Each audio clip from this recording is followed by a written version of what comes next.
Should be good.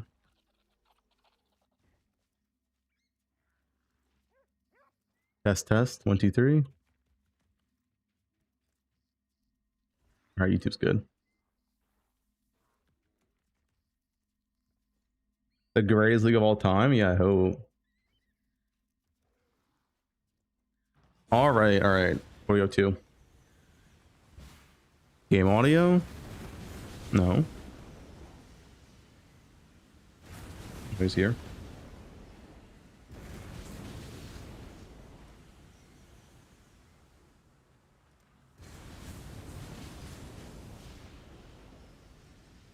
Yeah, we're good.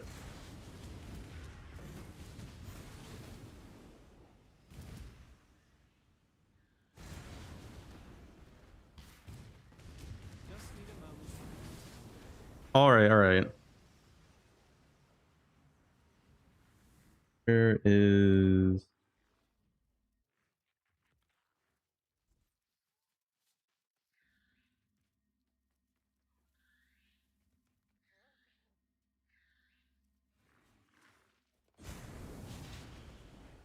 Well, let's have it then. Skin looking Pog. Sin. I don't think Assassin even looks that good. We can look at it.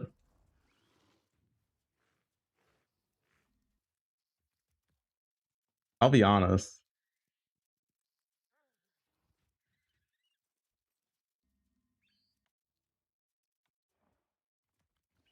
Do they wait? Where do they even post it?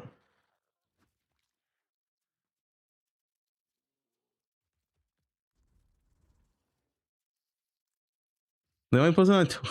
They only post it on Twitter. What do you mean they only post it on Twitter?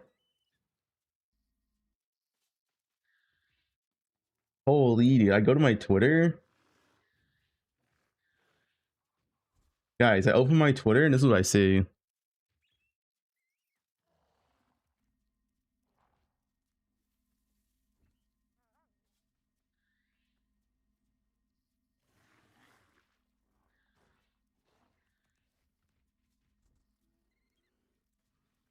Time to follow. Guys, we're here for PoE, alright? Not Twitter girls.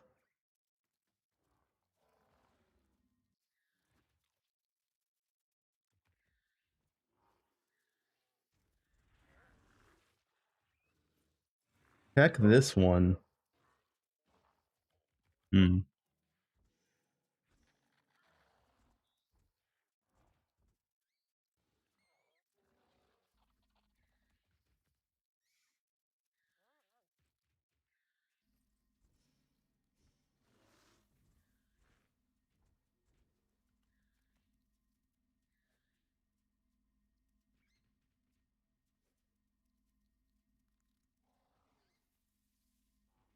Anyway, I don't think Assassin even looks that good, man.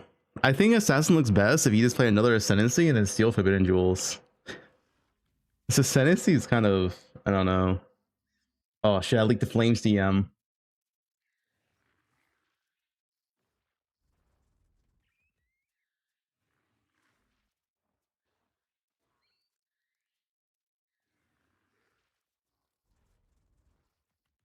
Yeah, I don't think Assassin looks good. I think Assassin's kind of mid. I'd rather have free nerf Assassin. You guys remember pre-nerf Assassin?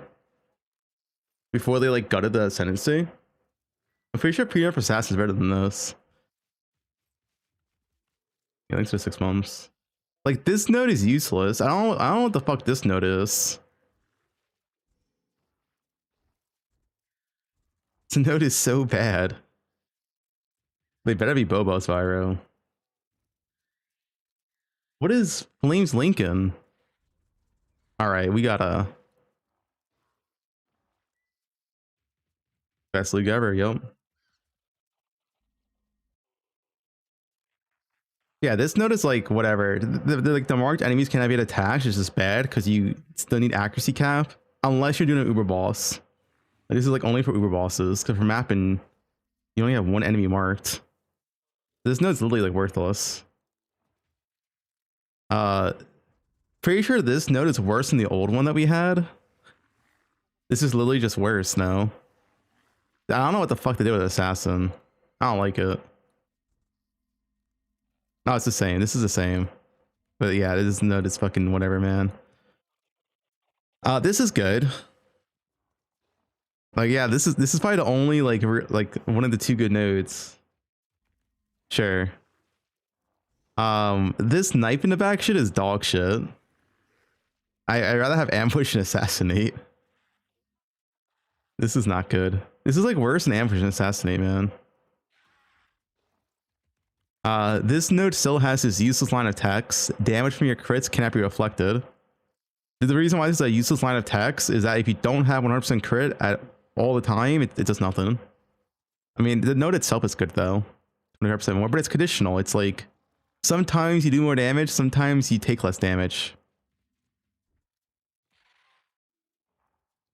So sometimes it's useful, sometimes it's not doing anything. 85%, yeah, but it's conditional. That doesn't work versus Ubers. It doesn't work versus like a fortress boss. You know, like you don't it's conditional. You don't have it up all the time. This is decent, but it's just poison duration. Honestly, all damage from poison is good,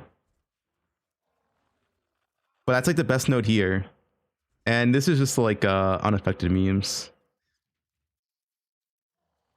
The elusive got buffed, but dude, this is still worse than like old elusive.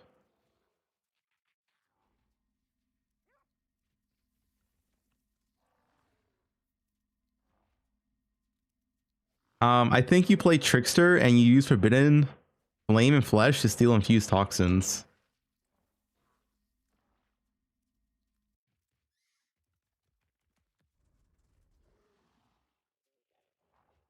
I don't like it as ascendancy. How does this ascendancy? Okay, riddle me this. How does this ascendancy have 0 move speed nodes? Like, what's up with that? Well, yeah, you can count elusive, I guess, but like,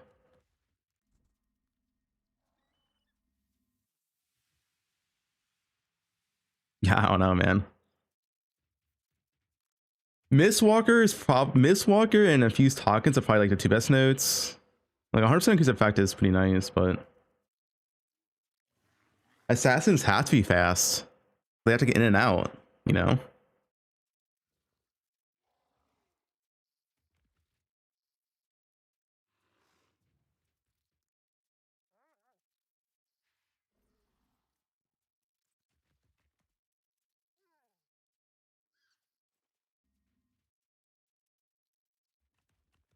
Thanks for the 4 months.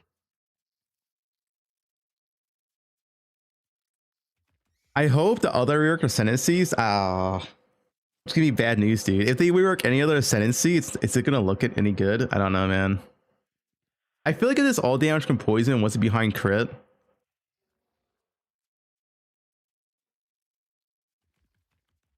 It's all crit. Dude, this node is so bad. Who made this? Who made this node? This node literally may as well not exist. It's only ever can be used for like uber bosses, and that's it. You guys even know what level 30 Assassin Mark does? You want to see? Maybe they maybe they buffed Assassin's Mark.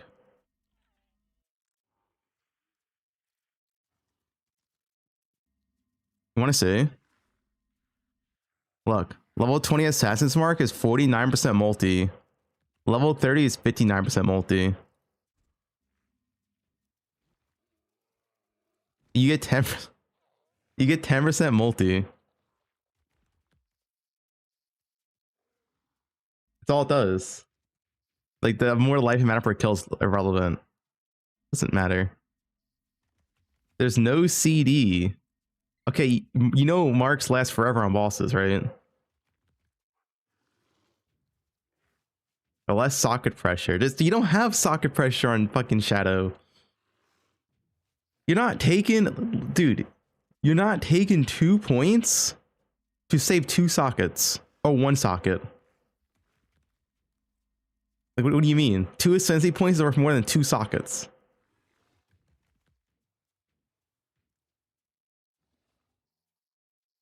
Yeah, it's also only attacks. The thing is, if this was a spell, if this said, why does it not say spell? If this said spell critical strikes, maybe you could say there's an argument to be made there, because if it's on spells, spells can't use mark on hit. So like maybe there could be some use, but it's attacks, and attacks already have mark on hit.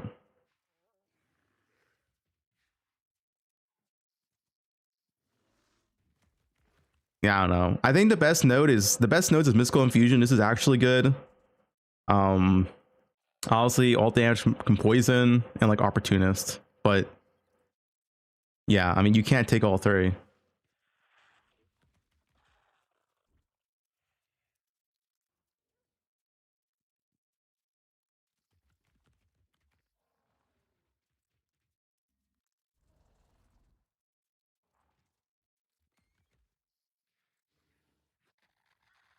Yeah, I mean the fact is Opportunist is also way too RNG.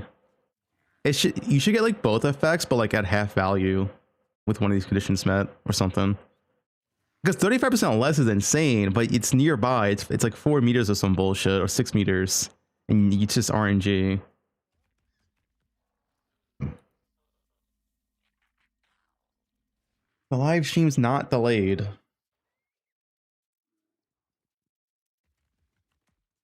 One hour 52.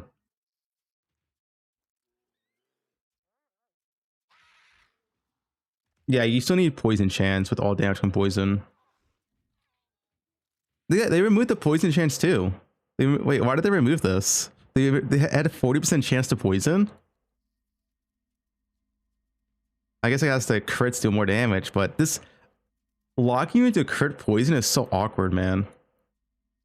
You have that means if you play assassin poison, you have to play perfect agony. You're locked into crit poison.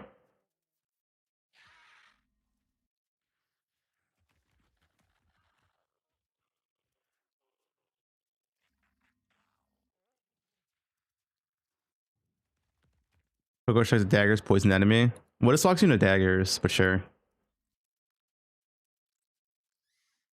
The thing is, like, this is also a spellcaster ascendancy, right? You have like mystical infusion.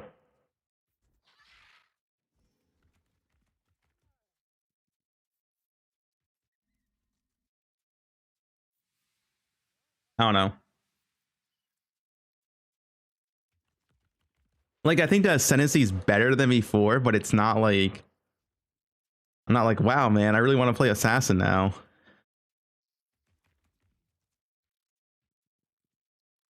I'm sure it'll have some niche use just because all damage from hits from poison, but yeah, I don't know. I don't like a lot of these nodes.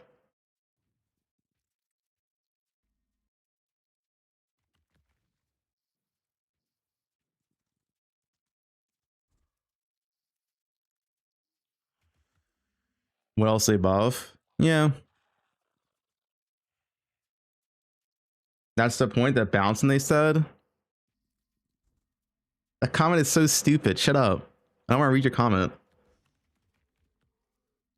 If you think this is good, shut up. Such a dumb comment.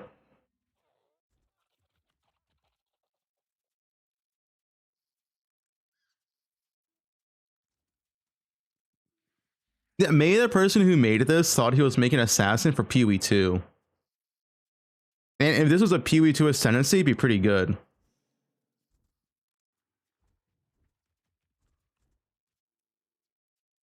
Right?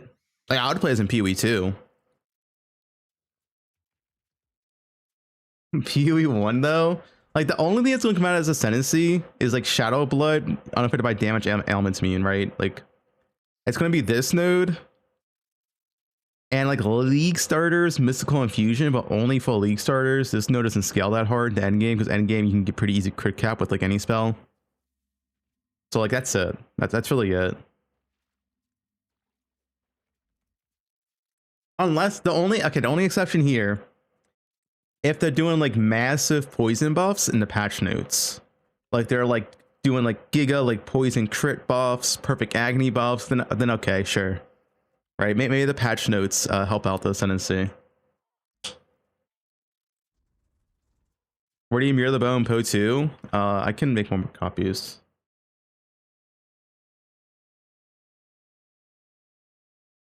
Death Mark plus Whirling Blades on a caster? No. That's not good. Guys, hold up. I gotta open Poe1 for a second. Guys, don't leave. It's just for a second, guys.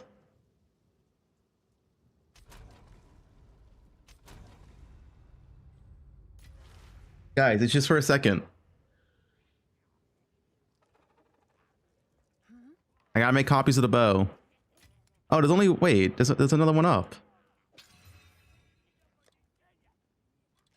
Seems like a good deal. All right.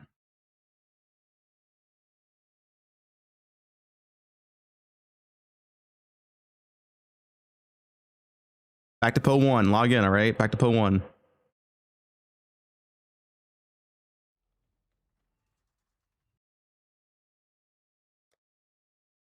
Yeah, come. Yeah. Docker ID, we're back. Wait, I gotta empty this.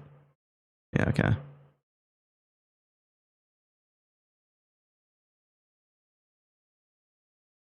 A bingo card, maybe.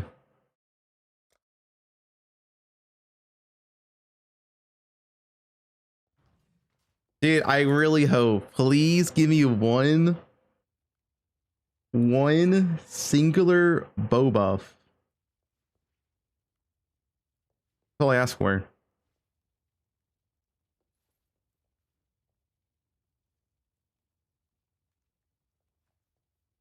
Massive bow buffs? Dude, what are you linking me? Those are massive, but that's not a bow.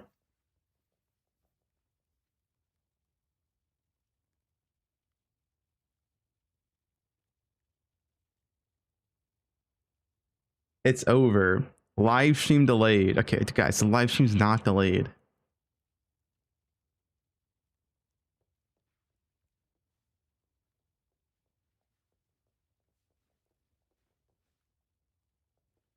There will be a bow buff, indirectly or directly.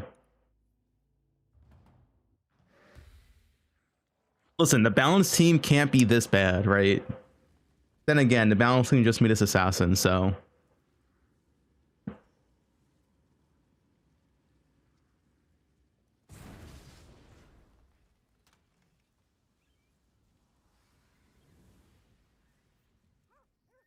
I kept the ass an assassin.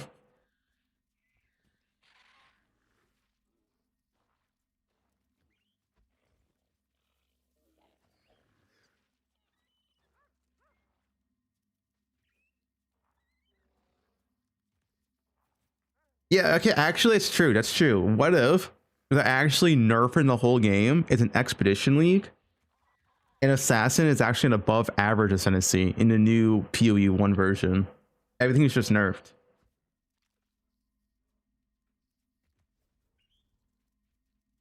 Yeah. That could be it.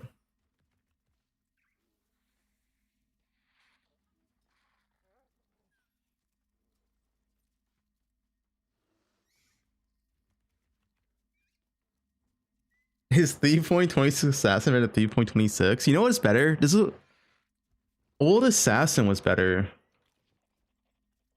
Does it have the buffs and nerfs here? You know, remember like old Mistwalker? Dude, like look at old Mist. Can we just get free nerf assassin? Old Mistwalker had 15% attack and cast speed, 8% DR. What can we have this?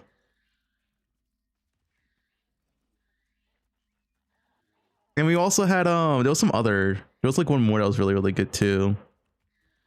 It was one of these. I think it was Ambush and Assassinate.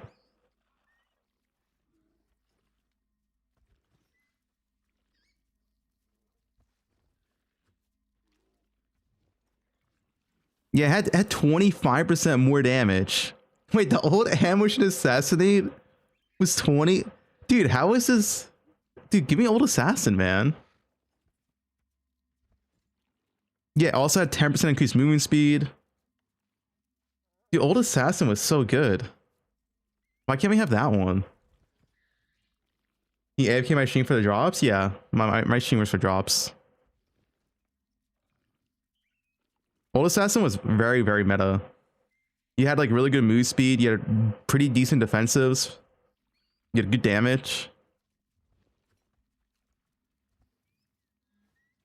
Last, dude, I'm not looking at last Epoch news. I have zero hope of last epoch anyway.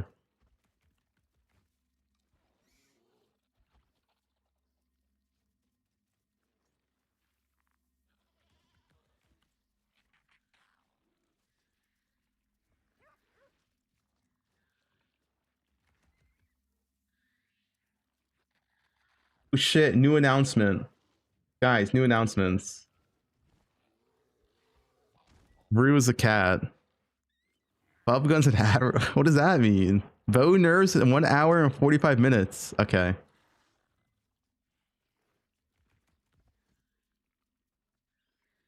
Guys, there's no bow nerves.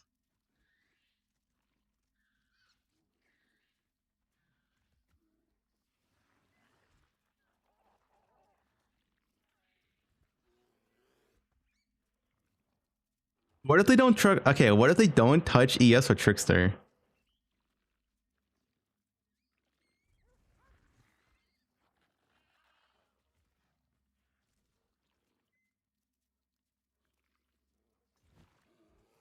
What?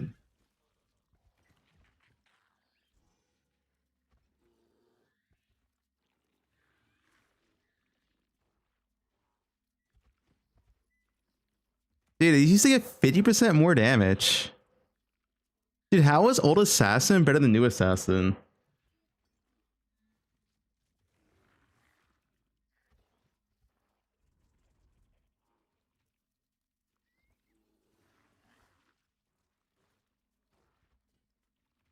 Old assassin was so good, man. Is there a real stream today? Yo.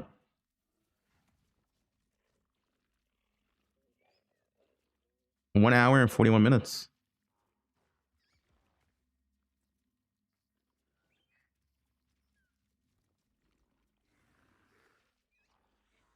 How hyped? If I see a singular bow buff, I'm hyped. Singular.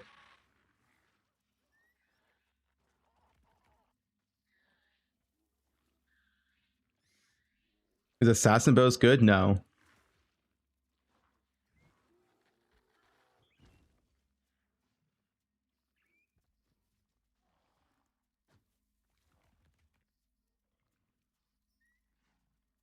Like when they off a league start?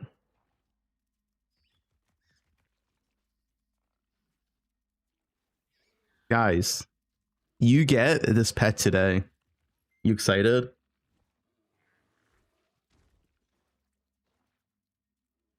Oh shit, dude, Highborn Crawler. It's actually kind of sick for free. I think it's actually kind of a sick free pet, no? It is kind of sick for being free. I like it.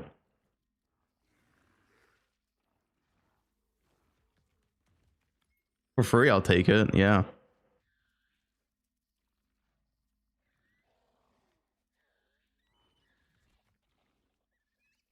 All right, what do we do? We have an hour and 40 minutes until the best patch to ever exist comes out. Well, not comes out, reveal, I guess.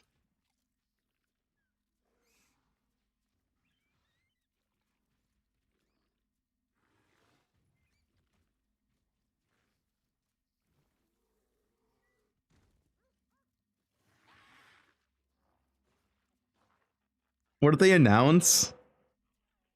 Right as the live stream ends, they announce, sorry guys, we actually we can't do this sleep for 3 more months. It's delayed.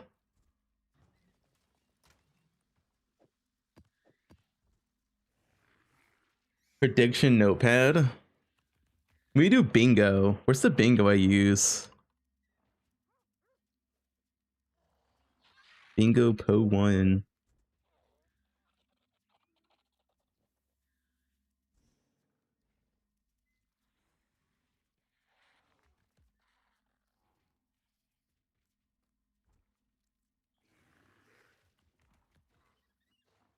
I'm not running Poe2 Zesh.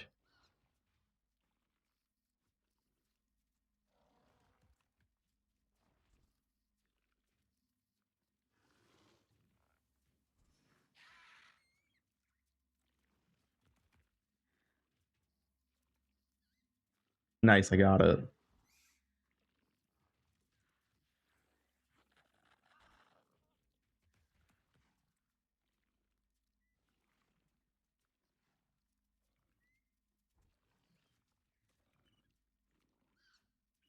Guys, there's gonna be bow buffs. Like, we all know there's gonna be bow buffs, right?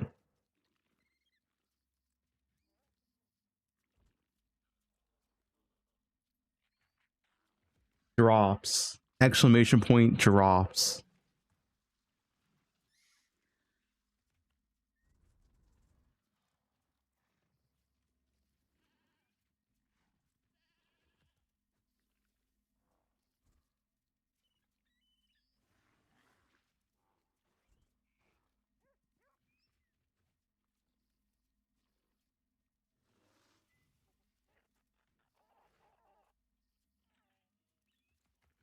Right.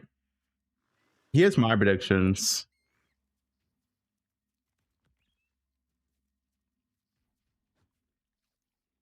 Tornado shot buffed. Deadeye buffed. Warden buffed. Pathfinder buffed. Wanderers buffed. Wait, Assassin Reaver came out. Actually was true. You can delete Stormbrand? Wait, what? Saboteur buffed. Dots buffed. Winter Orb buffed.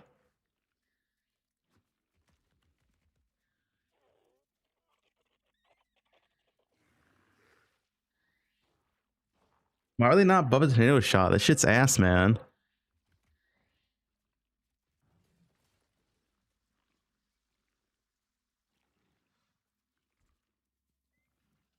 Party play nerfed. Party play.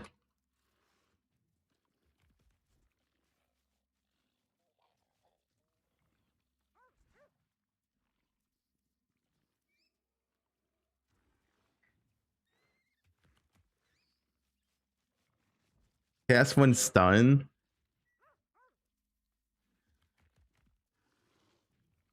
I'm hearing voices.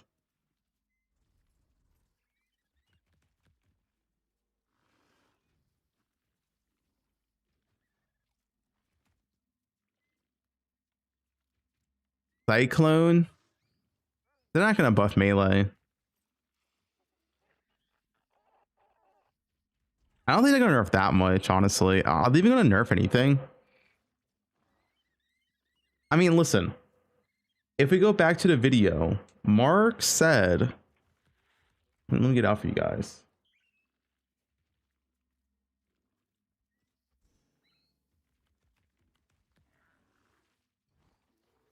Got you. I got you. Let's all listen to this. All right, all listen to this. Content. Yeah. So like, you know, you have some things have to take priority, other things have to take less priority, and so like the character stuff where we've done, you know, a decent chunk of character balance and the new systems interact with all of that. You know, there's clearly ones like, I know Settlers had like just the Giga melee rebalance and rework, and it changed like 1,000 systems in drastic ways and all of that. But again, I wanted this time more familiarity, and then 327 we're going to go just ballistic on the characters and do ballistic on the characters in 3.27. You guys hear that?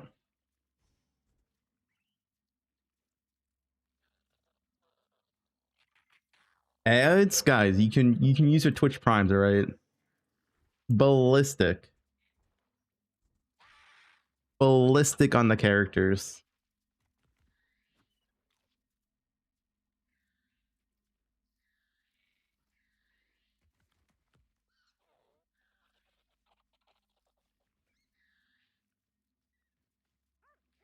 They went ballistic on Assassin, yeah.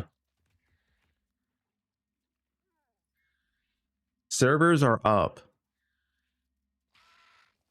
Yeah, thanks for the 3 months in form of Prime. 4 ads. Yes, guys, Twitch runs ads.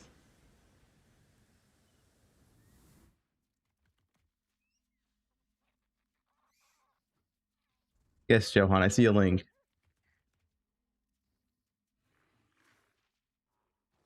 Is this the new season? It's the reveal today. 22 ads. 50 ads. Only ads. There's nothing but ads.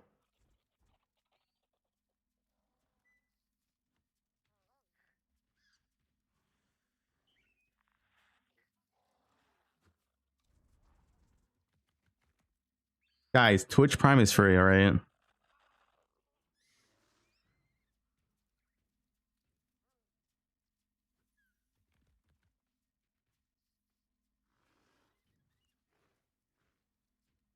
Thanks for 2 months.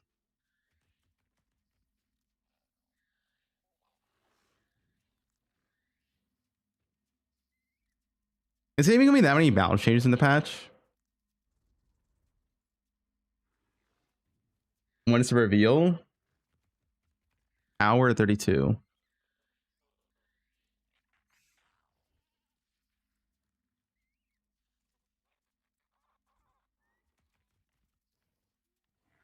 Thanks to Prime. It's gonna be the longest patch notes in PoE history. Guys, listen. Ways and all of that. But again, I wanted this time more familiarity, and then 327 we're going to go just ballistic on the characters and do Ballistic on the characters in 3.27. That's what he said. That's what Mark said himself.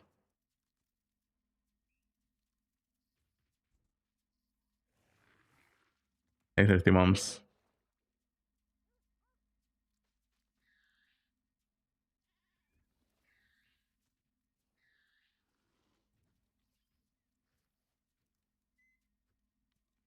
Goes buff.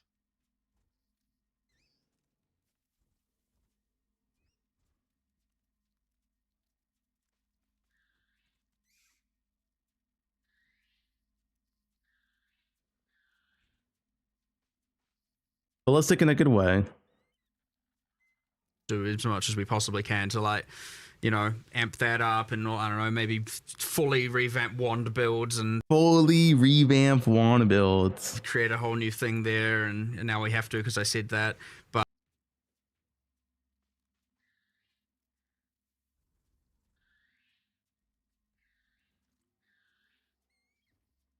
What are you? Insane new assassin ascendancy. Well, I was not expecting to be making this video today, but GGG have dropped the long-awaited assassin reveal at an ungodly hour earlier this morning, and to be honest, This ascendancy sucks.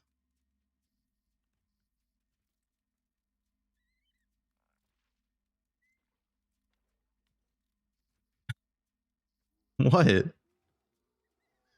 What is he saying?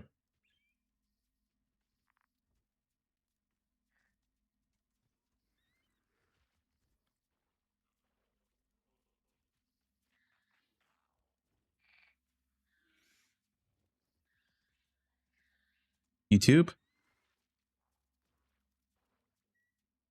YouTube work? well, I was not expecting to be thought on seeing this news this morning when I woke up, was that if they're revealing an entire Ascendancy rework randomly less than 24 hours before the full livestream reveal, well, what on earth do they have planned for the full reveal? I can't wait to find out, and it's not long until we all do, but for now, we finally have the Assassin rework. 3.27 is finally getting it done, and let's get straight into it, beginning with Mistwalker, a 2-point branch notable. This node already existed before, but it's getting a big buff, as it now has 100% increased effect of Elusive instead of 50%. So Elusive is a buff that grants 30% increased movement speed and 15% chance to avoid damage from hits. But the buff decays over time and cannot be replaced until it fully decays and expires and is removed from you. So with this node, you'll have access to gaining the buff, and it will start at a baseline of 60% increased movement speed and 30% chance to avoid damage from hits. No way. Note that Nightblade support exists, and at its maximum effect, this node would be granting a bonus 138. Let's see about this one. Next up is This node is another ass. two notable branch, which includes a choice notable. So the first This one is ass. If he says any positive, I'm closing the notable in video. that branch is the choice node, and you can choose between knife in the back or for the jugular. These are essentially providing the same bonuses, but in reverse of each other. So knife in the back is 100% more crit chance against enemies not on low life, and 100% crit multi against enemies on low life. Then for the jugular is the opposite, 100% crit multi against enemies not on low life, and 100% more crit chance against enemies on low life. And both of these nodes also have the modifier critical strikes have culling strike. Useless Note that line. low life in PoE1 is 50% of maximum life. Okay, so the stronger modifier here is likely the 100% more crit chance, as this is a multiplier on your crit chance, which would mean that... Wait, if what you is it only... about Death Mark? This one is so useless. Now, the other notable branching off of Unstable Infusion is Death Marked. Trigger level 30 Assassin's Mark on attack crit against a rare or unique enemy, and you have no mark. Mark skills cost no mana, and marked enemy cannot evade attacks. Now first, what does level 30 Assassin's Mark do? Well, nothing. Not that much more than level 20 actually. It's The useless. base crit doesn't scale, only the crit multi and the life and mana gained on kill scale up.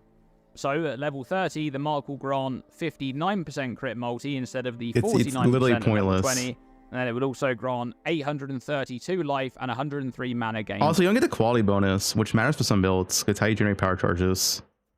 Honestly, the level 30 Assassin's Mark in some cases is going to be worse than what 2020 Assassin's Mark. On kill. And this will trigger with no mana cost when you hit a rare or unique enemy with an attack crit specifically, but only when you don't already have a mark skill active. It also makes the marked enemy be unable to evade your attacks, which is a decent benefit, but I'm just going to say it how it is. This notable is quite weak, but it... Just say it's ass, dude. I know it's trash.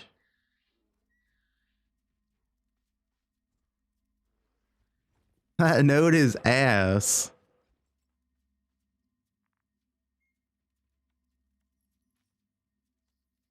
It's alright, they kept the ass and assassin. Guys, it's fine. The Deadeye buffs are gonna be insane. They're gonna be better than assassin.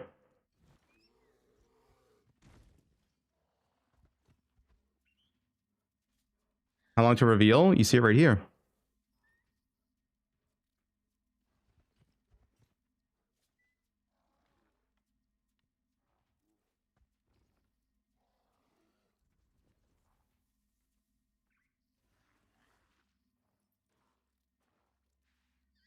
Bows removed. It's fine. We're going to get ballistic balance changes.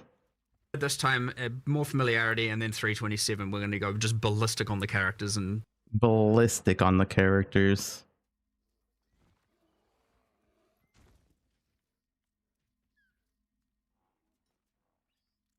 Assassin. LOL. Was that interview? The interview is from 3.26. So it was from last week.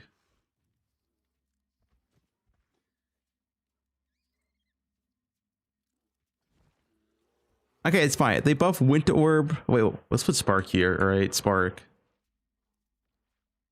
Guys, if they buff Winter Orb, this Winter Orb is so terribly trash, right? They're gonna buff it, right? Extra Prime.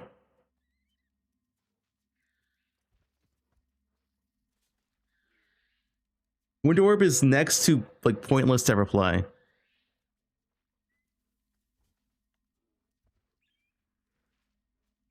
Warb's a sleeper skill. How can a shit skill be sleeper? It's ass. That skill's literally ass. It does like 2 million DPS.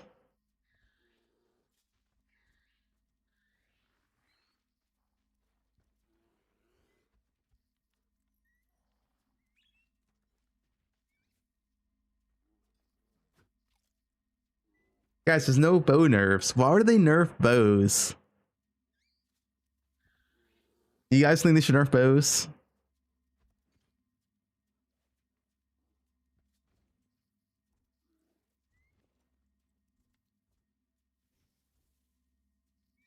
It's OP, can farm cluster jewels day 2. Here's my prediction, alright? Watch this. This is what they should do. This is what they should do. Now, are they going to do this? I don't know, but this is what they should do.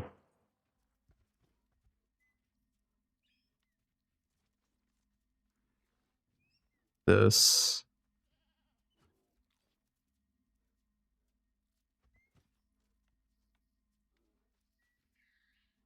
This will make sense. It'll make sense in a second. All right. All right. Everything I outlined, all of this should be nerfed. All right. So you nerf all of this. You nerf all of this. You nerf melee, and everything outside this line should be buffed. Besides this, I need to circle this as well. Yeah, all this should be nerfed. Nerf melee. Slams are broken.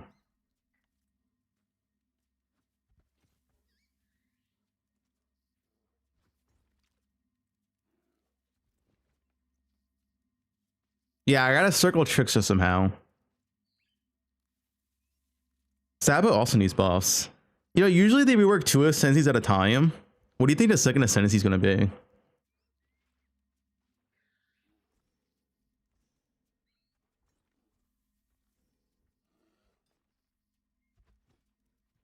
Dion. Am I a Minotaur Gooner? No. Yeah, you know who's a big fan of Assassin? Rue. Rue was pogging out last night on Assassin. He was like, man, a new Assassin. I love it. It's gonna be insane. You can't wait to play it. Like Rue saw us know and be like, wow, level 30 Assassins mark. Not only do I save 2 sockets, but I also get 10% at multi. He was pogging out, dude.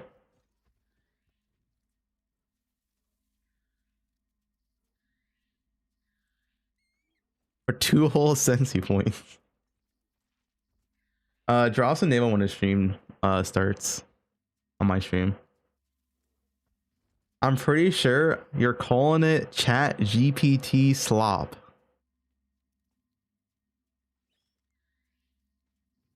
Rue's not interested in little tweak shadows, only big beefy minotaurs.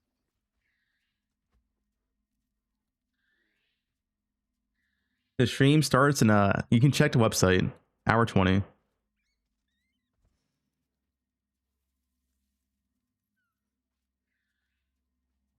Fix this up. The reveal is on the website. Well, I mean, countdown's on the website.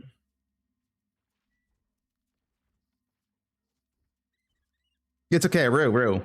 They're gonna buff Deadeye, Warden, Tornado Shot. Like, there's no way they don't buff TS, dude. TS is so garbage, man. That skill is so unbelievably garbage. It's been bad for like 2 years now. It deserves a buff. It is so bad.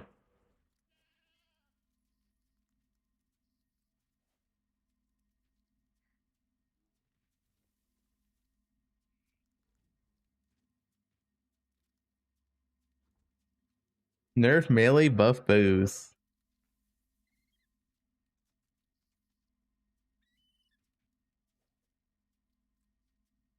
Yeah, melee, dude, melee's been OP for like 2 years. Actually, 2 years. Wait, no, it hasn't been 2 years. Melee's been OP for like a year and 2 months. My bad. Not 2 years. No, 3 months. How good and bad are spells? Spells are dog shit in this game. Guys, don't you believe in this balance team? It's not like ES has been OP for like 2 years.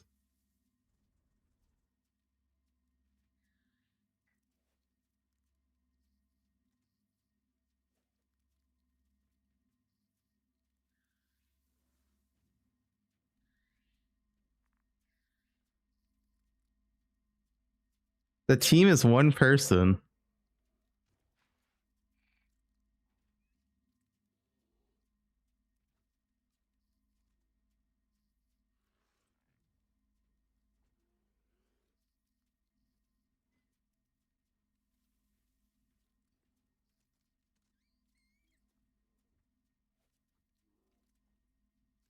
Well, I mean, it's not like Poo2 has been a balancing either. Poo2 balancing is also terrible. I honestly don't know what's going on in GEG. Maybe I'll see patch notes today and change my mind. But the balancing has been like so bad in PoE for like, I feel like ever since Necropolis, the balancing has been pretty bad.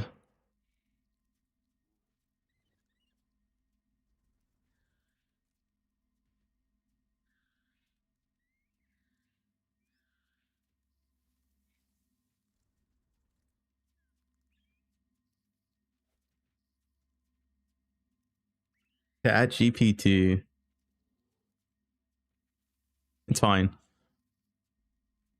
When is GG live? Hour 17. They usually go live like, I don't know, 30 minutes beforehand.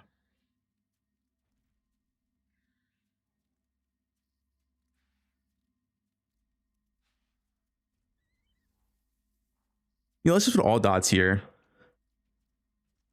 All dots.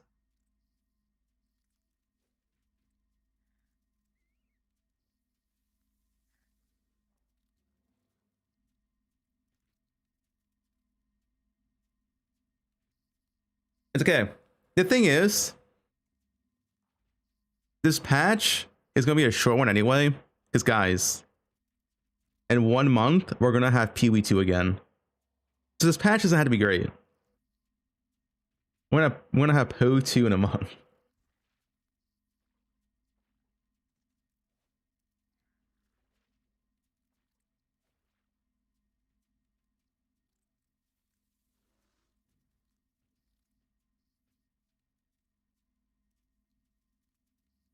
Poe2's in a month. Poe2 is going to be early December. So the timeline is we're going to have Poe1 released 31st.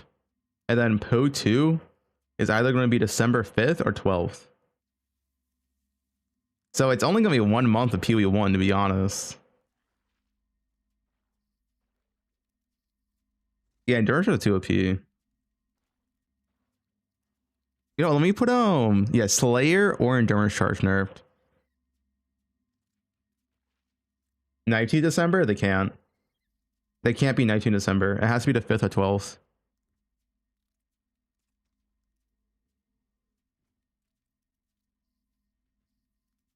I'm wrong? No, you're wrong. Like, I know I'm correct. You're just dumb. It literally has to be the 5th or 12th.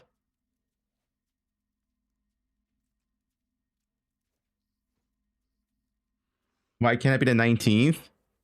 Because GEG gets 3 weeks off for a Christmas vacation. So they can't release a league and then go on a 3-week vacation, because if there's anything wrong with the league, it's literally fucked. Like, they literally cannot release it the 19th.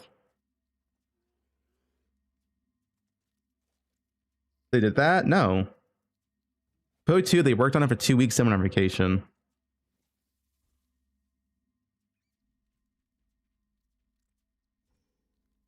Guys, 0.1 came out on like the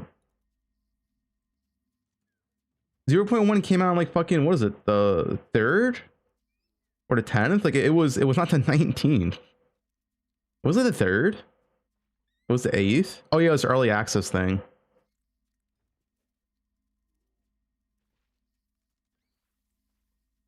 Yeah, I know. Either way, yeah, but they did patches for Poe1 Poe2 for 2 weeks in a row.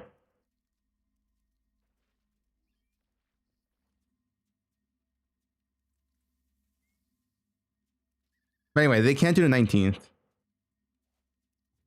Because if they release the 19th, they'll like, right, this is the week where everyone takes off, so it's not possible. They can't do the 19th. The reveal is in hour 14.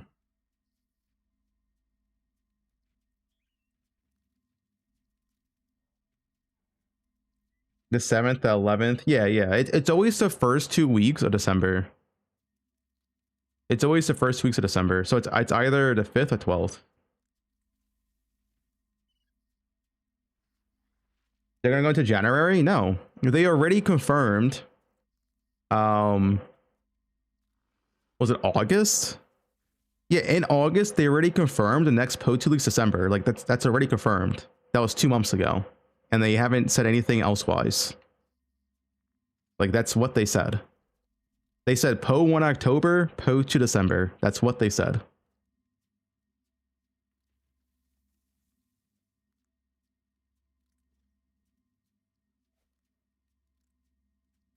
And they get 3 weeks off for Christmas, so like, it's going to release early December.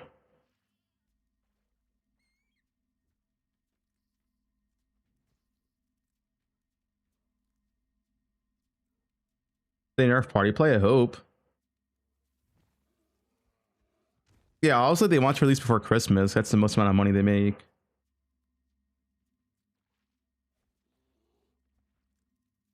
Did I? More like a live eye. Okay, what does that even mean?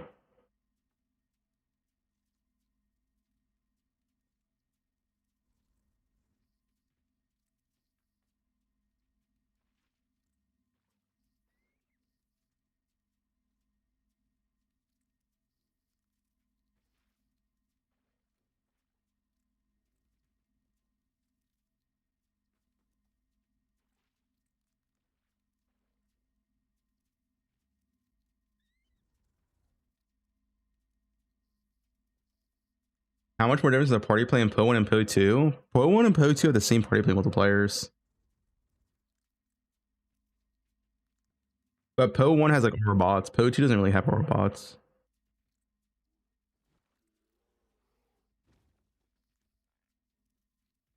It's fine. The nerf group play.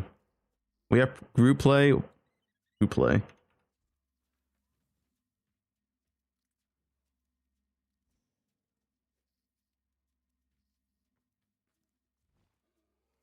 Stat stacking, strength, and in stackers.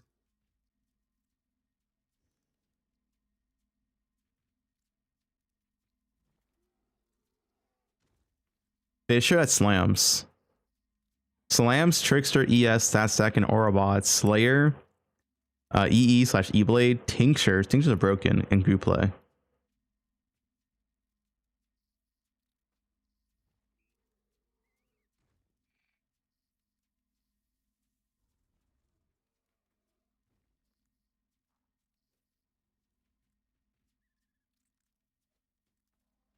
Yeah, I think the nerfs.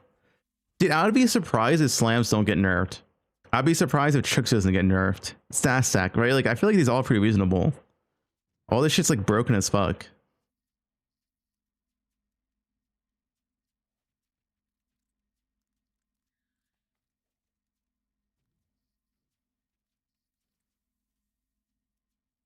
Recommend a build for hardcore.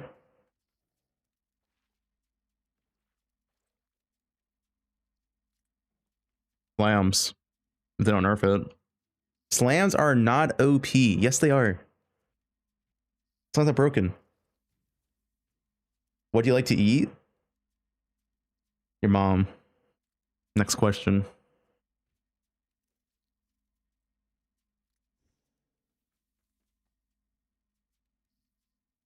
Got him.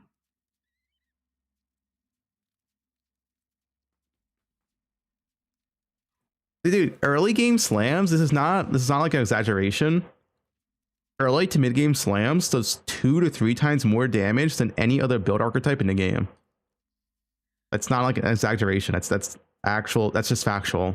While also having like decent defense.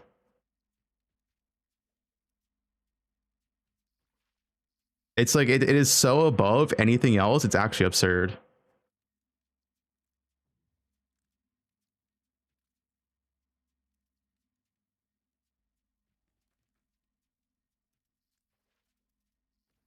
Yeah, I can do a bingo.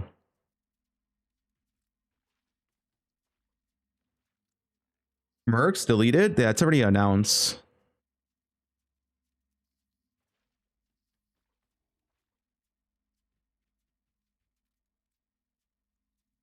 Mercenaries are not going core in 3.27, but they will come back.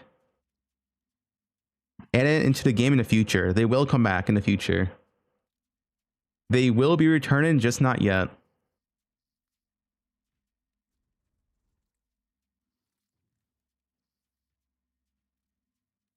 Yeah, this channel gives the pet.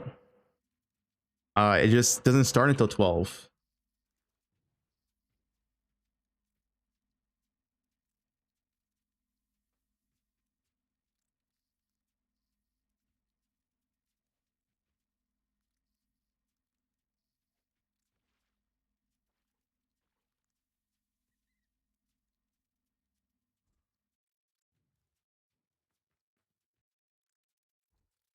Femboy of food. Okay. Why do you hate?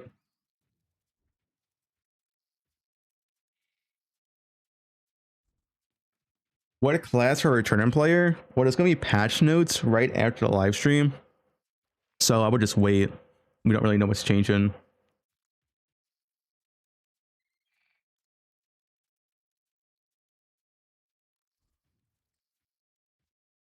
We don't when patch notes come.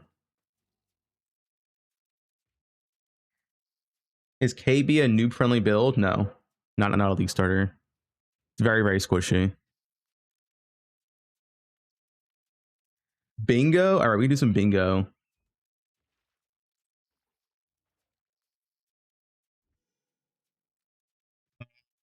Bows buffed. All right, there we go. Slams nerfed.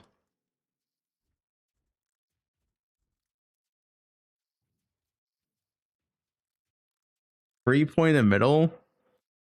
Free point should be what should a free point be?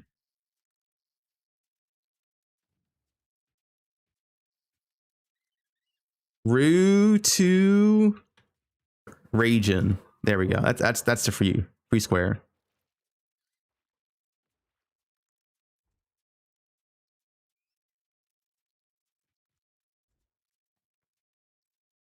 Stream's up to 1 hour. Yeah, I'll put it right here. All right. There, you see it? Fuck. Let me put it.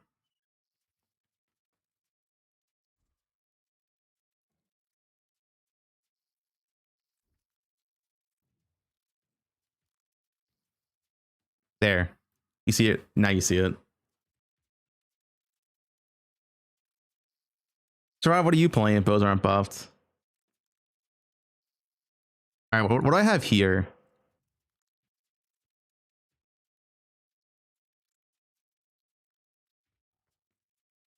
All right, Trickster nerfed. Trickster nerfed.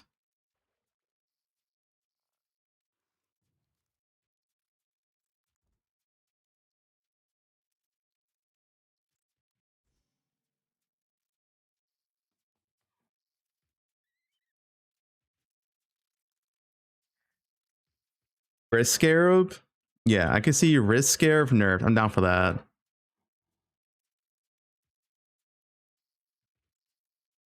Tornado Shot. That's on a bows buffs. Ranger buffed. Dots buffed. Minions? Fuck minions. Spells? I mean, spells are too generic. Winter Orb. Winter Orb buffed. Buff bows. Nimmy's nerfed? They probably never nerf Nimmy's. They should. Async trade. I mean, async trade is not confirmed, but it's like 90% confirmed. We'll put it here. Yeah, thanks for primes. It's in a teaser? Yeah, but it's not confirmed.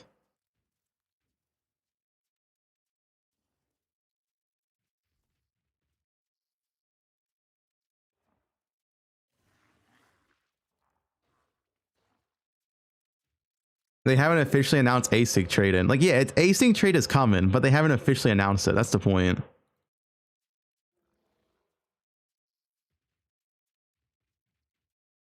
Karn Ragin. That's what the slams nerfed.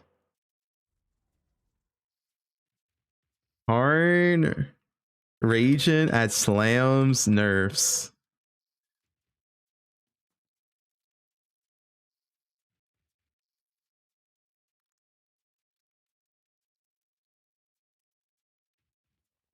One's not returning. Tie resets Act 1.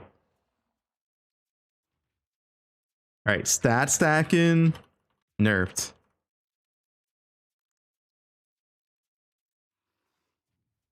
Peabod got it? I don't think they're gonna nerf Peabod.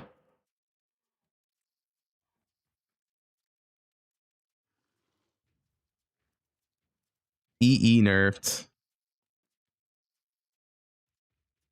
Breach rings rework and buff. Well, that's the whole breach is being reworked.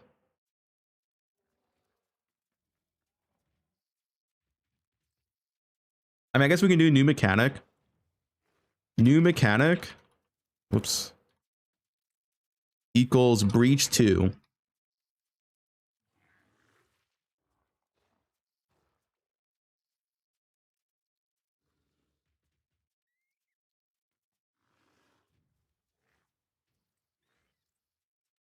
Group play nerfed. Group play nerfed.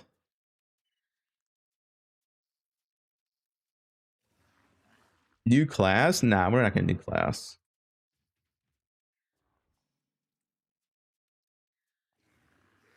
How much time? Right here. An hour and 2 minutes. It's on the official website.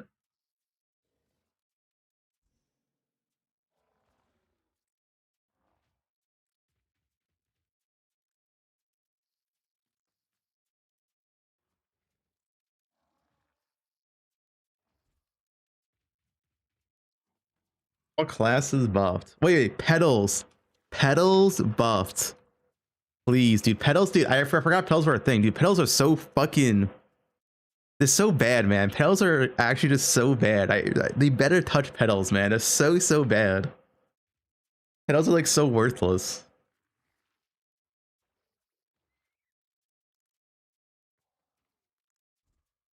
Just delete pedals? Yeah, I wouldn't mind pedals removed. The pedals, this is like change. Like, I don't know. Current pedals are just so. It's just a meme.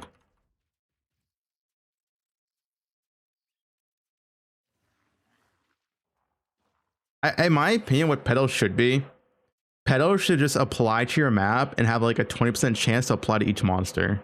The whole like activation, not killing mobs, and it's like really bad gameplay. Like you have to run into mobs, not kill them, activate your pedals, and then kill them. It's like, man, it's just, I don't know. That's where we want to be.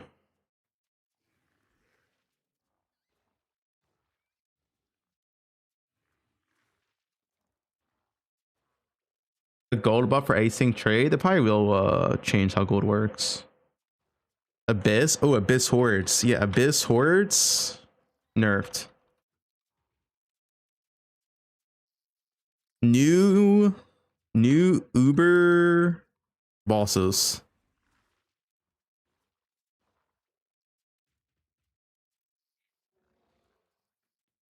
Alva nerfed? Nah.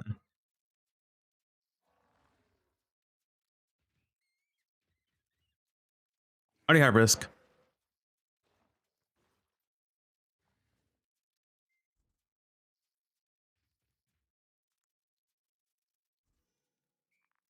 ES nerf. I'm not confident they'll nerf ES. I'm confident they'll nerf Trickster. But maybe they'll just nerf Trickster, not touch ES. ES should be nerfed. I don't think they're nerfing Elementalist.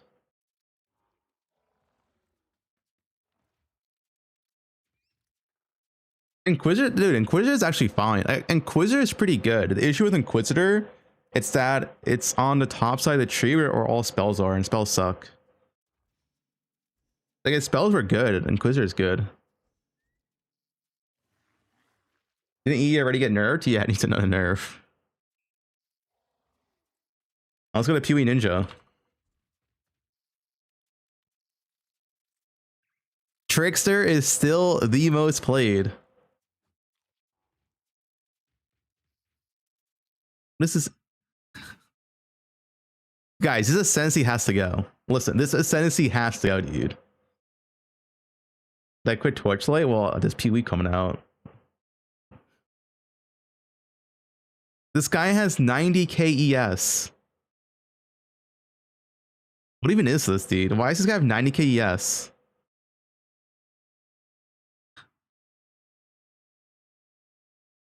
Is it a real build? It is a real build.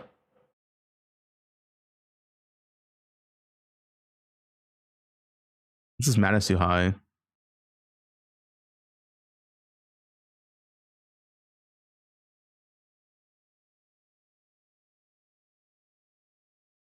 Either way, listen, this is a real build. Yeah, like, dude, they gotta, like, assassin needs buff. They have to nerf this ascendancy. It is still the most played.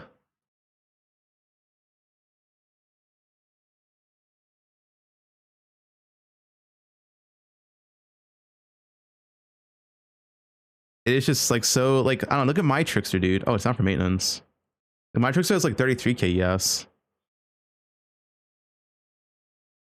How'd you nerf it? I mean, you nerfed the nodes. Just nerfed ascendancy for like 20%. Okay, we'll put energy shield. Energy shield. Oh, how about this? Blue life nerfed.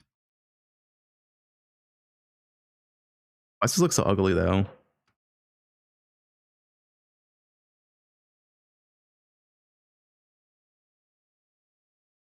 I mean, it was like one of the most played in Settlers League without Doriani's.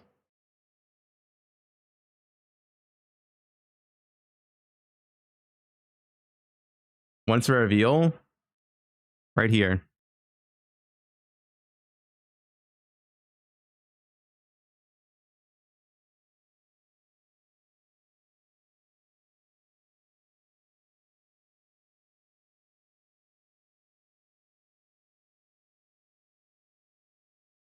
My league starter and me patch notes. If bows get a singular buff, we're league starting bows.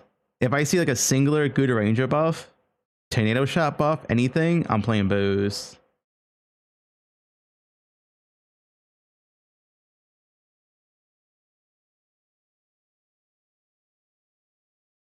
New transfigure skills. My new transfigure skills.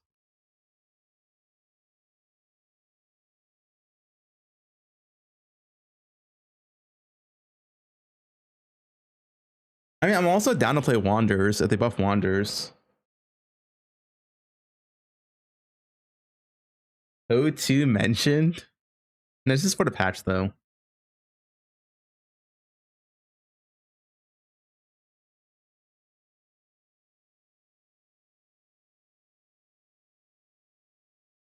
Will Poe2 be better than Poe1 in 1 to 2 years? Probably not. Poe1 is too much in it. It could get close though. Alva nerfed? They're not gonna nerf Alva. Alva's already nerfed.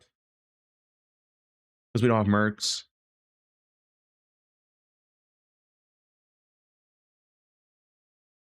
What does it mean, blue life? Blue life is energy shield.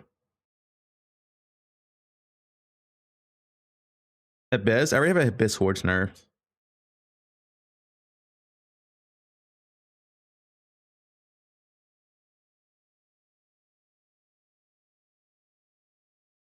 Spells buffed. Let's say self-cast. Self-cast buffed. Self-cast needs help. Still. Why is this stream so slow? What do you mean? Isn't my stream fine? I think your internet's just bad. No, my stream's fine. I think your internet's just bad.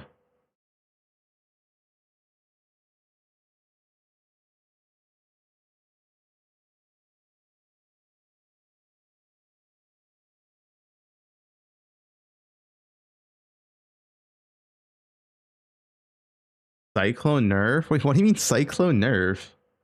Tier 17? Oh yeah, we can put a tier 17 modifiers nerfed. Please, I hope. That's a cope one. It's kind of cope, but I really, dude, if we have to play another league of dodging 50 volatiles that one shot you in a map, god damn, I don't want to do that, dude. Guys, you know volatile does like 80k base damage. It's actually so insane how much damage that shit does, and you can't spell suppress, you can't block.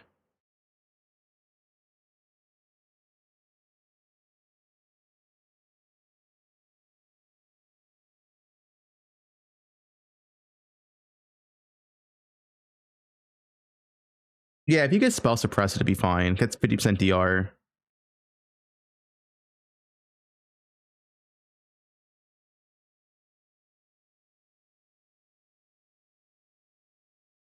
Make volatiles heal you.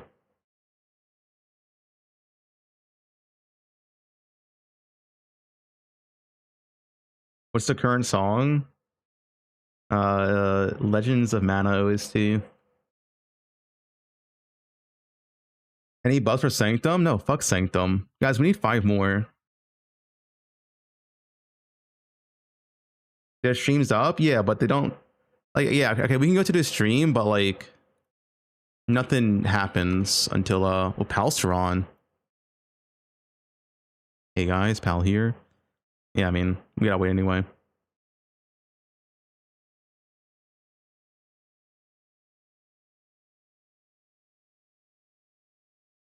Theater mode.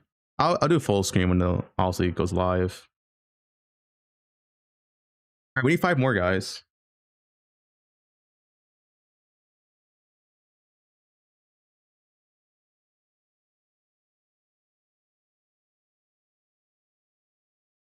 WASD mentioned. Nah, I want to do like what patch notes. This is patch notes predictions. RF nerfed? Why does RF need a nerf?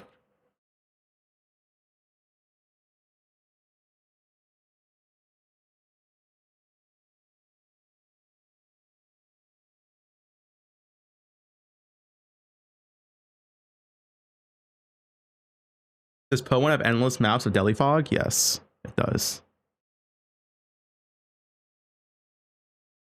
Armor stack nerf? I think armor stack needs a nerf.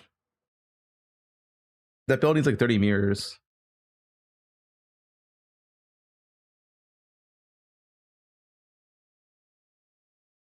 Mana Forge arrows gutted. Well, that's a bow nerf.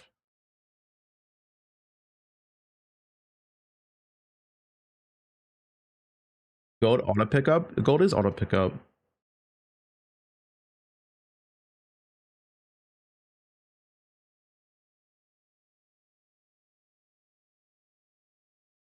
Endurance charge nerfed. I feel like it's very unlikely to happen, but I can put it there.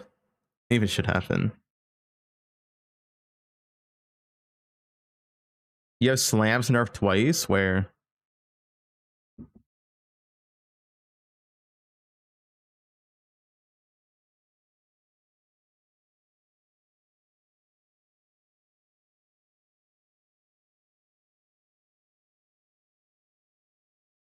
Exarch and Eater influence nerfs. Why did they already did nerf Exarch last league?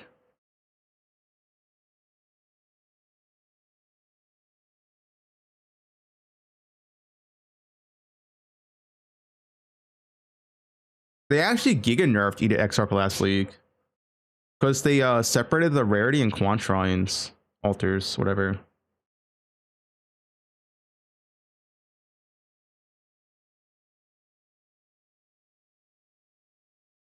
Instant leech nerfed. Eh.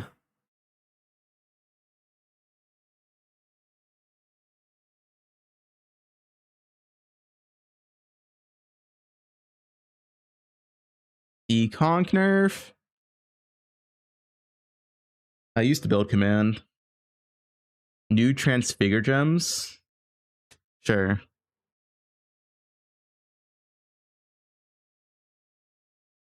Thanks for the mums.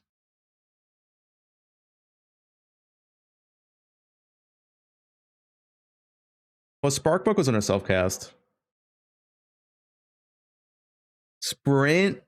You guys go. Quicksilver removed. Sprint added.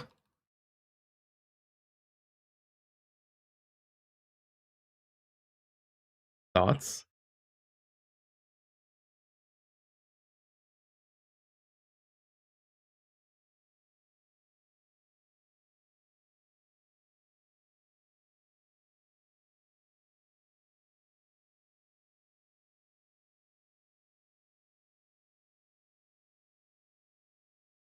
Wander.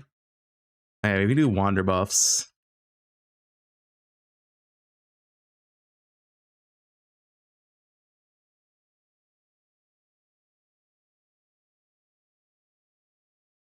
Quant of items add to Venters? No. Guys, Quant's not coming back.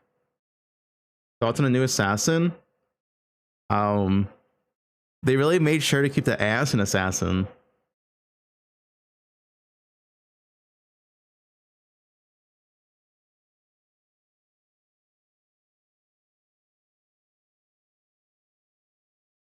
We need 2 more guys.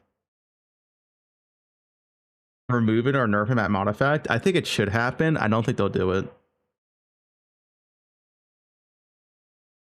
Map mod effect is like too ridiculous in PoE right now.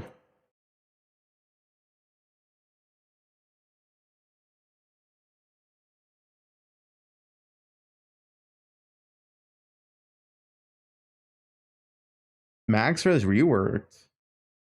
Doubt it. New tier 17 maps. Ooh, that's a good one. I doubt it. Actually, maybe there could be new tier 17 maps with new Ubers. Actually, you know what? Maybe. New tier 17 maps for the new Ubers. You know what? I like that one.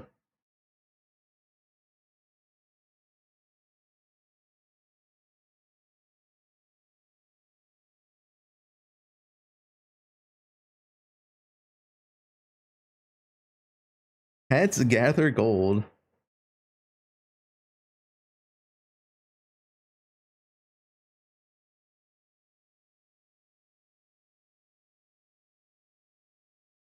Blight nerf. I'll nerf Blight.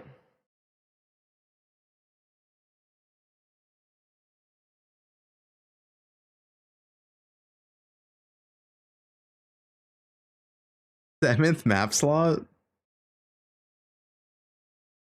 Oh, did that music playing? Hold up. Oh shit.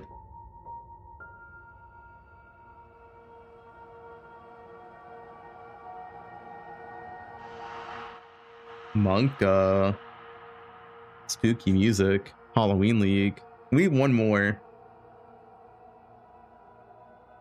Checkpoints? Not in checkpoints in Poe1.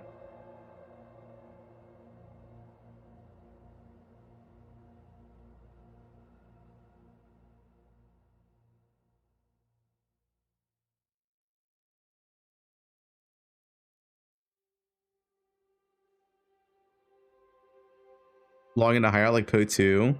That'd be nice.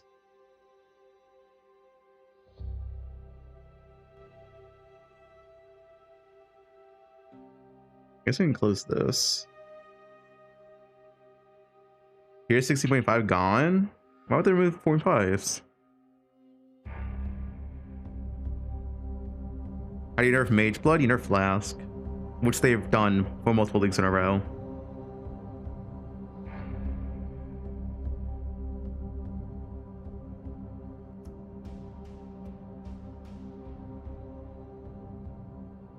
Bottled Exile is fixed. Oh, that could be a good one. There's no way they don't nerf Vessels, right? Virtual Vessels / Exiled nerfed. Yeah, I think that's good. There's no way Virtual Vessels aren't nerfed.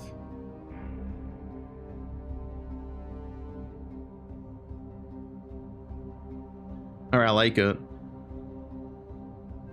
How do I generate?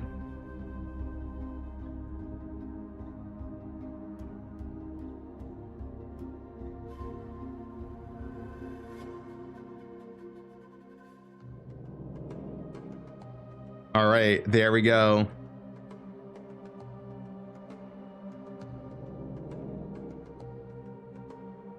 You can get drops from here? Yeah, when a stream goes live.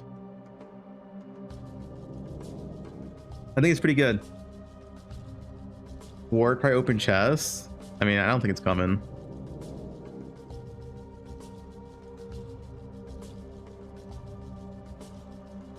Yeah, Route 2 Radiant's a free spot. This is dude, Route 2 is guaranteed gonna rage at patch notes. This is like 100% guaranteed.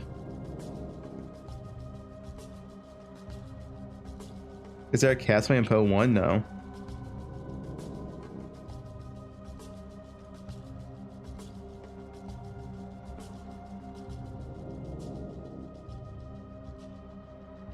Yeah, you can watch this stream for the pet. It goes live when the stream goes live. Well, okay, let me pin this.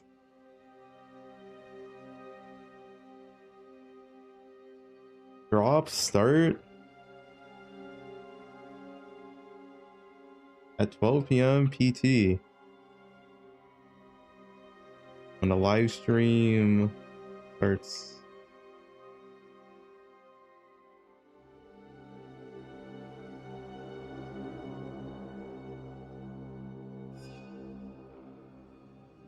I'm just gonna pin this.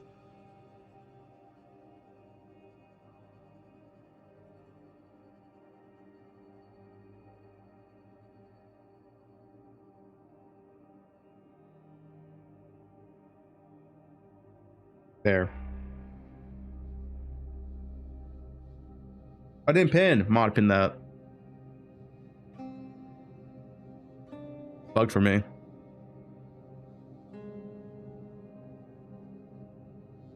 Patch notes is right after live stream. Mods? Any mods? Mod check?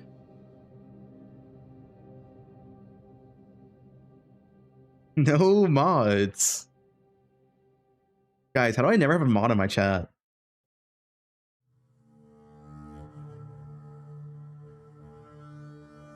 Yeah, it worked.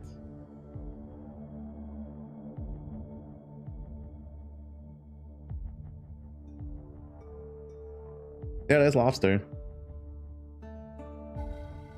Why are you always yelling for mods? That is not true.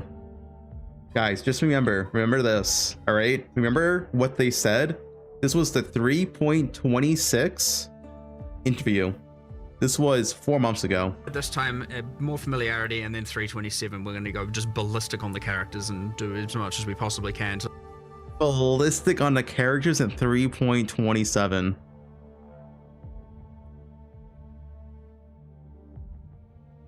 When it's the stream, here you go. I'll go full screen when wait, I don't 2K. I don't have a 2K monitor.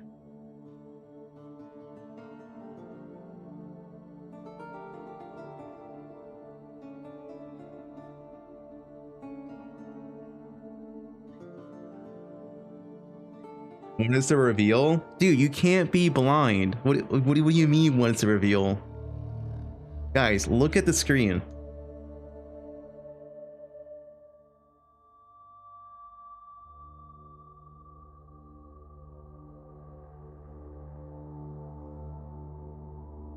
How long till reveal? Okay, dude.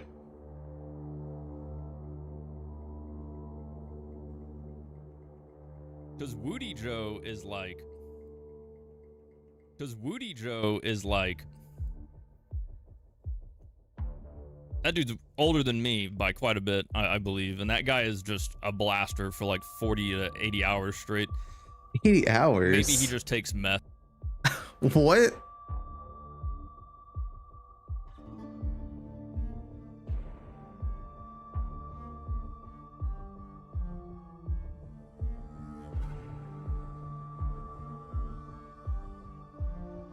Takes meth.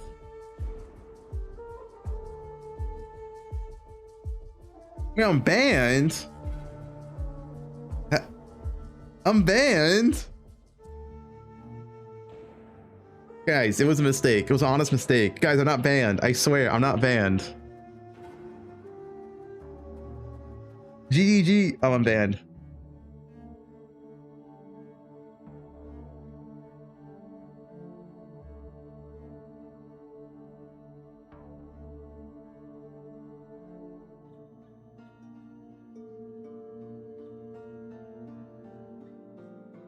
Paid for unban.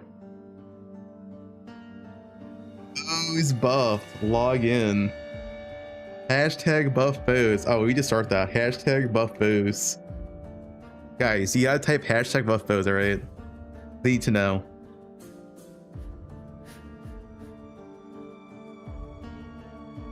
Free Kaya. Buff boost. There we go. There we go.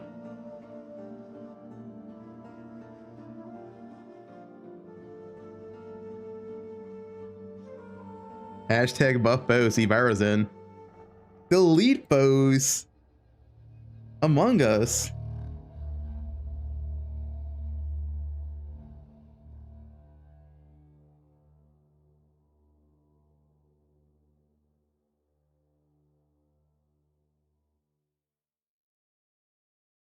Raven 2? What is Raven 2?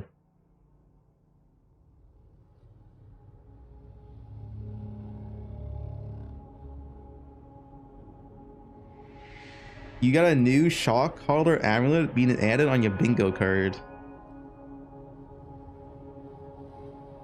Going to the prime. Someone reminded me in 30 minutes to play ads so we don't get ads during the reveal.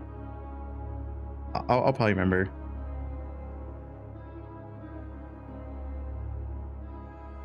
Never played Poe1. What's the best class to build to go with? We get patch notes in like 2 hours, so wait.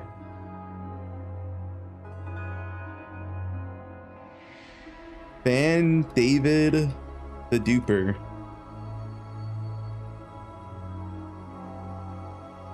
So prime.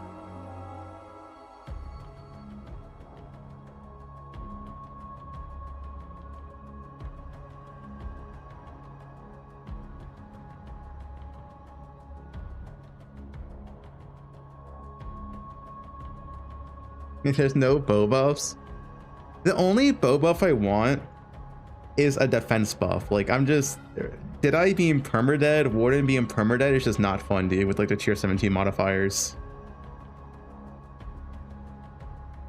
It needs a defense buff.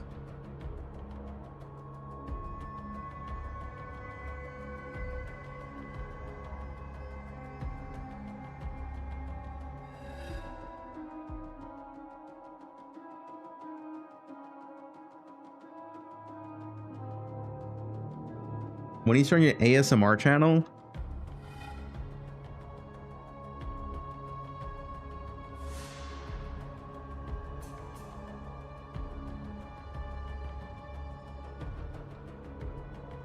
I do wonder, do you guys think this league will have more or less players than last league? I wonder how Poe1's gonna grow with Poe2 out now.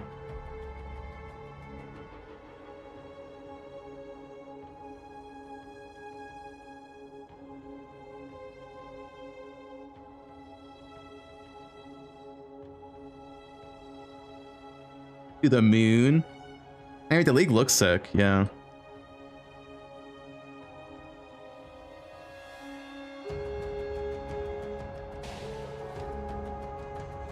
I feel like more and more Poe2 players are trying out Poe1.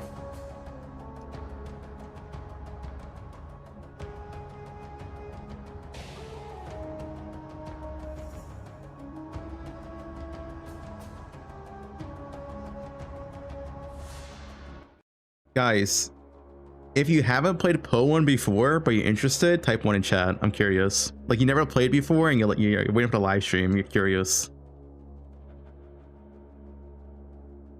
Okay, there can't be that many. There can't be that many. That's too many ones.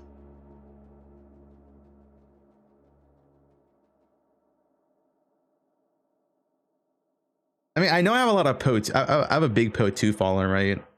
There probably is a lot of Poe2 players here. I do have a lot of Poe2 viewers.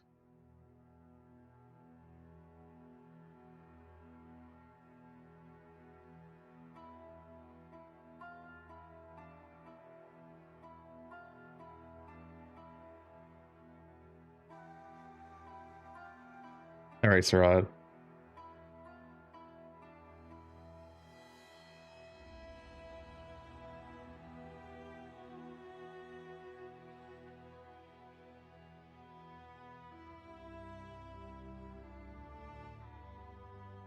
Can you recommend me an assassin build? If you want an assassin build, just go follow Jung Roan. He'll probably play assassin. I'm not touching that shit.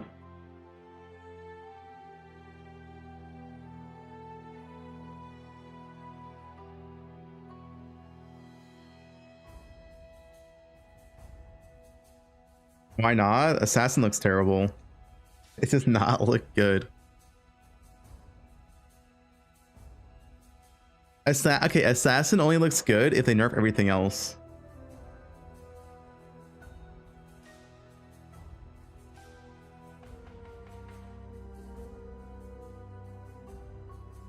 You want to try Poe1? You should. Poe1's great.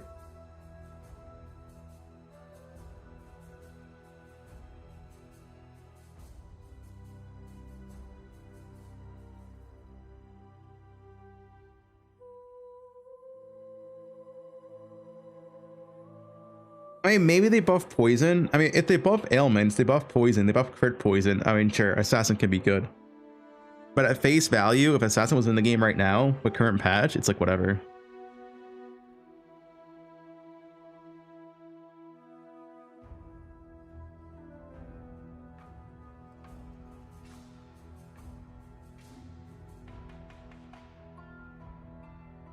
Thanks for the 3-month prime.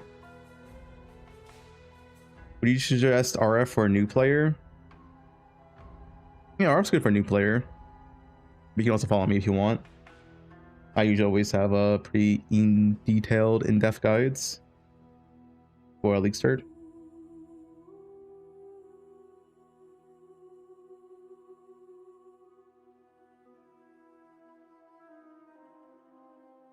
Sure, I do. Dude, look at my league start guide for this league. I think I'm pretty good at league start guides. I have videos out, progression out. You can't say I don't.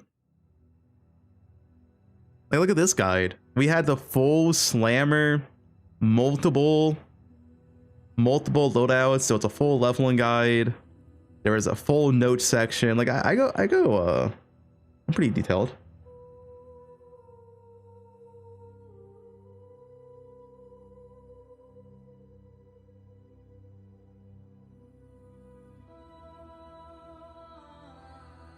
Yeah, thanks for 2 on Prime. Anyone else been bricked up with all this quality? Okay.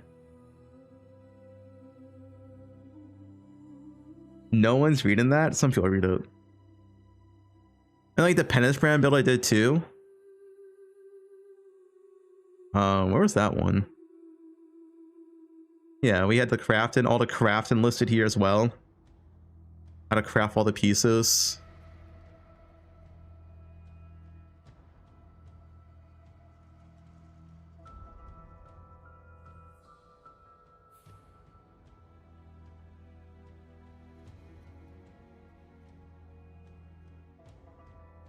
And I'm not playing Slammer again. I'm playing Right Side of the Tree. Now, what are we playing? We don't know. But I want to play Right Side of the Tree. We'll see patch notes.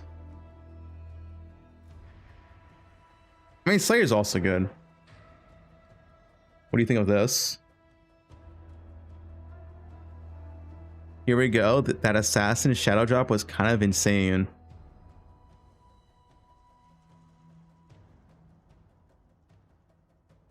True W.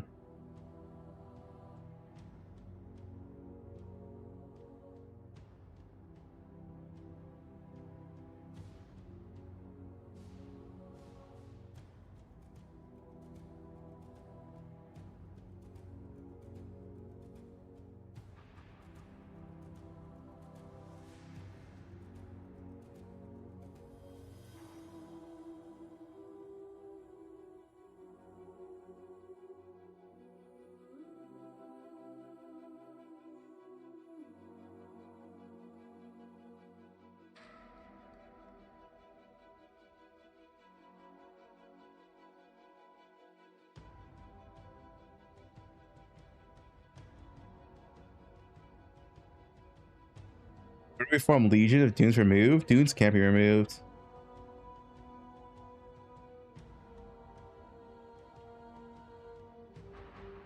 You guys know Dunes is a permanent map because it's tied to a unique map, so they can't remove Dunes. Yeah, there's been 0 bans today. Honestly, pretty good. Off to a good start.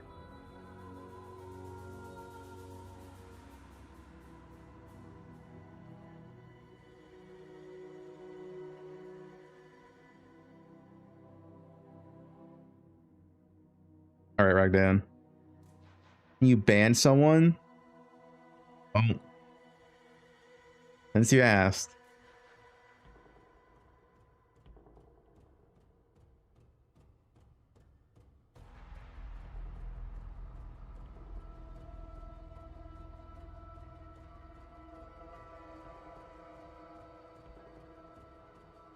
He said ban someone.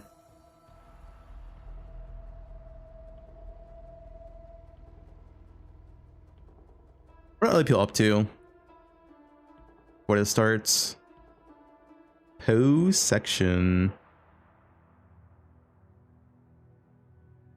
Oh, what's Lance's bingo? In the end, Lance's bingo, ES buff. Okay, this guy, what do you mean ES buffed?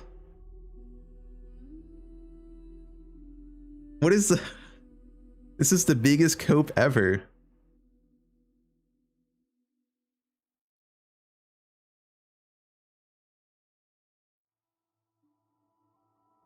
What else we have here?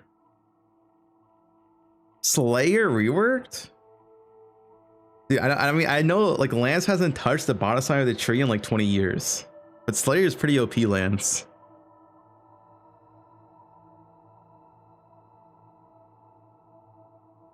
Big past the tree changes. Slams nerfed. Async thumb tabs.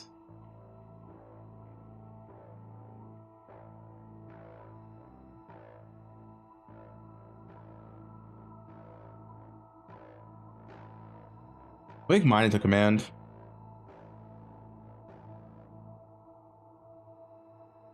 Guys, did you know Imagers is banned in the UK? So if you just link a British person Imager link, they can't click on it. It's just banned.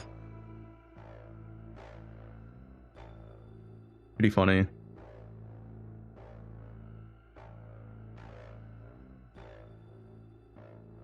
Why? Because UK is doing some like dumb restriction online where you have to send in your ID to view 18+ content. But Imager was like, fuck that, we're just gonna ban Imager in the UK. So now it's just banned in, yeah, so yeah, UK can't view Imager. That's in the US? Nope. I don't have to send my ID in for anything.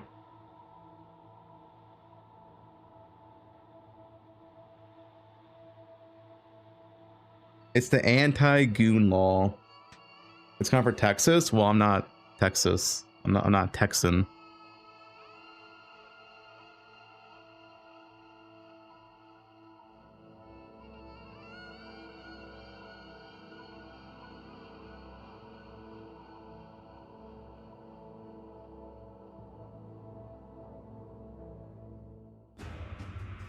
Canada? I'm not Canadian either. I'm a true blood American, and don't you forget.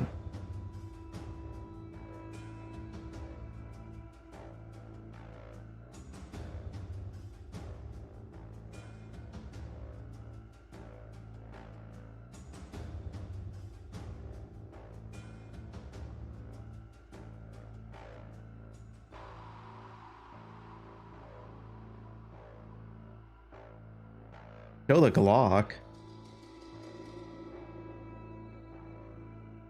Where's Sushi? I'm pretty sure Sushi's streaming.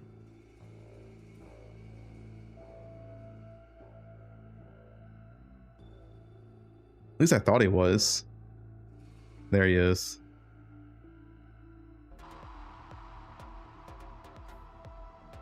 Sushi wide. When I enter the room, Sushi does this. Of the Atlas.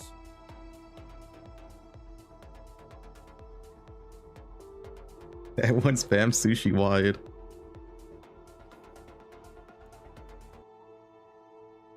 Deep Delvin? Deep Delvin's pointless in this game. Like, you have immortal builds in this game and you can just delve for Elver. You like, I don't know. Deep Delvin's like, it's kind of pointless. You don't make currency.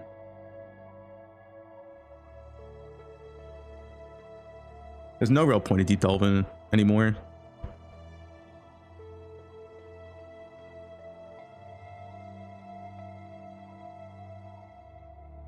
Yeah, let's say buff Delve.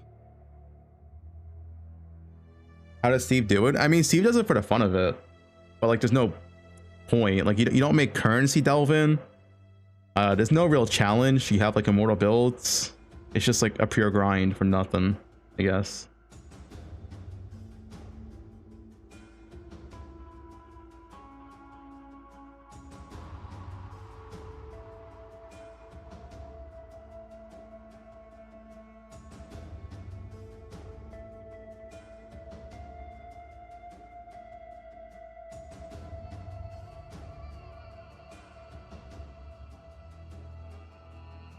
Yeah, you can get the pet drop here. It starts in 22 minutes.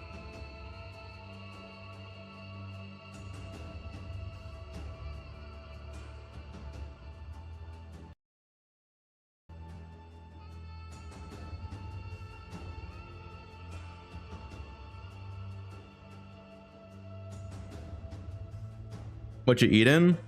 A bar. I didn't eat anything today.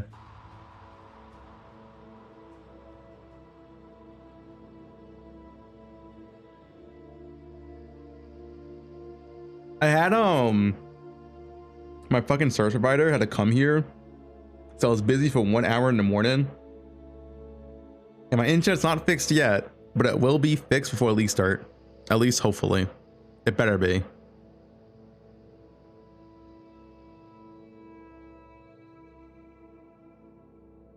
It's fine right now. Usually it's fine for now. Usually the issue starts in like 3 hours. We'll see.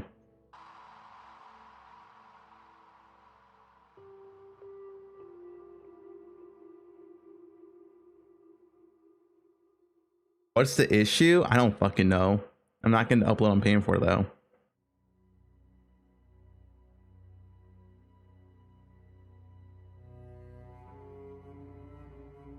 All I know, it should be fixed in like 2 or 3 days. So before league start.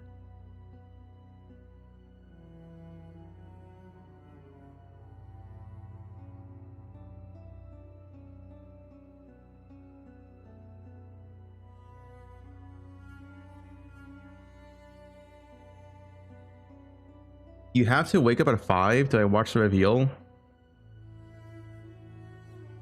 I mean, yeah, already up, Bobby. Bobby, the reveal's in 20 minutes. There's no way you don't stay up.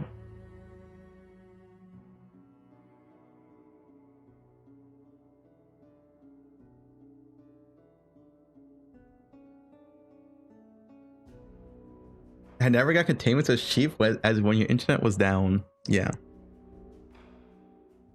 I'm really hoping my internet is fixed before league start, dude. I don't know. My internet is dog shit. I literally have the best internet service I can get in my area, and it's still dog shit. It is what it is.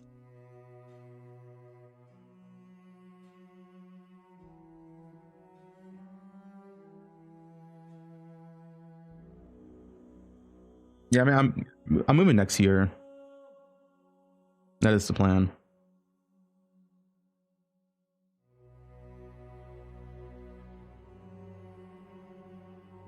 Where? I'm not telling you guys. You can get 2 ISP set up pretty easily.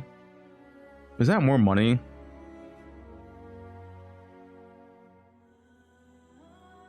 But also the second ISP here sucks. I don't think the second ISP is even good.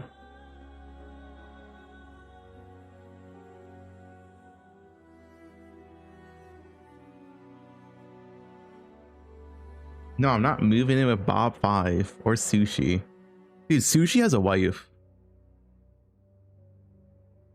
You have another job? No, this is my main job. I work pretty hard, long hours.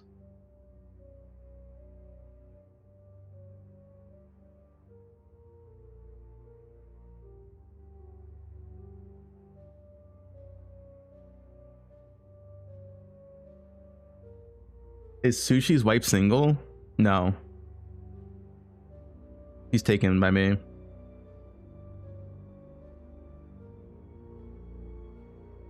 Yeah, Sushi has terrible internet. Sushi has worse internet than me. He has Comcast.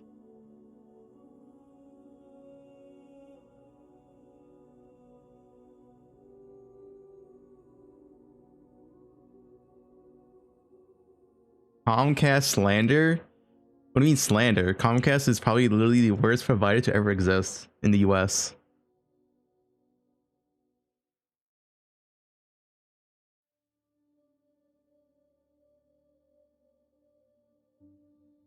Can't Sushi dupe the internet?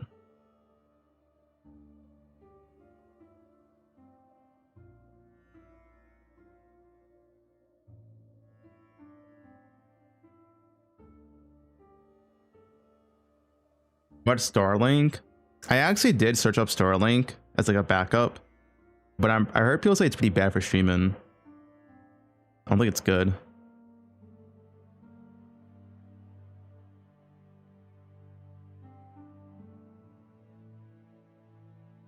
Not for gaming. Well, I mean, yeah.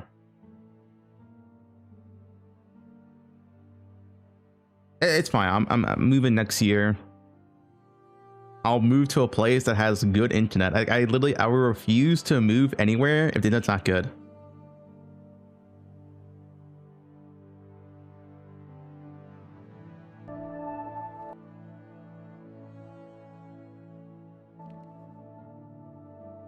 When you put on Apple Vision Pro, you see your world and everything in it. Whoa! What? No way! Are you kidding me, dude? No way! Fuck! That's always a good one. No way, dude. Are you kidding me? Thanks for Prime.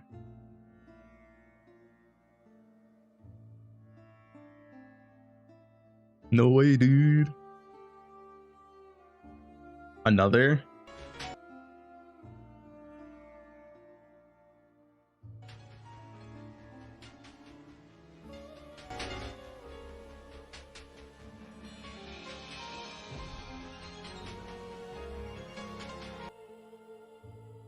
Bullying card, dude.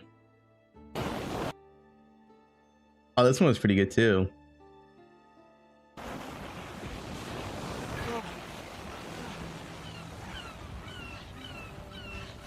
No way.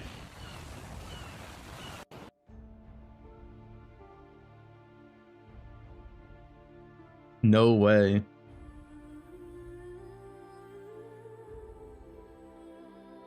Guys, only 15 minutes until the best patch to ever come out, to ever exist. The best lead mechanic revealed. Yep.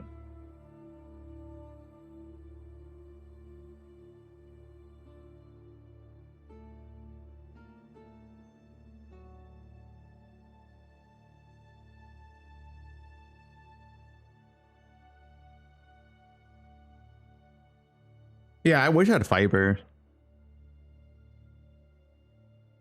My area is supposed to get fiber this year, but the year's almost over and I don't see no fiber yet. So I'm not sure what's going on. Thoughts on your new background?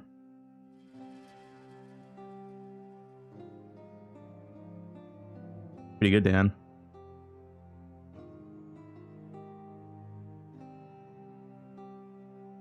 I don't have fiber. No, my area doesn't have it.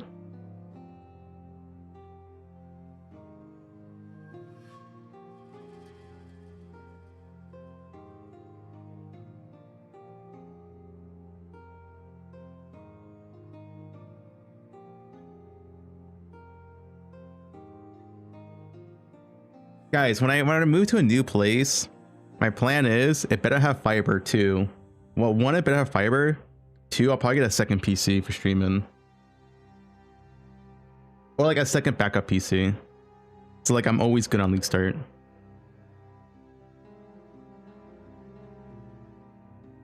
What's my speed? I'm supposed to get like 40 upload. That's my top speed.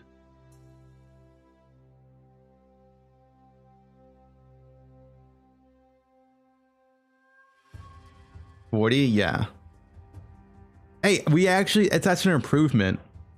It used to be 12 upload. Like 6 months back.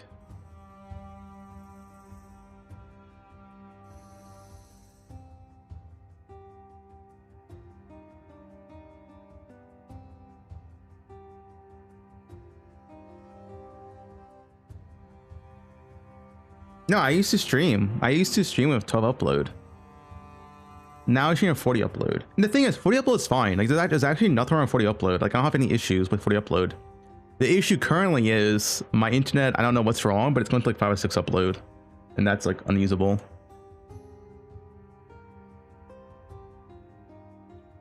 Like 40 is fine for streaming.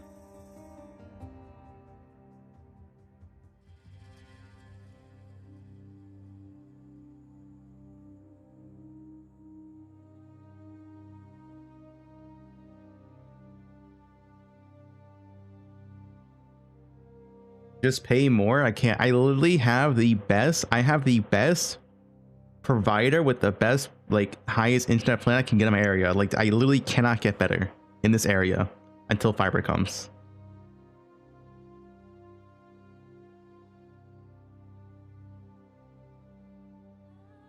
My downloads, like 1,000.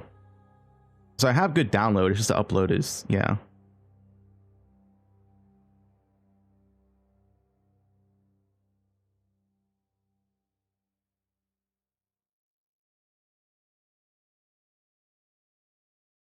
My bingo card is my prediction.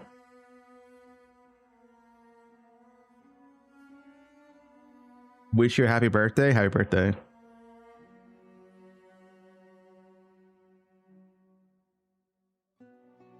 It's because the US, I don't know, it's like too fucking big, I guess, and they don't want to give good internet to everyone. Like, the main cities in the US, or any city has good internet, but if you don't live in a city, yeah, it's kind of rough.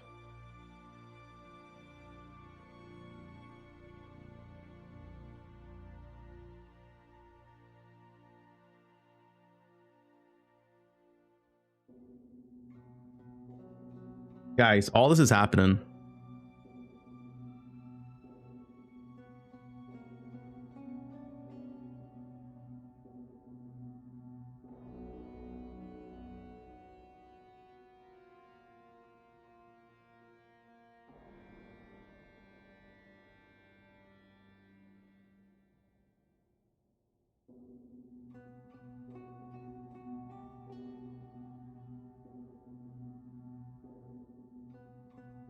I've heard German internet's worse though. At least a lot of places in Germany. I think it's about 22 months, is he? Auber's cosplaying today? Ooh, what's what? More Ascendancy reworks? I think there'll be one more. This guy is not getting a bingo from Zaki? Wait, whoa, what does that mean, Zaki? Wait, whoa, what is that? This guy is not getting a bingo.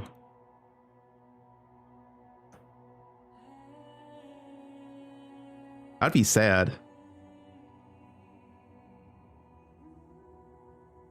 I feel like I have some pretty good columns here.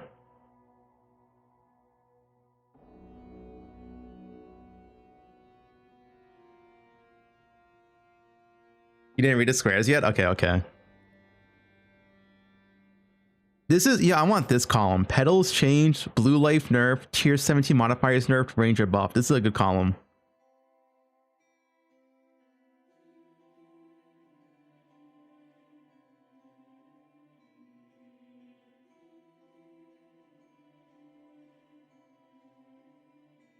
Right, dude, ranger just needs defense. Like, it doesn't need, you don't really need damage. Just give it some real defense, man. The ranger defense is so piss poor.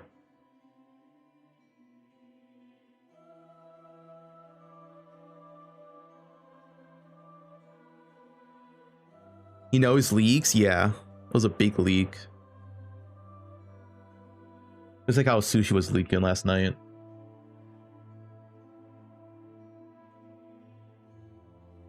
But it adds play.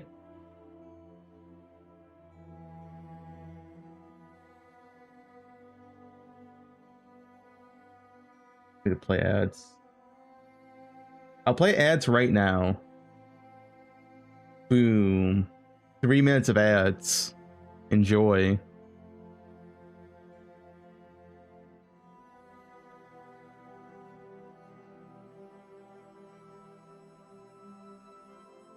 But that won't be ads for an hour now, so we're good for the whole live stream. And I can delay it for like 30 more minutes, so we'll be good for the whole live stream. You're a million, bro. Why the ads? You're forced to run ads on Twitch. There is an option where you can do 30-second of ads with pre-rolls, or you do 3 minutes of ads with no pre-rolls. But pre-rolls are really, really bad for your channel.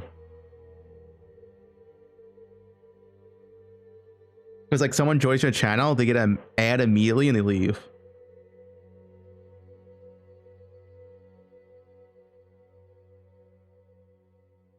I did run ads. I just ran ads. We're fine. Look, I just ran ads. It's on cooldown. 62 minutes. Pre-rolls off. We're fine. We're good.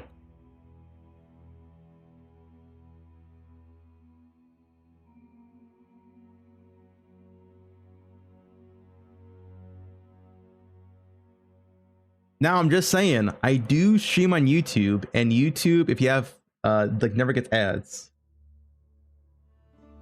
I do stream on both platforms.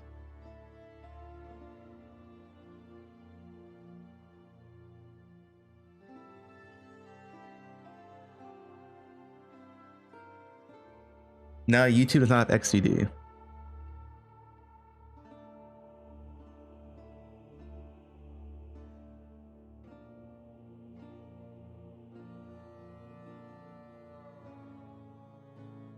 Stream on Rumble. Yeah, there's no drops on YouTube either. That's also true. Only Twitch gets drops for some reason.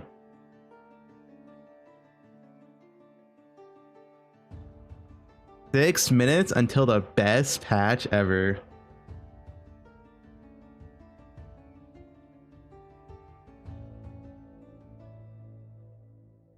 I agree, Bobby.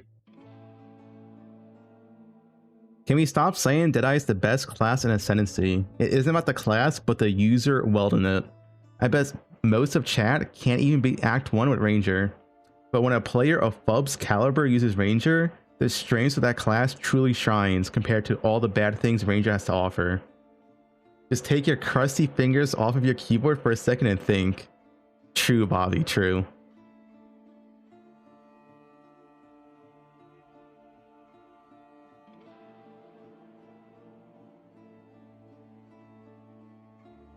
Getting to the Prime. Guys, before the live stream starts, you have time to subscribe for free with your Twitch Prime. It's free. Wait, read two. Mods, they're insulting me.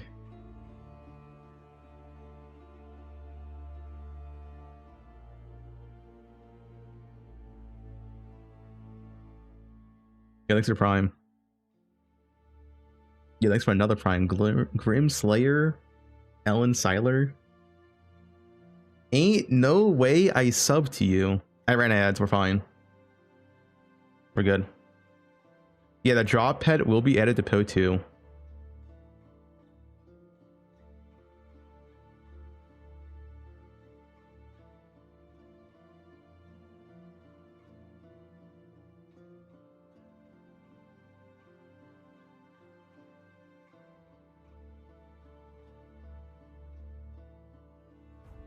Let's refresh the stream.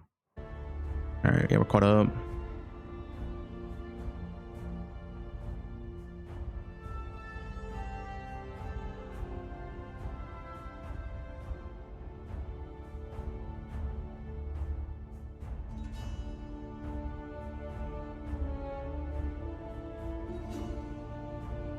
Thanks to tier 1.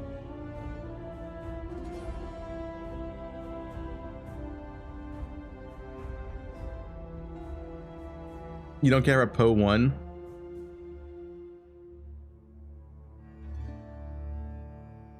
Poe1 suck.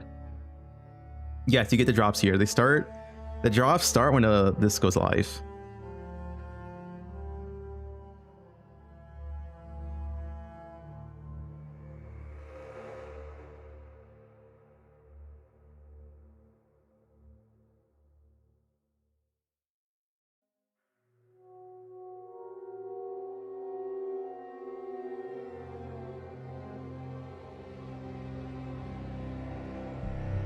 Dropped out of uni for 3.27. Hope it was worth it.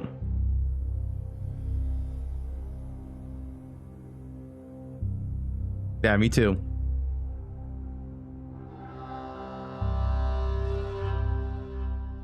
Yeah, you can try out Poe1.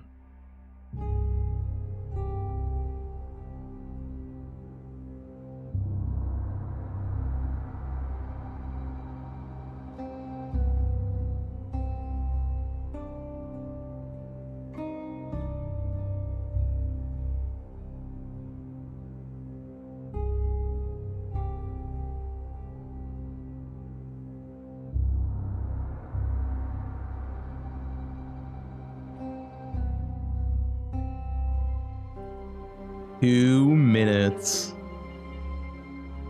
until the best league ever.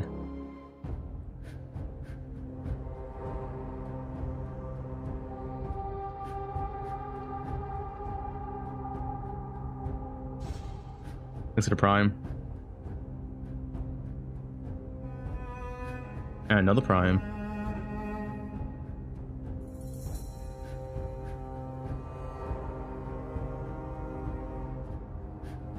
Just remember, guys, remember one thing, all right? But again, I wanted this time more familiarity, and then 327, we're going to go just ballistic on the characters and do as much as we possibly can. Ballistic on the characters.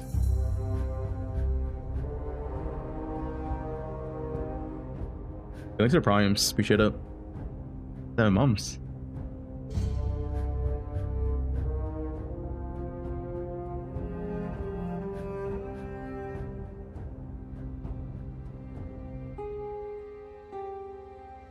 The Prime Julie.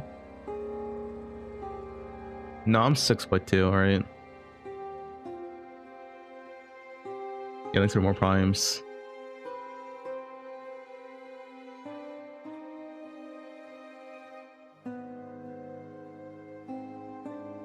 Wait, is this being double overlaid? Yeah.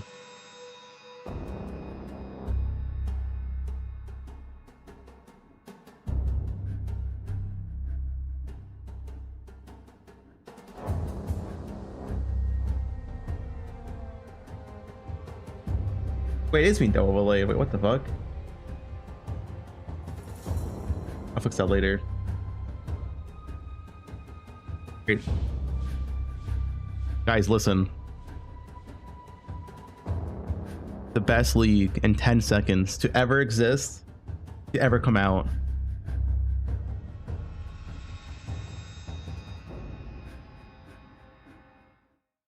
Hi, I'm Jonathan Rogers from Grinding Gear Games, and welcome to GGG Live. Volume should be good. Today we're going to show you an exclusive reveal of Path of Exile: Keepers of the Flame, which is coming out 1 week from now on October the 31st. Twitch drops are enabled on today's live stream, so you'll be able to claim your Hiveborn Crawler pet by following the instructions below. Without further ado, let's roll the trailer for Path of Exile: Keepers of the Flame. We, the Keepers of the Flame, serve the will of the Dreamer. Yo, that's Monk, dude. His instructions whispered from beyond the wall of sleep. But now, the Hiveborn are here, on Rayclast, and they seek to poison our world. Breach 2.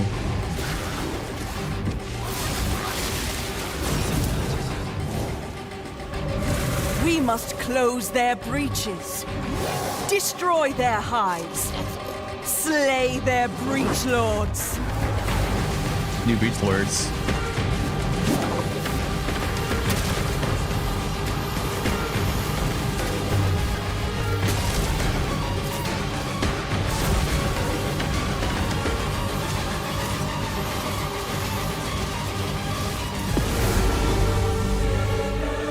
And by his gifts, the Dreamer provides.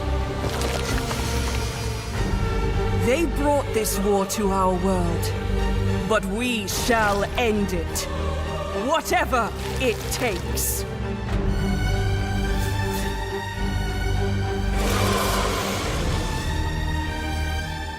Ganish's tree.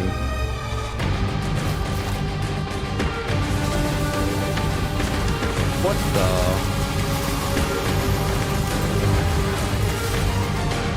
Bloodline classes, yo.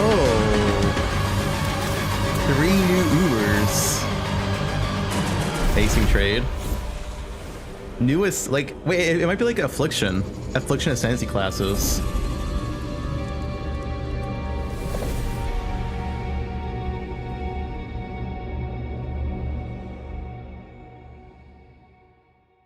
All right, tell us. As you can see, this expansion is a true sequel to the Breach League, first introduced to the game in 2016. Yep, that's it felt like League. it was time to progress the story of Breach, bringing with it a slew of new updates to the base game. In today's stream, we'll take you on a deep dive into Path of Exile, Keepers of the Flame, And beginning with the Bloodline league mechanic, Ascendancies. covering all the fearsome challenges it presents, and the new twisted ways you'll be able to empower your character. After that, we'll dive into the new Ascendancy options possible with Bloodline classes. Then we'll cover the much anticipated and synchronous trade system coming to Path of Exile 1. Afterwards, we'll move into the new Uber Pinnacle bosses, how to access them, and some new drops worthy of the added difficulty. Finally, we'll cover some notable quality of life improvements before moving on to our supporter packs and challenge rewards. I'm so glad to in-map mechanic, We'll then dude. have a live Q&A I'm so session glad. where Ziggy D will ask Path of Exile's game directors Mark and myself your questions from Twitch chat. And after the live stream, we'll drop the full patch notes at 11 AM New Zealand time or 3 PM Pacific.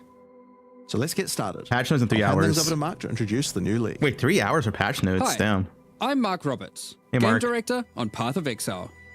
Breach is a beloved league that has had an iconic history in PoE. We intend to honour that legacy with our first ever sequel league, Keepers of the Flame.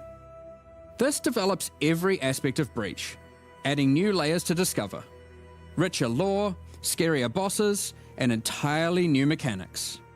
That said, this is still Breach, so you will still be opening breaches and slaying yeah. hordes of otherworldly monsters.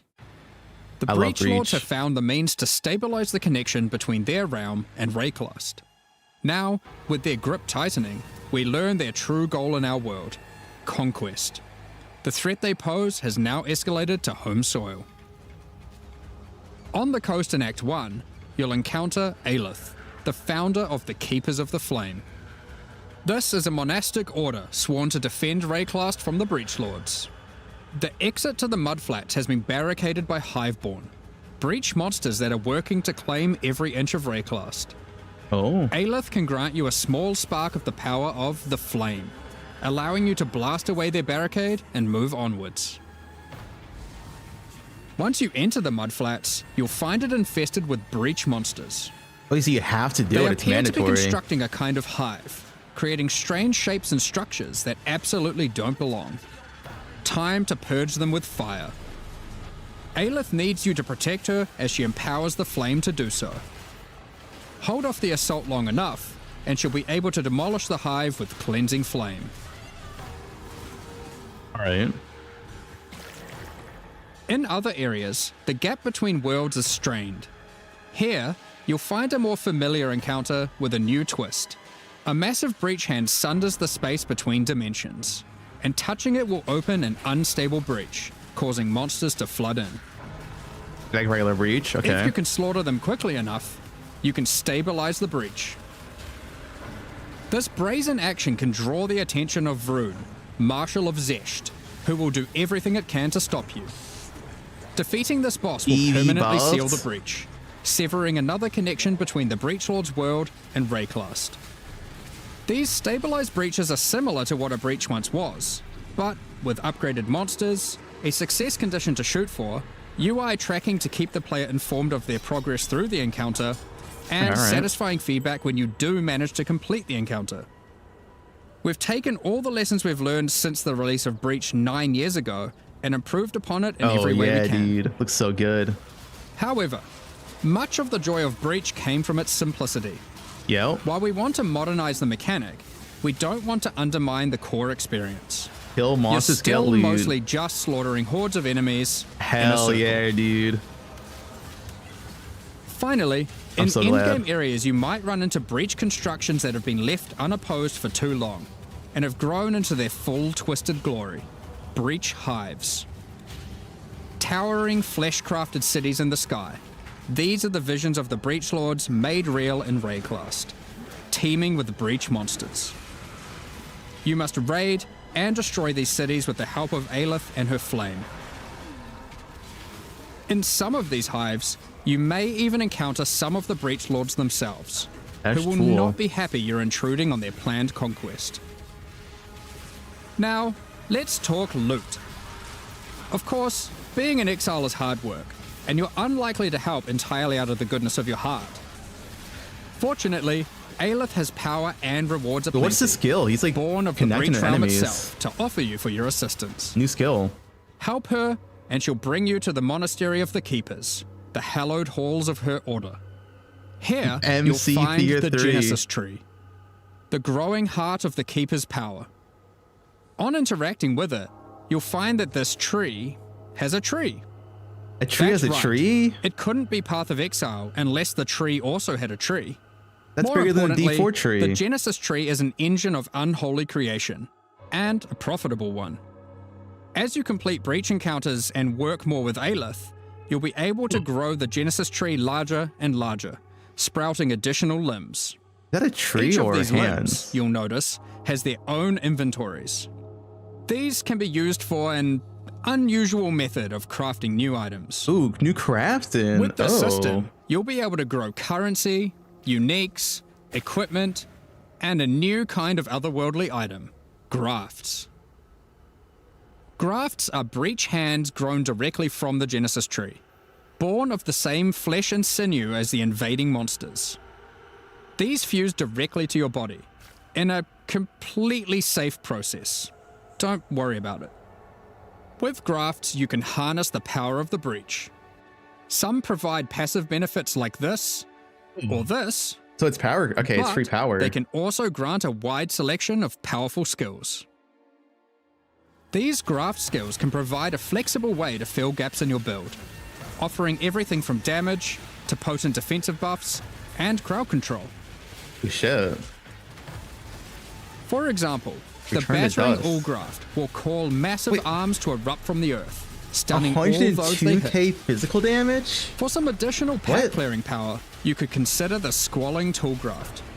When commanded, this graft will cast Dance in the White, creating a deadly ice tornado What's that number? which aggressively seeks enemies and fires off bursts of ricocheting projectiles when you critically strike with skills. Oh, shit.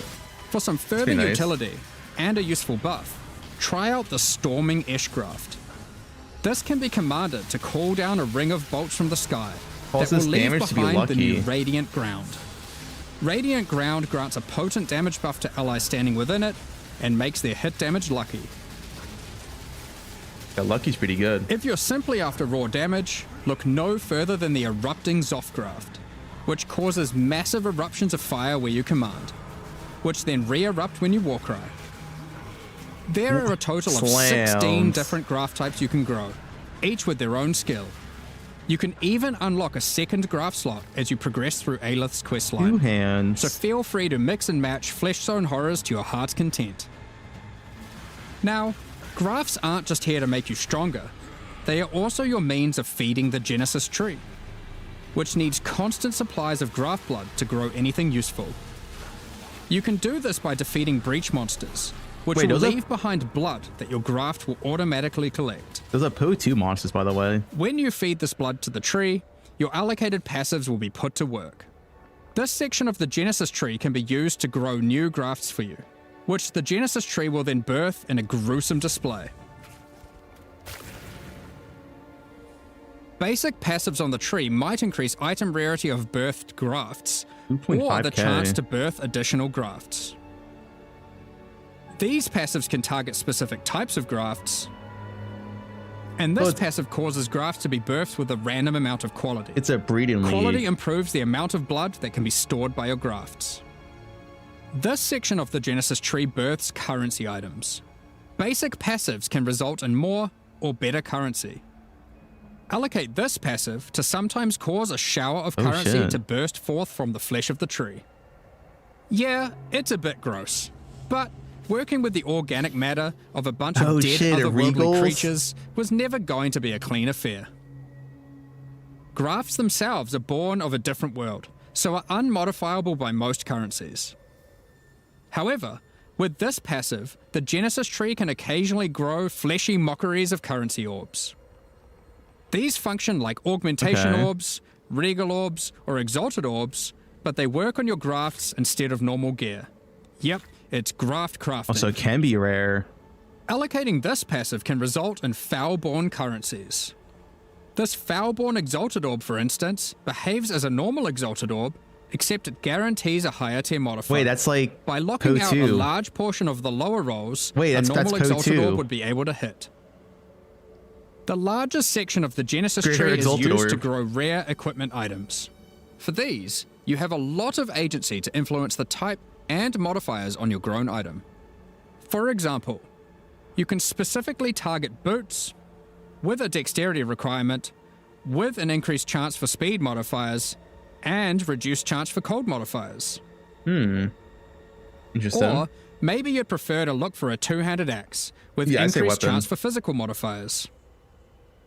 This section of the tree is for growing unique items. Similar to the equipment section, there are passives that let you target growing specific types of uniques or rarer uniques. The process of growth is not always a perfect one, however, and can result in some defects. This passive can result in birth uniques becoming foulborn, which mutates one of the existing modifiers on the item into a new one, resulting in some interesting new ways to use that unique. For example, this foulborn cool rain no longer has increased projectile speed. Wait, that's pretty cool. But instead has increased area of effect. Wait, that's pretty cool. Another foulborn cool rain could replace the mana gain on hit with the much more powerful modifier where insufficient mana doesn't prevent your bow attacks. Here are some other examples. Chaos's Gold Room, Elemental Overlord, Zolf's Blood. This passive even gives a rare chance for foulborn uniques to have multiple different modifiers mutated. Dude, foulborn Headhunter. I'm sure you'll come up with some extremely powerful uses for these. Oh, that's cool, dude. We'll leave it up to you to discover what this mysterious part of the Genesis tree can grow. So, ultimately, you'll be slaying masses of breach monsters, harvesting blood with the aid of your grafts, feeding that to the Genesis tree, growing some items, and better grafts, and back again to the slaughter. I want a double challenge foulborn Headhunter. This league will come with a set of 40 challenges to pursue, and completing them will award you with the Keeper of the Flame armor set, allowing you to truly embrace becoming a monk and worshipping the Dreamer. Now, graph skills won't be the only new tools to play with. Okay. In 327, we're also adding a collection of new skill and support gems. Let's go over them now. Kinetic Rain is a new wand attack, which covers the ground in unstable kinetic energy. These hazards collapse at the slightest touch, releasing their energies into any unfortunate soul who happens to be standing on them. With enough projectiles and area of effect, an enterprising exile could carpet the world in dangerous kinetic force. It's probably pretty good for single target, judging by the mechanics. Force creates a barrier of kinetic power, causing allied projectiles to ricochet towards targets automatically. That's old Frostwall. Drop one behind a boss and redirect that's the bolts of your arms. insane. You can shotgun. I'm sure you'll find ways to break this one. Wait, that's insane. Conflagration is a new bow attack, which rains down fiery bolts from above that stick into the ground and pulse as you approach. Once you get close enough, these bolts detonate, causing ravaging ignites. Maybe it's good for single target? These bolts chain react, allowing you to create fields of incendiary destruction. That wall's insane for LA, by the way. If it works for bows. Thunderstorm is a bow attack, which creates a whirling storm of wind and lightning where it lands. While you're within the storm, it will rapidly grow, until it becomes violently thunderous with lightning-infused clouds. At this point, leaving the storm will cause it to detonate, dealing damage to everything within and releasing a flurry of tornadoes in all directions. There's no way they didn't buff Deadeye. Attacking with kinetic fusillade will create hovering orbs of energy. These linger for a few moments above you before zipping off to nearby targets, chaining between them, then detonating. Okay, what is this skill of shit? Living lightning support will bring to life living sparks of energy. Elemental minions that zap through packs of enemies with speed and ease. Use these alongside your spellcasting to augment your pack clearing abilities, or find whatever means possible to cover the world in living sparks of ruin.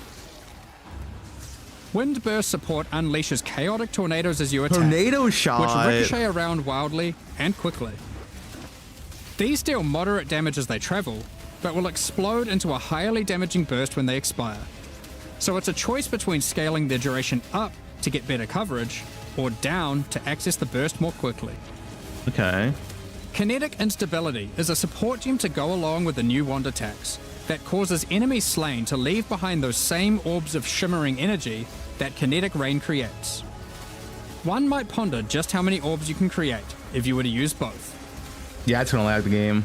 That's gonna lag the game. In 327, exiles will be able to absorb the power of some of the bosses they defeat. These take the form of new Ascendancy class options, called Bloodlines. Bloodline classes are a new means of character customization in the endgame. They are secondary ascendancy classes that are unlocked by defeating specific endgame bosses. They are allocated with your normal ascendancy points, and you'll have to choose how many of your points go into the original ascendancy and how many into your bloodline class. This means there is a nigh limitless ability to mix and match here, as you could choose to invest just a couple points into your bloodline, be strong then, or max it out. And you could take any bloodline with any base ascendancy class that you see fit. To unlock your bloodline, hunt down the endgame boss whose power you desire and defeat them, or have a friend help and claim the power for your own. It's not that many. There are 10 bloodline classes to discover. Like 6 passives.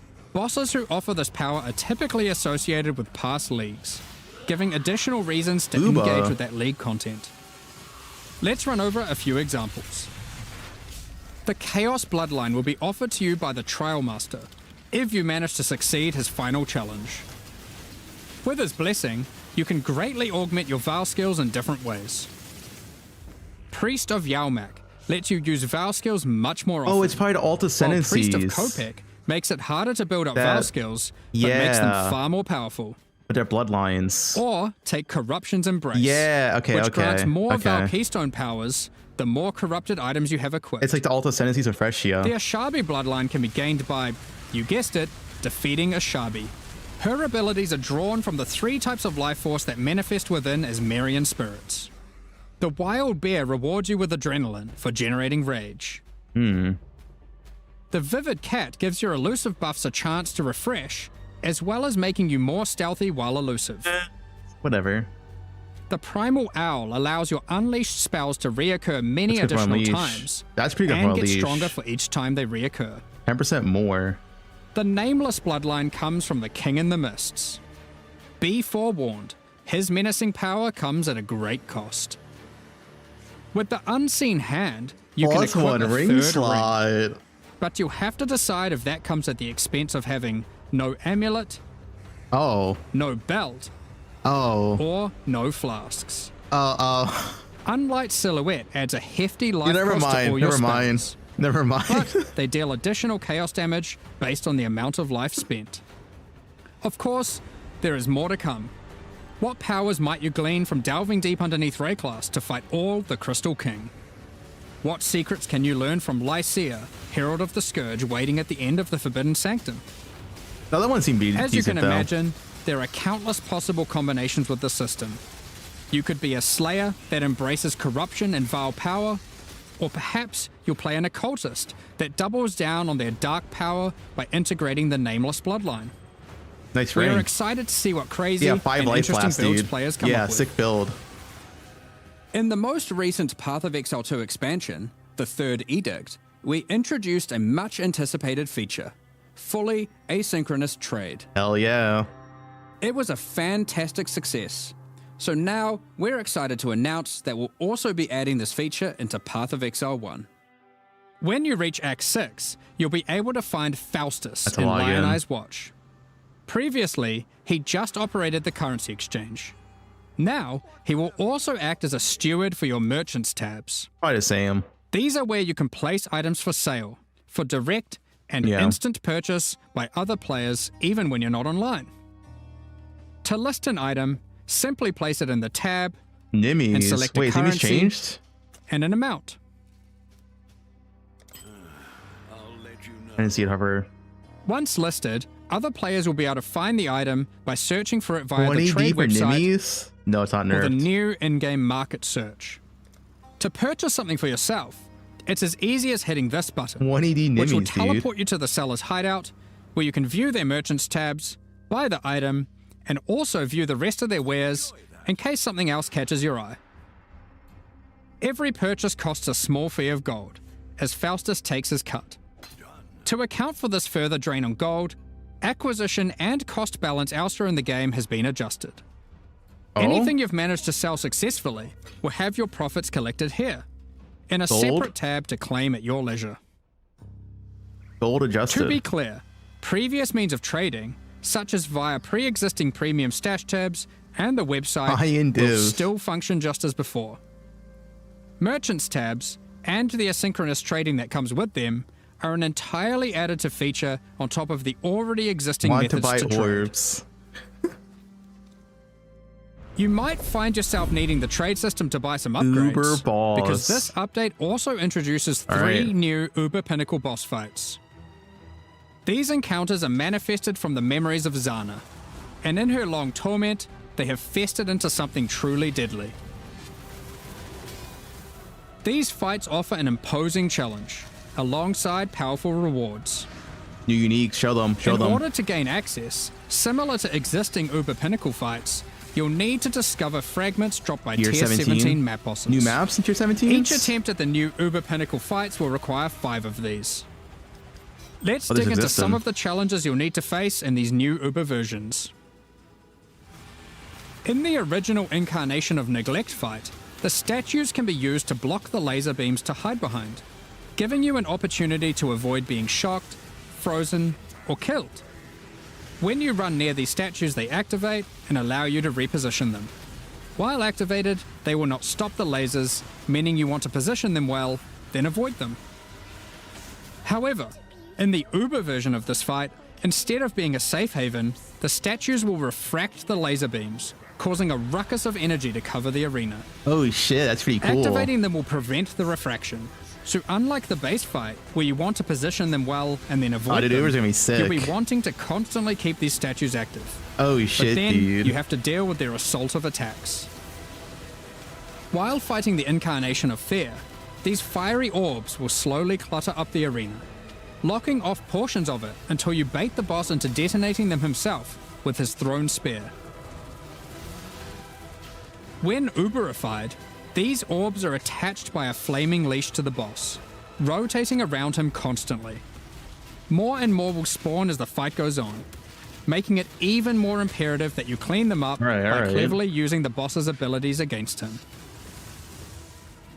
Normally in the incarnation of Dread Fuck this fight. during the bullet hell phase, you have to acquire a red rose, run it to the boss, then collect a blue rose, Yeah, fuck doing that the portion. same, causing it to get heavy stunned and interrupting its mechanic. In the Uber version, you have to do the same, but in order to get the blue rose, you have to defeat the incarnation of Neglect. And to get the red rose, you have to defeat the incarnation of Fear. They have to fight too many Good luck. bosses. Alright. Given the difficulty of these bosses, their rewards should be worth your while. Let's take a look at some. Uniques. They better be From sick. the They're uber Uber uniques. incarnation of Neglect fight, we have Bitter Instinct. Retaliation. A spiky shield that turns retaliatory strikes into preemptive ones, making it just a matter of time before the long arm of justice crushes your foes. 1C unique. Alternatively, you might find Rock this one, you Festering block. Resentment, a poisoned blade with an unending supply of toxins built into the hilt.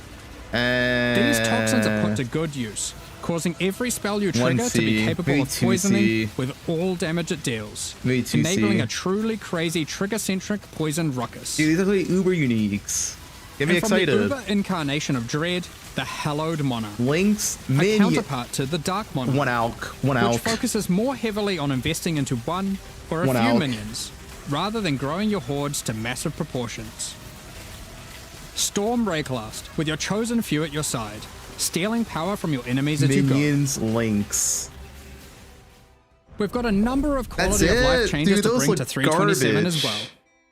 Many of which you may have seen already in some of our pre-livestream teasers, but for those who haven't, Heist is a mechanic which has long frustrated some players who may otherwise have been interested in the rewards it has to offer, Those used for but have no garbage, desire to dude. grind through the early progress of finding and running low-level contracts to get all of the rogues to their maximum level. Well, starting in 327, Heist rogues will automatically begin at maximum level, so you can start your dubious criminal career without all the busy work. Points invested into your Atlas passive tree will now be refundable with gold. Just speak to Kerak to do so. Yeah, we know the bits already. For players who love jumping between strategies, there's also an option to instantly refund your entire tree, which of course can now also be done with your regular passive tree as well. Now you can make all your decisions with no regrets. Well, maybe some regrets. You no longer need to purchase bestiary orbs. you can now itemize beasts for free directly from your bestiary. From late Act 1, you can now mass identify your items at an NPC in every town, and from Helena in your hideout. This does not require Scrolls of Wisdom at all. While using an Alteration Orb, you can now hold Alt to This swap one's to nice using an too. Augmentation Very Orb, nice. if one is available. Opening a Blight Chest will now open all other Blight Chests near it. Rogue's disenchanting services can now be accessed from towns and hideouts. Kerak missions now have a handy icon to show at a glance what kind of mission they are. Holding down Control Guys, and this one's right-clicking nerfed. on stacked decks This one's sick. will now continuously open them to your inventory, notifying you in chat what the outcome is. If you still want to open them direct to the ground, to let your loot filter provide a dose of dopamine, you can still do that too by also holding Shift. Vile Orbs can be used on monsters encased in essences. This change is to massive. the same effect that Remnants of Corruption have. Yeah, Valors have more value. When multiple skill gems are ready to level at the same time, you'll now This be able change to is click also this good. button to level them all up at once. Next up, we're going to be talking about our new League supporter packs. New supporter packs? I'm buying them Today, all. I'm swiping. we're launching 2 new series of supporter packs. I'm swiping. The Champion of Theopolis and the Verdant Magus packs. Each tier contains the pack's full face value in points, alongside several exclusive microtransactions. Oh, that's pretty cool. As Oh, look at always, this hideout. the microtransactions in these packs Wait, are what purely is that? cosmetic and do not affect your character's Is that a power bull dick? or progression in any way. The Champion of Theopolis series of supporter packs contains 6 exclusive microtransactions. Manifest a champion's ferocity, as the Lion's Might unique finisher effect rips your enemies to shreds. Open the Champion of Theopolis portal to end your crusade That through portal's maps in cool. the style expected of a true victor of the arena. Defeat your enemies like a true gladiator, wearing the Grand Champion of Theopolis armor set. That's a cool duelist The armor armor set. awarded only to the most elite warriors of the Grand Arena. Take charge of the situation and storm into combat with the Yeah. Flaming Minotaur's Quicksilver Flask effect. Dude, what is that bull dick, The dude? champion's Podium map device rises up to honor the glory you've achieved as you activate it. Ascend portal the map stairs device. and stand atop the platform as you enter your maps. Each flame surrounding the platform represents a remaining use on your portal. Okay.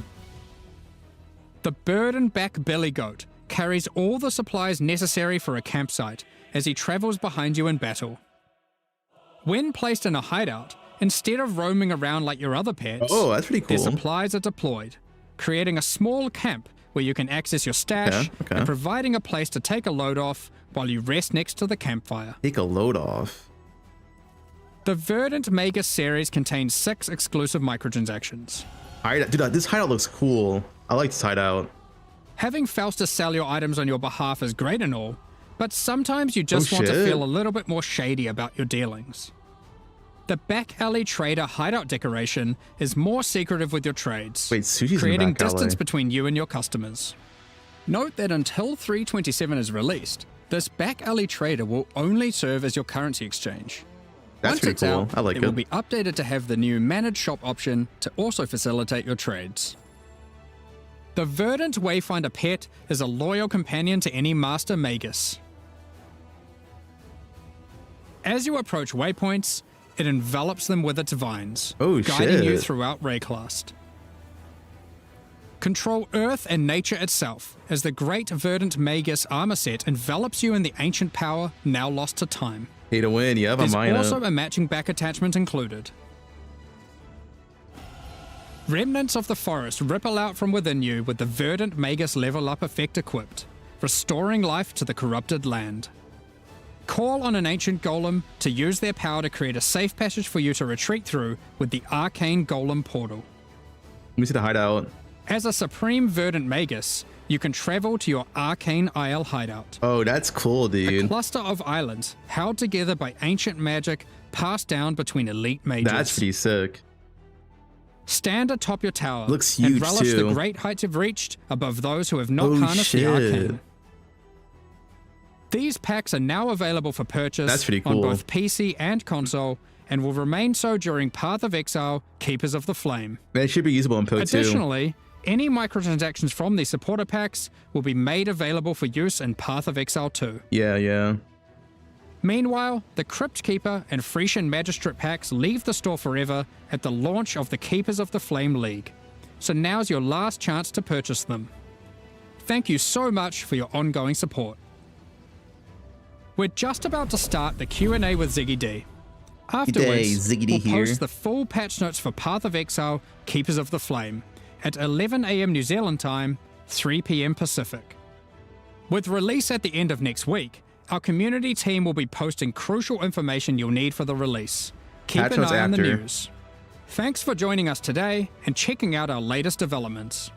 We're looking forward to holding off the Breach Lord's conquest, crafting gruesome grafts, planning dozens of Bloodline-empowered builds, and filling out our tree's tree.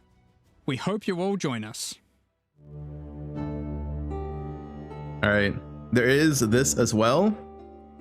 The new website. You usually have some new stuff here. Increased armor, harder flame. G'day Exiles and welcome to G'day, the ZD. post-reveal discussion and Q&A with Jonathan and Mark. Lead It's maximum guys who make life. Games, I believe was what we discussed. Yo, look at this red dream. Yeah. Excellent. I like it. It's good.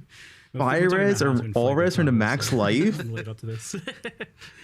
327 Keepers That's a of the lot of Flame, life. the reveal we just had there was, I think, quite Damage a can't banger, be but deflected. I've been even more impressed with what I've been playing here in the office with some of that. So we'll That's a get lot into of it in a life. moment. But I'm curious, this is kind of like a special kind of reveal day for PoE1 fans, as I think it marks a return to schedule for us. You announced this plan to do the 4-month cycle for the games, two twos, and it seems to be working. Yeah, I mean, it's certainly hard. I'll tell you that, right? Like, it can be pretty brutal on some of the stuff when it's like, every 2 months you got a deadline. We but, yeah, I mean, look, we have to do it, right? Like, I mean, that was Wait, always this the is an intention Uber to ring? get, Wait, that's an bring Uber the schedule. ring? It's super important. So we have to make it happen. We have That's to an make sure Uber that ring? that's something that we can do going forward. But yeah, I would like. I'm honestly, I'm so happy that we managed to to get everything back, and I think it helps a lot. I think like things feel a lot less like crazy here this visit for me, like, and things seem a bit more of a finished state as well from what I've been looking at. So well, we're putting a lot more effort into sort of getting that production process down, making sure that everything's going well. Watch the Q&A with patch hiring notes. producers at the moment, just by the way, in case anyone's out there is like looking for a production job. It's something that we're really concentrating on, making sure that because when you've got a schedule like this, when it's this tight, you have to be really, really careful, because like I would say one of the hardest things that we didn't expect, trying to make sure that we get the schedule this short, is you start to become really vulnerable to just like random things, like this person gets sick or like something like that, and that's like suddenly it's like a real challenge. So that's been real hard to adapt to. But yeah, I mean, honestly, we have to do it. Because PoE2's 030 kind of, we missed it by a week or two as well. Like, normally that's okay. Yeah. You slip a week or two, but now all of a sudden, now you got a bit 2 week more overlap with 327. And it certainly has less room for error. But again, that's why more production staff should help. And we are just going to get better at it. Turn up a little bit. But yes, we made it to 326 and now 327. Should be good. Mostly on schedule, give or take. Mostly on schedule. But, one was, you could argue one's an anomaly, 2 is a pattern, so hopefully it should continue as normal, but we'll get better at it 100%, so we'll work out the kinks, but it was always going to be some growing pains to going to 6 releases a year for across both Path of Exiles. So. yeah, I remember thinking when you guys were doing 4 releases a year that was crazy, so 6 is pretty wild, but it seems to be happening, so fingers crossed it keeps happening. Is the contingency just that, like, occasionally you just might delay by a few weeks here? I don't want to. I really want to be real strict about it. Like, we said we'd stick to the time and adapt the content around the time. Like, consistency is key. So hopefully we can keep doing that. That's still our current philosophy and plan. So I think you were telling me once before, Jonathan, that when you have that for a while, it kind of helps everyone get an idea of like scoping a lot better. Yeah, absolutely. I mean, look, it helps with everything, right? It helps with the players just feeling the consistency. It helps with like developers. Like it's just overall like a way better state to be in. So, Breach 2, aka Breach 2. Yeah, I'm so excited for Breach 2. In-map mechanic. Direct sequel league in PoE. Now, I know we're kind of sequeling with stuff in PoE 2. There's like definitely follow-ups there, but this is the actual first true sequel league, and it seems like people are pretty keen on the idea. I think the reception's been pretty good so far, first impressions. What are your guys' thoughts on doing a sequel? Were you like anti-sequel, pro-sequel? Because I know people kind of... I would say personally that so whenever you do a sequel, you're entering a dangerous territory because people who didn't like the original could then now be like, oh, I'm disappointed because as soon as they hear that it's a sequel to something they didn't like, they're like, it's not happy. So you could just be ruling out a bunch of people in your audience right away. Now, Breaches, I would say, is a pretty popular one. So there's less everyone loves Breach. But effectively, in order to make a sequel to something, I think you really have to be doing something that had to be a real banger back when you did it, so that people actually, are definitely on board from the beginning. In general, I'd say we'd prefer to do stuff that's like new, but I think this one was a good fit. It was a good example of something to do, and people are liking it. So it's I mean, as Jonathan said, yes, like some leagues are more divisive than others. Some have more kind of X factor out there gameplay. With the whole Blight Tower defense, and some of them are more maps. Imagine and a sequel to Legion League, and immediately you do turn off some people, and we know that going in. When we make these, we try and make it something good for everyone, but Breach had that just like you're just slaying hordes of monsters. You're just killing. It's the classic. We talk about reinventing the wheel. Here we talk about not reinventing the killing monsters in circles. And it has that. And by the way, that is a massive thing when doing the sequel, is we're like, we must keep the killing monsters in circle. Because the last thing I want to do is, and this is another risk of a sequel, is take something that people love and then just ruin it. We really focused on the weaknesses of what Breach had, because it was nine years ago, almost to date. I think it was. I think it was December 9 years ago. So we're almost there. Yeah, just if you want to feel a bit old for a moment there. My back, ow. And I actually still remember working on it. It does not feel like it was that long ago. I made those 5, the 5 Breach Lords back when, and put together all the monsters and all that interesting stuff back then. And I was like, what was I doing? Like we took the player characters, put some micros on them, and dunked them in red paint. That was the style at the time. It was like, so it's not only been fun to come back and do a sequel, which, by the way, we've codenamed Breakwall, which is obviously a given. Back when I was 30. We've coming with like 9 years of lessons learned, including with the guys. Breach League was our first league played as well, and then coming back and so being high like, hopes. What do we know now that we didn't know back then? And it's like, okay, let's not sabotage the gameplay, the killing of monsters, the killing monsters in a circle, and let's focus on the weaknesses. And so then we looked at, okay, well, nowadays, if we were to do a league, it generally comes with, some character power arc. You've got some crafting system. There's generally a meta system, and then that's where you get like the grafts, the Genesis tree, and all that stuff come in. And again, focusing on that, less of like, focusing on the combat mechanic this time around, because we kind of knew that was a success. You'll find that it might be less trivial with some of the other contents that's a little bit more like crazy with respect to combat. But we'll see. I'm definitely eager to dive into like basically all of the things you mentioned there.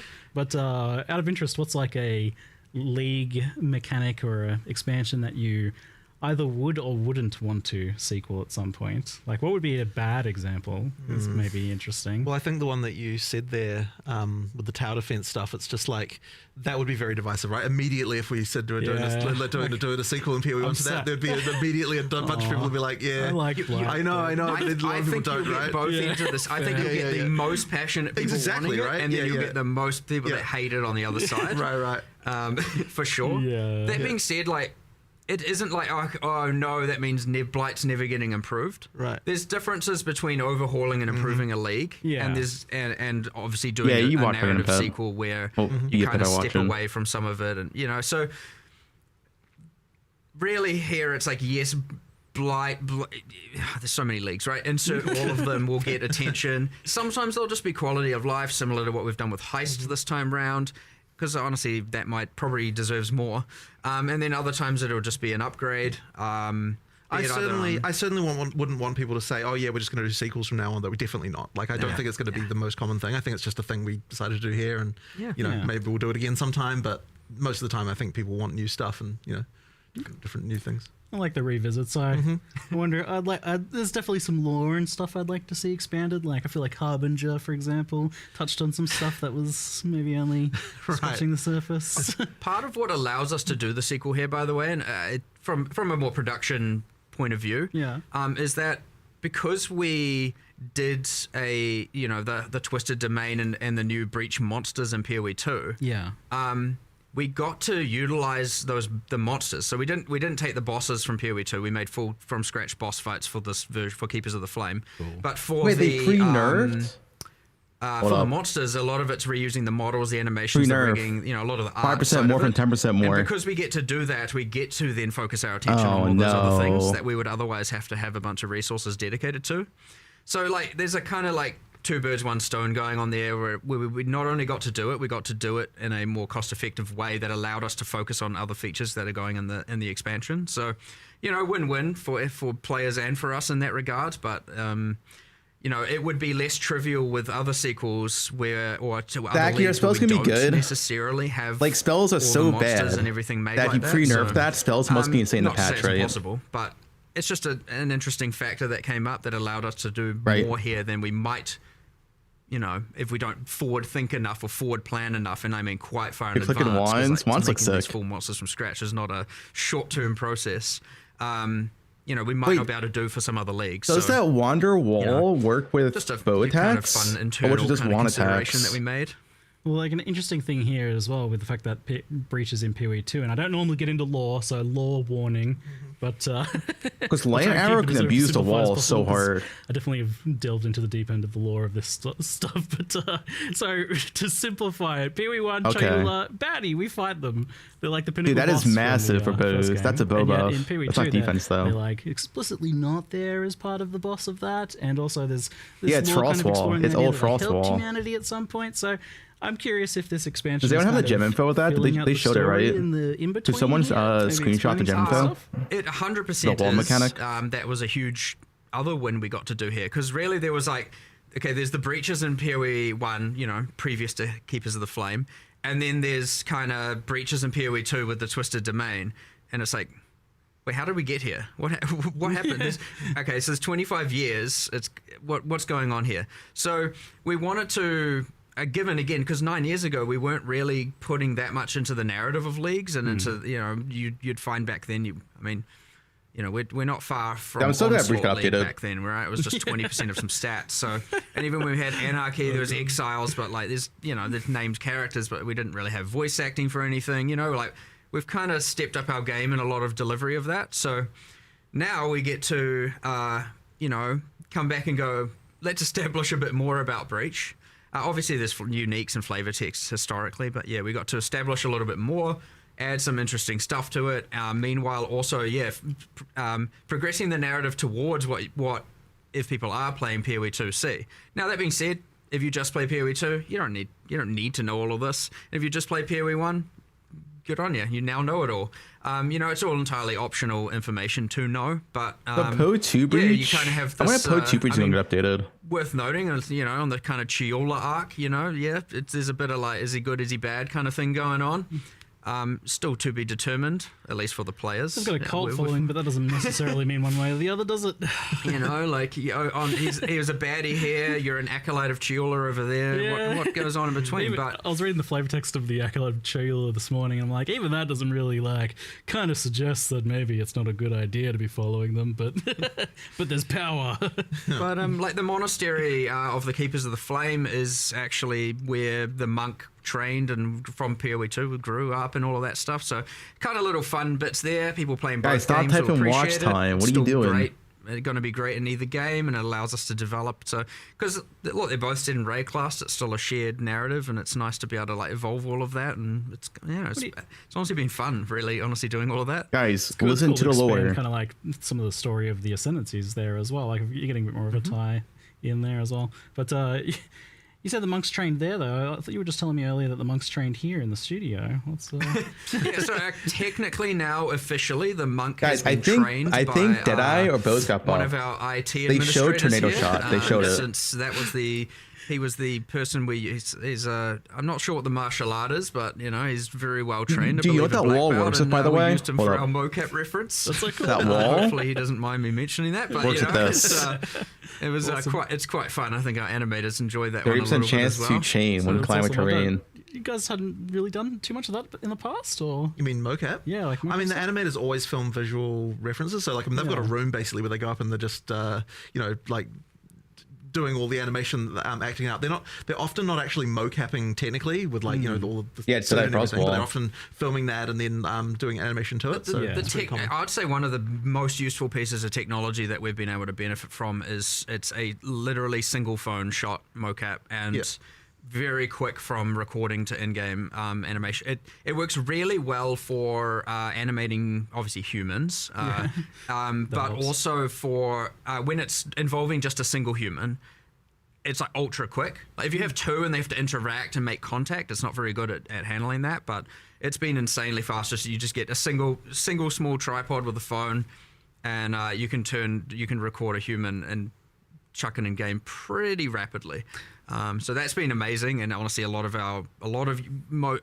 all of the human animations you'll now see in game, where it's not someone punching or hitting another person. So like, it's not, you know, the best for combat and kind of scripted cinematic interactions between characters, but just those kind of freestanding town idols and all of that stuff, yeah, you can do pretty rapidly now. It's been a pretty big improvement, I'd say, in a cool way. Yeah, and I mean, you're getting like PoE2 quality stuff in Path of Exile 1 as well. Demon like, Witch is the number one baddie. Holy, I want her to drag her scales as she dodge rolls over me. Okay, Jung. The original bosses were just exiles with extra color filters on them, right? I mean, everything new that goes into PoE1 like has been a lot higher standard than some of the early stuff for a very long time, right? Because it's not like you have people being like, oh, you know what, I'm going to make this worse quality because it's going in PoE1. Like obviously they're going to make something look as good as we can make it, right? So artists are artists, you know? Exactly, right? So I mean, the good quality art. You could probably phone it in a bit more, I reckon. They don't. No, an artist doesn't want to do that, right? They want to make stuff that's good. So who wants to do that? Yeah, It's a quick way to remove their job satisfaction. Right. Make bad stuff. Yeah. It's too good. Yeah, fair enough. So you mentioned the sanctity of the kill monster in Circle. So on the mechanical front, I noticed that there's actually two distinct types of breaches here. There's very much close to the original one, but then there's this hive one. What are the differences between the two, and how do they work? We've got 4 encounters. 4 total. Wait, no Chayula? The more common one is the kind of what we're saying is the hive. So the breach have come through those, the hand portals. They've stabilized the breach and are now building their hives. And so you'll come across there's heaps of walls and constructs and some half organic, half inorganic. And you get the little spider things, which I think is the Twitch drop for the stream. You get those and they're kind of building and they're like putting together like molecule by molecule building these hives. And that's the one where you come in and you get given the power of the Keepers of the Flame, and that can just incinerate away all of the material, and you're kind of just like running around pretending to be a Righteous Fire build for a moment. I'll just note as well, like you don't have to click any doors or like jump into any walls. They just evaporate before you. You just run around. You run around so burning stuff. It's kind of satisfying. It's the ash going everywhere. There's a couple of things going on there. So generally when you get to the center, you summon an Aelith, you start the encounter. And effectively just kill a whole bunch of monsters. They're trying to get to her. They're trying to kill her.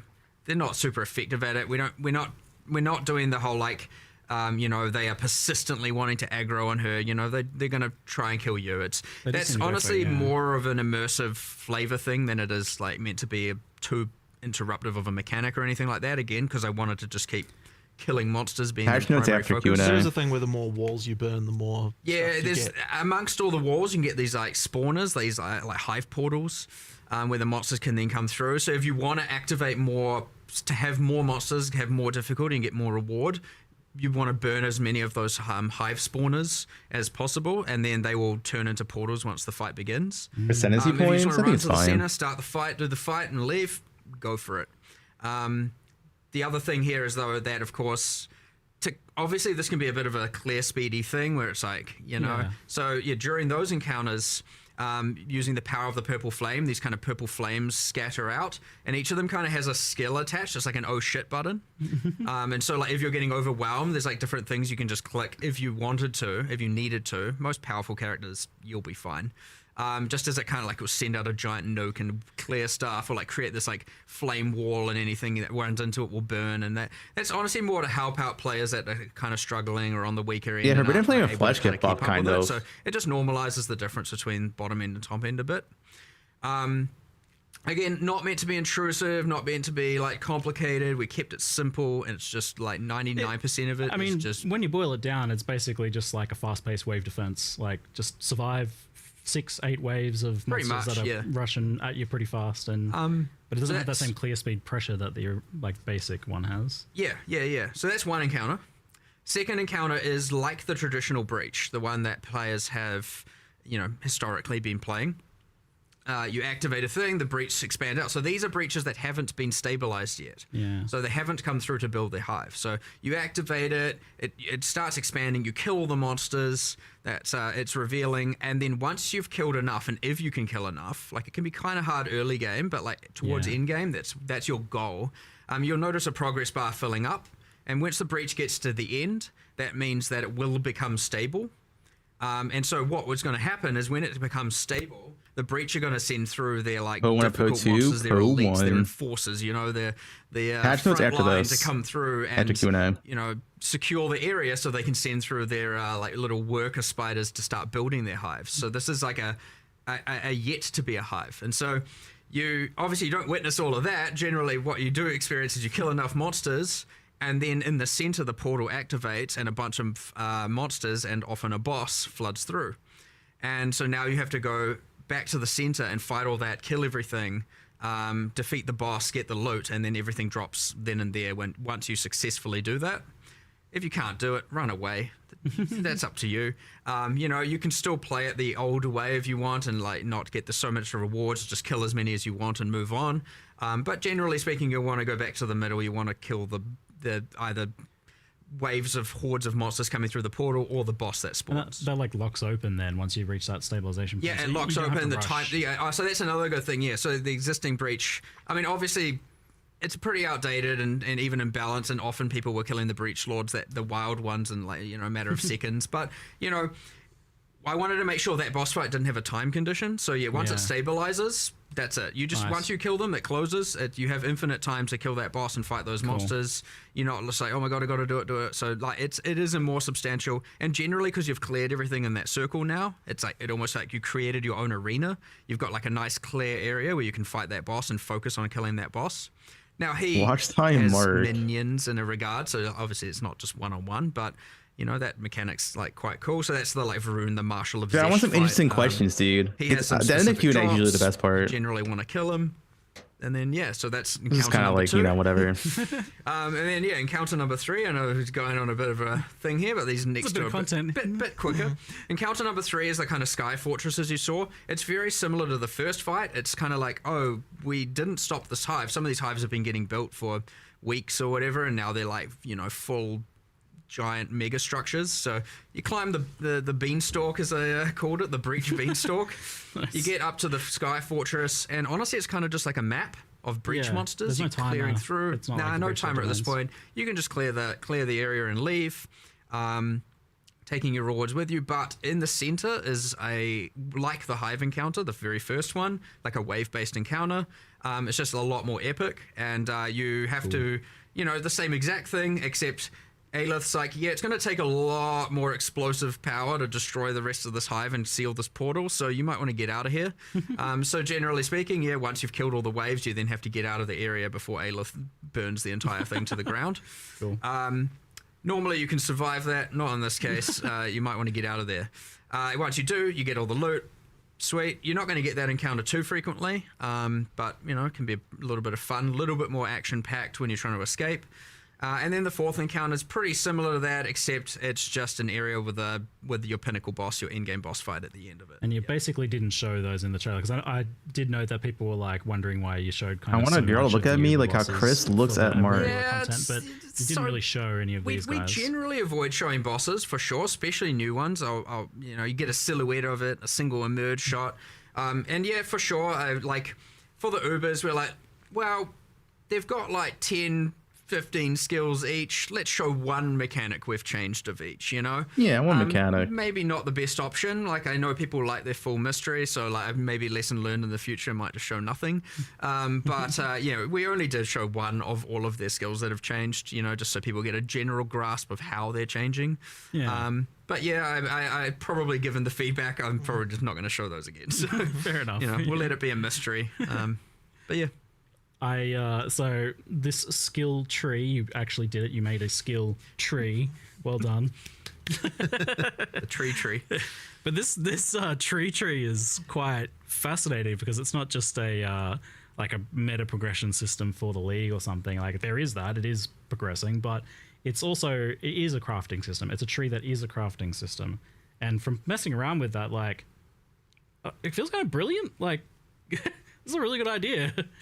How did that come about? There's kind of a mixture from Chris Octavian and I can't remember who. Me and him and kind of Andrew, we all kind of just came up with ideas. But I think the original tree that spawns items or grows items and then hatches items came from Octavian. And the grafts, mind you, as well. Guys, the good questions are coming soon. He's got a creative brain on that one. Comes up with some cool ideas. I like, you know, that kind of out there style of design, which is good. And so eventually we took that kind of idea. I was the one who brought Breach to the table and was like, oh, we can unify these. And that came from a interesting thing where in the Twisted Domain in PoE 2, you get these you have these trees made of hands that the environment artists made. And I really love them, and I'm like, normally because you're on a timer in that area and you're going hard, you're fighting monsters, you don't really get to appreciate a lot of the art assets in there. Zoom. And I was like, wow, damn, I want to use those trees, but have them, because I think they're petrified in that version. So it's like, what does that look like when it's a bit more alive, a bit more organic, a bit more gross?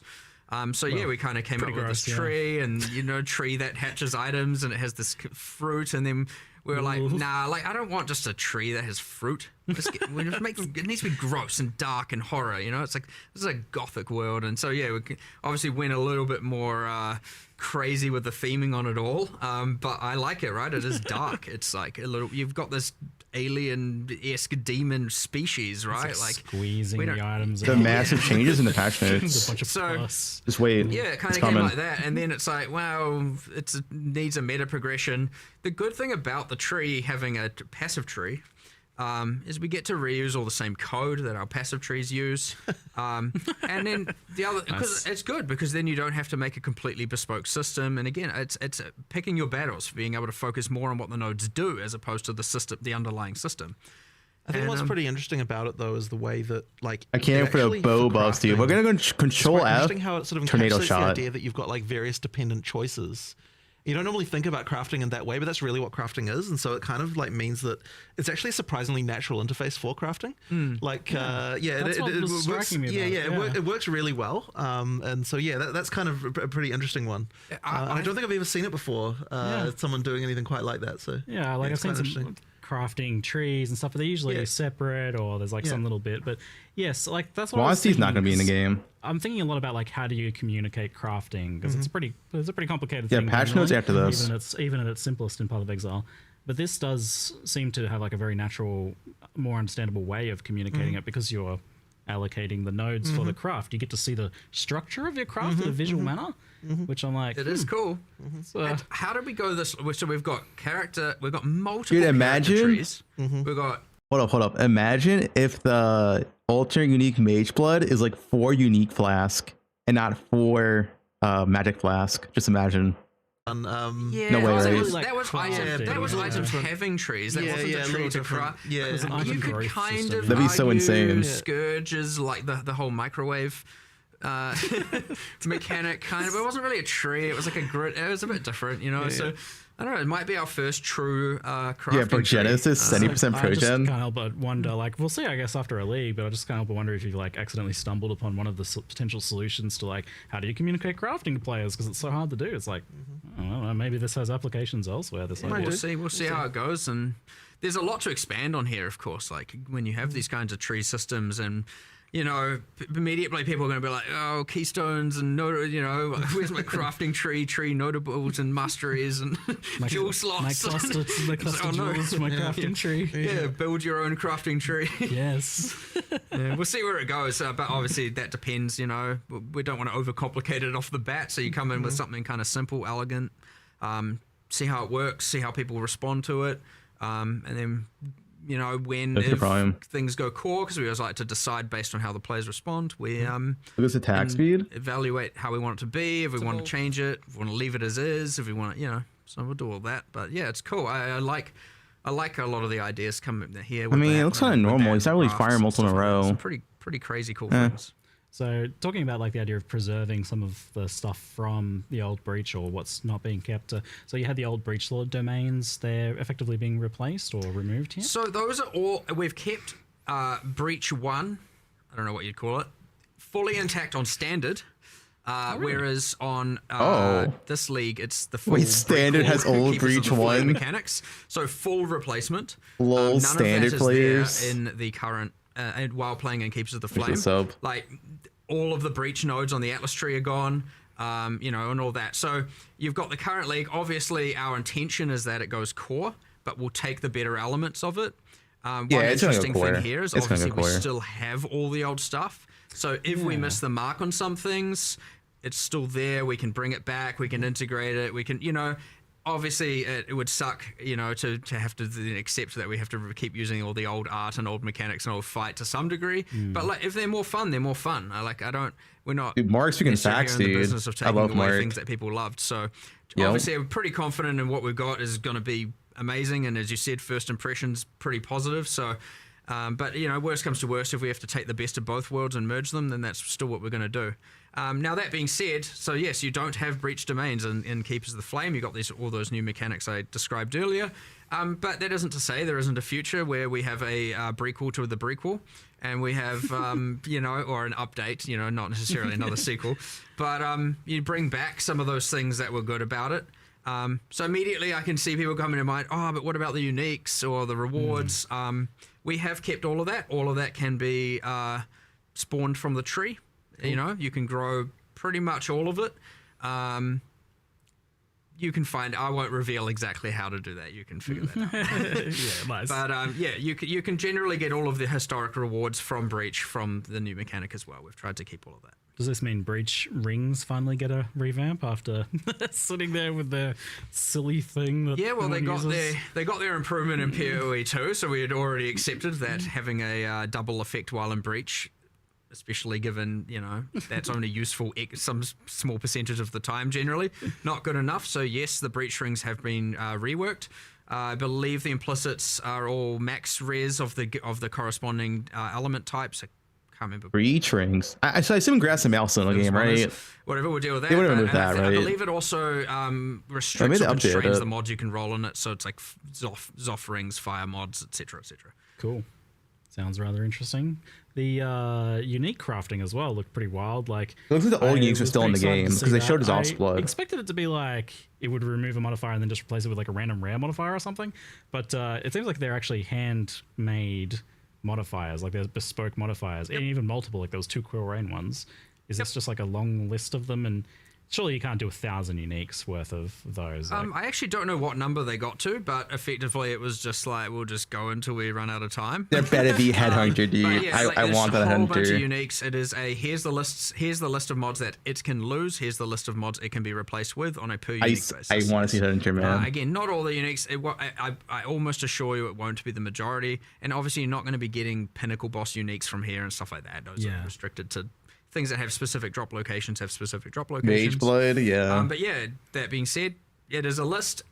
It would suck to, you know, lose the key mod on an item. So generally speaking, we don't allow like what gives that unique full identity to be removed. A lot of so Headhunter won't be removed stats, then. Sometimes the downsides. The Headhunter mod is okay. That's good. That's good. We'll just the Headhunter mod can't be removed. See what happens there. If people love that, it would be the thing where we can add more and more and more and more, and then eventually we will have the entire unique pool covered. So we'll just see how that goes, but. Wild. It's kind of fun. You love to see it. So the other thing was these creepy arms that you can grow on yourself. I love that. We're just, here, have an arm. Sure. Just plug it into your back. Why not? I mean, we were shoving rusty bits of metal in ourselves and stuff before, so why not continue with that? I'm really curious what it's going to be for Mage Butter Hunter. Like, it was in the video, but I didn't really like kind of understand kind of how impactful they'd be until I was messing around with it, especially for leveling. But these are like pretty major skills and an extra layer, because especially so there's 16 of them, and you can have 2 of them, and they're like a mixture of auto casting skills, proc based things, so like on attack or something, and manually cast in some cases as well. Like I had a tornado that was like crazy. Rampage on Kill Headhunter. So these seem Ooh, pretty shit. significant. What's kind of like the plan for how impactful you want these to be, or like, especially at endgame, like they'll definitely like very impactful while leveling. Obviously, there's always going to be a spectrum of usability. Generally speaking, yeah, they're going to be pretty powerful. But you know how strong characters can get. They can generally outclass everything. Alana's touch will copy your amulet. Oh, that would be so broken. That would be so broken. And even beyond then, there's like Simplex reflected amulets, dude. Like hectically. You'll notice like something I think you observed as well. The numbers on the skills are like out of control. Yes. That is because they don't scale with your stats. Obviously, debuffs on the enemy, anything you debuff on them does. I think that unique thing is what I'm most excited for the most. It's more chase shit. I wouldn't want it to be that if you're a spellcaster, you have to use one that's doing a spell, you know, because you generally focus on increases. And I didn't want it to be that, now in order to benefit from grafts, you have to really only invest in global damage increases and stuff like that. It would restrict the character builds too much. So we made them not scale with like your character stats. Obviously, again, as said, if you reduce the resistances of the enemy, then the enemy takes more damage, that kind of stuff. But yeah, there's kind of a lot of them that vary from utility through to just like pure offensive power.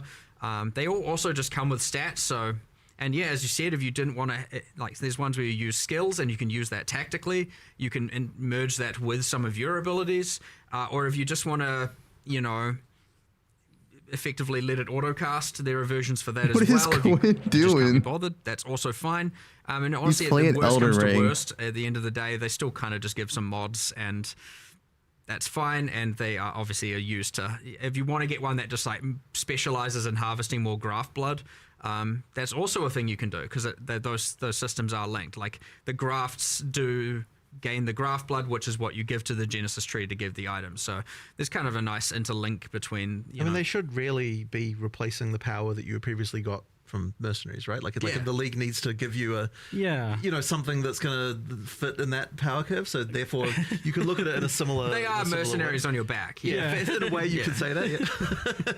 That's what I was kind of thinking when I was messing. It was like, okay, so we're gonna have 2 of these. It definitely feels like how I was looking at the mercenaries and picking mercenaries that had like 2 really good skills. It was kind of a similar idea. So the design of mercenaries has informed this somewhat, then it seems. Sadly, you can't gear your arms. No. Can't put items can't put on a bunch of rings on them. Gloves. Tell your arm to hold a sword. You know, that would have been kind of fun though. That would be pretty cool. The way Octavian explained the graphs to me was, he said, "They're not you," and I'm like, somehow that's really creepy to hear. It's like they're attached to you, but they're not a part of you. That was explaining the scaling. Like that's why they don't scale with your stats, because they're not you. They're independent life forms, and therefore don't benefit from your passive tree. We didn't do this, but we had a desire to do unique ones, which I thought was kind of going to be fun. We might do this later, like going core, we'll do it, but we're like, what if you, and I think it was Octavian's like, what if you had a leg growing out of your back? What does that mean? And you know, I was like, what if you had like a good jacked quadrilla arm or something? Because I was like, you could just have unique ones where they have like just like deformations, and you can have like random, you know, deformed crazy things going on, or like, you know, I think I had a design, I was like, what if there was one that was like converted, you're like, I don't care about the league, it converts all graft blood to gold or something, and it's a kind of like cursed pirate treasure arm or something, and you know, we'll see if that goes somewhere later, but I think that could be kind of fun to play around with. So there's definitely some sort of like biomutant kind of combining of limbs and genetics and stuff potential here, maybe. Later mechanic, right? Like nice to have these things you can expand on. So Yeah, so it looks like I mean, it can have punch animation if it's, but you don't necessarily. If it has scale them base directly, attack like speed you're 100%, saying, I'm debuff fine with enemies and that. things like that. Hope you get nerfed. While Tired of you we, ruin the game hand for out some of Timmy our and additional Jimmy. Questions. I've been noticing Says some the that group get player. mentioned a lot in chat that we'll kind of transition over to briefly. So WASD gets mentioned a lot. Like if that's something that's planned for Path of Exile 1, if it's feasible, what goes into. So that? in order, it's a pretty big deal. In order for WASD to happen in PoE 1, we need to get the rigs from WASD. PoE 2. In order for that to happen, we need to finish moving all the microtransactions over, which has definitely been a bit of a slow task that we kind of need to get through. Yeah. And so Not for a effectively it would while. be- They're saying not we for a do while. want to do that at some point. And then after that point, we can make WSD for PoE 1. Yeah, probably not for a long It's just a time. question of getting through all that work, and then Yeah. and then we can do it. Like, I'm not against it by any means. It's just it's just. I mean, I want it to happen. It's just getting all those things moved over to the new rigs is the limiting factor. Yeah, and you want it to be kind of reaching a certain threshold, it seems like, of quality. Well, I mean, so yes, you 'Cause can do it. You can do it by like a just like controller. where the character just rotates. Yeah. But I wouldn't say that gets like that. The quality of that is really not great. Like I don't think it feels good. So I kind of want to make do it with the proper rigs that we get. And look, that would be so beneficial to everything anyway. Like, we're highly motivated to do that because it means that we don't have to rig a bunch of stuff for the old rigs anymore, which a bunch of artists would definitely appreciate. Dude, new models on Poe1 go we hard. will get that done, and then but yeah, it's going to take a while. Like, it could be quite a Probably while. The biggest benefit from the rigs is just that we're going to then be able to actually do a lot more new skills. Animation in PoE wise. 1 as Yeah, well that actually use new animations, and it's not going to be an absolute nightmare to try and make. So that's going to be epic when we actually get to that point and can just be like, okay, floodgates open, let's go and make a whole bunch of new skills that are using pretty new sick too. animations. Because you'll notice, even though we have a bunch of new skills in this patch, it's all using the existing animations and different means of delivering it. So generally speaking, we have kind of your spell projectile, spell AoE, spell buff. They're kind of separated into all these categories. Yep. And so when you generally do a buff, you just use the buff one, and AoE use the AoE one. But as a result, we don't have just cool bespoke things where you I don't know, do a flip while doing doing crazy stuff like that. We're not going to be able to really get that in PoE 1 just because the cost is insane to animating that. You got to do that on 7 different characters, 7 different rigs with all the different weapon sets. Yeah, with every single weapon set. And because generally PoE 1 doesn't have as much restrictions on the weapons to skill association, it would you'd be like, it's not great. It's really not great, and it would be like the cost of doing that would mean we'd have to do so much less other stuff. So yeah, I mean, just a random tangent on why the rigs would be beneficial as well. Like, immediately, I'm just like, oh my god, please, I want to do new skills that are But we will feel do. We will do it eventually. It's just porting all those stuff. Yeah, well, it's an interesting insight that you even plan to kind of bring this PoE 2 rigging system over to PoE 1 for animations and things like that, because that indicates that the future of Path of Exile 1 is not I hope very ZDX static have visually. balance, Obviously we're seeing new stuff getting ported back, but potentially a lot of stuff getting remade and updated, and PoE 1 is anticipated to change a lot in that regard over time. Well, I mean, yeah, it just like for no other reason that it makes our lives easier, we need to do it. But yes, it will have the side effect of making the game look better too, which I guess is good. Also an assassin, it's whatever. So another thing I saw mentioned in chat quite often was asking for Trial of the Ancestors, and what's the plans or status of that? I mean, we want to do it. That ultimately is just a resource thing again. It's one of those ones that it can't be 1-to-1. It was too gameable, too solvable. Got to a point where it was like, this is the strat you do. We need to fix a bunch of stuff with it. It's not out of the question. It's honestly just whenever we assess the scope, it comes up all the time. What? And it's like, oh, we can do this, all this. What do we? And it's always going to come at a cost to something, and it just has been so far. It wasn't me, dude. It was the stream. 327 that we've wanted to make sure that. But we had other priorities, I guess it's safe to say. So TBD, who knows? Every single time we don't plan too far in advance with the stuff. So generally, when we are at the next league or the next 2 leagues worth of discussions, it's we have a list of things that we could do. It's in that list. I'm sure it'll come up at some point. So we'll see. Feel free to be coy about this, but it seems like since something similar is occurring in Path of Exile 2, that might help you kind of like solve some of these questions for PoE 1. Could do. Maybe that gives people an idea of the time frame. Well, as I said once, if obviously there's a could do with respect to PoE 2, but if we manage to go down that route, we get to do the exact same thing we did with Breach here, which is that if we have all the monsters made, and a lot of art made, and a lot of encounters, so even if it doesn't appear the exact same way, it'll allow us to do a massive shortcut, which would mean that all of a sudden it is way more possible to add as a feature without having to compromise too much else. So nice. Yeah, I can see that. All right, let's talk endgame, and I'm sure you're anticipating a discussion on Tier 17 modifiers. Wait. In addition to memory strand maps, risk scarabs, and map modifier effect. So I list all these things out because they all come together to form a bit of a tangled mess of late endgame. And I'm just curious, like, before we even get into like what people are asking or what people are saying about it, I'm curious what your guys' thoughts are on this topic, I guess, of Tier 17 modifiers and their impact on late endgame. I mean, the main thing I'd say there, like just as an overall view on it, is that like T17s, there's this tension between, like, it is not a good place to be when there's a tension between what players are enjoying and what the thing we want to try and do is. Like, that's like a problem that needs to be resolved. So effectively, it's like, what T17s are supposed to do in theory is something that we want, which is to say, like, that like you get something that you don't necessarily like want to have to play against, and like like you have to actually, and you have to deal with it or come up with a way to get around that. But in practice, players don't want to do that, so there's something clearly wrong here.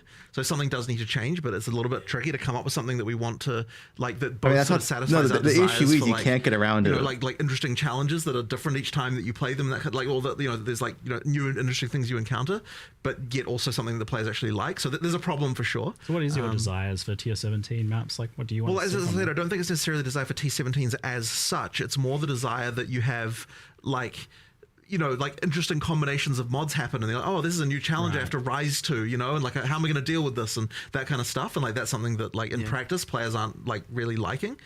So as I said, there's a problem here for sure. It's just a question of how we kind of 100%. They're not in the right spot. Yeah, I am of the like. That's good. Yeah, not in the right spot. That's correct. For sure. Yes, because like we, and to be fair, we are like trying to band-aid it, but we can only do that for so long. We kind of just need to reinvent something here a little bit. Like, they were intended to be the penultimate bosses that allow you to do the Ubers. But they're also now, also this non-sustainable map, and where you have to, obviously a lot of people feel like they have to trade for it, and then in the other cases you've got a bunch of modifiers people hate. You've got this like thing where, because of the mods, you end up devolving down to the in-game strat becomes, as you said, stacking map mod effect and modifiers via risk. And it's like, it's not fun. It's not ideal. We tried to narrow the gap with T16.5s. That kind of worked. And then you get some other weird problems where, like, because those can be APROP corrupted and Tier 17s can't. There's some weird issues there as well. And honestly, it's like, it is a kind of mess. And we intend to keep band-aiding it until we can drawing board, but I would expect you'd probably see a pretty...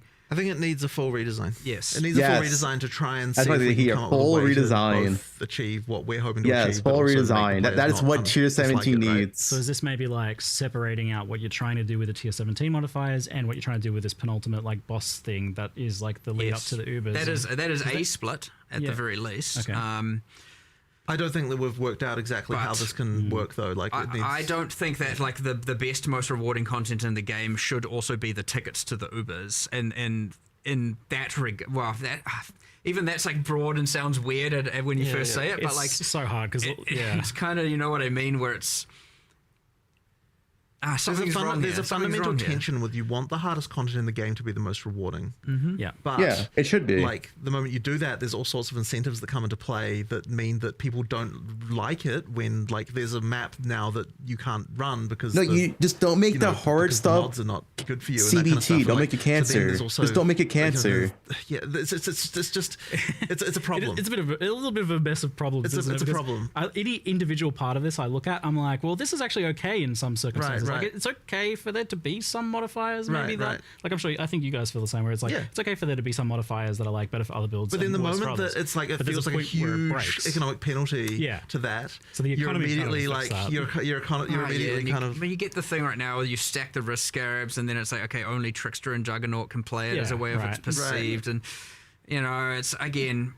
We are changing a lot of these variables, by the way. We're not just leaving it for 327. Right. Like we are changing Risk Scarab. We are changing some stuff around Map Mod Effect. We are changing Map Mod Effects. You know, there are bits and pieces changing. I'm not going to stop band-aiding just because we have a grand plan for the future.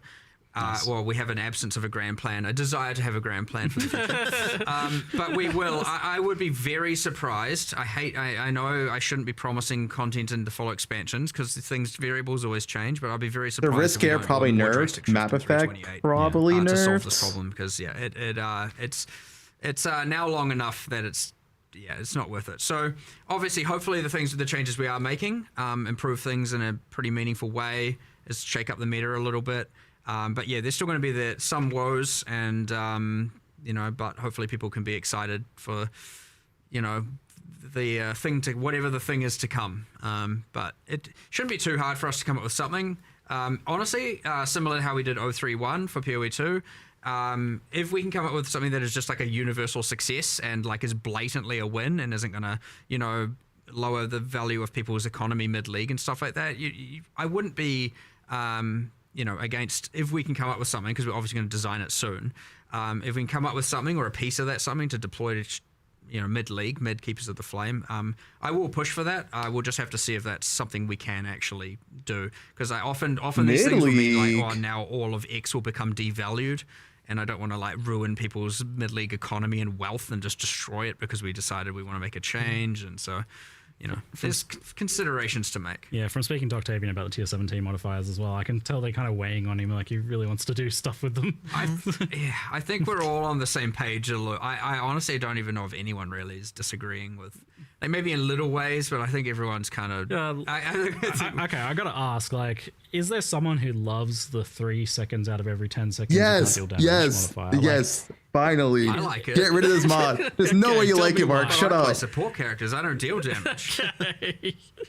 All right, you're gonna jump on this grenade. Fuck that mod. How does that modifier come into being? No, I mean, to be fair, I like things that are just a bit more.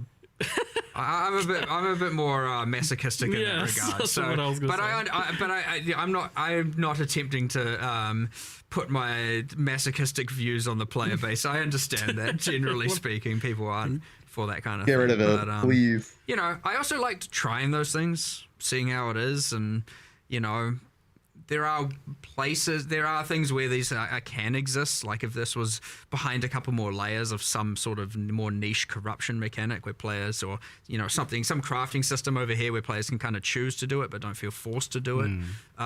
Those things can exist, and I want to make sure we keep that kind of stuff. But in the broad mod pool, some of these mods are they're not really working. It was evident. I mean, the fact that they actually are redesigned tier 17 in the future. Reduction from using your skills, and I think there was the petrification statues that get mentioned a lot as well. It's the drowning orbs plus that plus. It's just like, okay, thanks for making me slow. I mean, the thing about slowness is you do feel it, hence why. Whereas like often you can just be like, I'm just gonna ignore that. That's a nothing mod. Physically painful sometimes. So but it's a bit overboard right now. Yeah, it's like I see the problem here. Like I'm so torn on this because I want these sorts of. I get the idea of these modifiers being like things that you can feel like that they have a bit of an impact, and they're not just like. Well, I don't want everything to just be another multiplier making the monster get closer to one-shotting you. You know what I mean? I'd rather have that, to be honest. I'd rather have that. But there are some that are okay, and there are some that are not, and we just haven't found the perfect spot. There's an analogy about this, which is like, how do you feel about immunities in D2? It's another sort of similar situation, right? Where it's like it forces you to change something about what you're doing, and a lot of people just really hate that. Yeah, and it's kind of like a similar sort of situation, I think. Yeah, I'm the same. Like I like the idea, but I don't like the execution of that at all. Yeah. Right.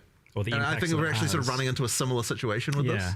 This is it is kind of your. I mean, we've danced with this a few times in the past. For sure. We had some immunities on some pinnacle bosses and stuff like that. We talked about it in previous chats a long time ago. But so it sounds like some of those modifiers are changing then, if nothing else, maybe as the band-aids in the Sure, I mean, there's band-aids like that, but there is something like wrong here though to solve. That's all.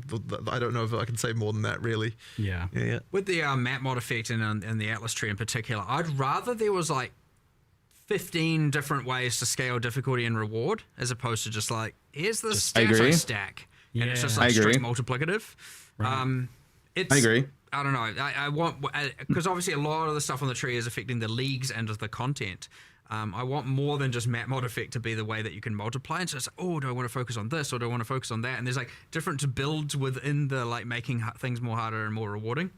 But yeah, right now it's just like, well, obviously I just stack all of that. Like quantifiably, it's obviously better, you know. And like there's I don't know. It's a little bit lame, honestly. It's kind of just a boring thing right now. And you know, I don't know. This again, drawing board.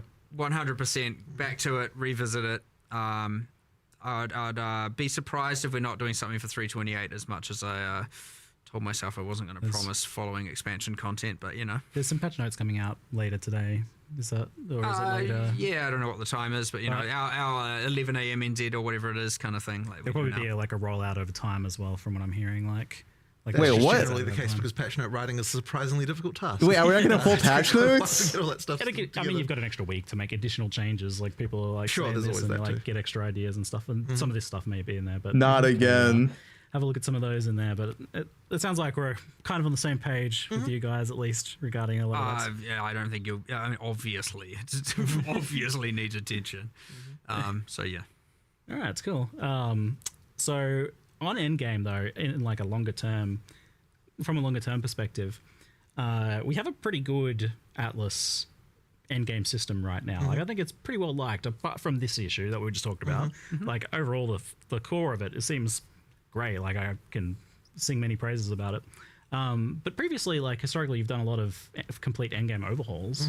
And to the point that it was definitely a trend. Like it seemed to be like the way that you guys would go about it. Like every so often, there'd be a major endgame overhaul. Is that still the case? Like, have you achieved something that you kind of want to keep and maybe change instead? I don't think that we would want to not overhaul the endgame again. Like the reason that it's not like we're like, oh, this is what we're set on, we're now just going to keep this forever. Certainly not. It's more just it comes down to like it is hard to come up with the ability to do a scope for that, and it's been especially hard, you know, since we've had like PoE 2 in in early access. So it's kind of like we just need to get back to a point again where like that level of scope can happen. And I don't think will be necessarily that far away from the point where that should be fine again. It's just that like, it really is just a question of like, you know, can we get the ability and time to do it? Yeah, like I don't think, as I said, I don't think it will necessarily be that far away before we do something like that again. And I like you do need to change the stuff every once in a while. Like it does become stagnant eventually. Interesting. So you know, like yeah, I think we should do another big overhaul. But obviously the term overhaul can mean a lot of different things, right? We should be careful with overhaul. Like it's not like it's going to change into like a it'll still be fundamentally the PoE1 Atlas and the.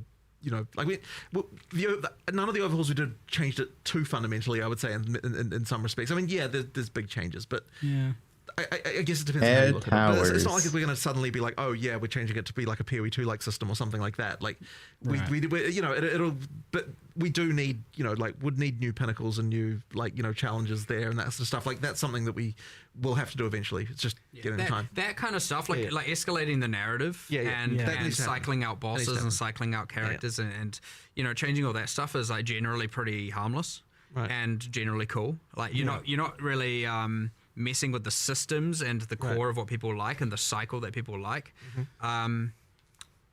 So like obviously that's always just a nice win when you get to be like, all right, what are the next set of what you know, much like Breach has now evolved and gone forward in time, you know, so will the end game story at some point, and you know, we will do that for sure. And it's just like there's always mechanics that come with it.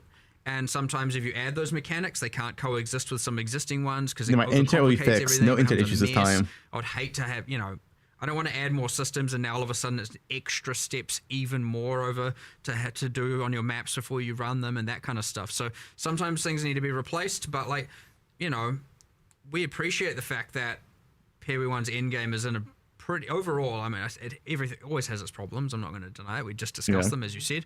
But it's in a pretty damn good spot, and there's so much good about it. And I agree. It's just modifiers are cancer. So, we'll be very careful with that stuff. But they fixed tier 17. Honestly, generally, we'd like what you might find is that we use this T17 thing as a motivation to go, what is the redesign? Okay, let's use that as the like crux of what we design around and fix the problem both narratively and like game design wise by removing these problems from the game, creating something new in its stead. And yeah. I think what I'm most curious about is like, if let's say you went into a meeting today to try and come up with a new end game for PoE 1, like an overhaul for it, would it still have an Atlas Passive Tree like it has now?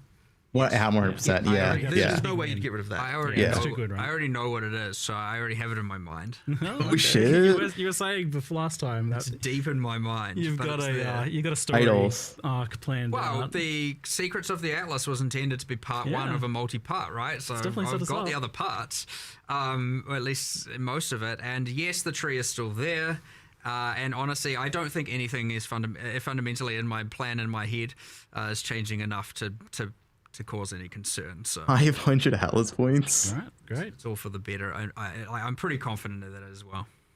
Great. And now everyone will have to just wait to see what those ideas are for an undetermined amount of time. I assume we'll get a follow-up to the story maybe next expansion, perhaps, of following along what's happened to that. It was pretty interesting last one. We'll see, yeah.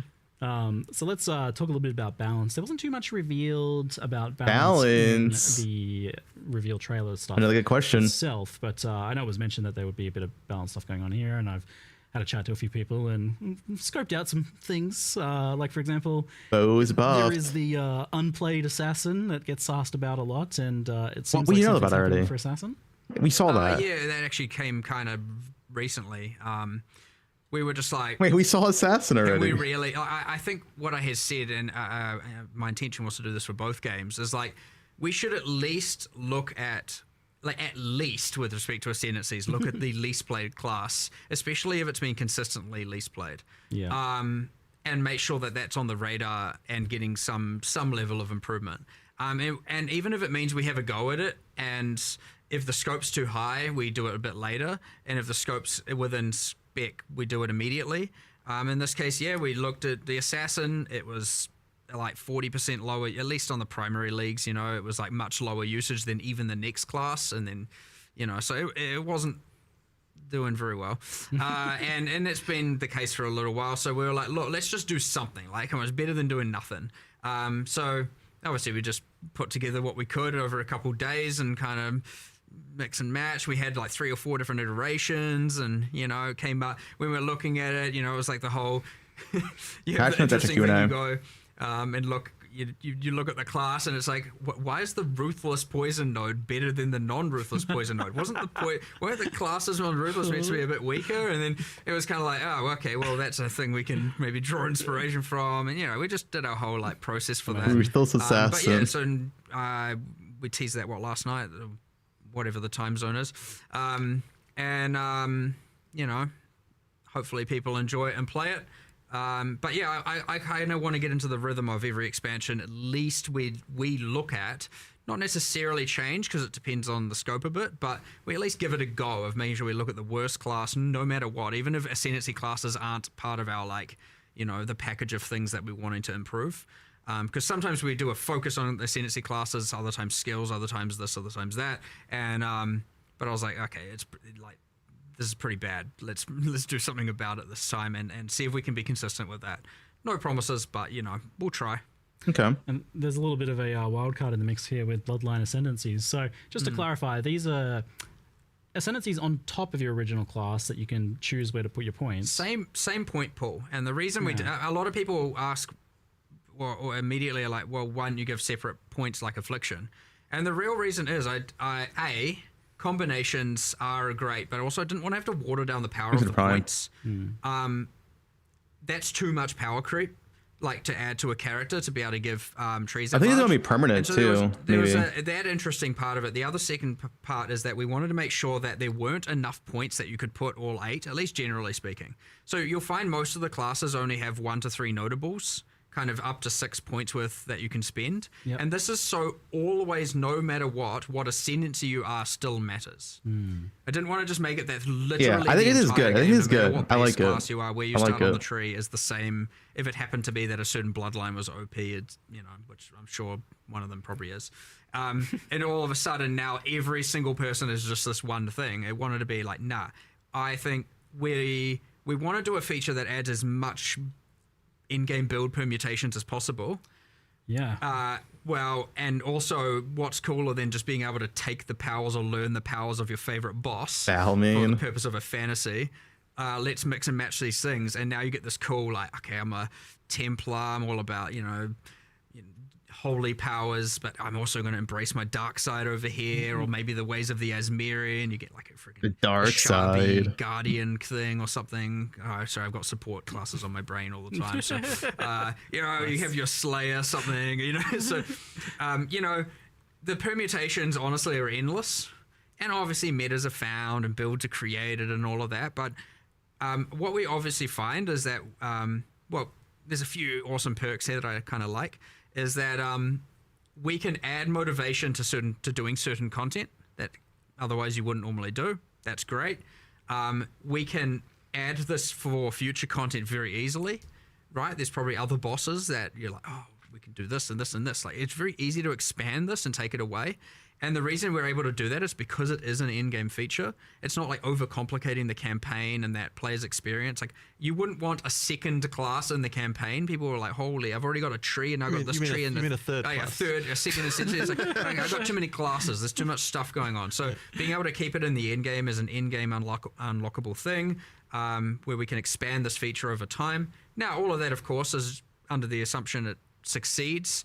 Again, we'll listen to the feedback, check what players think about it. But it's assuming it does well. Again, pretty high confidence. Yeah, it will remain and we'll keep expanding, keep extrapolating, keep changing.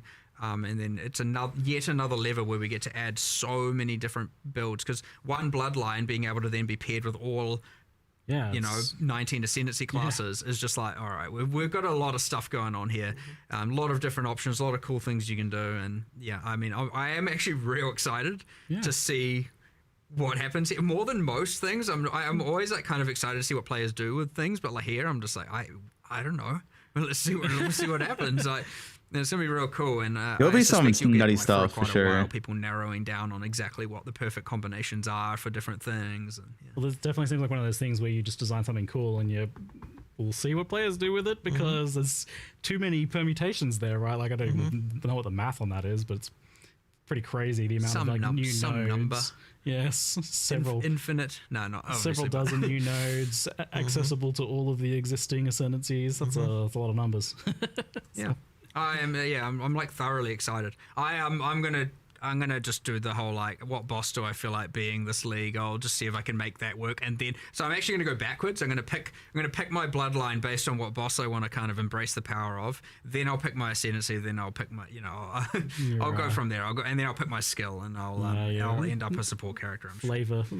Flavor building. They did talk about nerfs, but not much. I need to be. We'll see in patch notes. We'll see in patch notes. That's my philosophy. Back to being mercenary again, eh? So this isn't tied to Breach League, the Keepers of the Flame. It's a core game feature, Elblin standard as well, right? Yeah, 100%. Yeah, yep. Cool. And, okay, so they are a score then. Flesh and Flame. I assume that wouldn't work with this. Not with these, but that isn't to say there won't be some future uniques that maybe do. I mean, we'll see what happens. There's an option there, isn't there? Yeah. Okay. It is core. More forbidden. And no Flesh FF. and Flame. I don't know. Slash FF. All right. Continuing on the balance topic, from asking around the PoE community, some of the more common things that just kind of come up was, the most popular thing was just the general idea of buffing underprivileged skills, like giving them some love. So you mentioned this idea of like looking at the worst thing in terms of ascendancies. Is that something you want to do with skills? Yeah, as well? Good question. There's a little bit of there's a few things to go into here. Like, for example, yes, there's obviously the core skills that are bad. Sometimes those are then enabled by something else going on, some other feature getting added, uniques, whatever. But most of the time, yeah, they're just, as you said, underprivileged. We've done a decent chunk of numerical changes here, mostly numerical. Some are want to say decent amount of numerical unsalvageable, changes. but like Number change. That's good. That's good. They don't have the same level of different multiplicative scaling that other skills could get. There's not too many though. And they require more. What I'm getting at there is they require more of a rework in order to actually become, truly viable. That being said, yes, there are plenty that always need numerical improvements.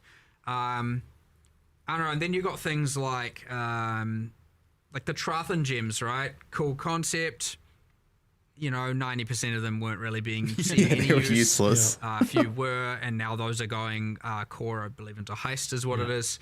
But is meanwhile also full balance pass, so hopefully some more come to the foreground there, and so on. So like, but like honestly, this is like a kind of endless task. It's like almost like you could just never stop. So like we like to just do batches at a time and send it, and we try and do as many as we can.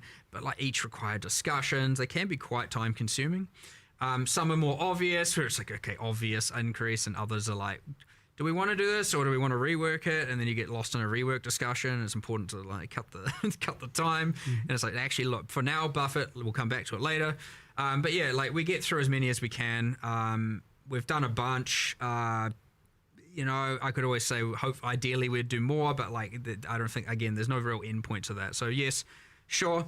I wanted this patch to be very class centric in terms of balance. And like we did, I would say we did a decent chunk, but it's, we didn't get to cover every base 100%. So obviously, like you got the bloodline classes, you've got grafts, which are character centric, and then we got the whole set of new skills and support gems, and some changes around that. There are a bunch of other changes, but yeah, like it's that thing where I don't know if I'm ever satisfied. I always you want to do everything, you want to literally do it all, and you never can. So like, hopefully, there's enough.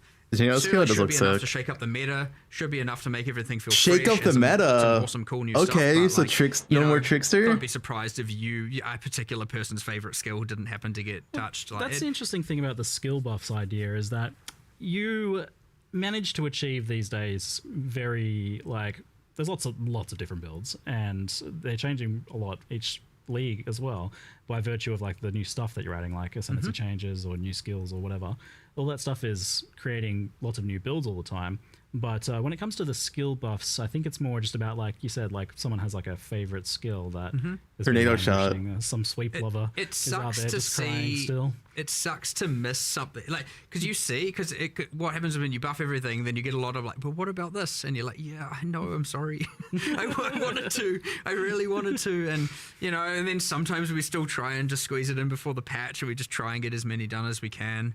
But yeah, like again, it is ultimately a resource game, and we do as much as we can. We really do, combined with both new stuff to change everything up, bringing like excessive outliers down, and we do try and improve as much as we can. And this time we took it upon ourselves to add a bunch of new skills and supports, and so I don't know, there's heaps there, but it's that thing where a few people are going to have missed their thing, and there's a few, you want to do hand casting, you want to do that, you don't want it to just, I know that's come up, and I think even you mentioned earlier as well, it's just like, it devolves down to often, either Archmage or, Ephemeral Edge and like that kind of stuff being just like, well, obviously, right, quantifiably better. And so, yeah, it's the ideal thing where, we'd make some changes to some of those, and ideally you'd bring up all of EE mentioned 07. You get some of it, not all of it, and everything. But yeah, there's heaps here. Just, you never quite catch everything. But there will be new metas. There will be new builds. New metas, new builds. Stuff will still be, pretty decent. But yeah, there's a bit of nerfs, bit of buffs, bit of, it's how it goes with all of this balanced stuff. Really, it's a bit chaotic, but it's. 07 slams. Satisfying to it, but as I said, you never really fully get everything, and thus you never fully feel satisfied. You kind of answered my question a bit, because like one of the popular archetypes that's come up as being a bit problematic is hand casting, self casting spells, and usually I think what gets brought up with that is like slow base cast speed, and that in turn making things like echo feel bad, and mana costs being. I don't think we've done that enough justice, for sure. Yeah. But it's felt so bad. Yeah. So we'll either we can get to do some stuff, in this coming week if it's simple, if we can think of it. It's not off the cards. That being said, there's always next expansion as well. But honestly, you never know, because often these external variables, like the new classes and stuff like that, can really Guys, don't like those change these things up, without you really predicting it as well. So, I can't speak to what we'll do in 3.28 with respect to all this, because we have to observe what happens in this patch first, given how many variables we've added. And like we said, we've added a nearly infinite number of We're going to control F tornado shot? New bloodline classes and stuff like that. So Sweet. We'll see how all that goes. And then we'll just keep doing it. It never stops, never ends. It literally is an infinite task. You never run out of stuff to do here. So we'll just keep doing it every single patch as best as we can. One that comes up a lot is the kind of dominance of ES stacking and kind of stacking builds in general, but ES probably has been getting mentioned a lot more. ES, Blue Life. Edge, things like that, but Blue Life. ES compared to Life as well. Yeah, it does happen. Classic. There are Band-Aid fixes and stuff like that we always like to do, whether or not you can consider them Band-Aids or just like, you just change some numbers here and there. Sometimes in the case of like Ephemeral Edge, it can be a matter of like, yeah, that's an acceptable thing to do. It just shouldn't be so easy to do. So yeah, I wouldn't say there's no broad solution here, but yeah, I agree that it is a problem. Is ES still where OP? it's like the more traditional just do a thing feels like it's now wrong. It feels like you got to like pre-commit to being like, what is this singular thing I'm going to stack and then pick the thing that scales off of that.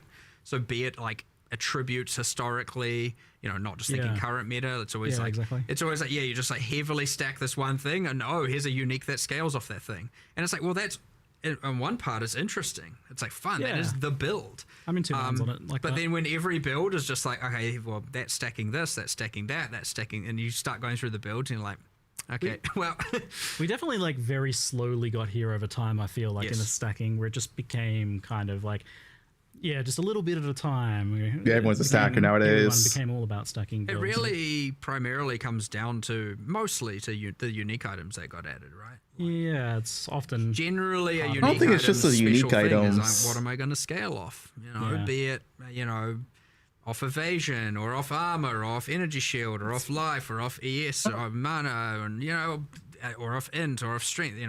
It does end up. I don't think it's the unique items. And then some unique gets added, like maybe it's one per year, and it's like, oh, here's another 6% increased intelligence. There we go. I don't think it's just unique items. More of an edge, and you do kind of just power creep into that point for sure. So it's like I don't even know like how much of a problem it is, but it's like definitely identifiable that it's like a big aspect of. There's a lot of rare items in that build. It is. I think it's other things out maybe. I think it's too dominant, but. On the other hand, it's fun though. Like, it's like fun. It's cool. It's interesting. So you don't really want to. You could argue it's what makes things kind of it's part of PoE to a degree. Yeah, it's an actual action RPG. Yeah, so you got to be careful with it. You don't just want to take away all the fun and just make everything flat and boring. On the other hand, but you also don't want it to feel like a player's made a mistake by playing a more traditional. Build, and it often can feel that way. So nerf stackers. There's a fine line here. Hard to be at that fine line, but yeah, some things are a bit too OTT at this point, and other things are too far on the bottom end. And the other problem is if they start buffing all the skills, well, a lot of those skills might see use, but they'll still see use in that stacking ecosystem. And then it's like, well, have you really made a new build at that point? Like, I think that's sometimes the problem is like, my builds feel the same because ultimately, like, I'm using different skills, but I'm just stacking on all of them or something like that. I don't have a here's the solution. Yeah, because it really isn't how it actually. It's not really how it plays. Kind of gauging your thoughts on it. Yeah, I mean, I enjoy discussing it. It's just a matter of it's honestly 500 different solutions, and we need to just chip away at them and mold it, and it will eventually shift into something else, and then that will be meta, and then that will be complained about probably after a while, and then something else will be, and it's the cycles. It is balance. It is as I said, it's an infinite amount of work, and we just need to keep doing it. Like, you don't give up on it because it can never be solved. You just keep going. Yo, in those chat, as long as people are having fun, and you don't compromise the philosophy of the game ultimately, then you're winning, right? Balance is a journey. Yeah, it's not about the destination. It's about the journey. The stream ends? It actually is. Don't know. For real. I mean, sure, it's just the stops along the way. Every expansion. That's it. Yes. Every reroll. Well, a nice stop on this expansion I noticed is wands. So you did actually mention it last 326 Q&A. You said wands specifically. I went back and watched, and I was like, oh, interesting. I should ask about that. And then you showed off a bunch of wand skills, and it seems like there's some nice wand buffs going on to help wanders out. Yeah. I mean, there's a couple things. There's like a bit of a hidden gem is that there's attack mod only wand based types. When was the last time Jonathan talked? So they're literally, and they're kind of themed more around kinetic wands. Wands, and so because that's always been a bit of an annoyance. Like there is a place for the hybrids, but that's been a bit of an annoyance. So now we get the like pure attack ones to help it a bit easier to roll for those builds. You got way more of a skill set to pick from now, and then I mean, generally speaking, the skills. They can be pretty hectic. You know, they can scale pretty well. Kinetic round is very hectic. But yeah, I don't know. It's kind of a cool theme, just like that general kind of like, you know, physical kinetic energy kind of thing going on. We had a little bit of it with kinetic bolt, kinetic blast. So we just extrapolated on that theme, and now you got your wanders, and it's the thing. And then we also added a little bit of like kind of wind magic, some tornado stuff. It's like a force wall that you can the force wall. You've got like a little bit of inspired by Huntress from PoE2 a little bit with some of the, you know, I walked upstairs the other day and saw some QA playing, and I'm like, oh, he's still staring, embracing the tornadoes, and he's like, that's not even half the tornadoes you can make. And I was like, all right, sweet, all right. I was like, yeah, that's PoE1, and I walked out of the room. I was like, all right. I blasted I went through 4 yesterday on a wander, and I was just like, man, this is so good. I was having the time of my life. Like, oh my lord, the new skills and the wander good for leveling. It's not just the kinetic ones. Ziggity played it pretty well with the other ones that have like the flat added elemental damage and it all kind of came together a bit. It was like, oh, it's cool. I definitely in the past I just kind of like wrote ones off. I was like, yeah, they're never gonna get to wands. It's like forgotten about.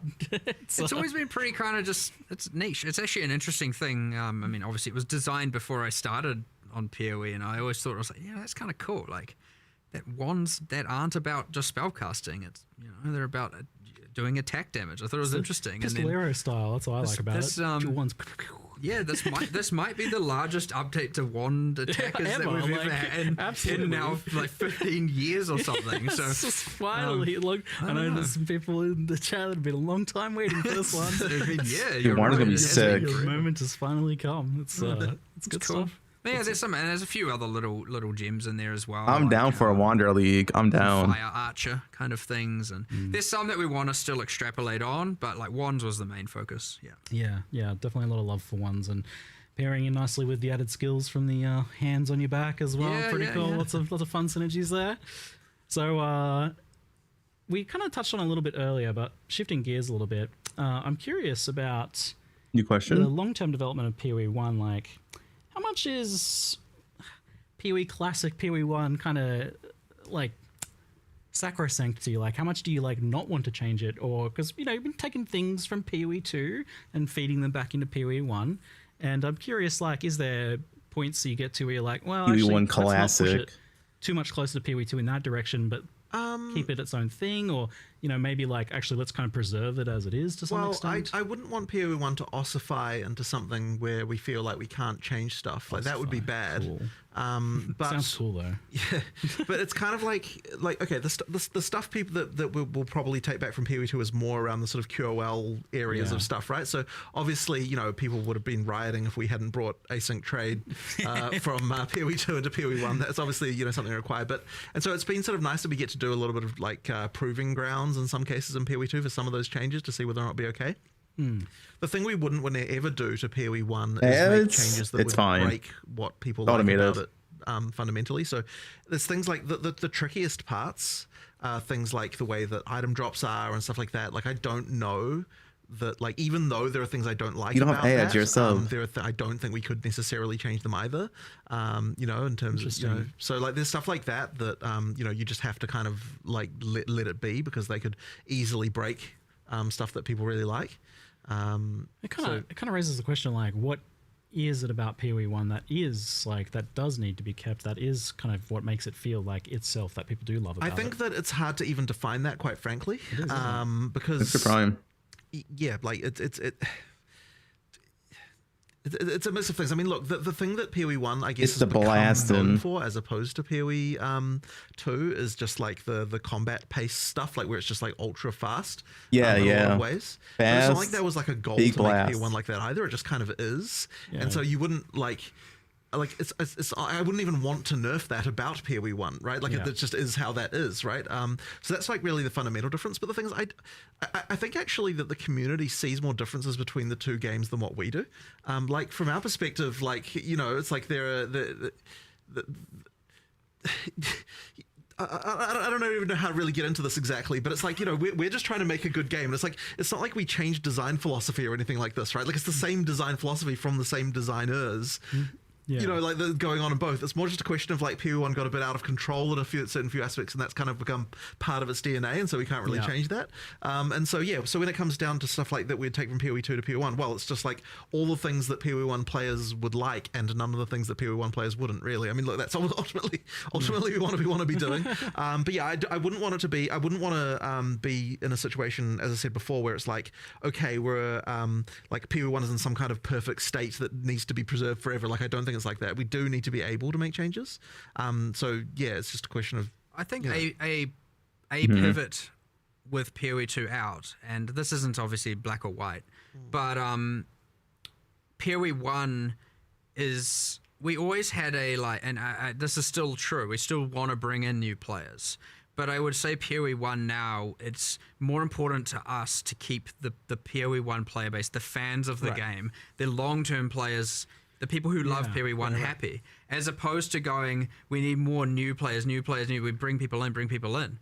Whereas obviously PoE 2 is still now a growing game. There's a new audience available, you know, that kind of thing. So obviously we still want people who love PoE 1 to love PoE 2. That's the ideal world.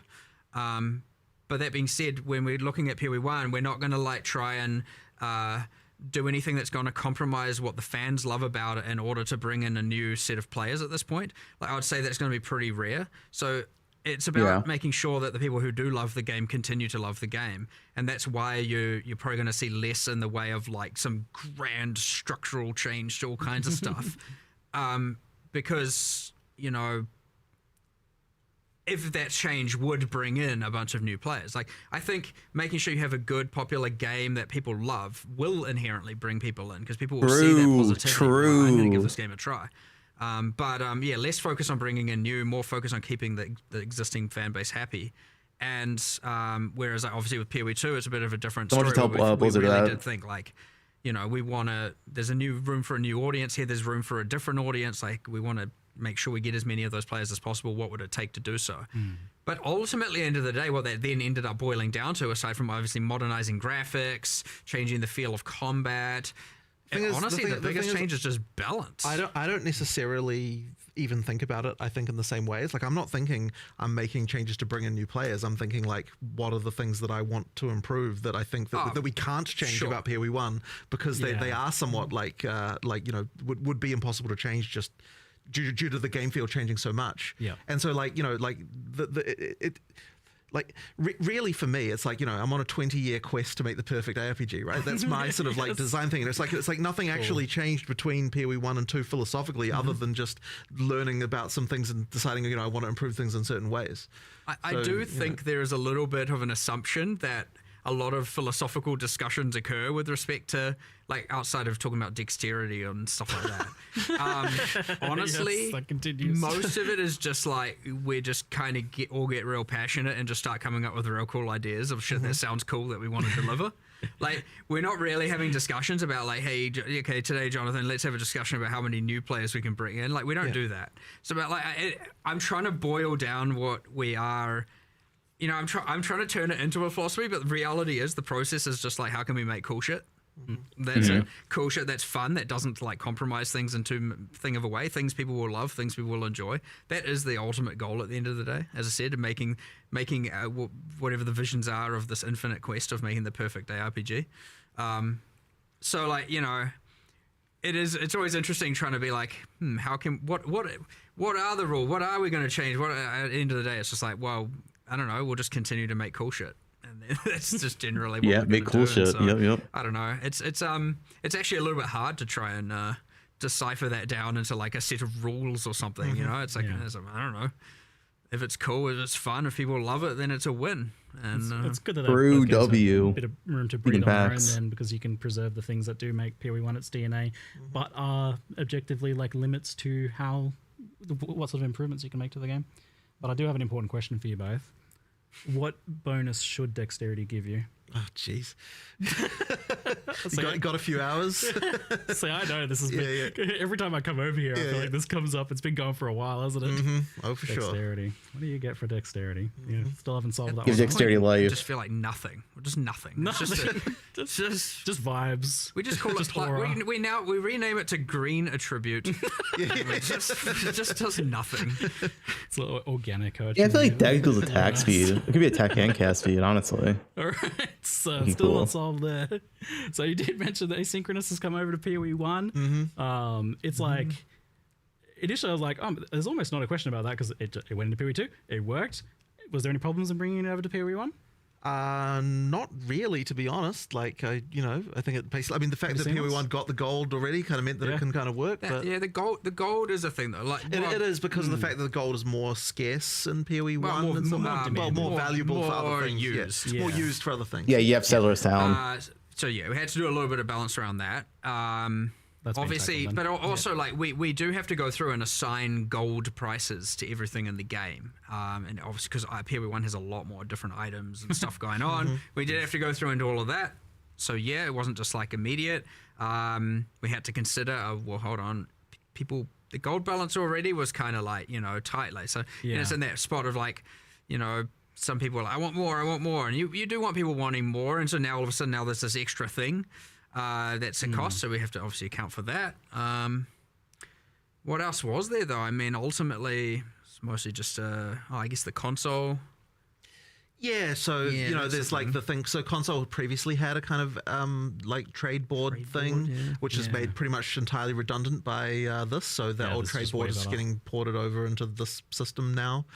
So that's we're actually deploying that. Just a fun fact. We're going to make a post about it, but we're deploying that a bit. The removal of that a bit early because we need.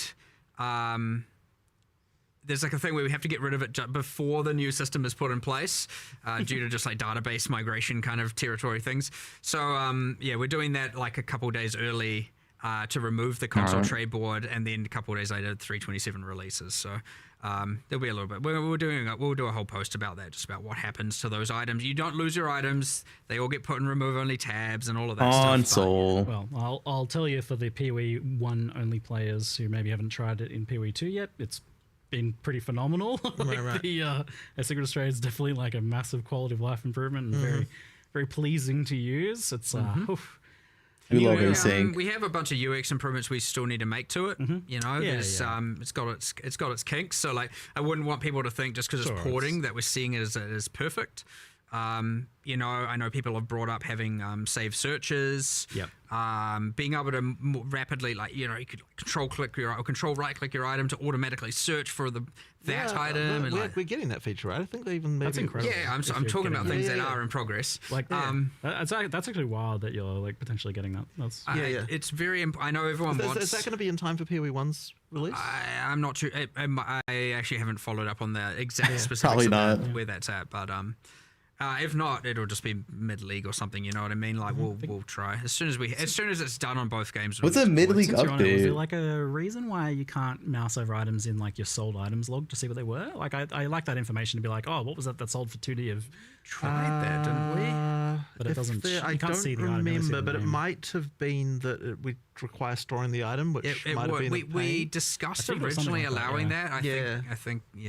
I remember discussing that before doing it, and we were like, "That would be cool. That would be the thing we want to do." Probably doesn't store it at the moment because it's like a tech thing for that. It's not like. I mean, we could probably do it, but okay. Yeah, it potentially on the cards then. It certainly would be nice. Like I like that feedback as a seller, but I certainly love logging in the morning to all the currency and seeing what's sold for what. But effectively, I think that like trying to improve the kind of price check experience. would be the thing that kind of like the next frontier of like in terms of the in-game UI trade search and sort of stuff. The next slippery slope to slide down to? As long as we don't all of a sudden have like stock market-esque UIs. No, I don't think it'll. How's it going to really update though? We have to find a way to do that stuff that doesn't get overcomplicated. Yeah. So like but then that's the tricky part. Like trying to improve that. Yeah, I know we've talked about that in the past, like how far you would potentially want to push that, and like I think there is like an interesting like opportunity you guys have to be able to help make that like much more sane for players compared to what it is now to price check an item, which is a very complex affair typically. So, but it's interesting that that's on the cards. That's something you're exploring, pushing further. Not just kind of leaving. But I don't think that's going to come all in one grand moment. Like I think it'll be, so this time it might be just being able to. I can't remember what the modifier keys you have to hold is, but there's some modifier keys you can do to like effectively search for the item that you've got under your cursor, and open up the board and see it. Nice. It's like, I got these decent pair of boots. I'll just search for that, and then you maybe lower the move speed by 5 or lower the life by 10, and the thing that you want to get into is because there's all the questions around. Okay, but what if these mods are irrelevant and you don't want to search for them, and like being able to do that right and skill. Exactly. It's like all of those things that need that need a little bit of UX around them that we will. Yeah, that's what I'm excited about, because with the right UX, you could really communicate that skill in a nice visual, physical way to players, which is kind of exciting. Anyway, slightly getting off topic there, but trade is like, it was obviously a big thing, and like for a very long time, you guys were rightfully afraid of like what would be the economic implications of this? How would it affect gearing and progression? And like, I guess like firstly, what has been kind of the use rate of asynchronous trade? Like, how have people been using it? So we were checking on this recently. I think that you got them to look up the numbers on that, and it ended up being around 50-50. Just under half were using the new system. Really? Wait, only half? I expect that to go up over time. I thought, dude, I like never used it. I've only used it. I'm surprised it's actually only half. People using normal trades. From one person to the other. Okay, but there was a little bit of filtering, like, okay, if it's like with your friend, do we count that or not, and like that kind of thing. Like there was a few things like that we would need to sort of look at to see, like, questions around that. But yeah, I mean, I'm surprised it's only half who are using it. Seem to like it. I mean, the buyer experience is obviously way better. I literally only used it. I fully I don't know if it's it's still weird. the case now, but like for a while, like the new trade system, the items were a little bit more expensive. So then there were people who were like, even like one tap's good enough. I'll deal with the old one because I want a thing a bit cheaper. But then the reason why they're more expensive is because of the fact it's easier to buy them. So therefore people are willing to pay more. So most people are like, I'm just going to pay the extra cost because I can't be bothered with doing it. So I agree. I'm one of them. Time cost of money. Yep. But yeah, and it's important to note as well, and I just want to always verify this. If you are a PoE 2 player and you do have your merchants tabs, you have them in PoE 1 already. You don't need to we know. It's good. They are shared, just to reiterate. So what do you think has been the effect on economy and gearing, and like, is it as I guess as bad as you feel? I honestly want to look a lot more into this, and I sort of suspect that the damage, as it were, that it causes is like quite subtle and harder to appreciate. Yeah. I don't think there's no damage. I think it does matter, and like the things we were concerned about are real. It's just that like it's really hard to kind of quantify that. And I sort of suspect that at the end of the day, the benefits just outweigh that by much higher degree, to the point where like it honestly, like just should have just done it. Was the cost that needed to be paid. But the thing that you were just saying, right, is that like those kind of like mid items are like now worthless kind of thing, and that is exactly the fear that we had, right? Like that's the concern. Yes, Jonathan was asking me before this, like what has been my feeling of like how it's affected my experience, and like I was saying, I'm the player who lives in that 5 to 10 C sale range, like selling those items for 5 to 10 chaos. And that is exactly the fear that like introducing fast trade does kill the values there. And that I mean that's a problem. Yeah. But the only thing that's going to change that is if we increase gold prices. Now, there's going to be an interesting dynamic with the gold and PoE 1, and like we'll sort of be interested to see there. But we'll have to keep an eye on that one for sure. Yeah. But it's sort of also hard to know exactly what's going to happen with PoE 1 as well, just because there's so many more items. Like there's so much more going on. So like maybe the breadth of the economy will kind of change the dynamics a little bit there. But it's hard to say. It's really hard to say. Well, like it's an interesting mixture of phenomena. Like you get the ability to obtain like your starter endgame gear for 5 exalts 5C total, players. Right. Buy a set of gear basically for 1 exalt each. Right. So like that's obviously there's a big impact there. That, for sure. I mean, that's that once again, that is the fear. Patch right? notes soon. Patch notes soon. Like the standard now, the bar for like the quality of our gear is raised to a certain point. Right. And then I guess that has follow-up questions like, you know, as to how powerful crafting is, how powerful like item drops are when you first get to early in game, like how difficult the content is. Obviously, there's like there's a whole like follow-up here. I mean, we're going to have to effectively look at what all of that and adjust. And the thing is that effectively we're making sure it easier. It's meant that the difference between increased. All right, nice. Yeah, I mean, there's some stuff there. But I mean, going back to PoE 1, I suppose, like, even though we've got this experience now with PoE 2, we're just going to really just have to see what happens in the PoE 1 economy. And there, you might have to be some adjustments. But it's going to come down. That is not a league. Way, though, like the amount of people I saw just being like, please just deploy a league. I don't care if there's nothing in it. Yeah, as long as the trade system's but this is the thing, right? Yeah. Like it just kind of has to happen. Like it doesn't even matter. Like there can be problems and we'll adjust for them, but we still have to do it anyway. But of course, like, so you know, like it's that's such an improvement. Yeah, I'm loving it. You logging in though? It's good. It's so good. It's very very good. But yeah, it's certainly going to be interesting to explore this, like maybe like even next Q&A, like how it looks like if we start to see things over time. That would be cool. But yeah, Patch that's notes crazy to think about, you know, like 10 this is years done. ago, 15 years ago, we're talking about releasing Breach 9 years ago. Now who would have ever thought we'd have gold and asynchronous trade and a currency market and like, holy, we're not actually are we the same people back then to say. We are, but you know, I know. I'm not. It's like it's a good thing. It's it good. is. It is. It's healthy evolution. It's good. Yeah. Yeah. Okay. So moving on to some kind of mixed questions. Mercenaries was mentioned to be likely returning after rebalance redesign in some cases. I'm just curious, like, does that mean that like some sort of horrible mercenaries are planned to come back, or is it more just about like having the jewels there with the gambling or something like that? The intentions they come back. There's just a little bit of figuring. I mean, like with all these things, we have to figure out exactly what. It's very hard to develop. We like to see how players think about it, find the bad things, find the good things, and all that. And it's very hard to develop how it goes into core straight away, because then you'd be working on that, and some things might change, and then you end up wasting a bunch of time. It's way, way, way, way easier to let it end, be able to process everything all in one collective, and then make the changes and bring it back together. But like, what does it look like? It's a great new player tool. It's great, like, or you know, less skilled players experience tool. But like, what does it look like when it's not the active league? Like, I don't want a mercenary in every area, and you know, there's all these kinds of like things you got to mess around with and change about how they appear. Is it on the Atlas tree? Are there scarabs for it? Like, what does that even mean? I don't know.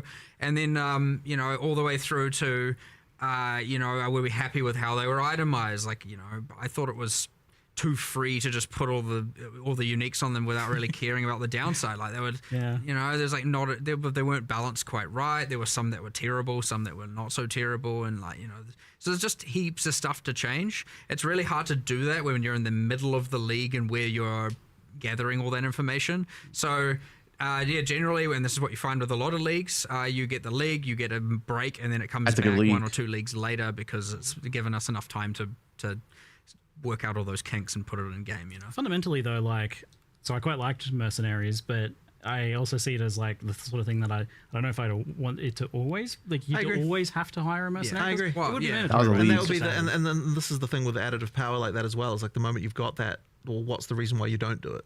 Yeah. And that's answering that question, I think, is like, so that's part something of you're trying to figure out then. Yeah, you'd have to have a reason. If you had a permanent mercenary and then permanent grafts, and exactly. like, will we now have to start watering down the power systems? Exactly, right. There's questions there. But I think there should be a way to bring them back, and you just need to find the right way to do it that doesn't involve everyone has a mercenary all the time now, which is fine in a league, but I don't think fine for just the game overall. Yeah, so I imagine when it comes back, it'll be some sort of more like limited or maybe. Honestly, it's hard to say. It's hard to say at this point. Yeah, like I imagine there's like a lot of different ways. Are orcs ever coming back? It's like, they're tied to a skill gem, or they're tied to a certain ascendancy, or something like that. But I mean, it's a cool design. Like, it would be cool to have them back in some capacity. Yeah, no, for sure. I'm sure they will come back eventually. It's just, how. Yeah, we already said they were, so they are. Yeah, you promised when you said mercenaries and then the graphs, and I was like, what's that game with the giant rolling ball that just sucks up all the entire city?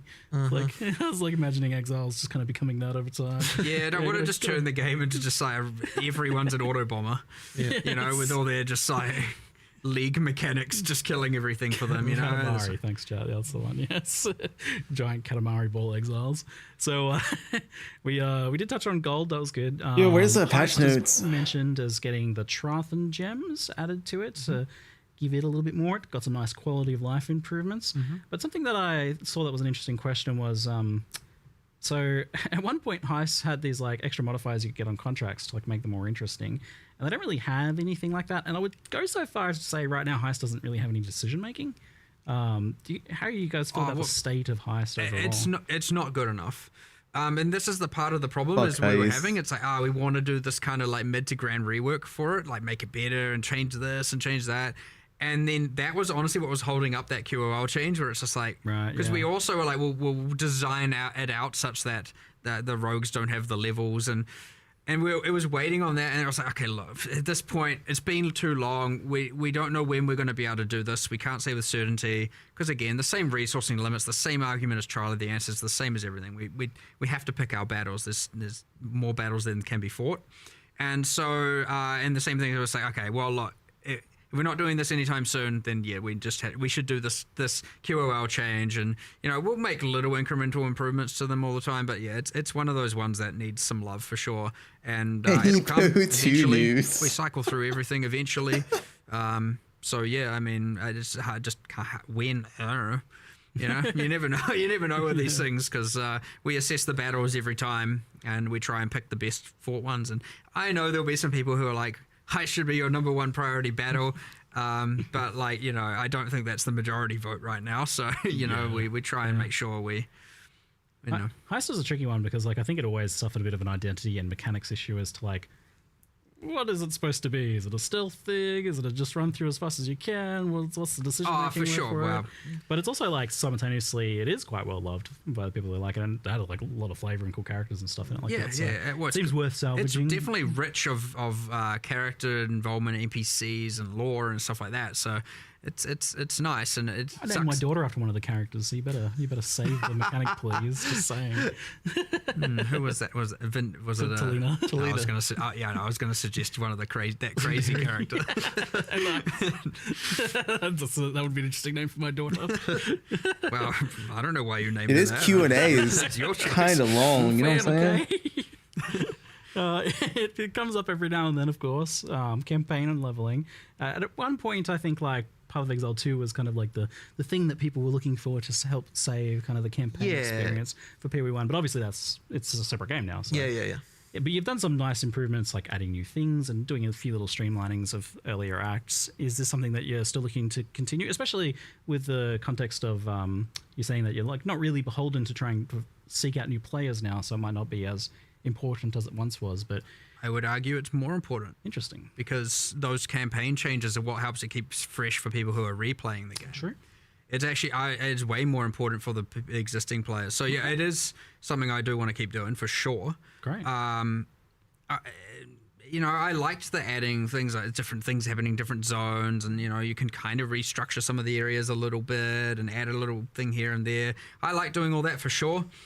So yeah, I would expect to continue seeing things. I don't think we have anything particular in 327 for that, but it will, at some point we'll certainly be doing another set of things, and we'll try and keep that up pretty consistently. If not on a patch by patch basis, at least like, every year you get a certain set of them and stuff like that, just to help it feel a bit fresh.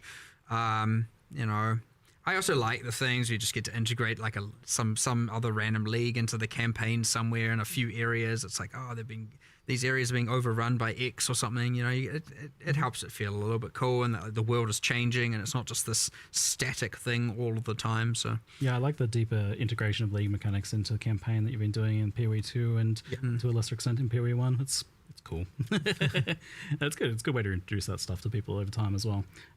Did you ever have like a crazy fever dream where you like dreamt having like a league where you have some alternate? What is this question? Okay, what is this now? I know that's never been a. That would be a bit of a tricky, Can we just get bit of a tricky one to passionate? do, honestly. Yes, I know. Yeah, I don't know. I think, you know, I'm pretty sure that has been something we've discussed for a very short amount of time, a long time ago, but don't know if we could really. I mean, yes, I've had some fever dreams about it, but like, I was just trying to remember what it was, but it couldn't work. I just remember. Because I know, like, people ask about it every time, and I'm like, I guess I'll ask in a creative way this classic question of like, another way to level for the people who just don't like the campaign. Like, I know that you guys, you just want to make the campaign as good as possible. Like, the answer is always, we'll make the campaign better. Yeah. But then I thought, yeah, like, a league as a throwaway thing wouldn't be that permanent problem that you have. I don't know about that one. Yeah, I don't know. Interesting. That's why you don't want to give something that's The problem is they'll like directly compete, and one will clearly be better, and then everyone will just do that. You know? Just make it really awful, and then they'll be like, "Oh, you're great, right, great plan. Let's just make some terrible content. No one will ask for it ever again." Cool. What is it? Incompetence. Yes.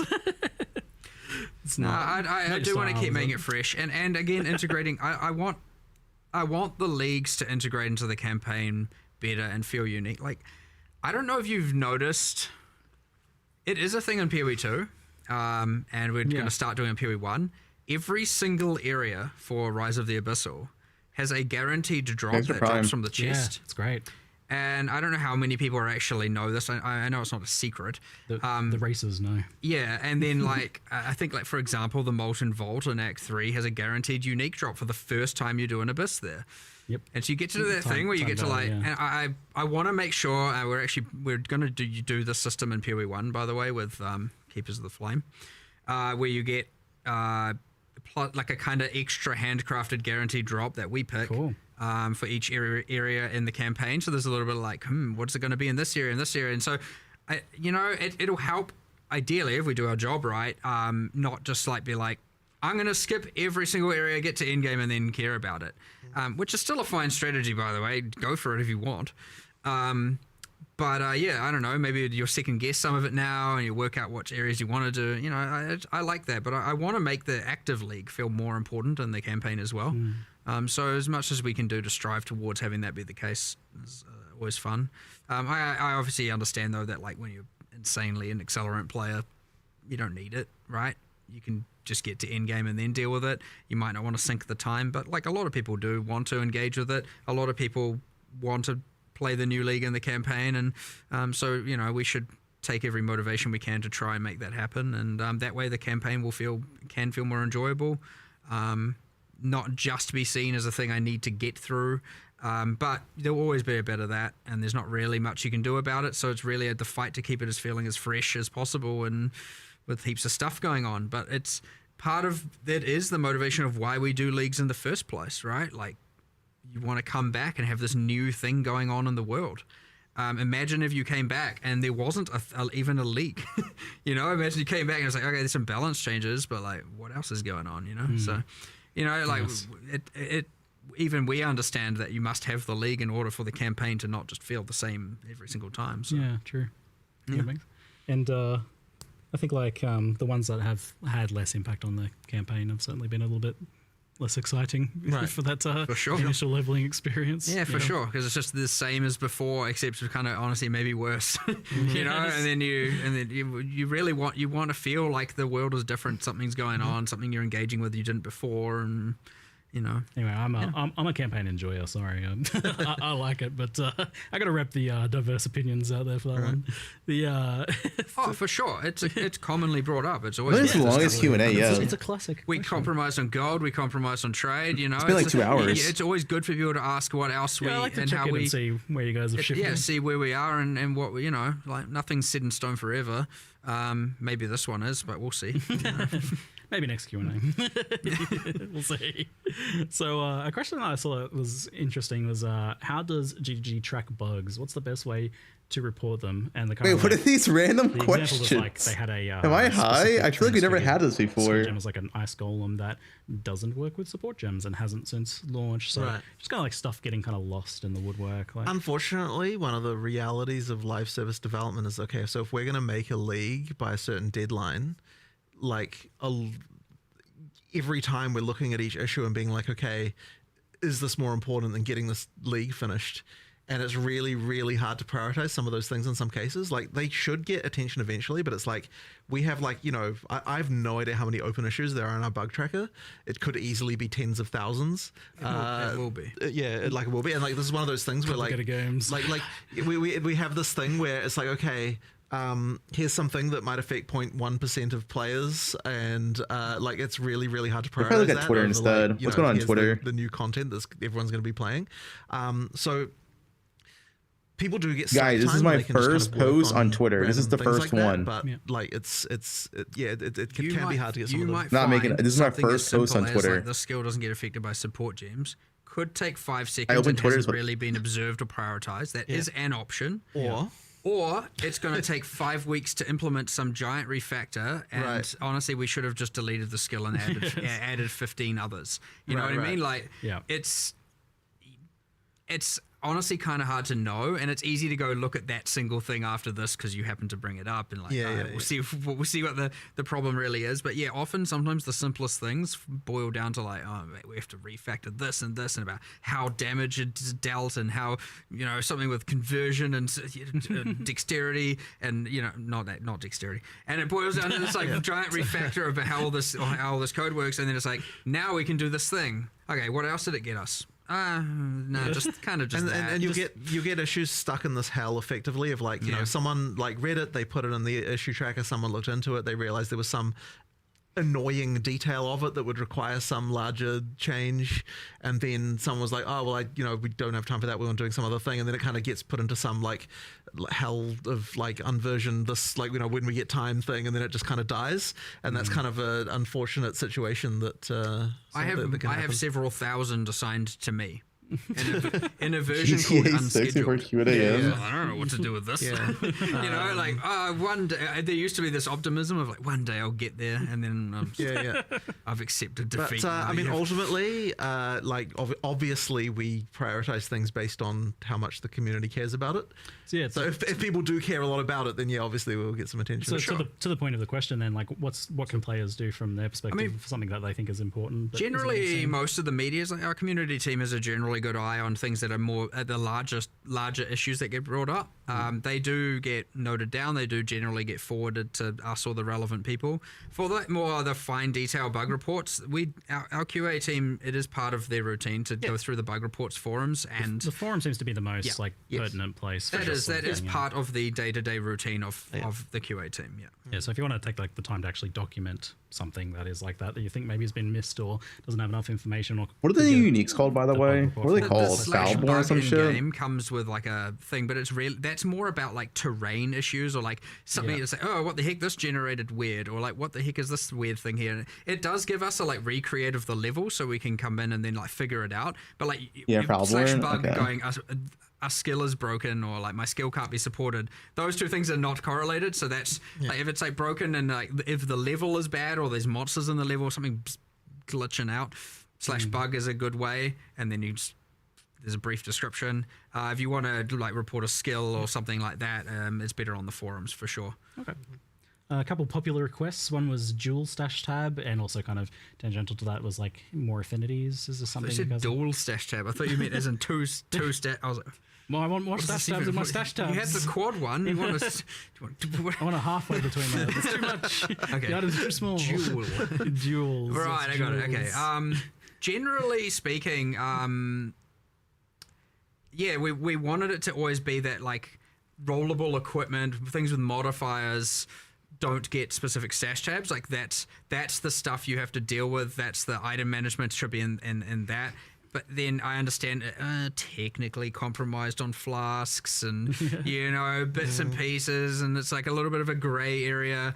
But like we did so far have drawn the line kind of as just like, I mean, we've literally listed the rest of the stash tabs, and aside from adding new leagues and a whole bunch of new currency items here and there and stuff like that, it's been like, I don't know. This is a long Edge session, man. Until this we is add pretty new long. stuff that requires new affinities, like maybe something comes with this league. I think this league has a locker, so whatever. But then it's like, yeah, I don't know if we will ever really add them for the equipment. 30 more minutes. I don't want it to be that you literally can just control click. Marty, you ready? People have their Control double F, tornado tabs and shot. different methodologies of doing that stuff, but I don't want everything to just auto sort. People may disagree with me, and fair enough, you can. But that is ultimately how we want it to be, where it's like there is at least some items you're kind of looking at, like especially with mods. Like obviously with the currency, you know by the icon what it is. With an armor, you want to look at it, see what the mods are, and then make a decision. And sure, a lot of people put it in a tab and then look at it later and make the decision. And I understand with the trade system before, what actually people were doing is just dumping it, and then if they get spam for messages, then looking at it. Yeah. You know, there's stuff like that. But yeah, I do want to make sure that you actually are reading the modifiers, assessing if it's a good item, and then making decisions on it as part of your cycle. And you can work around it.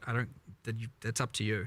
But yeah, the moment that everything is just like somewhere, and you're just like, all right, and do you even know what you got now?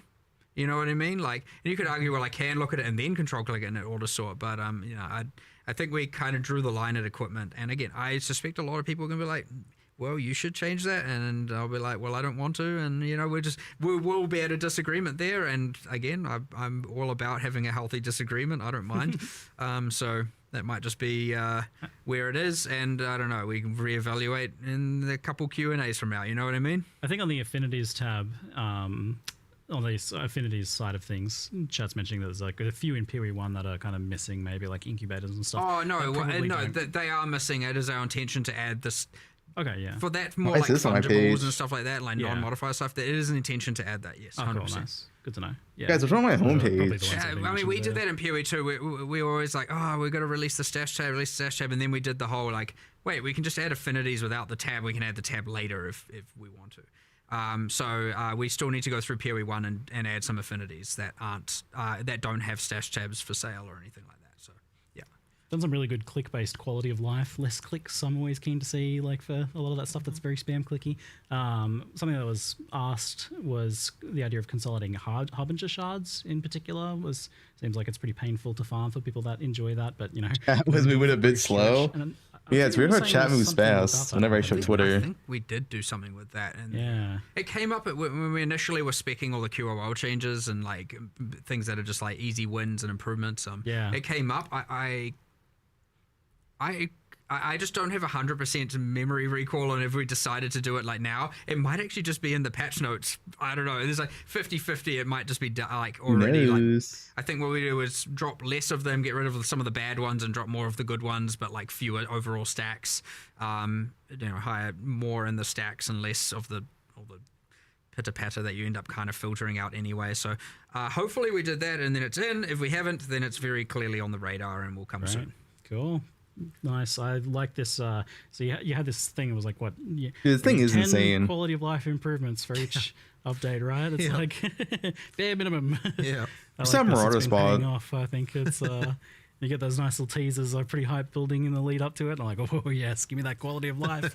It's very important for a game again with so much replayability and people coming back and playing that you just start you remove a lot of this friction. You don't want to obviously make it frictionless, because some of the fun comes from a little bit of friction here and there, and in some regards. But like, there's things where it's like, is it like right here? Yeah. This obviously doesn't need to be this way. It's the little things that erode your enjoyment over time. Yeah. And honestly, there's a little bit of a time factor to it. It's like the longer it's been in, the more like it's like, okay, at this point, come on now. We've added some other like it's so much res and something in some other way here. We can take away from some of it over here. You don't want it to become a spreadsheet. For sure, but at the end of the day, you don't want it to just become, as we 14, add more and more features, more and more content, 19, it's going to...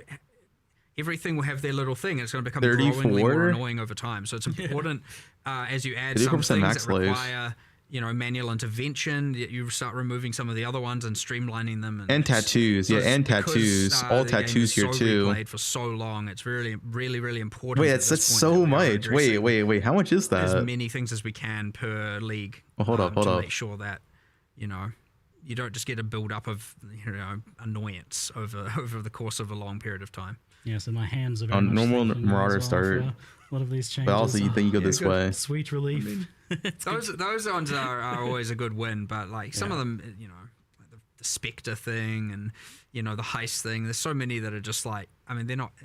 Are they QOL? Yeah, kind of. I mean, they do improve quality of life to some regard, but it's honestly kind of balance as well. It's just like, you know, it doesn't need to be this way anymore, so let's just change it. But yeah, I don't know. We try and think of as many as possible. I love my bingo cards.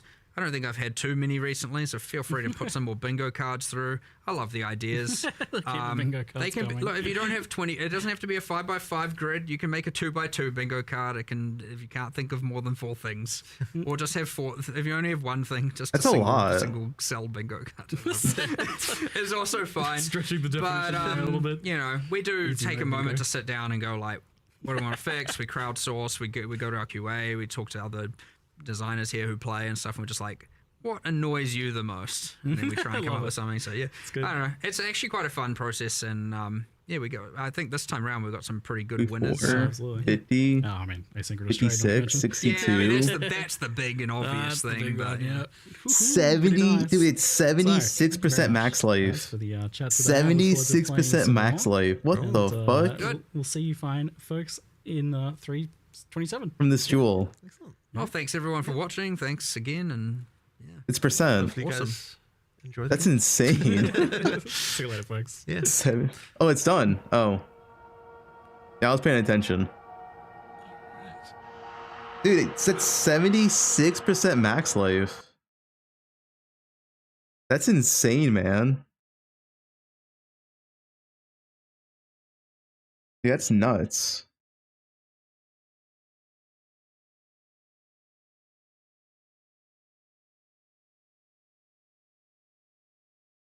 Look at Act 1 run. Now we're waiting for patch notes.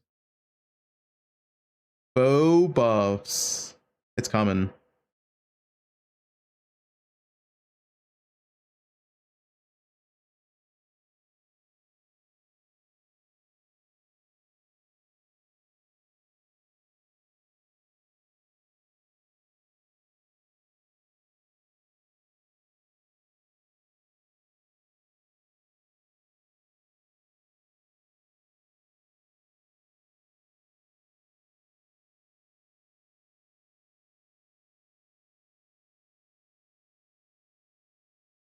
Who's gonna buff? Reach to login. Guys, they introduce like all these bow like skills and shit, you know?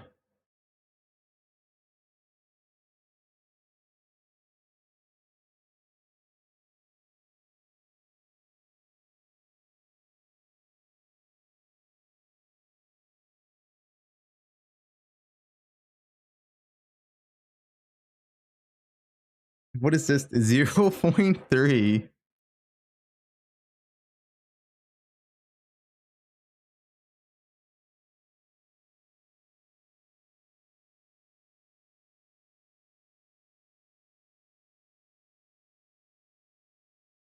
How's bingo looking? We don't know. We need patch notes.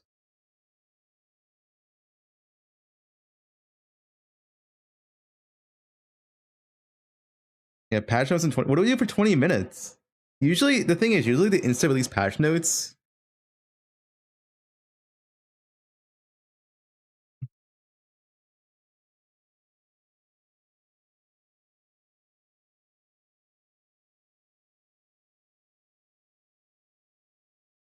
Guys, stop linking. Okay, this is what is this? Is it 1.0.1 patch notes?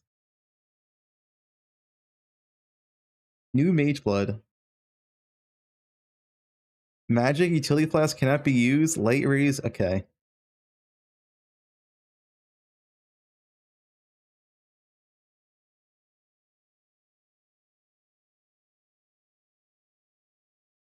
No, they said the core of the unique won't be changed. And also the core of unique of Mage Blood is the utility flask.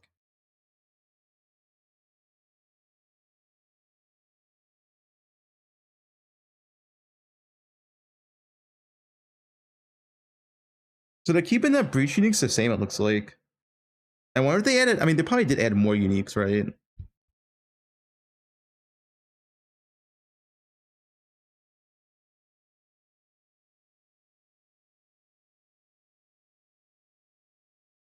Hmm.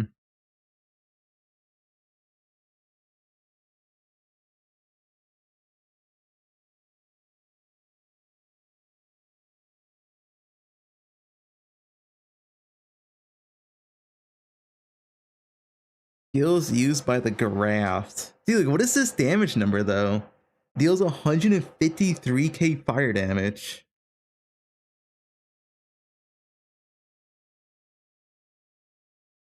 Like, that number doesn't even seem real.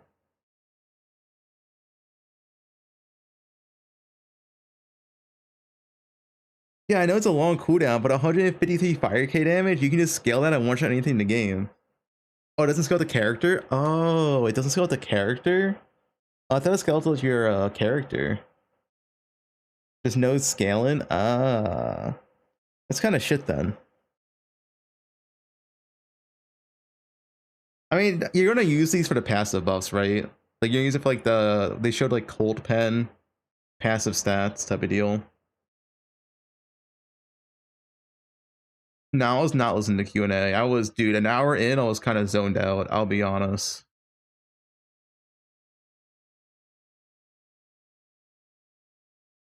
Yeah, it is, it's free player power. So the best ones are just gonna be the ones that have the most line of text for player power. Cause like, I don't know, dude, fuck. I mean, I guess this one is nice. It's free defense.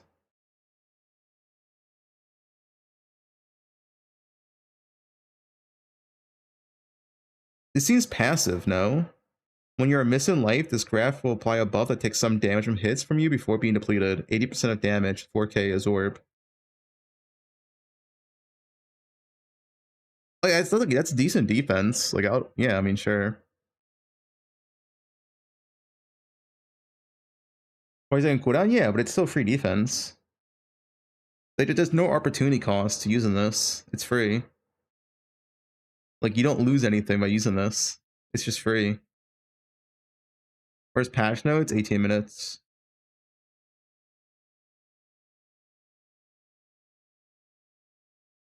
Yeah, what was that, dude? Show that again. Yeah, the new breachlets look sick. They finally updated them. Help you, you're weak.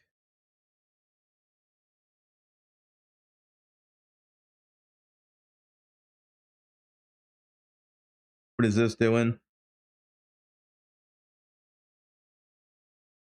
I want to league start new explosive arrow.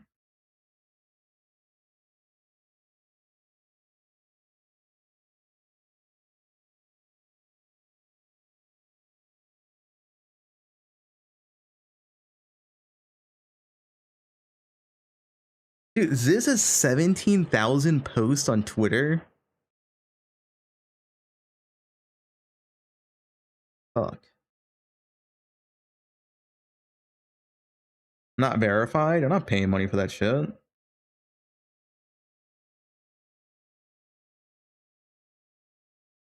Yo, Azure Lane looks kind of okay, dude. I can't show this on stream, dude. This is like literally like, yeah, we're not showing this on stream.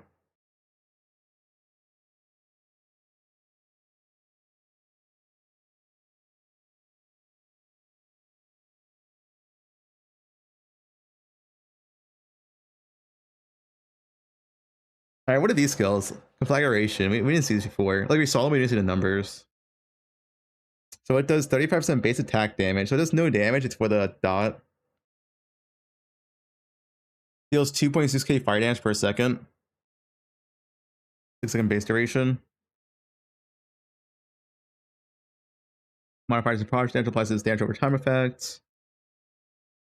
Okay.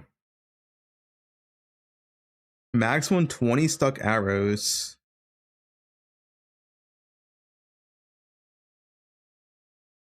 This. Okay, Joanne.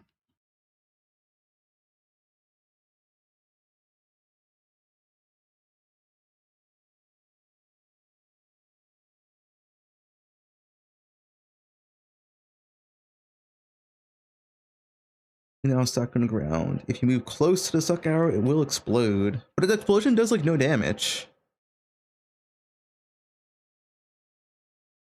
Like, what's even the point of an explosion? An explosion does no damage. Am I missing something? It has 35% base.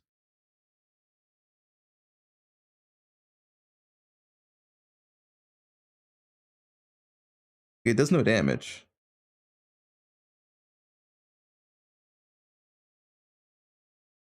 %8 more dots? Yeah, it says 8% more damage to hits, but it's like... Guys, 80% more, 35% is no damage. That's like 1/10 of lightning arrow.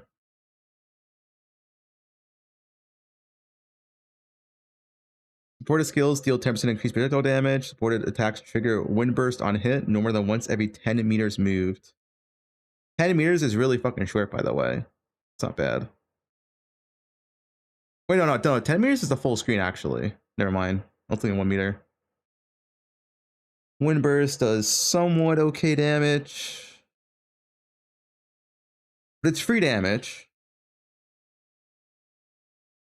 It's support attack projectile trigger AoE duration bow.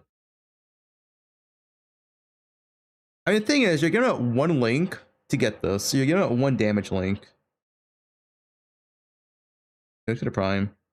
Patch notes in 14 minutes.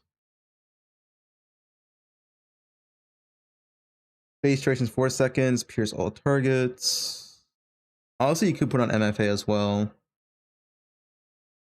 40%. Oh, it's 40% more area damage. So it's actually quite a bit of damage. That's like that's almost like 200% attack damage then, actually. I mean, 200% attack damage for a free trigger?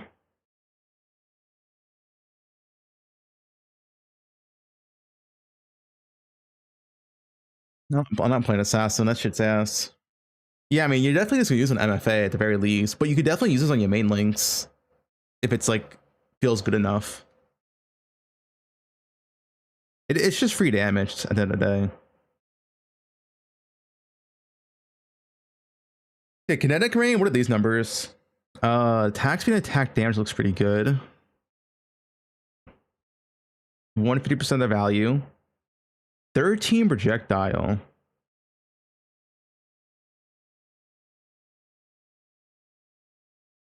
I mean, if this actually overlaps with enough AoE, it's good.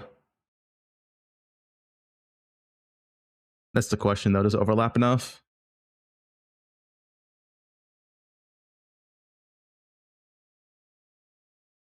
Maximum 30. Patch notes in 13 minutes. You had a parent-teacher conference. Is it POG? The breach mechanic looks sick. I'm very, very happy they made breach more or less the same, but better. In-map lead mechanic.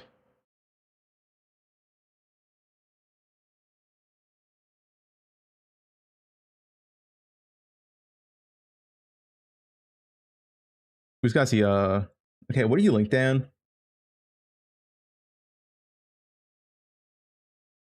All right, Dan, you were degenerate.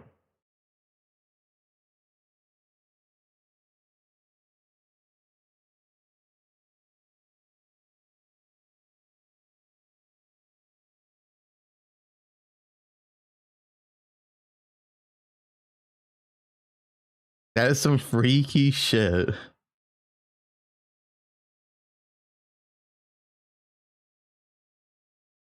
I think kinetic rain has a lot of potential if it properly overlaps.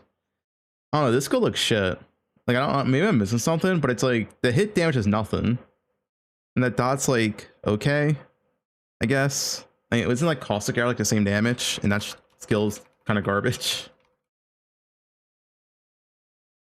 Caustic arrow is less damage. Okay, I guess. This is more than caustic arrow.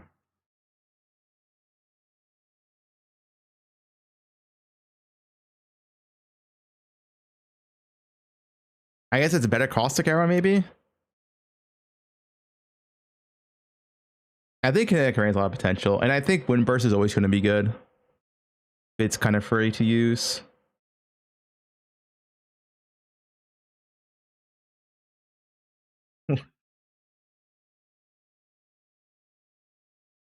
What is that?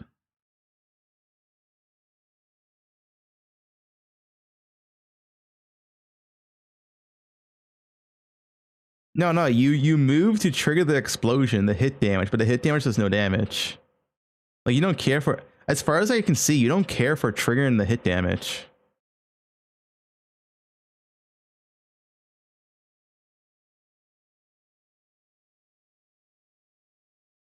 Also, there's no way to dodge stacks.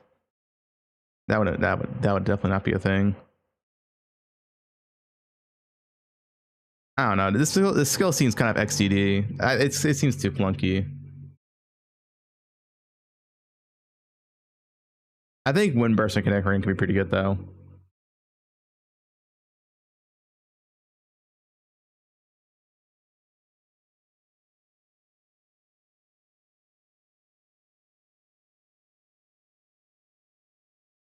The Bloodline Ascendancies are really interesting. Besides, I don't like. Utility flask are disabled. You can never click this. Ever. Maybe on a boss you could. Maybe for Uber bosses you could click that. I don't know. Can't use amulets. In general, a ring slot is more valuable than an amulet slot. Can't use belts. I guess for some builds, a ring slot can be more valuable than a belt slot, but then again, belt slot is Hunter and Mage Blood. This one seems fucking shoal. But if Mage Blood tells that no to fuck off, then it's OP.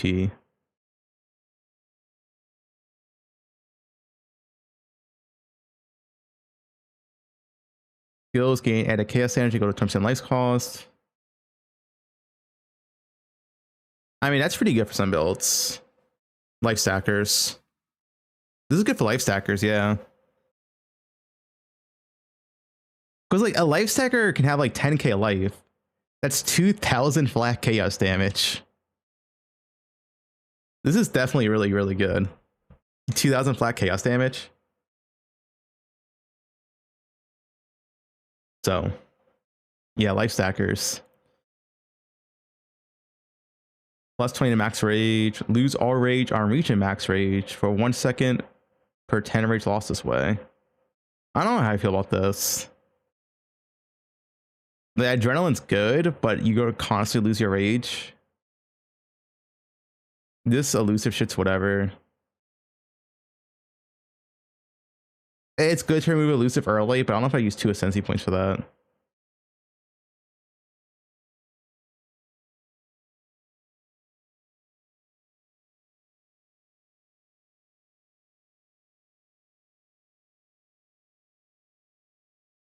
They pre-nerfed this one. 5% more damage each time their effects reoccur. What's the max unleash you can get right now? Is it 4? So this goes to 7. I mean, it might still be good. 7 unleash is a fucking a lot. That's a lot of cast. Need some unleash stacking. Wait, it was 20%.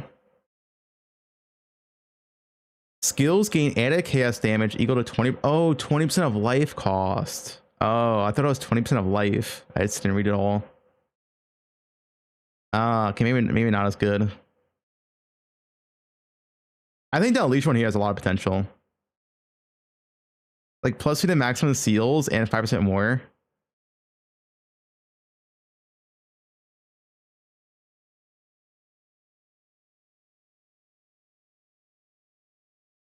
Shepherd of Souls, Everlasting Sacrifice, Sacrifice of Blood.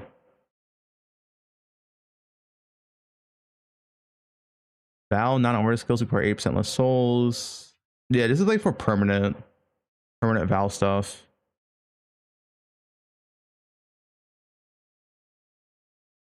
The second line's really good. When you reach fully yes, that's the shield. It's the Mahu shield. When you reach fully yes, sacrifice all yes to gain 5% all max res. For 2 points, that's really good. Patch notes drop, Lincoln.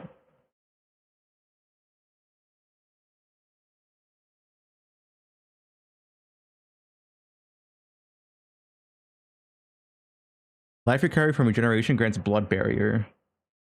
Maximum blood barriers, you go to 30% of your maximum life. Okay, so look at the mini shield. I mean, that last one's also pretty good.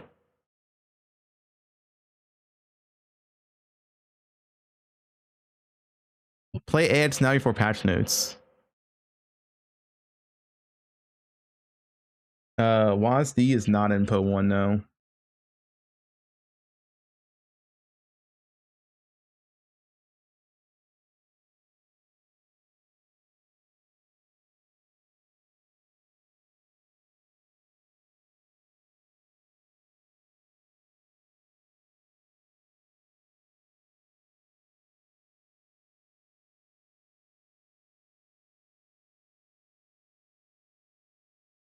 We do soul gain prevention, less soul gains. Increase souls per use, but yeah, +1 more use. Use area effect, skill effect. I mean, these are all pretty good. Oh, also passive 1 Valsor per second.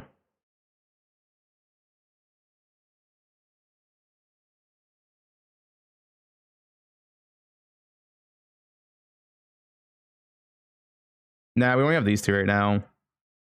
We'll probably get a data mined before a patch comes out.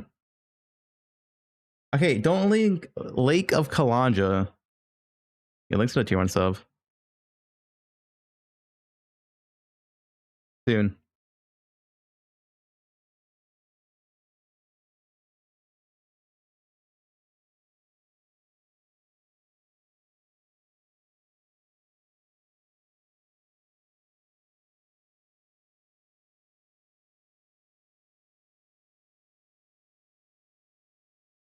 I'm sure some ascendancies will be insane for sure.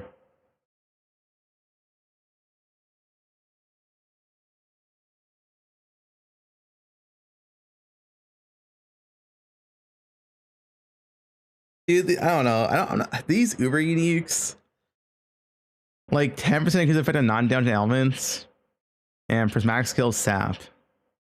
Like, okay. No one's using this.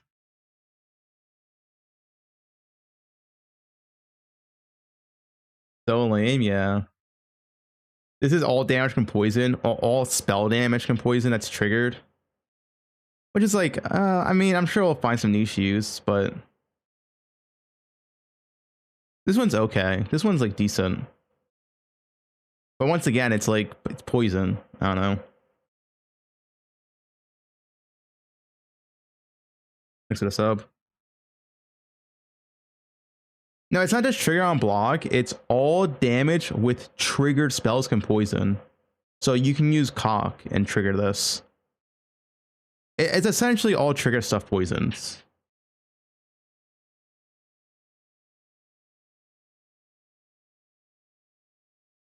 But like I don't know. I don't think all damage from poison's even that insane in the current meta. And this has a restriction where it's only is triggered spells. Yeah, the block's nice.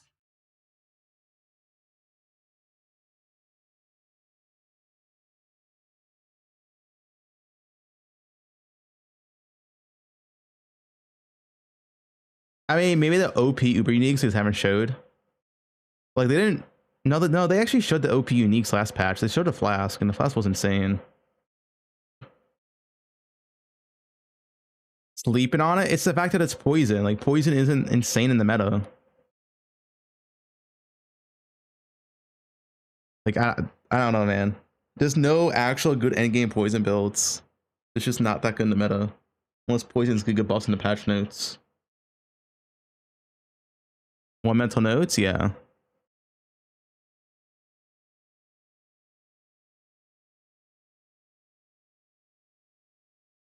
Keep in mind, this is an Uber unique. Like, yeah, if this was like a regular unique, like a tier 3 unique, I'd be like, yeah, you can get this pretty early on. You can make a build around it, but it's an Uber unique. So you cannot play with this until like, you know, decent amount into the league start. You cannot like it's an Uber unique. Like as a tier, yeah, it's a tier 2 or tier 3 unique. Like, yeah, you could play around it, you could league start it, make your build around it, but it's an Uber unique. It's different.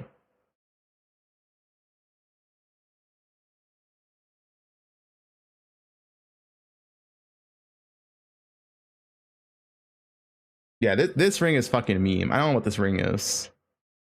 This ring is dog shit. Patch notes up. No spoilers, guys. Tornado shot.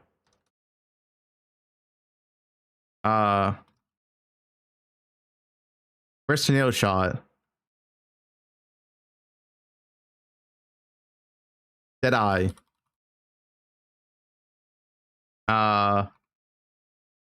Warden. What did Warden get?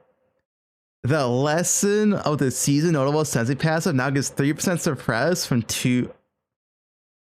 Wait, Barkskin no longer has mana reservation. I mean, that's kind of good, I guess. Wait, Pathfinder changed.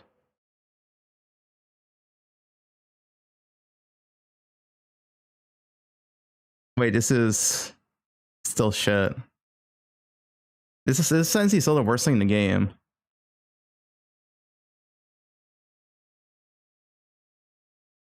All right, Trickster. The Trickster node got buffed. It's 50%. Okay. Soul Drinker no longer gives 20% attack and Cassie while leeching.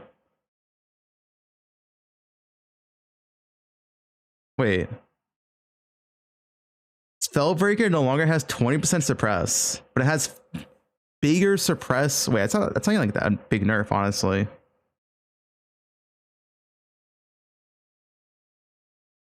One step ahead. Oh, one step ahead got nerfed a lot. Your action speed's at least 90% base value, previously 108%. Oh, one step's dead. Wait, that's kind of dead.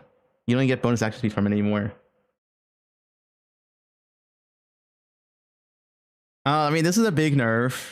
This is a nerf, but it's also there's a buff here. This is a nerf. As long as it killed Trickster, unless they killed ES. All right, anything else I should check? No E nerf? Wait, did they not nerf Energy Shield at all? I'm confused.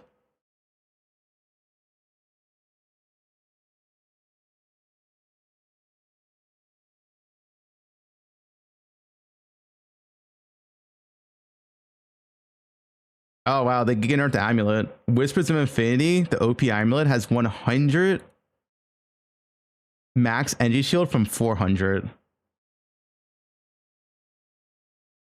Wow, they get nerfed the amulet. Cyclone. Dude, they buffed Cyclone but not bows? What is that? Warcries. Fisher. Volcanic Fissure of Snaking no longer has 50% more area effect. Fissures will not automatically target enemies hit by the explosion. Wait, Fissure's dead. Wait, they actually nerfed Slants. Fissure's dead. It's literally just dead. It no longer triple hits. It's actually just dead. Fissure's just dead.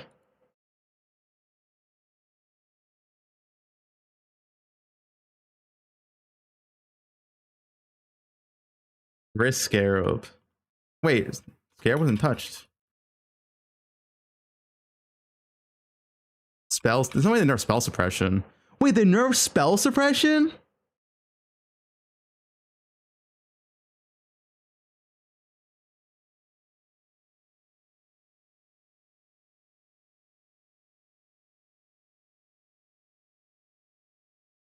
What?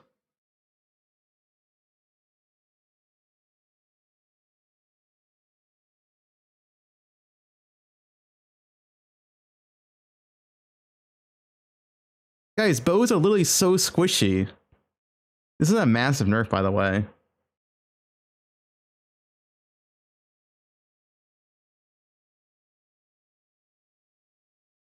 The Abyss Scarab. Oh, hordes. No longer causes hordes to travel, to spawn. Okay, so hordes are gone. They deleted hordes. The Risk Scarab now has a limit of 1, previously 5.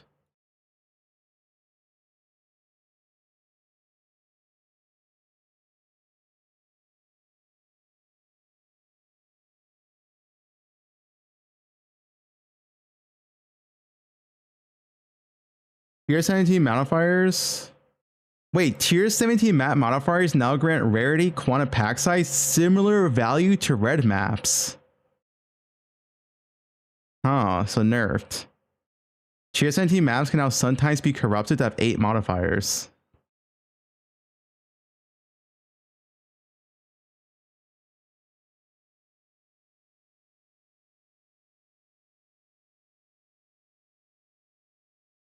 Giant Exiles. Giant Exiles and only revive at ritual altars. Yeah, I mean, that's the ritual nerf.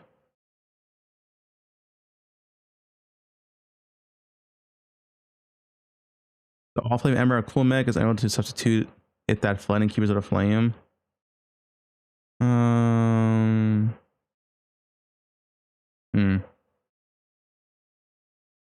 Was there like any good changes? Alright, let's just read from the top. Whatever.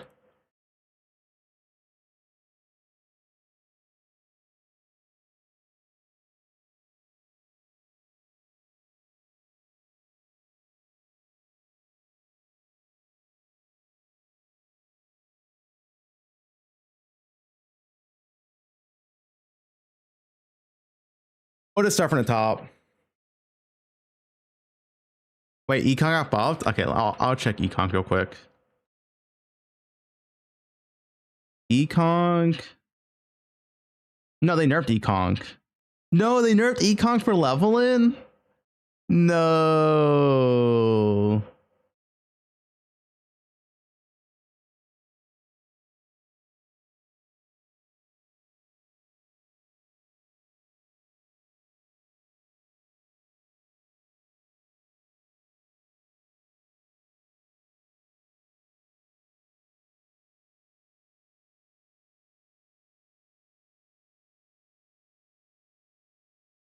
Yeah, Ekong's dead. Ekong's dead.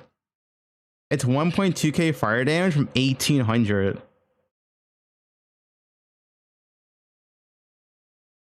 Am I missing something?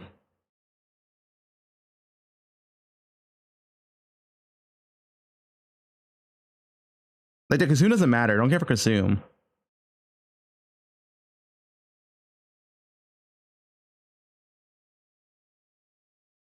It's just, yeah, it's just Giga nerfed.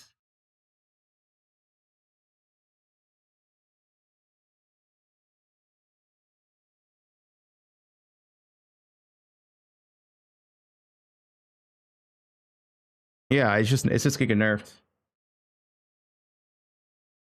Golems. Oh, but they actually nerf Elementalists 50% from 100%.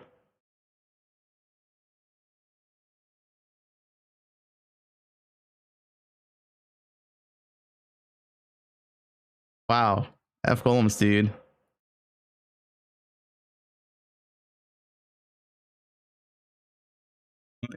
Guys, this is elemental hit, not the spectrum. This doesn't matter. Explicit. Wait, the small passives and now grant 5% increased rare monsters in maps, previously 3% explicit. 5% magic monsters, previously 3% explicit. 2% item rarity in your maps, previously explicit.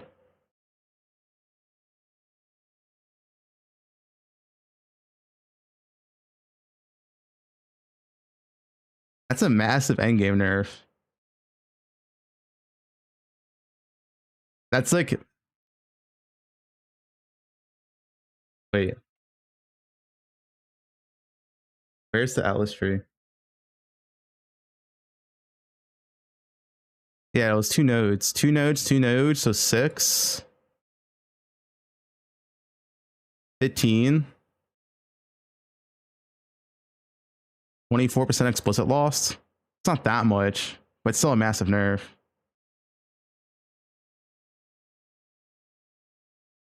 Oh, they nerfed a rarity from this too.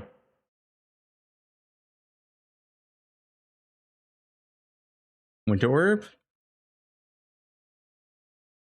Winter Orb now fires projectile every 1.2 seconds. Previously 1.6. But it has less projectile frequency. Oh. So it's more or less it's a clear buff, but more or less the damage is the same. Dude, why are they so afraid to buff Winter Orb? Zachy, these patch notes are big shit. Why is Ranger defense nerfed? This class is like 0 defense, and now it's less. What am I missing?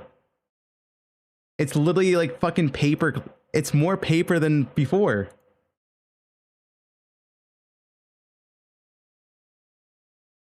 How does Ranger have less defense? Dude, this balance team.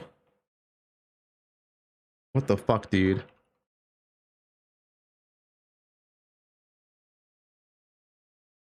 Legion's 3. I mean, that's whatever.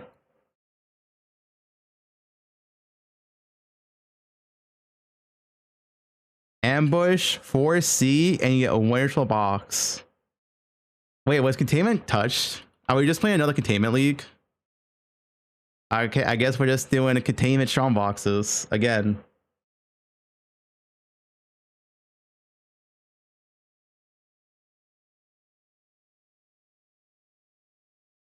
Dude, there's 0.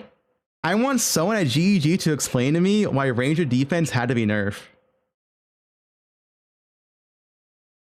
Like, it's actually a joke, dude. Actually a joke. Why does Ranger defense need to be nerfed? Like, what the fuck?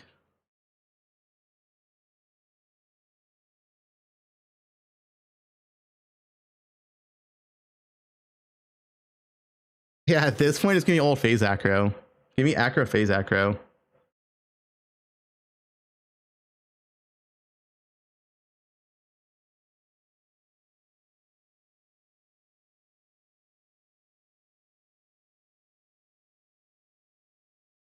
You know what mods? Heric mods, monster changes.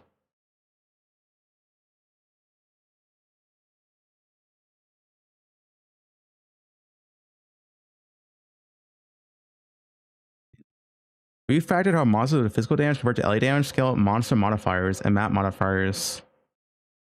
So they nerfed map modifiers. They nerfed Fizz extra, I guess.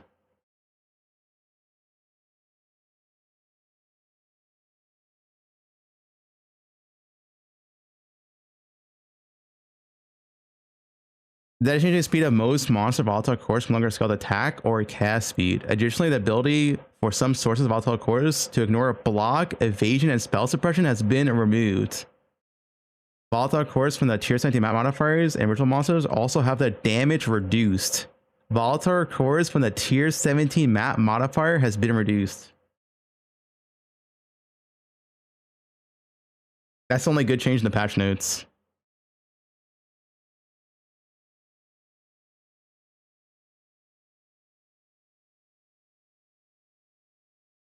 They nerfed volatile cores. They also nerfed Fizz extra. Fizz extra got nerfed.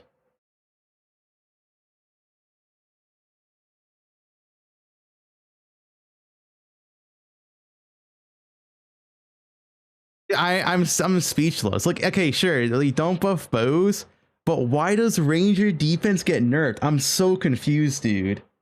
It's literally the squishiest class in the game, and they nerfed Ranger's defense. I'm so confused.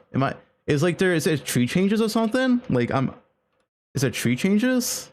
I'm so confused. There's no passive skill tree change. Let's say. No. It's 3.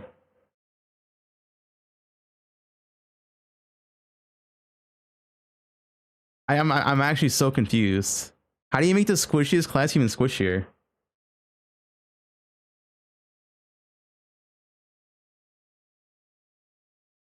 You effectively take 20% more spell damage on Ranger now.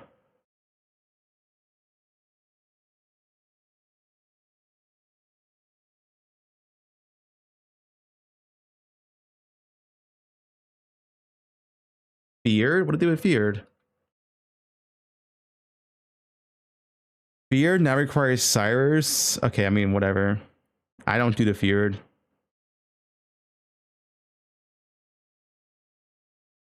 Sure. I guess the Feared takes a little longer to do. Trailer was pretty easy to get, and Aziri was free. New feared though.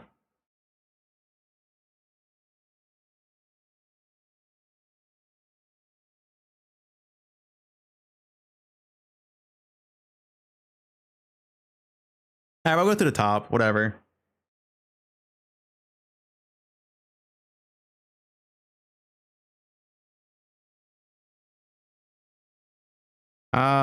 New content. Yeah, whatever. We saw this.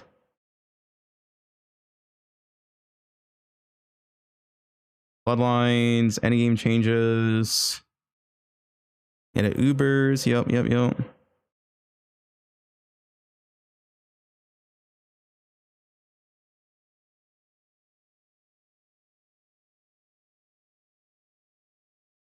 Risk at limit of 1. You're still gonna use it. I feel like this is a bad change. Like, they should just nerf risk or something. Because now we're still in a world where you have to be all map viable. You're going to use it regardless. Like, you're going to use one in every single strat regardless.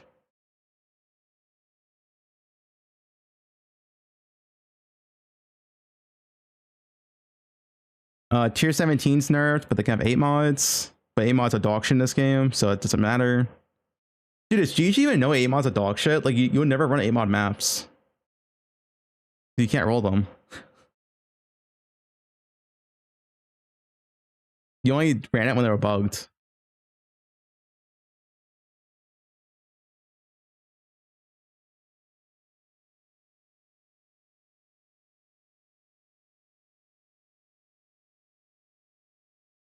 Abyss Hordes removed in the game. Strong boxes are back, I guess.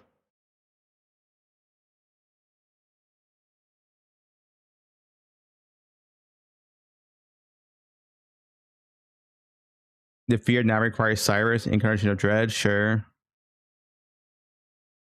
Anything else? Fallen maps. Any good maps here? Burial chambers are back. Yo, burial is back. Is that the only good change? Farm some doctors.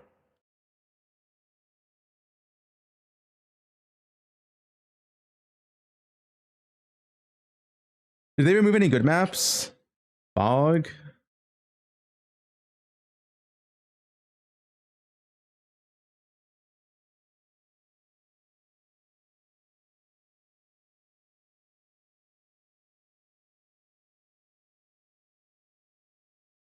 Shuffled, yep. In the Keepers of the Flame League, breach clusters have been removed from the Atlas tree. The Beyond clusters have been removed to the left side of the tree, to the right side. Okay. I just see a new tree.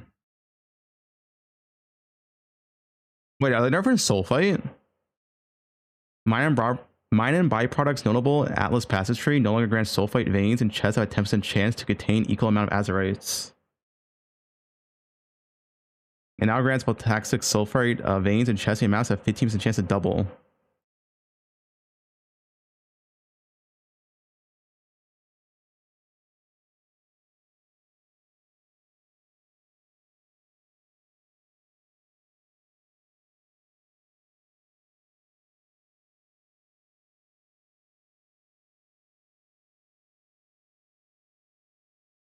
Yeah, I mean, the map effect got nerfed across the board.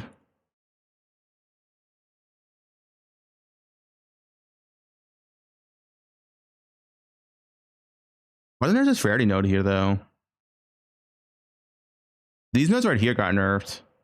They're 3-1 now.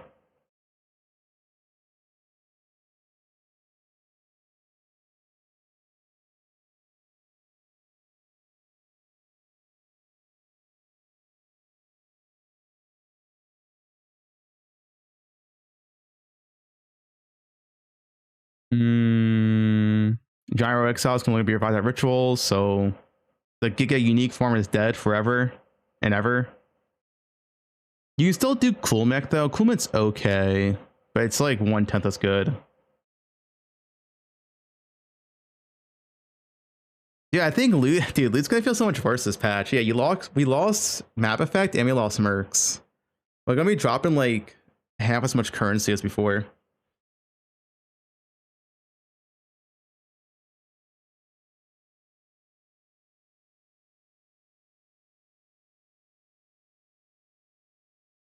Alpha's still working? No, you don't have mercs anymore.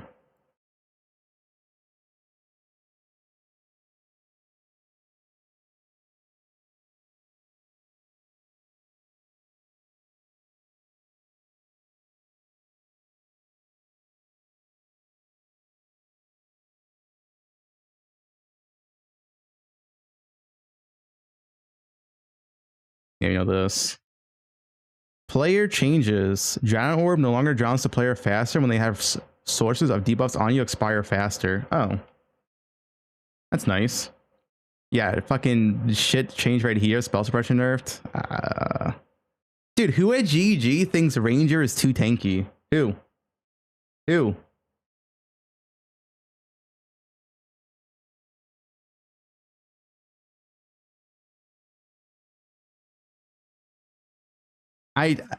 Trickster didn't nerf Trickster more than. Like, it's an absolute joke. How do you nerf the squishiest class in the game? Ranger right now is literally the squishiest class in the game, and they nerfed it. Like, what? I don't see anything that rebuffs it. Mean attacks now inherently always hit. Wait, does that mean you don't need mean accuracy? It means whatever. Oh yeah, it did.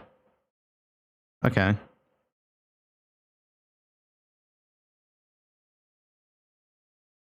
Skill gem changes. Anything good here? Cyclone buff.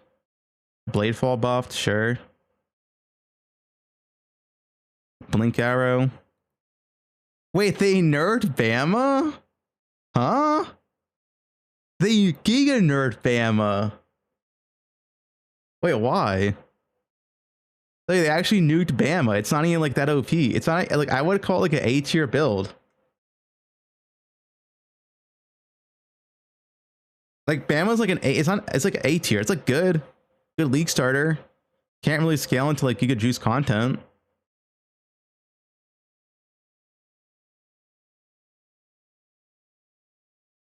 Bone Shatter now deals more damage. Oh shit, dude. Karn's pogging out.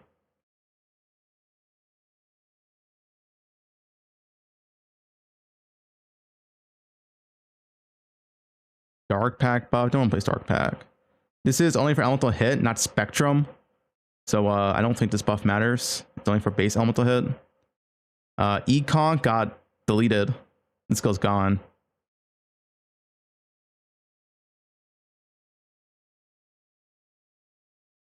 It's only half damage at level 1. Right? Yeah, I mean, this skill's just gone. Econ's just gone. Extenuate now does more damage. That's good.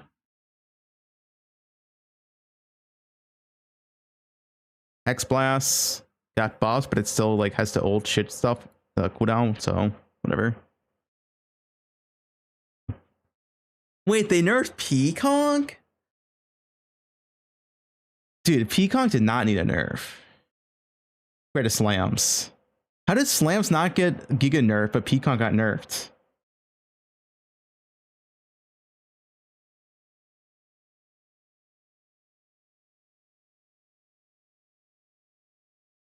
Yeah, whatever. I don't play Peacock, but I don't think I need a nerf. Reap does more dot damage. Power Class Mine does more damage to all gem levels. Okay. Fires an additional projectile for every 3, previously 4. And negative 25. Wow, Pyro Class got Giga buffed. Oh, Sabotage Gem. What's the base one? Oh, base Power Class Mines no longer have an aura that adds fire damage to hits against near enemies. Instead, now playing aura that inflicts fire exposure. Oh, okay. Yeah, no, that's probably nerfed. Never mind. Yeah, never mind. Power Class got nerfed. Spectral Throw got buffed. 20% buff on Spectral Throw. I mean, yeah, it's decent. Dude, where is the... What? Dude, there's like no balance changes. What is this? Guys, Mark promised me he was going ballistic on player balance this patch. Ballistic.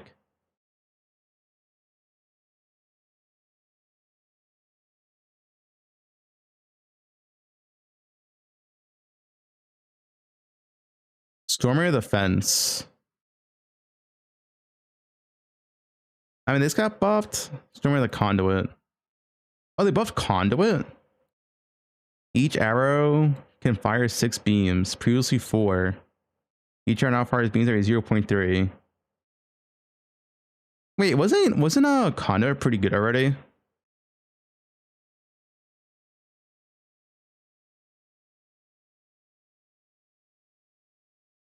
Yeah, it was a 10 arrow thing.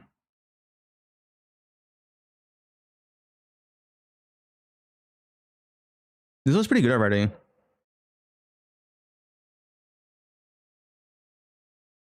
Winter orb change doesn't matter that much. Fisher's dead. How do they only nerf Fisher though? Is it the full nodes? I hope not. God, I really hope not. They buffed Voltol dead.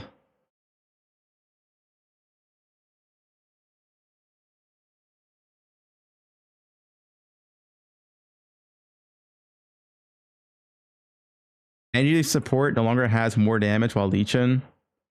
Okay, well, they get nerfed energy shield leech, the support. It's only 24% more damage now. And it's only on full ES. Okay, sure.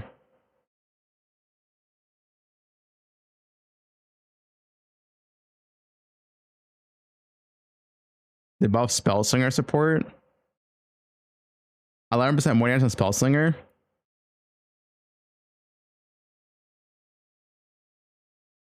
Ascendancy changes. +1 strength on Chieftain. Sick. Banners 100% increase duration and 50%. Sick. We already know Assassin.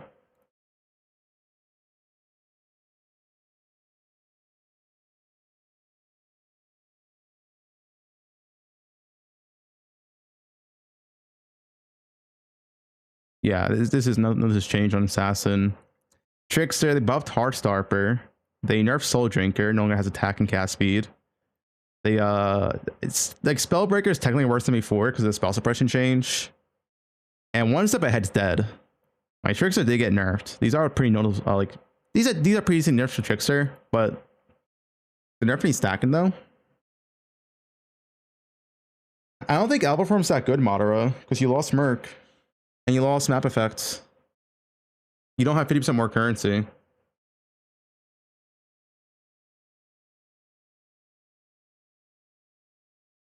Boxes seem pretty good though.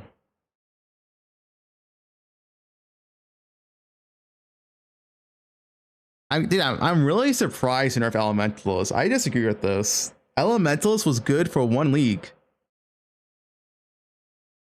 Why is it nerfed? 1 league. Let it be good.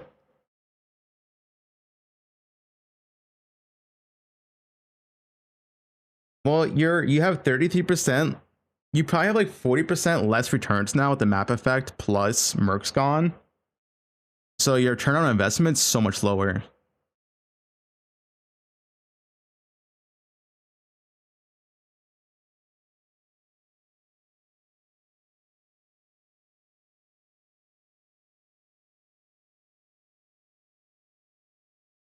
So the Necromancer got kind of buffed, I guess, sure.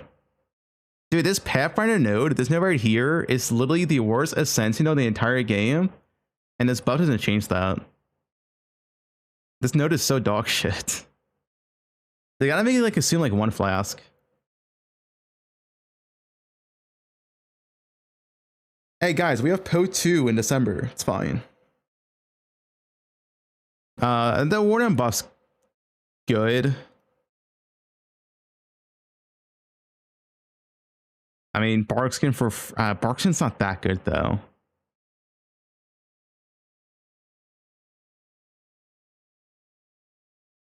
Okay.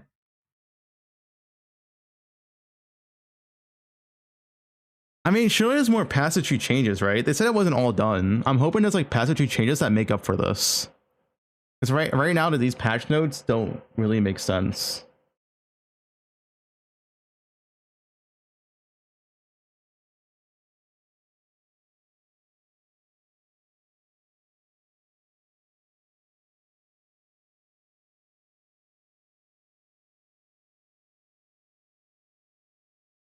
No Frost nerf. The Emerald got nerfed.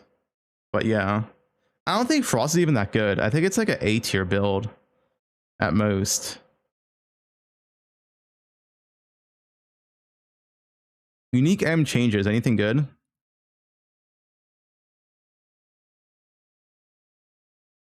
The Eclipse Solaris Unique Wand now has 26 attack speed from 10. Wait, it now has added fire damage based on light radius. Wait, that's kind of cool. Can we stack light radius with fire damage?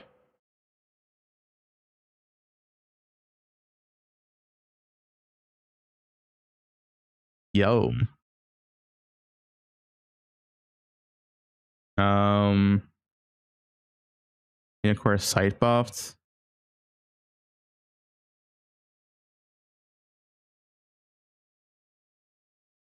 And nothing matters here. It's just like the different, you know, base types now, which is like whatever. Replica Nebulous. Like no unique changes.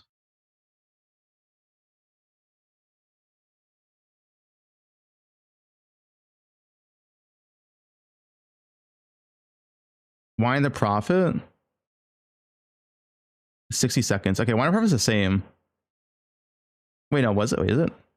Yeah, 60 seconds. Okay, it's the same. They're just changing the look. Wine the Prophet not nerfed. Yeah, the Amulet got nerfed to 100 max CS from 400.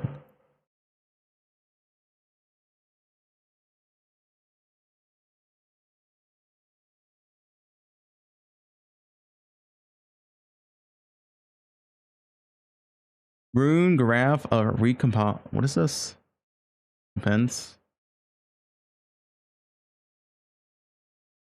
Oh, they giga changed this one.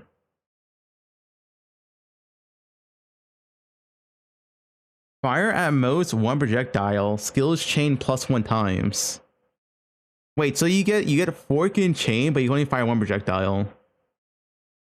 What skill is that useful for? 1 projectile, but you get a chain and fork.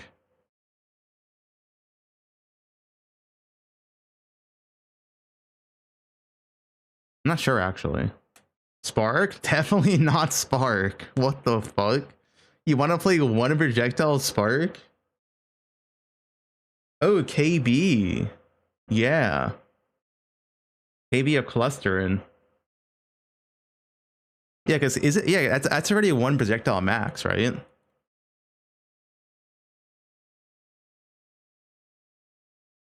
Yeah. Oh, but it applies to explosions. I wonder if you can still get the explosions. If you still get the explosions, it's good.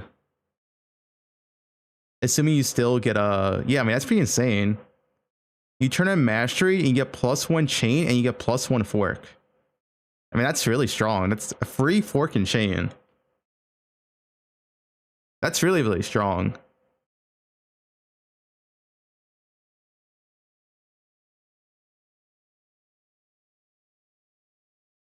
You can no longer obtain rings and delve that have the curse. Oh, they nerfed the fucking Soul Eater shit in the ring. It's gone. Wait, didn't Forbidden Right use that too? It's just gone. You can't get it anymore. The Infinite Soul Eater stacks. Yeah, Conan Whisper. The ash is gone.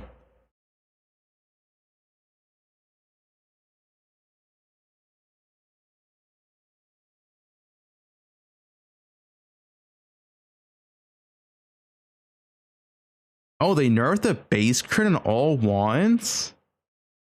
Wait, why they nerf wands? Huh? Base crit nerf, base crit nerf, base crit nerf, base crit nerf, 1.5%. Base crit nerf. Base crit nerf, but it has higher attack speed. They buffed the base crit of daggers. Okay, so why did they nerf? Wait, why did they nerf base crit of wands?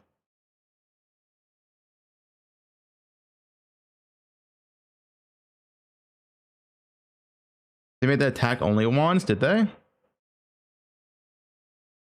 Or is that a... They buffed daggers.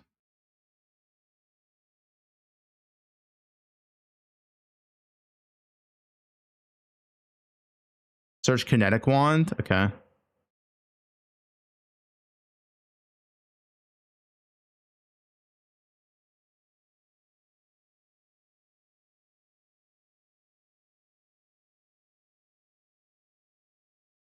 Let's see. Add a few new base types.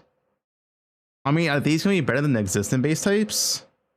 I mean, okay, the good thing is it has cannot roll cast modifiers, which means making a wand is actually playable. It's actually doable. You can actually make a wand, an attack wand. It's actually possible. That is good. Because we go here. Currently, when I make an attack wand, it's fucking cancer. Because like you have all this fucking spell garbage shit, dude. It's at 21k weight. 1.1k weight. Spell damage. So probably well, it might keep increase cold damage and fire damage though.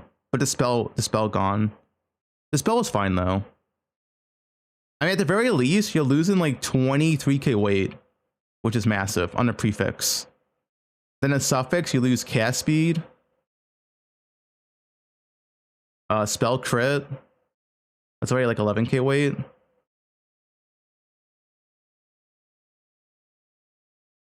Yeah, more so on a prefix.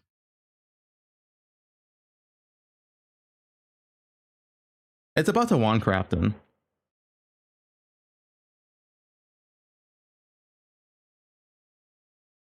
Where were we? I mean, you can craft spell damage on your wand. It's not a big deal.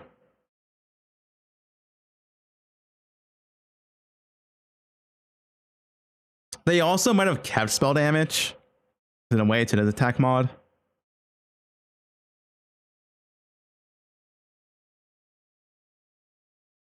Ruthless changes. You guys pogging out?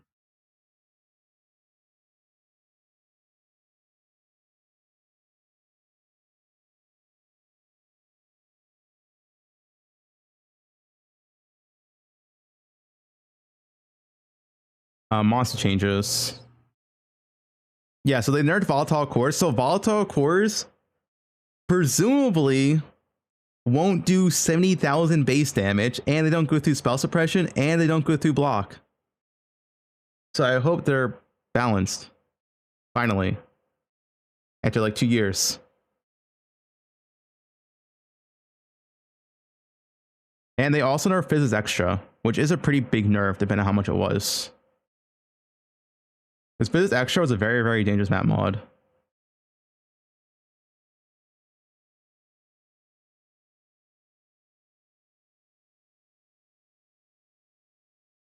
They buff boxes. +1 box. Okay, is that it? I did it for the sushi.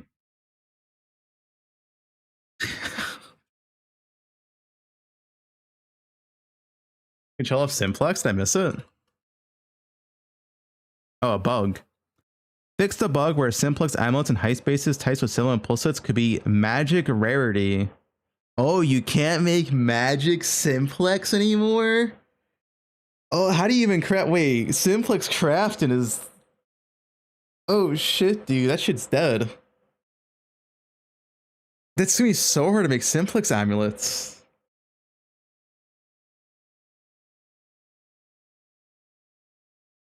Like, actually, you're gonna need, like, it's gonna be mirror craft now only. Like, you want to mirror a Simplex now. Because there's no way you're getting the 3 modifiers you want with like the regular crafts. Yeah, that was a bug that existed for like 5 years, apparently. Yeah, bug. 5-year-old bug.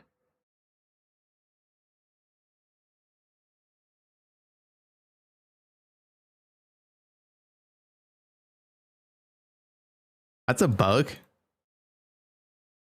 I mean, I don't use Simplex that often, so I don't really care, but Lance. Then again, Lance didn't get nerfed. He's still at OP stat stacking.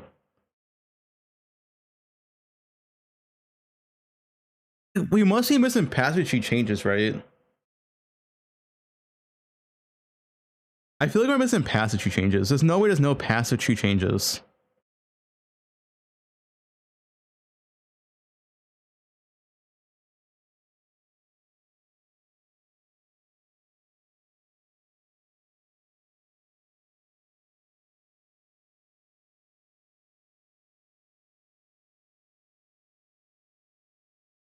Bloodlines here? No, we don't know what bloodlines have. No RF change? Why'd they nerf RF?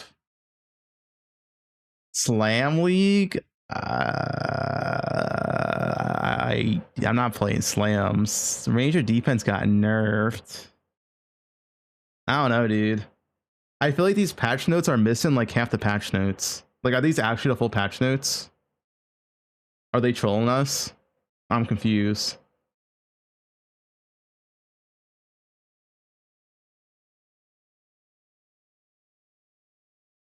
What a junk type. How did Energy Shield not get nerfed? Yeah. Dude, this Palance team is so questionable, dude. I honestly don't even know what they're doing. Both Poe1 and Poe2.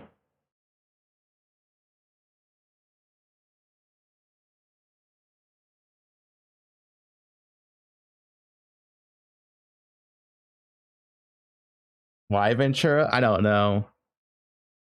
Dude, what boggles my mind the most is the fact that the squishiest class in the game, which is currently a Ranger, lost defense. Like, bro, this is the balance you play the game. Like, I'm so speechless.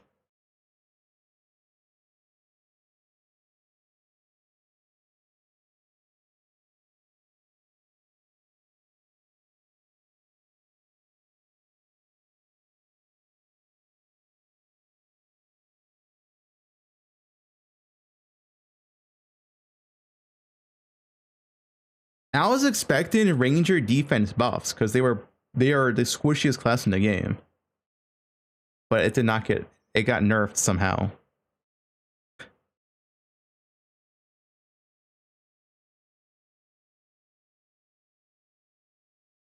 Yeah, I'm fucking speechless, dude. And like, as for like skill changes, I feel like we're missing like 50 more skill changes. I don't know.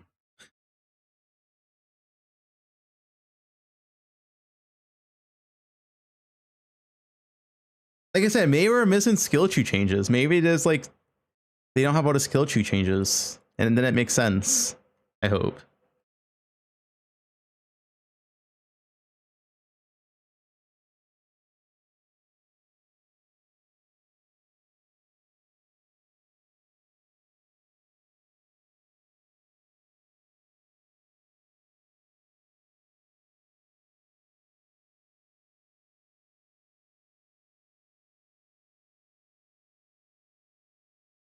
I don't understand, man. I feel like if I sent in Rue 2 for 1 day, he can make better patch notes than these. Like 1 day. If I give Rue 1 day, he can make better patch notes.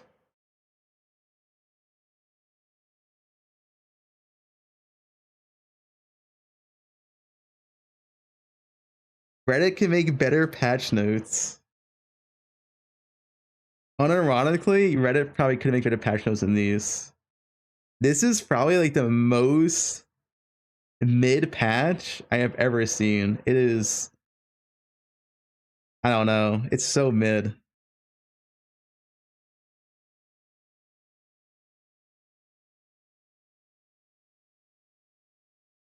Alpha Shot is nerf. You don't have merc, and you lost map effect.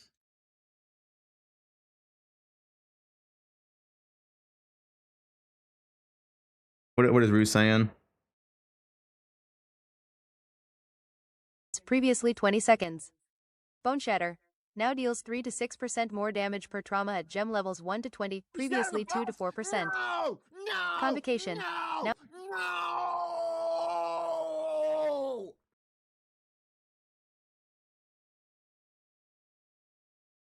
Abyss is dead. Yeah, Abyss is dead.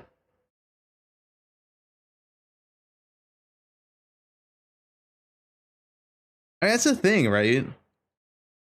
If you import these patch notes into the current game, you can still just play Instack Trickster, and you have like maybe like a 10% nerf.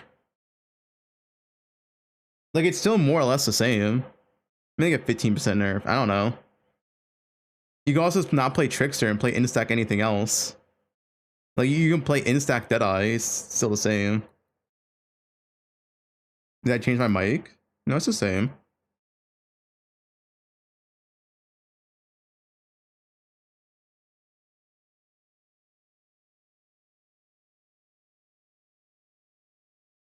Like Instack is more or less the same. Like Trickster's not the only ascendancy you can Instack on. You could do Instack Deadeye. You can do I mean Instack honestly any of these. You do dual stack Inquisitor, really fine.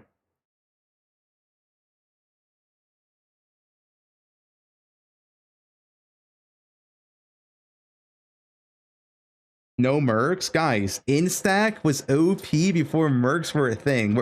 Where have you been? Have you played the game for 3.26? Like, it's literally been the meta for like 3 years in a row. Like, what? Instack was it like? Are you guys playing the same game?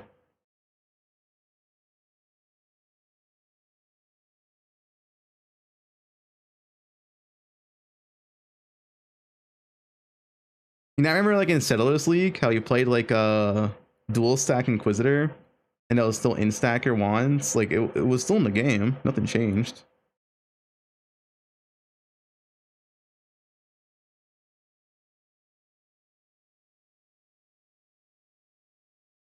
What are we at league starting? When's PoE 2 coming out?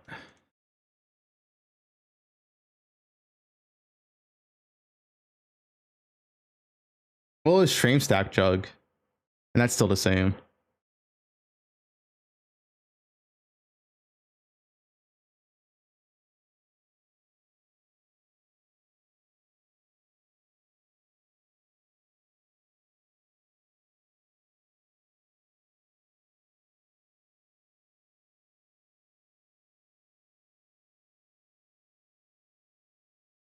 I mean, unless the newest sentences are so insane, but at least what we currently see, they look decent, but they're not like insane. Like they look like, yeah, it's like a good 2-pointer, but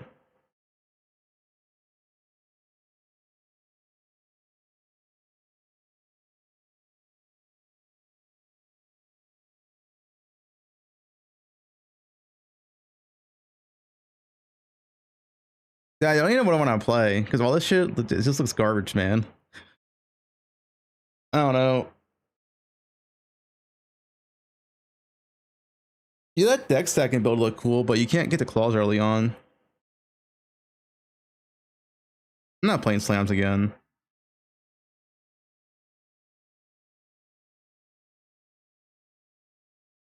I need to see the wall, the wander wall.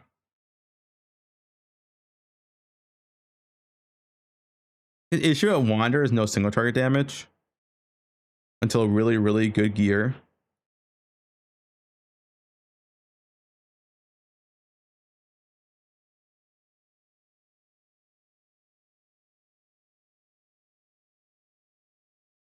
Any bow buffs?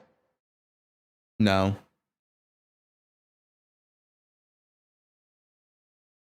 The frost wall? Yeah, we sold a frost wall, but we don't know. Does it have a cooldown? Is it limited to like 2 hits? We don't like. That's what we need info. We don't know. Like I can go back to the reveal. PoE1 live reveal. Hi,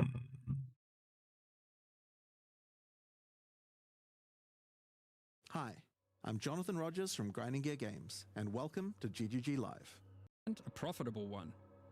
Now, these hazards force creates a barrier of kinetic power. see.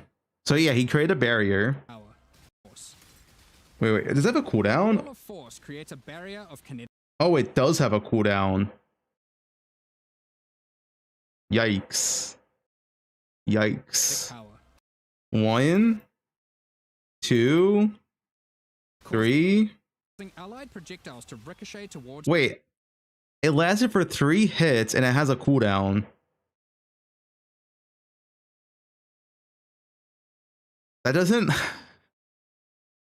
Targets automatically. That cooldown's long. No, and redirect the bolts of your shade towards. you can't spam it. Barrier of kinetic power. Let's see. He's at 1. Causing allied projectiles to ricochet towards targets automatically. It's like a 7-second cooldown, 8-second cooldown. I mean, this might be second wind already. The boss and redirect the bolts of your armies. I'm sure you'll find ways. Let me count that one. Drop one behind the boss and redirect the bolts of your armies. 1, 2, 3. Sure you'll find ways to break. Yeah, I'm pretty sure it's like 3 hits. Conflagration. I'm pretty sure it's like hit dependent. Which rains down fiery bolts from above that stick in.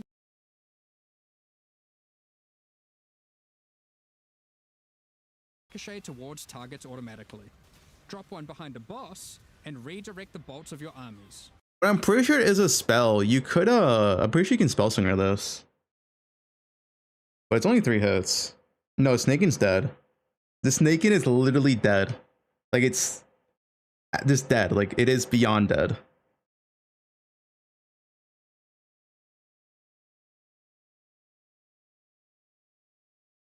No, spell slinger will not bypass a CD charge, but then you won't have to press it yourself.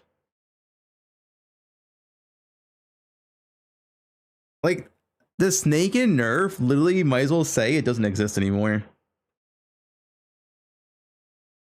So it lost to AoE, but the big one is Fissures will not automatically target enemies hit by the explosion. This means you lose 1 hit. So you go from 3 hits to 2 hits. Which is fucking massive. Plus the AoE. Also AoE is massive for clear.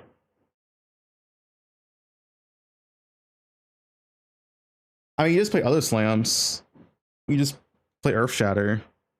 But I'm not playing slams.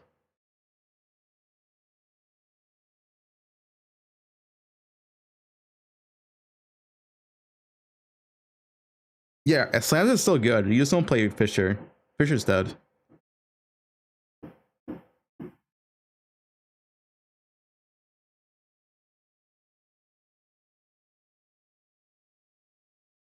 No pedal buffs?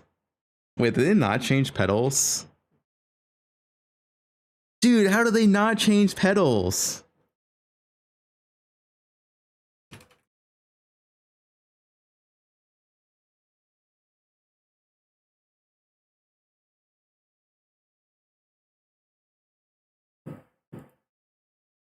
Pedals are so dog shit, dude.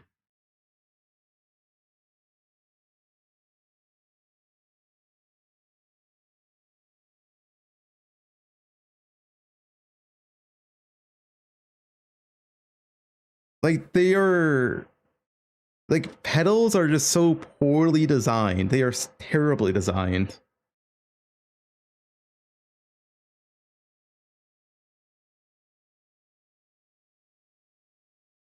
Can we go over the bingo? Yeah, I don't think my bingo got anything correct. No buff, async trade, no self. How does self-cast not get buffed, man? Dude, what is the balance team doing? Are they just like jerking off all day? I'm so like, what are they doing? What are they doing? I'm so confused.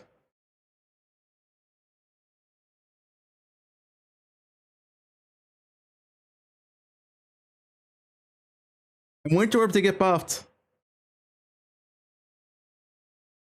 Oh, wait, I almost got bingo. Wait, guys, we almost got bingo. Winter Orb, Abyss Horde, Trickster, EE. We didn't get to EE, though. That was close. And we actually almost got bingo.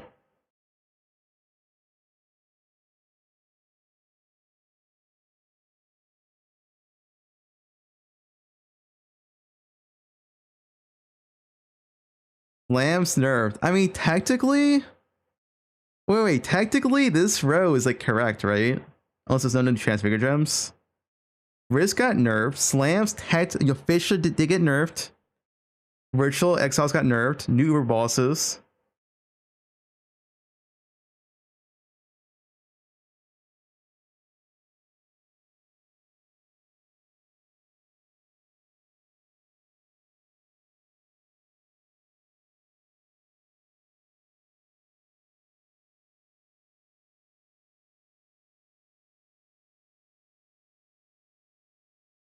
I mean, to be honest, I had some hope. Mark was saying this was going to be a whole new meta. But I feel like the meta is exactly the same now.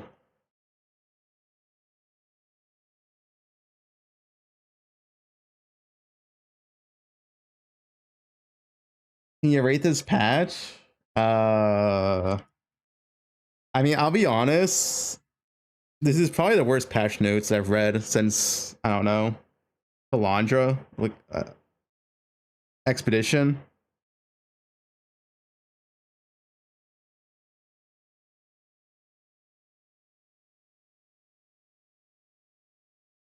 Like, it's the same meta. Petals is still shit. Like, what even changed? I'm thinking, what actually changed? What is actually new, changed, and exciting? I guess the ascendancy stuff, sure.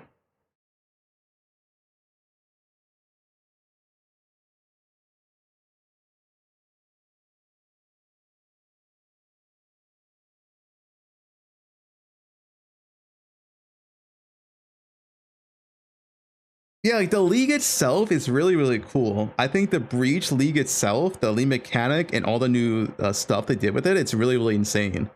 But what's dog shit's the patch notes. Like the balance changes are dog shit.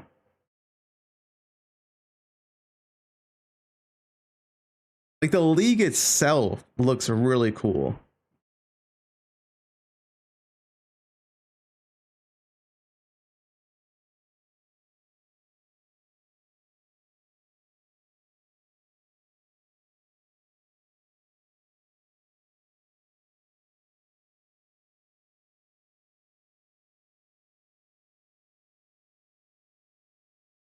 Same meta, same skills, yeah.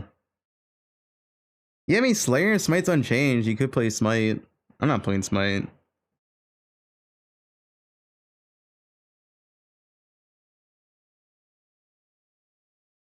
I mean, it's gonna be the same as before. You play strong boxes into where it pops up, maybe. Maybe Breach Farm is OP.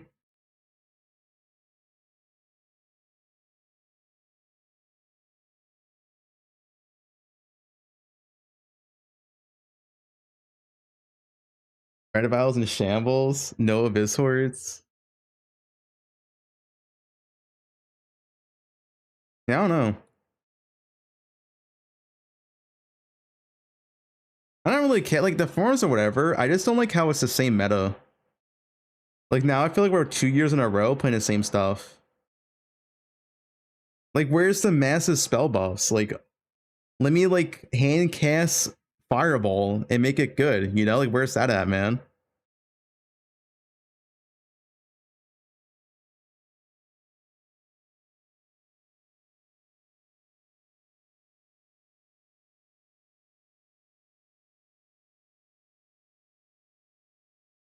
The only hope is that maybe the passive tree is not on the list of changes yet.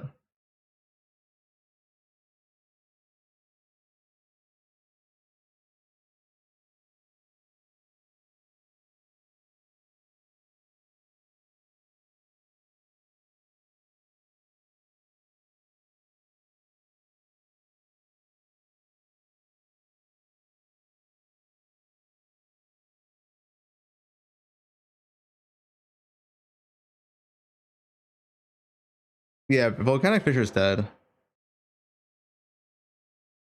But you can play other slams instead.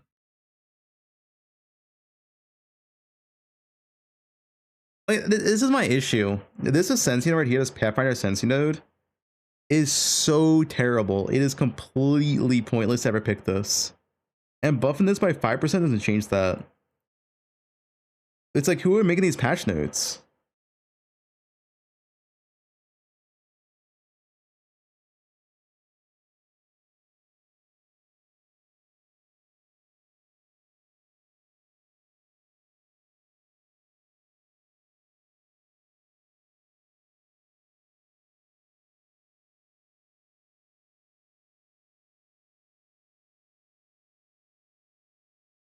$16 collect.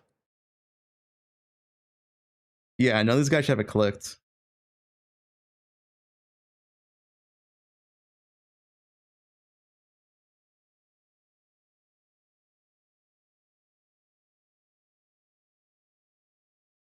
Yeah, Wander's good.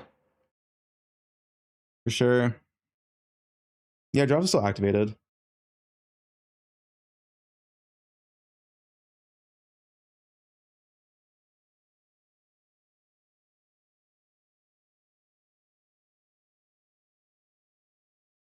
Swap into using Acro? No, because Acro's shit. It requires way too much investment. You need so much spell suppression with Acro.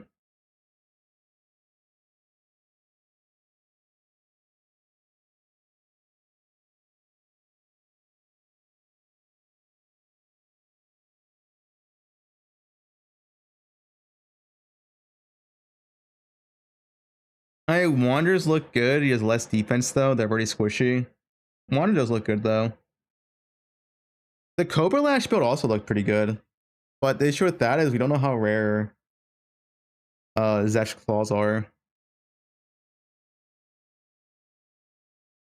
I'm kind of down to practice Cobra Lash Venom Gyre with like LE weapons and not deck stacking and see if it's decent. Yeah, I mean, Wander defense is in the gutter now, even more so.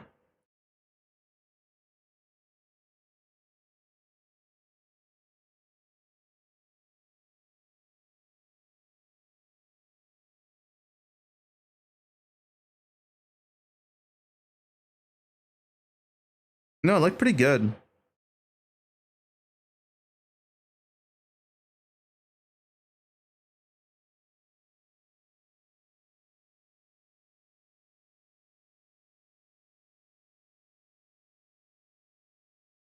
It's way more damage to LE hit or LS, actually.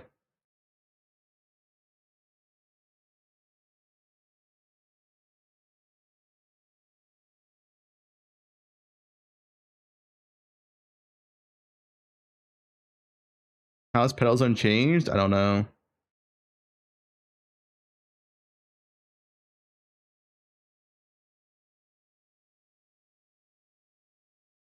You can still just play Wander. My issue with Wander though, depending on the wall works, which doesn't seem that great, you don't have single target. And if I want to do tier 17's day 1, Wander might not be a no-go, because the single target's just not there.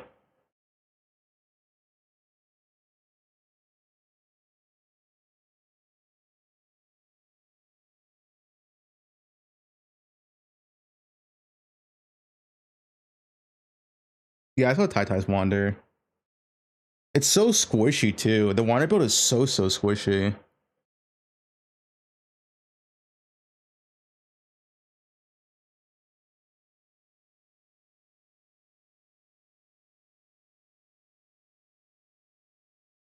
Penance Brand? Yeah, Penance Brand is still good. I mean, honestly, yeah, I mean, endgame Penance Brand is the same. I think you probably just play Inquisitor though, with the Trickster changes. I guess you could do Elementalist. Elementalist to get nerfed. It's probably still good at Elementalist. That's endgame. That's not League start. We're looking at League starters.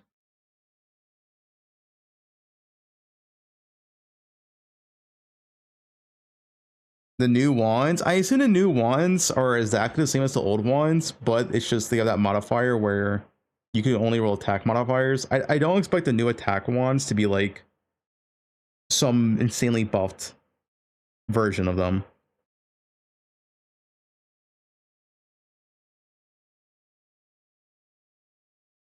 Nah, Forbidden Right got nerfed because they nerfed the amulet and they nerfed Infinite Soul Eater.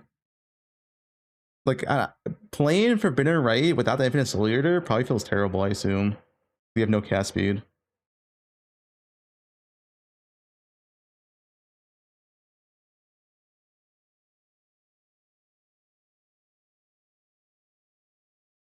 How good's RF in tier 17? It does no damage. Archmage is the same.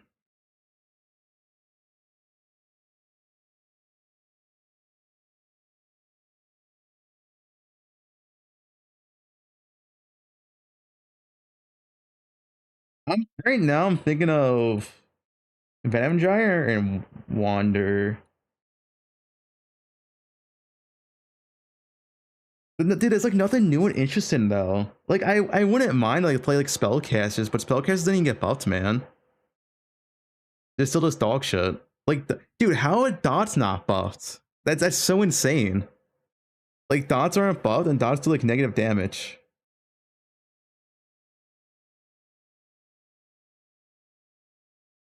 I'm not playing assassin. They actually kind of pre-nerfed assassin because the whole big thing for spellcaster assassins, one of the best nodes was your crit chance is equal to your weapon crit chance, but then they just nerfed all the caster wands crit chance.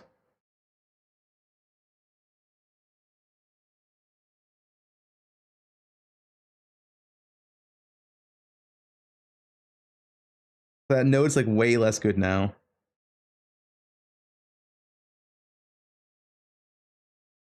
Daggers are buffed? Yeah, daggers are buffed.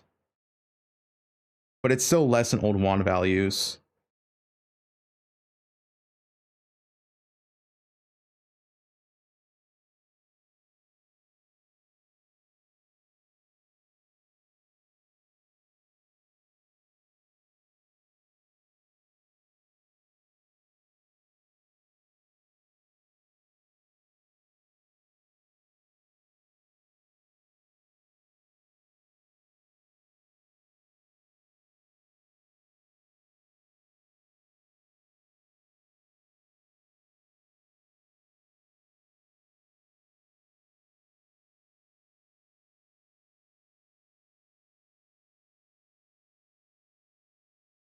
Fisher's dead. Yeah.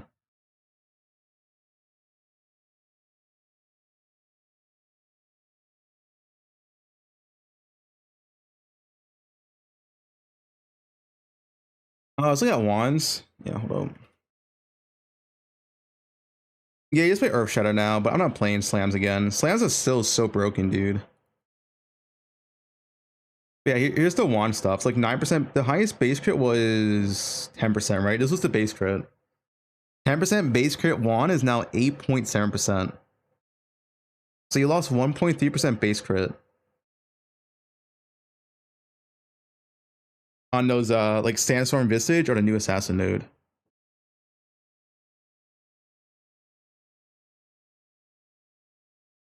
And daggers, I guess daggers go to 9%. Maybe use a dagger. It's still 1% less though.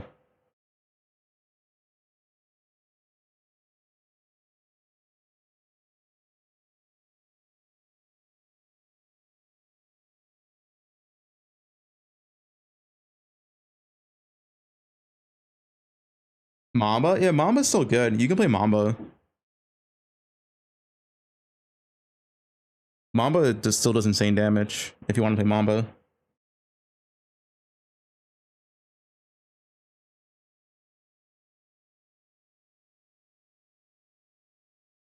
I'm thinking of Venom Gyre, dude. I really want to practice Venom Gyre.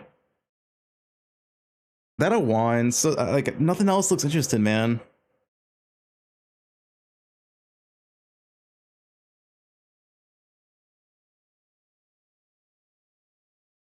Yeah, Earth Shadow is by far the best league starter.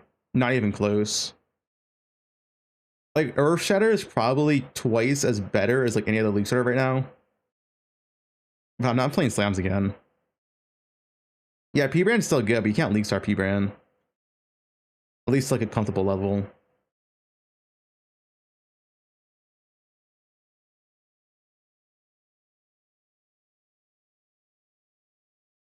Try new gems as league starter. I don't know if you're new to PoE, but usually there might be like 1 gem out of 9 that's good for a league start at most. It is not a good idea to, like, you can maybe try to plan around it, but you should not, like, yeah, new skills at league starters is XTD. Poison assassin villain to cock with sandstorm.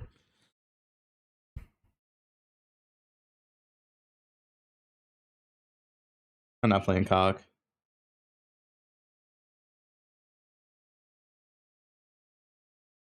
I'm sure poison cock could probably reach stock cap pretty easily, but usually those builds have like pretty fucking mid clear.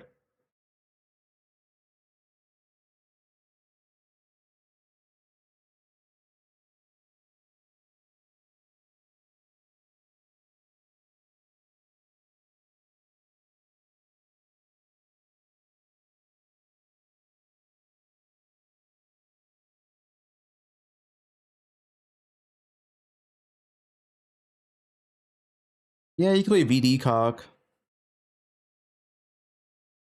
But then again, you're playing assassin, and assassin's defense is non-existent, and spell suppression got nerfed. So you're gonna be squishy as fuck.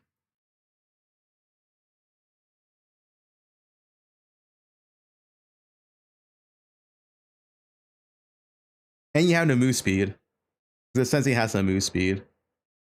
I guess, yeah, no, you'd have elusive. Oh, yeah, elusive's good.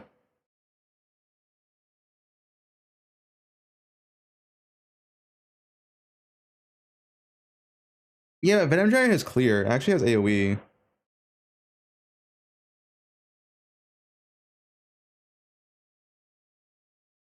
Europe's the same. Nothing changed.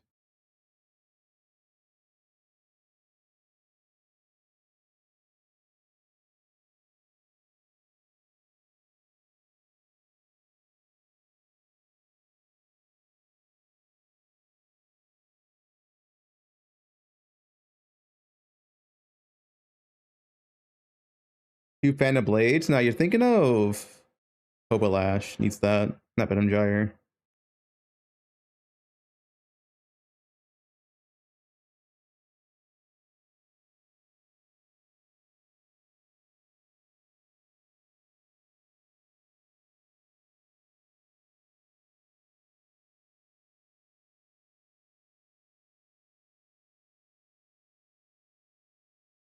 We're waiting to see the new ascendancies.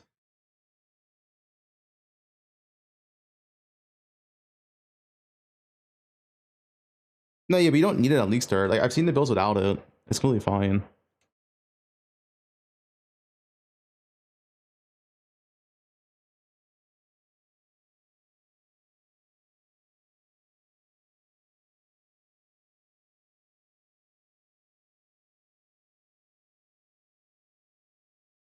Anyway, I think it's either wands or VG angle. My only issue with wands is a single target.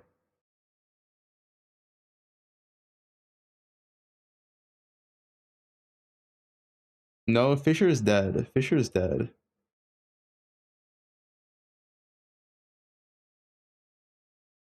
They added new skills for wanders.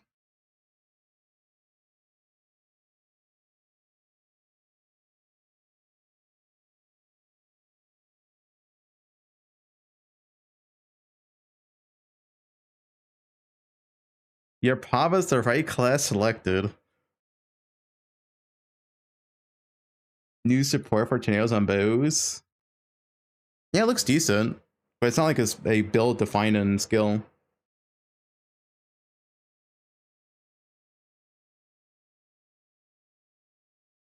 Looks for prime.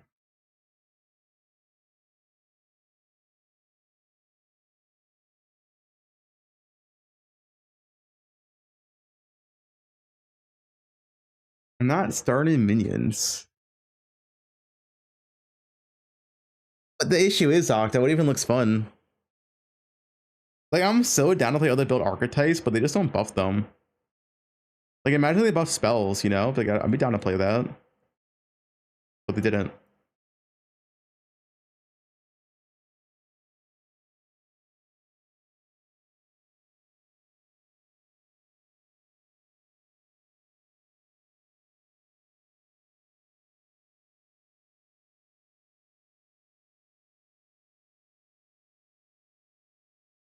You're gonna play Tornado Shot? Have fun, dude.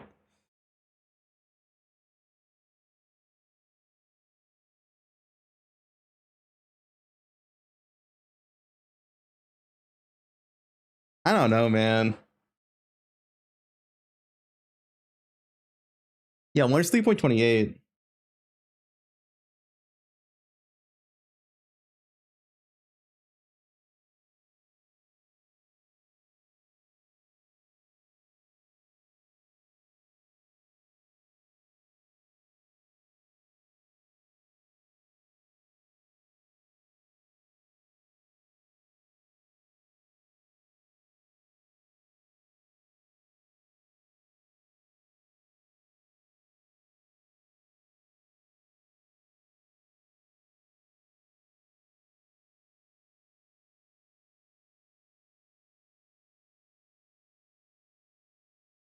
I'm just hoping the patch notes, we don't have all the tree changes. The only thing I could hope for, it could be cope. But what if they added like spell suppression, increase damage received, or damage reduction, like the main notables, right? Is that cope?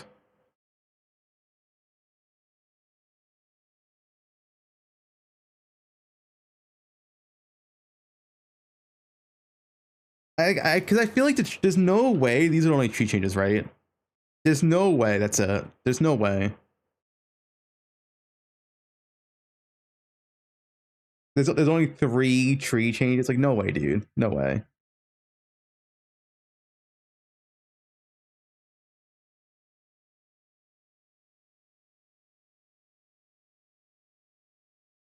These patch notes are 1/10. That's a good pin.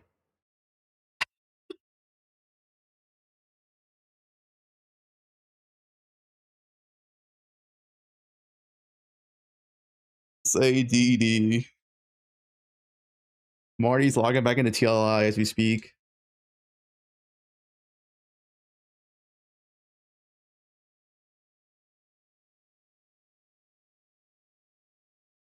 The issue with the patch notes, it's still just like the same game that we've been playing for 2 years. Like, spells are still shit. Dots are still shit. Stacking is still OP. ES still OP. Slams are still disgustingly broken. Like, nothing, like, it's still just the same, right? Everything's the same. The only thing we could hope for is that the newest sentences make a brand new meta. That's all we can hope for. But we don't know what they are, so.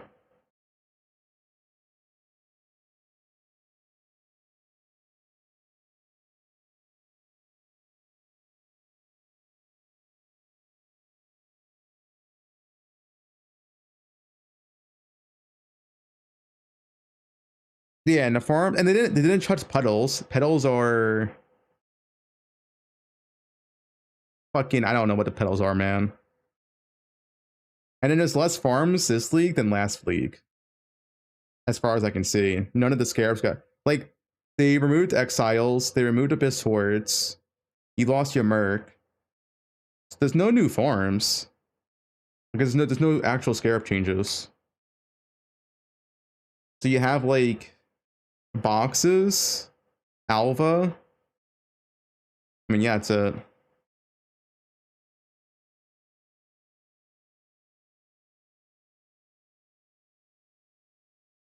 I guess scare farming. Yeah, you got scare farming still, sure.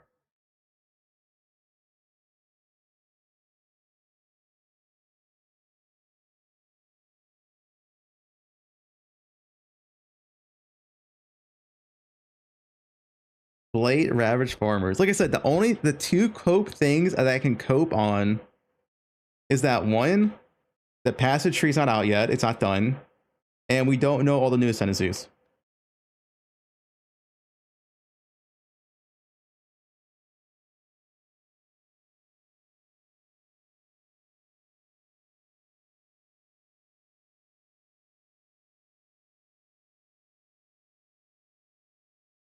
That's not gonna fix anything.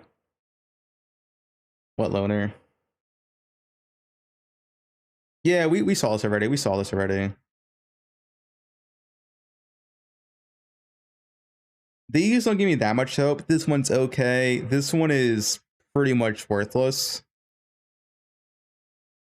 Like, I don't know. All these downsides are fucking... Because you're also gonna have 2 ascendancy points.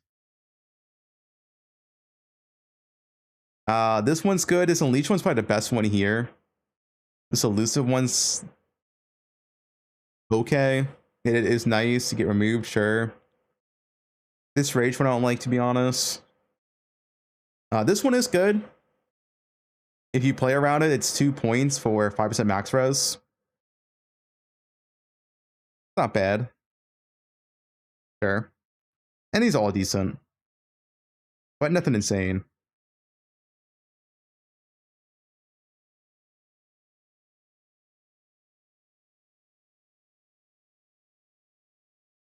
The ring slots for Blight Cucks? Actually true. The fact is, this ring one requires 2 ascendancy points. So it's like, if this didn't require ascendancy points, I'd be like, okay, yeah. But it requires 2 ascendancy points.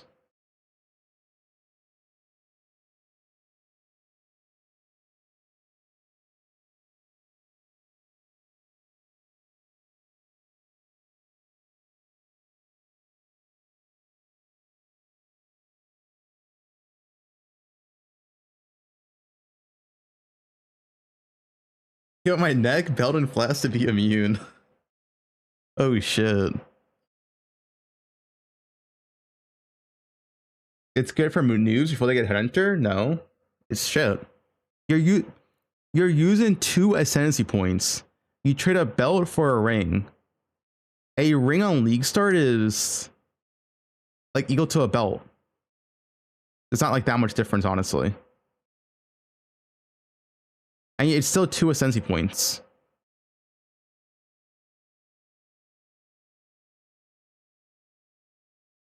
Like, it's pretty bad. The only niche case is gonna have is like some very like niche builds where they need like 3 unique rings to function. Stuff like that. That's it.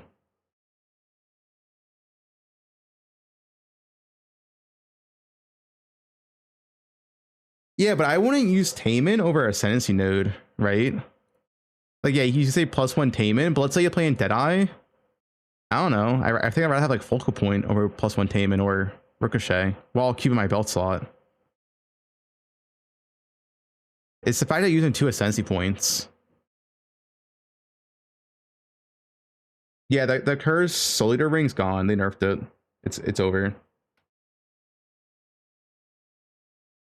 It's 4 points? No, you start right here. So you start here, 1, 2.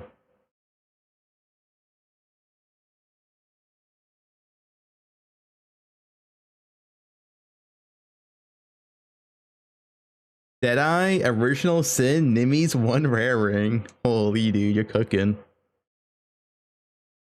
What's the best character from patch notes? Slams. Undoubtedly Slams.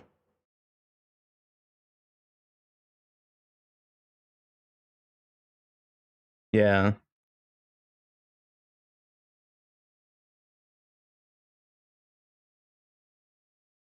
Yeah, there's 10 different ascendancies and we only know 3 of them. But none of these are like they're good, but they're not like, oh shit, this is gonna like, you know, define the meta so far.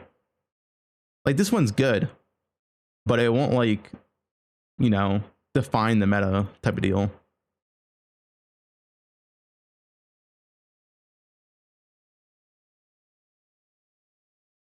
You play Slams again? I'm not playing Slams, but it is broken as fuck. Yeah, Volatile Dead looks good. But like VD cock? Any cock enjoyers? What was the nerf to Volatile Dead? Is he in, wait, is it even back to where it was pre-nerf? Because they like destroyed the spell. This got destroyed a while ago.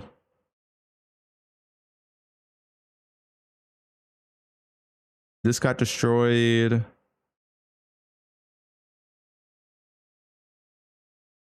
Oh no, was it Seethan? Was it Seethan that got destroyed? It was Seethan got destroyed, right? Yeah, I played Volatile Dead. I'm not sure I put it in 3.1, but I did play it like somewhere over here. Yeah, was it Seethan? I guess I can search right here. No, it wasn't. I thought Volatile Dead got destroyed. I think it was something else.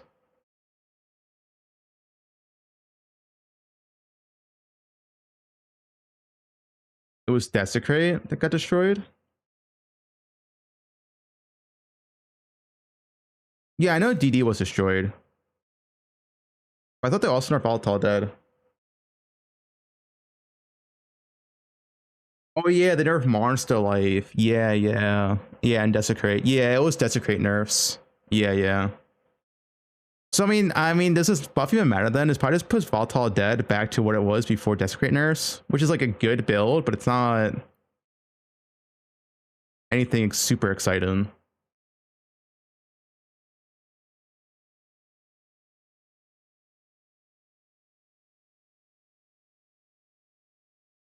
I mean, honestly, yeah. I think my plan is to just play fucking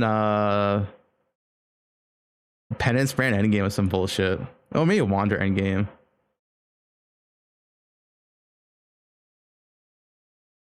The same as last league,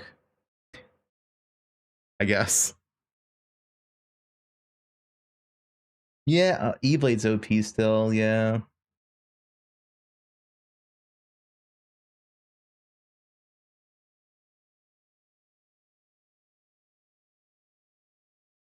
New patch notes? Let's see. Evolve Shrine from Domination Scarab Evolution now has a chance when a monster upgrades rarity every time a monster upgrades rarity. Wait. Oh, reduced chance. Oh, well, there's Alba. Alba's gone. GG. All right, now we just have boxes.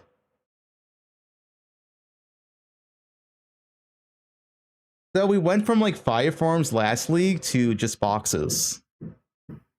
Alba's dead. Wait, is Blight dead? Can I Dolo Blight still? Wait. Additional bosses. No, Blight's dead. All right. Blight's dead. Alba's dead. Abyss Hordes is dead. But we have boxes. Again.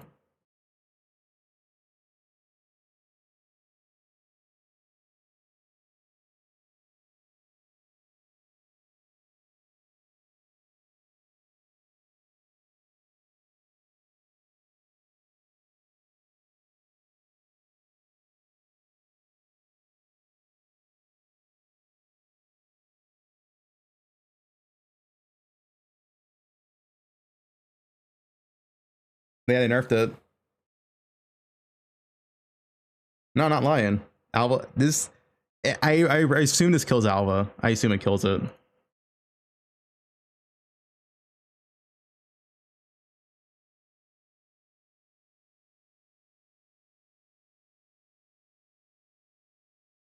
Surely they wouldn't nerf Exiles? Oh no, Exiles is dead too. They killed Exiles. It's dead.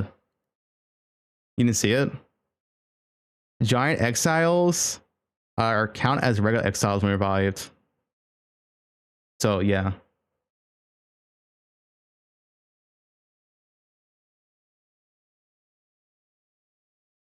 So Blade's dead, Alba's dead, Exiles are dead, Abyss Hordes are dead. Like they're actually just dead. Not like nerfed, no, it's just dead. Like Abyss Hordes only exists. Which I don't mind Abyss Hordes being nerfed because fuck that, but the other forms, yeah.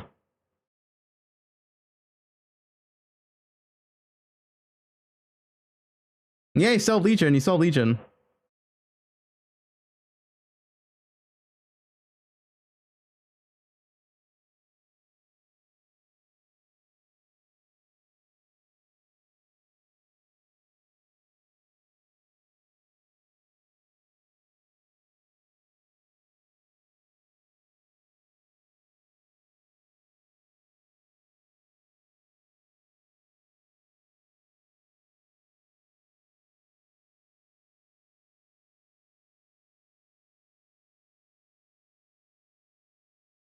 Solid 7 out of 10 patch notes. GG cooked. True.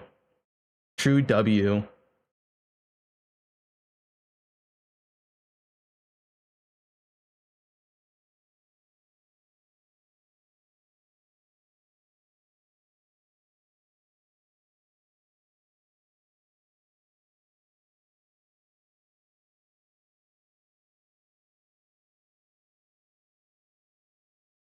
Yeah, we saw Somnia.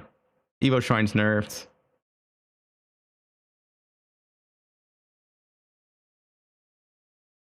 Let me bring out the notepad.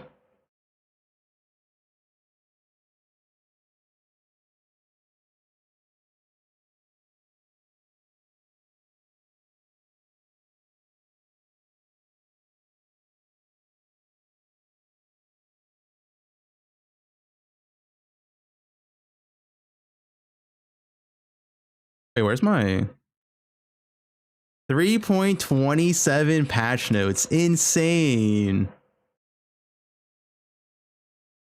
Alpha form dead. Most likely only one that could potentially still be alive, but probably not. Abyss words removed. Blight Scarab nerfed. Arm dead. What was the other one? I guess Breach. But Breach is part of the core game, so Risk, yeah. Risk max 1. Breach. Old form is dead, but it is the new mechanic. Exiles, yeah. Virtual Exile is dead.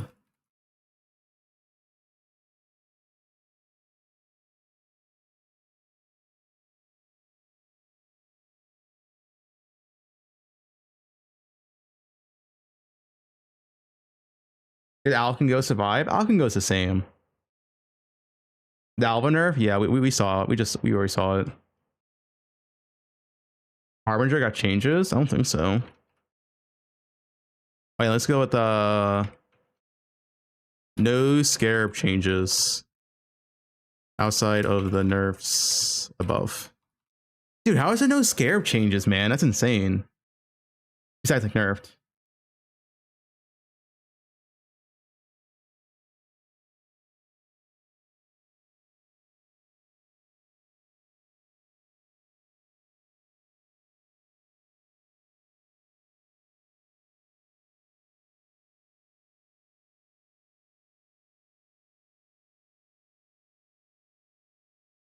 Like, dude, I want to farm div cards, man. Why can't we farm div cards?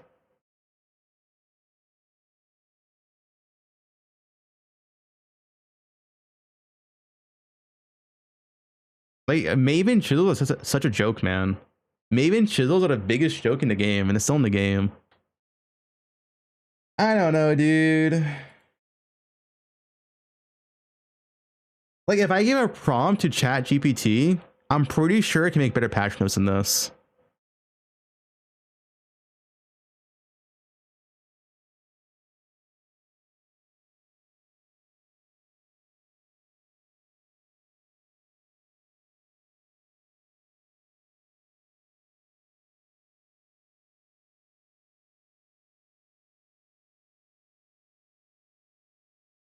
Yeah.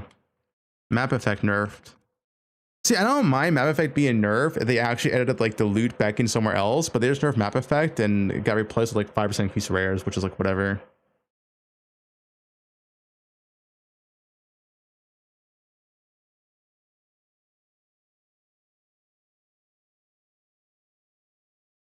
You guys, you know what we're doing again?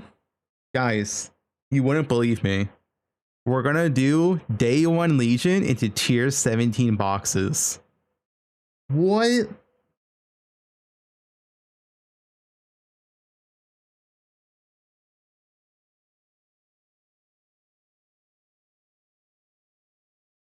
Holy. And maybe we also do the Breach while doing Legion. this league sucks. Well, yeah, read the pinned comment. These patch notes are 1/10.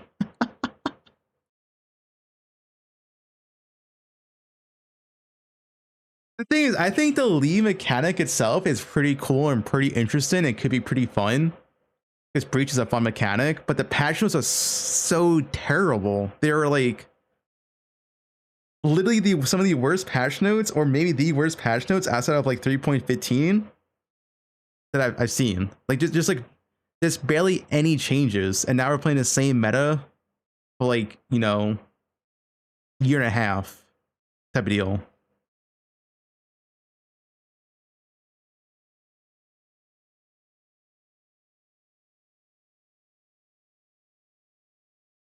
Oh, Bama got destroyed, Gucci. Look at this. Oh, my bad. Look at Bama. 20% less damage. Duration is now 5 seconds from 20. Like, it actually got destroyed.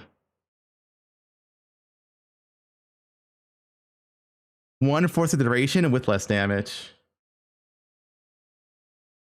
If you're a Bama enjoyer, 07.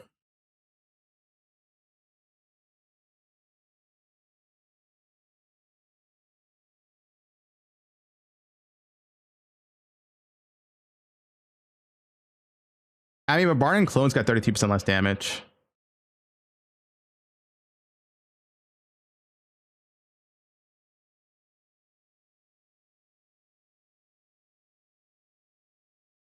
That's a big nerf by itself, if you don't even count the duration.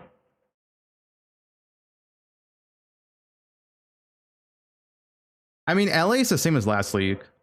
Bows are pretty much 1-to-1, the exact same as last league, but you're going to be slightly squishier, which means that it's like an A tier build. I think bows are like an A tier, mid A tier. I would say bows are.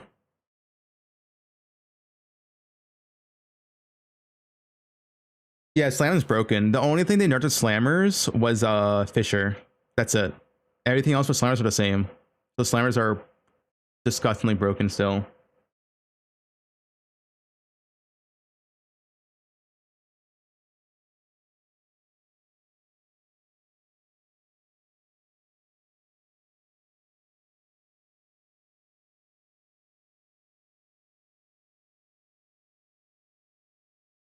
The only thing I want to try is BG. But if I can't make BG feel good early, I guess I'll just play Wander or some bullshit, or Bows. I don't know. I just hate how Wander feels squishy than Bows, man, which I hate.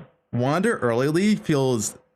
It is beyond squishy. And now it's even squishier this league. Venom Gyre, yeah. The new rune graph's strong. Very, very strong.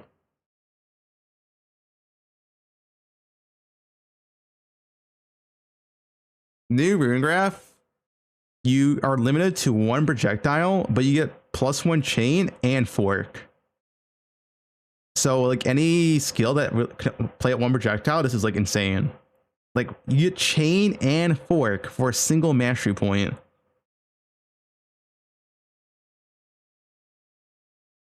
The math will say. So yeah, if after I'm done with this, I go to Reddit and I go to the forum change and I see a bunch of smedge, I'm gonna lose complete faith in the gaming fucking community, and in particular the PoE community. Because like, how the fuck? Unless I read some more cancerous shit and then they're like justified. Like, you got new skills, you got new ascendancies, you got the trade thing, and you just got, you know, different strategies. What different strats, Mathel?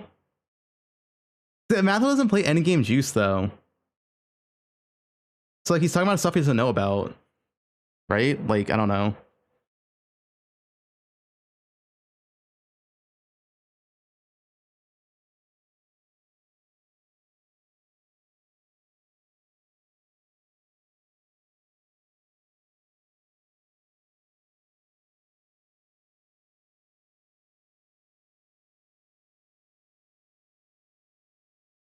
Keep watching. All right. So yeah, if like, you got new skills, you got new ascendancies, you got the trade thing, and you just got, you know, different strategies. which is fine. They always find new strategies that are cool. It's just your current one that you've been running this entire time and you got bored of anyway because you're no longer playing the fucking league is going to be different. If I fucking see some fucking Fubgun goddamn titles at league start of end game farming is dead, trying to find the fun, I'm gonna be mad. I mean, we're back to boxes, dude. Am I wrong though?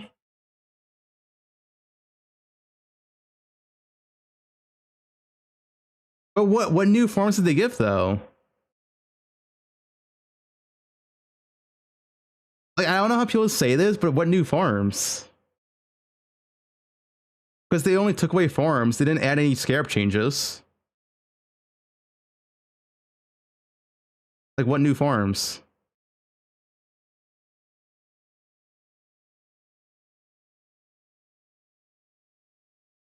Breach? Yeah, Breach is the new mechanic. Sure.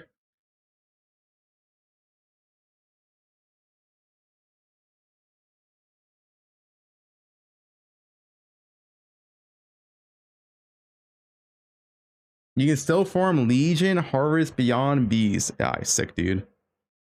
-4 forms, same meta. Chat GPT notes. Actually, no, never mind. AI could write better patch notes than these. But the thing is, like I said, Matho doesn't play Juice Endgame. So, like, he's talking about something he doesn't play. I don't know.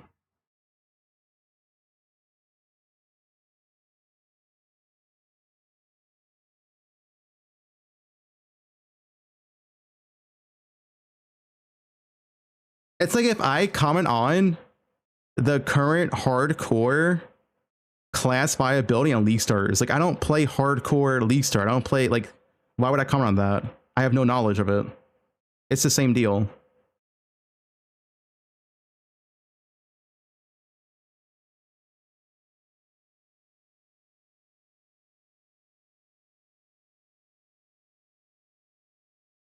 Right? Am I wrong? It's like me going to hardcore players and saying, yeah, man, this patch notes is great. You're definitely not playing Slammers for the 10th time in a row. Like, what are you complaining about, dude? It's like, I don't play hardcore though. Like, why speak about it?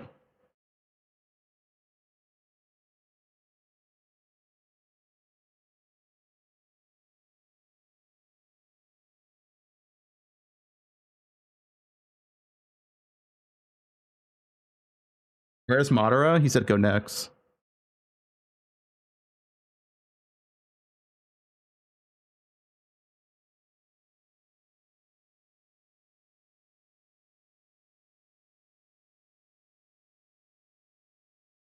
Boiled from 3.26? No, I mean 3.26 is also mid. Like, in terms of like patch notes. But the saving grace of 3.26 was the fact that we got tier 16.5s, which made new farms.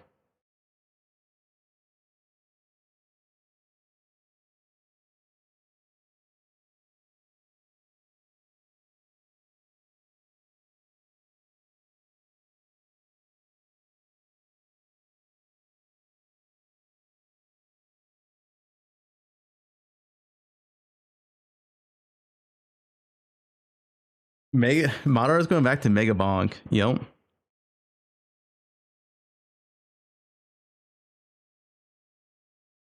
The thing is, they're the only new form that can come out of this patch is something with Breach, because there's no scarab changes, there's no map changes, there's no chisel changes. Like, there's nothing new for actual Foreman.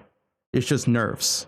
So the only thing that can be new is Breach, the new mechanic, and that's it.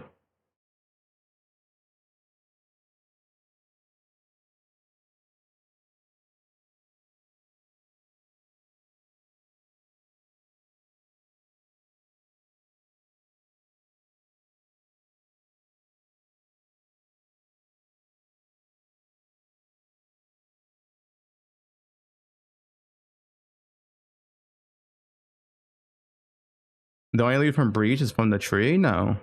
It drops loot.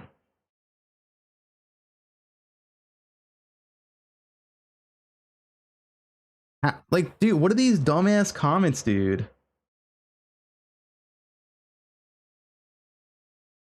1 week into 3.27, there'll be 20 new strats, but how?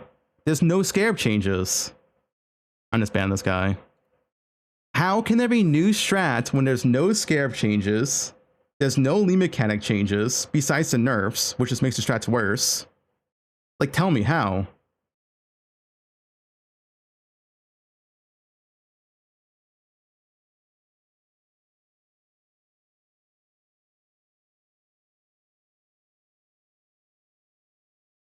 That could be true. Like, if we got like 50 new scarabs and scarab reworks, that could be true. But if there's no atlas changes, there's no scarab changes. Unless it's not in the patch notes yet. But like, I'm judging the patch based off what we have in front of us. I'm not judging the patch based off what ifs. Like, what if they add scarab changes 5 days from now? They might. But right now, it's on the patch notes.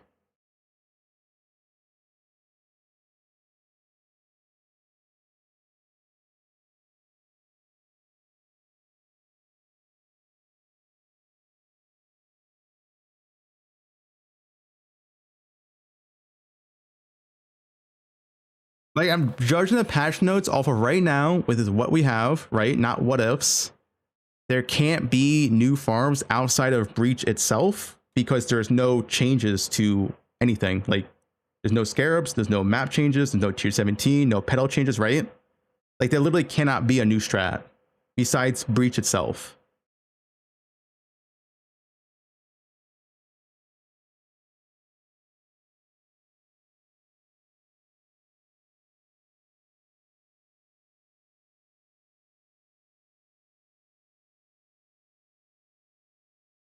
No, Beyond's in the game. They just changed the spot.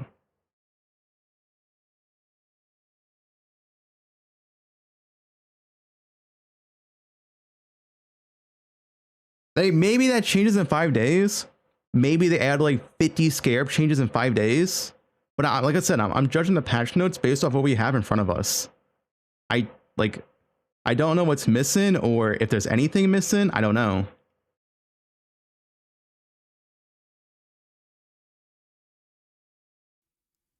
Like, dude, literally, like,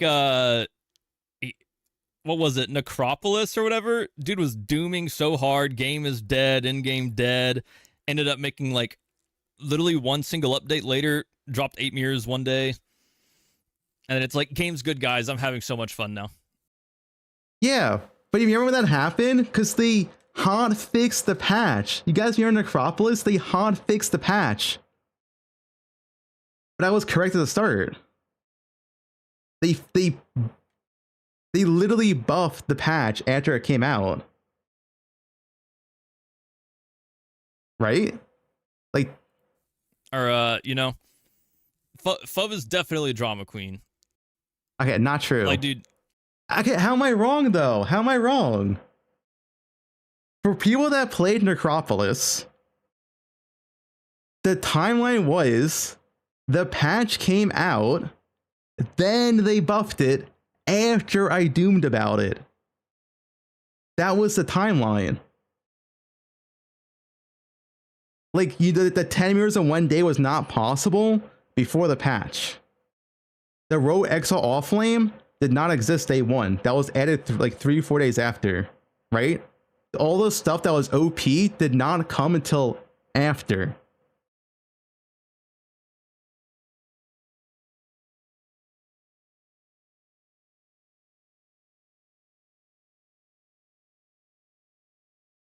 Like, I'm not wrong.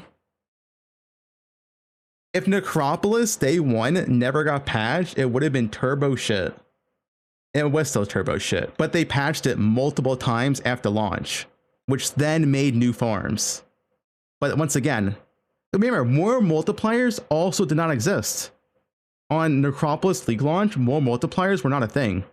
That was, once again, they patched that after. I think people forget that. They did multiple patches after Necropolis launched.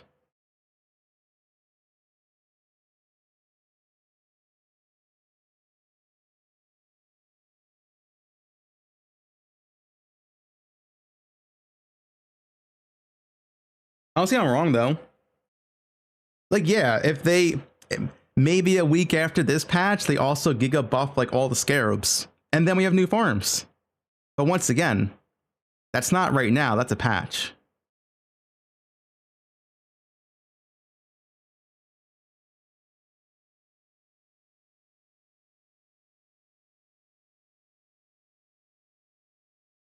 Sushi's a liar? Yeah. Does Sushi not remember? When Acropolis came out, you could not modify tier 17s. You could not modify them. And they didn't have more multipliers. And there was no Rogue Exile All Flame. None of that was a thing when Acropolis came out.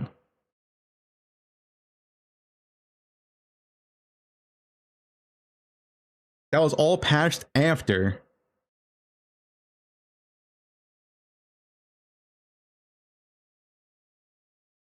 Anyway, once again, I'm judging the patch notes based off what we have right now in front of us, not what ifs. Yeah, maybe they, in 5 days, maybe they buff scarabs. Maybe a week after the patch launch, they buff scarabs. I don't know, but it's not in the patch notes right now. As of current right now, there is no new farms. They only took away farms. And there could maybe new builds, new ascendancies, but the old meta is still the same. That's, once again, that is like based off current patch notes with what we have.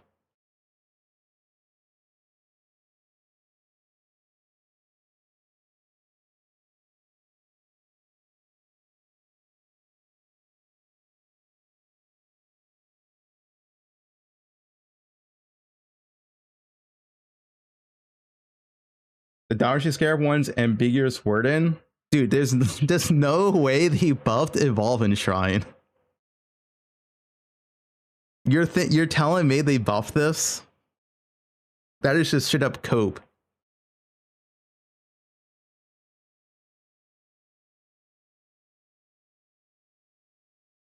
Yeah, Tier 17 maps can now be modified by Tier 17 maps can now be modified by Chaos Orb. Yeah. I think a lot of people forget Necropolis. Necropolis Tier 17 juice only became good and even viable after they made multiple changes. Which a lot of people forget that. Farm Breach, Daily Beyond. I mean, you can technically still do Daily Beyond and you just can't really choose Breach.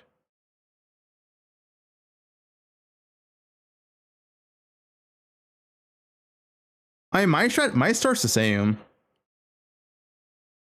Legion to boxes, same start.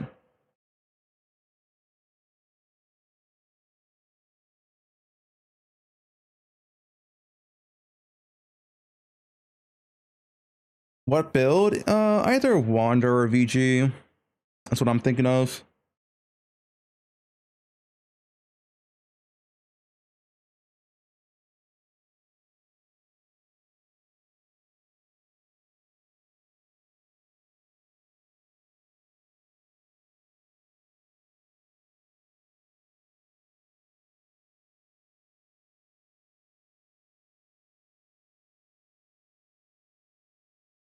VG's Venom Gyre. Possibly Kobalash.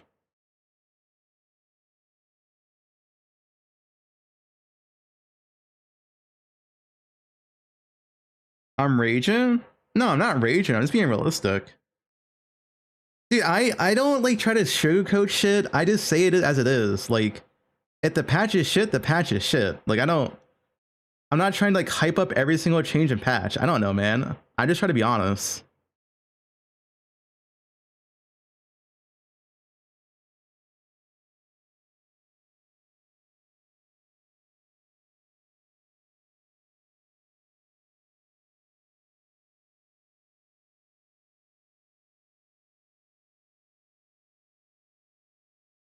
Build guide? We had a build guide before, a few days before league start when I decided what to do.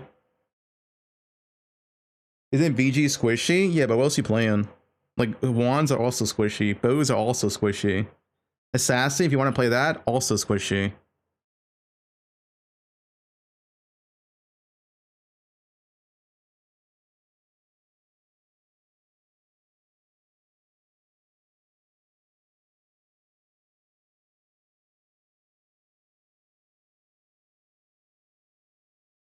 What is this?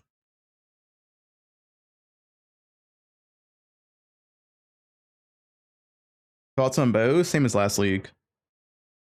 No change. Slightly more squishy.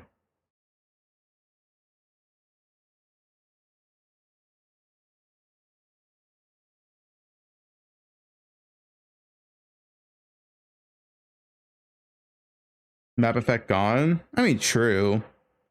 It's not, it's only, I think it was 24% map effects gone.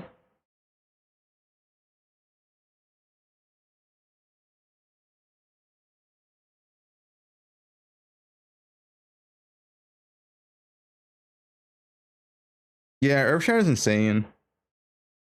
Slams are insane. Still, another patch again.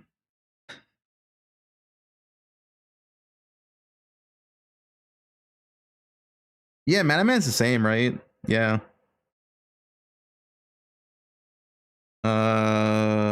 Meta pretty much the same. New optional. What is it even called? Could spawn new builds. GDR. Less forms than last league. No scarab / map / lead mechanic changes. So no real possibility of new system. Unless they add scarab changes into the patch notes before launch. Is Trickster cooked? No, you can still play Trickster.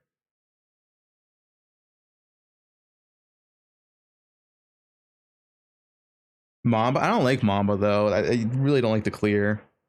Like, yeah, if you get like Poison, Prolip, sure, whatever. I'm not a fan of it. I'm not. Like, it does a lot of damage, sure.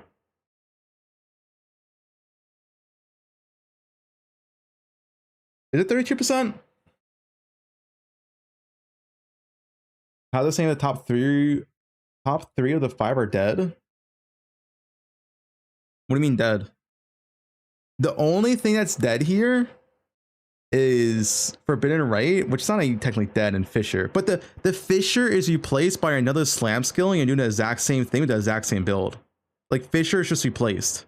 KB is the same, RF's the same, Smite's the same, Cyclone's technically buffed, Fire Trap's the same, Smite's the same, P-Brand's the same, DD's the same. Like, this is all the same. What do you mean?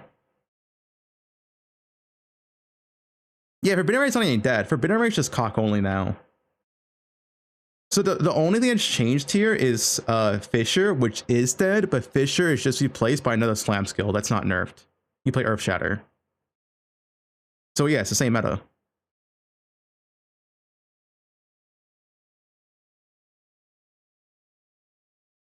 Earth Shatter is broken, yeah. You just play Earth Shatter instead of Fissure.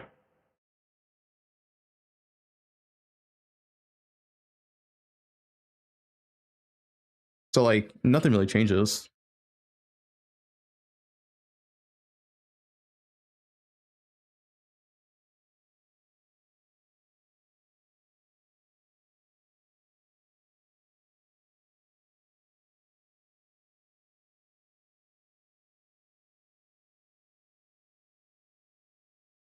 Only real change is Fissure being gutted, but you can just play Earth Shatter instead.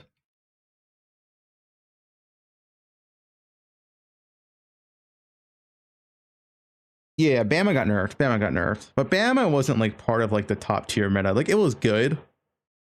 It was definitely good. But it wasn't like, I don't know, like Slams level, Old Bows level type of deal. LS level, right? It wasn't like that level of OPness. Lightning skills are all nerfed? How? What happened?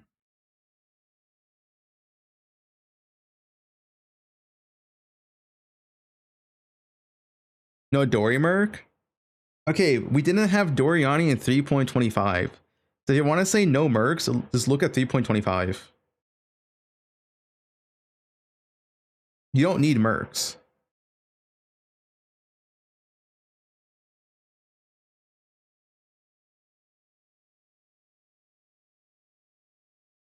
You think Unsee Who will also roll Brittle and Scorch the ring?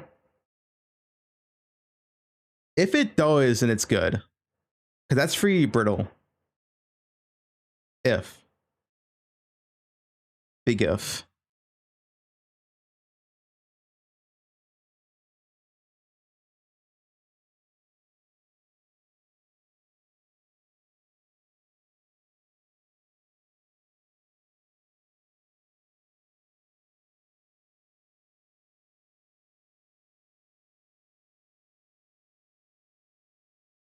Wait, is it actually 32% map effect nerf?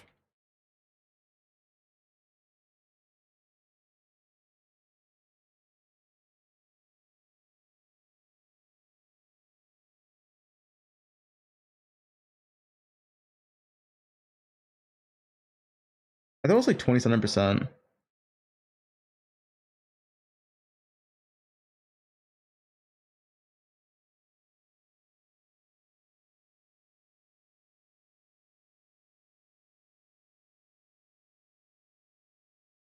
The small nodes, the small passives, the small passives. Yeah, it's not 32%, is it?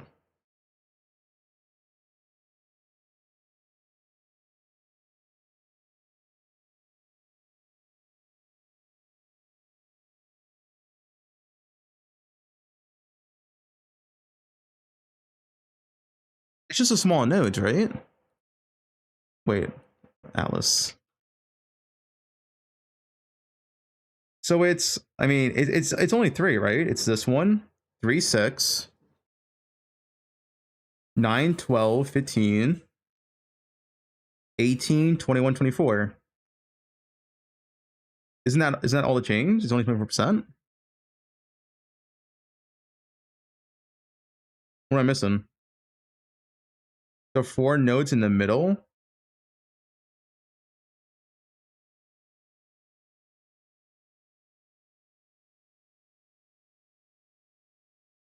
Small passives and evasive.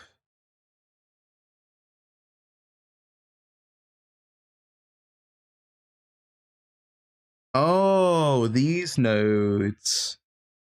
Okay, yeah, it is 32%. Alright, I was reading the reels. Oh, that is 32%. Wait, so we went from like 90% map effect to 58% map effect. I guess it does make the game easier.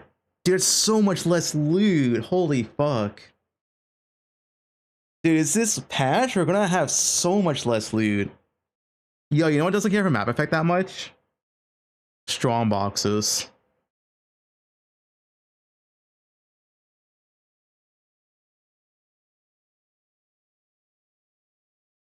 Boxes will make endgame farming easier, but combined with the loss of mercs, somewhere. Wait. Combined with the loss of mercs, this is probably around the range of negative 50% less raw currency drops. I think somewhere around there, right? Maybe even more, to be honest. Okay, it's negative 32% less for mercs. Yeah, probably 50%.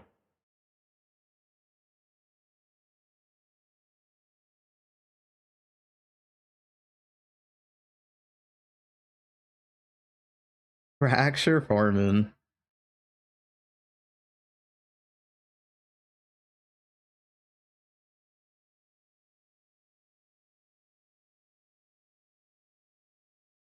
Damn, that's so much less raw currency, man.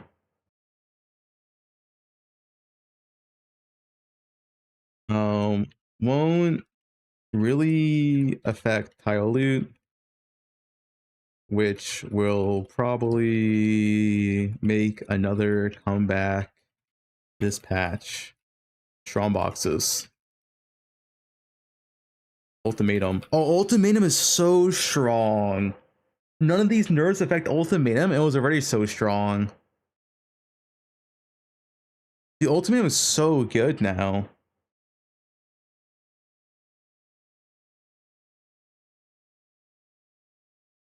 And miracles buffed, yeah.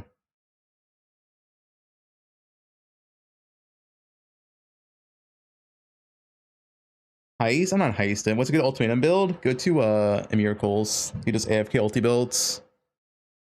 It's cast 1 stun. I'm not playing cast 1 stun ultimatum, but it's definitely really fucking strong.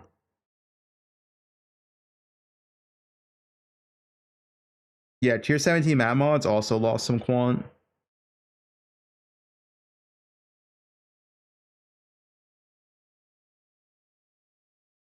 Why is Alva dead? Right here. The Evolving Shrine got nerfed. It says reduced chance to upgrade in rarity. I'm going to assume that reduced chance is like 90% less. Bark skin, Warden, Wander, Angle. How good was Bark skin? I mean, it was trash, but now it costs no mana. What did Bark skin do? Garf skin.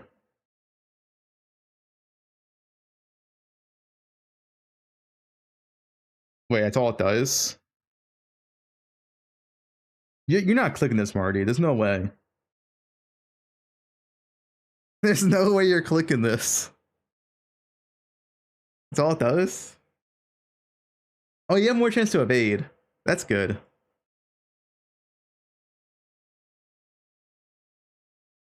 No, it does not have spell suppression. The one behind it has spell suppression. But you can't click both of these nodes. As a wander. Because as a wander, you have to click these 3 nodes. So you're locked into these 3. You can click this. I mean, it does give more chance to evade. Why is it 4 to 5%?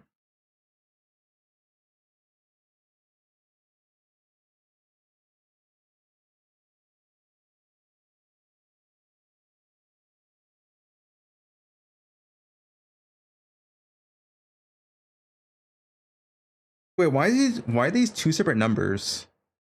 This one is 90, this one is 30. Am I missing something? Why are there 2 separate numbers? Can I see this correctly in game?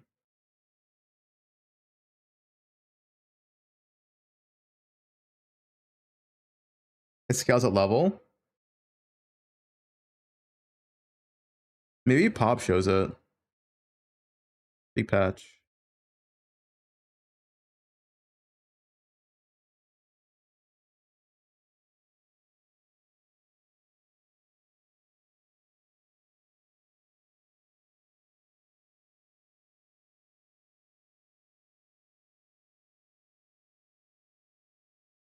No one bothered to update the wiki because no one played that dog shit. I mean, you're not wrong. I just want to see the real numbers. This is probably correct. What doesn't even show it? Dude, what are the actual numbers? Yeah, the ticket notes are OP. Is it actually 90 per hit? I mean, that is good if it's 90. It's negative 60 and 4%.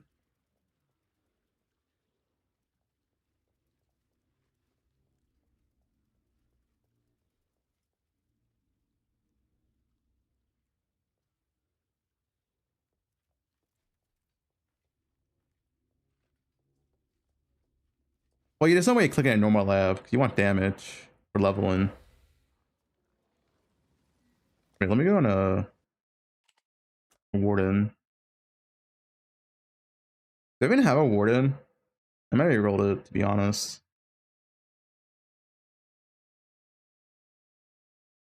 Oh, 1.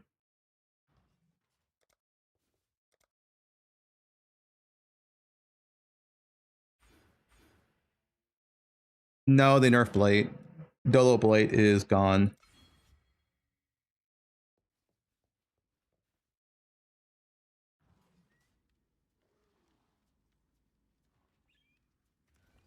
It is negative 60 and 4% chance to evade. So it's only 600% then. Well, it's 600. Negative 600 fizz damage at top bark stacks and up to 4 to 40% more evade. Quality? Can you quality this? Can you quality your ascendancy node? I mean, quality.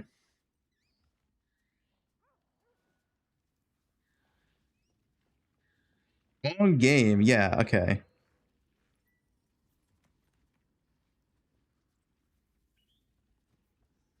Yeah, I mean, you have 10 bark, so it's negative 600 fizz damage. And you go from 0 to 40% more chance to evade. I mean, it is really good for fizz attack mitigation, but the thing that got nerfed was just spell mitigation.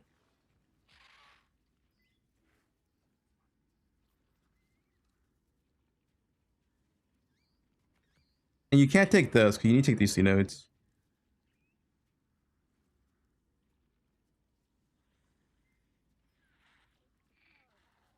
Bark skin. Thoughts? Cobra Lash. Yeah, I think Cobra Lash is gonna be good. I don't know if I want to go this word stack though.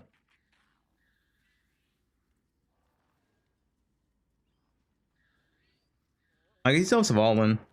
Oh yeah, dude, if you get to play Svalin as Cobra Lash and you can block volatiles, you actually wouldn't be that squishy. Svalin softcore defense, XD.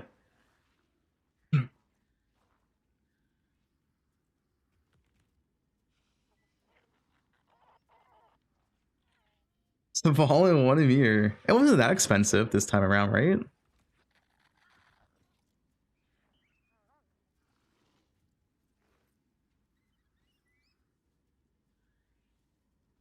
$50. But what if I buy it and use it?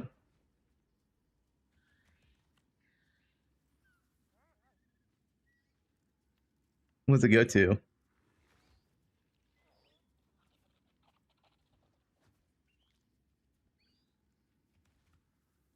I mean, Sushi could do his Crater Copen.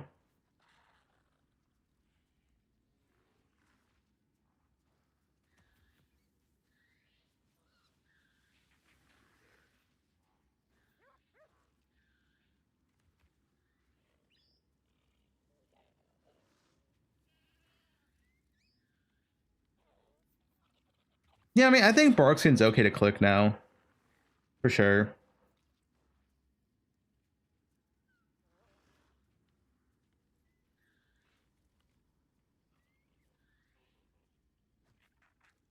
You argued with Snood for days that bows were dead? That's not true. I said bows are like pretty weak in mid. And that's still true. Like, you can play bows, but bows are completely viable. Like you can play bows and start to finish and have a good time. But it's like kind of like mid. That's all.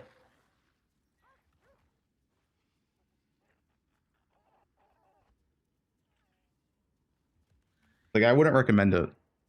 There's better builds to play.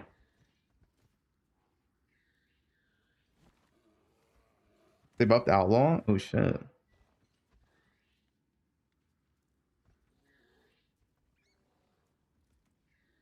In a second node? Yeah, but dude, taking 4 ascendancy points on pure defense on your ascendancy? I don't know.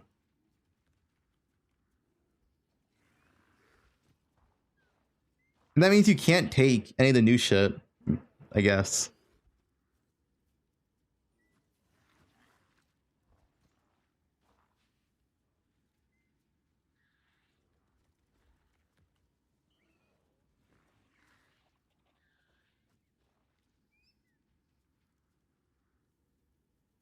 I think at most I would take Barkskin if I feel like the other points aren't worth it. But then again, I feel like I'd rather have Oath of Winter over Barkskin, unless you have no way to you have like no cold damage. TBH.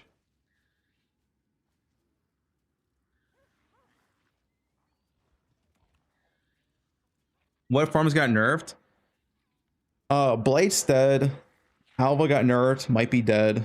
It's nerfed, we don't know if it's dead though. Abyss Forge is dead. It's just gone, deleted. And the Breach Farm is technically dead, but it's the newly mechanic. And what's the other one? Oh, Rituals. Giant Exile is also dead. And what I mean by dead, like it's actually dead. Like you cannot do it in a new patch. Like it doesn't work.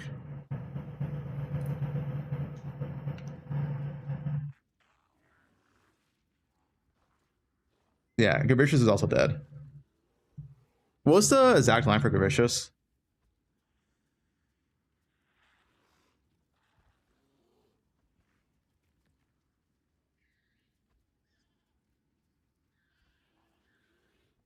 Less likely.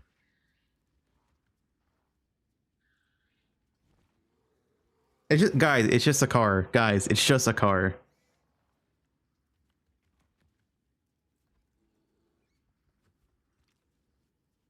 Strongbox, Ultimatum, yeah, etc.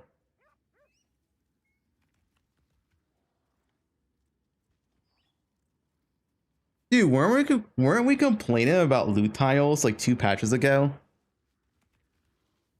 And now we're back to loot tile meta? Most likely.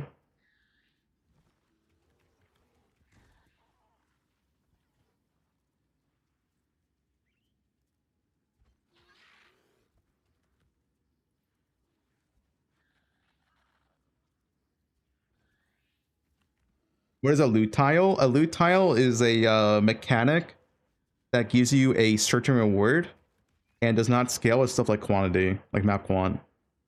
Like Legion. You open a Legion chest that has currency on it and it gives you like a set amount of currency.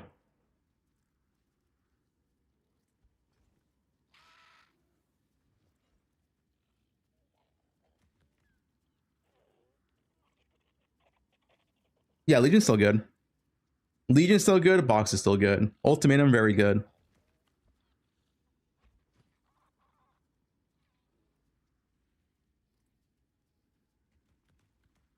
Harvest? Yeah, Harvest is loot tile, technically.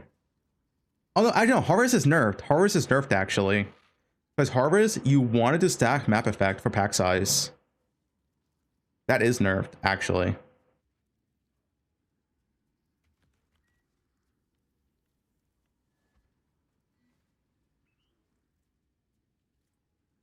No more barrels from Fortress? Wait, really?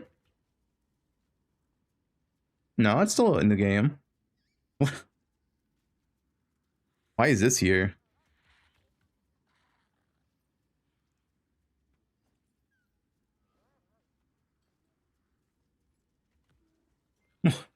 Dude, how does this stay up?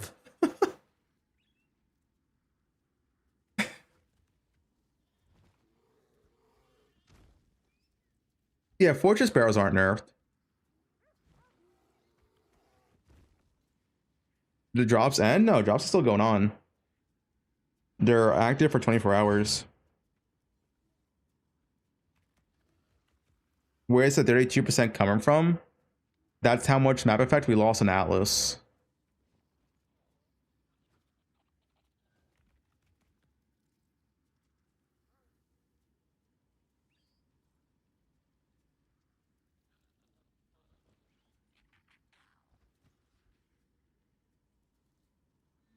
Go Contagion and farm Legion League start? I'm not going Contagion. Why 32? That's how much they nerfed it by. I don't know. They nerfed it by 32%. We went from like 90% map effect to 58%. 90% effect. It was around 90%. 90% to 58%.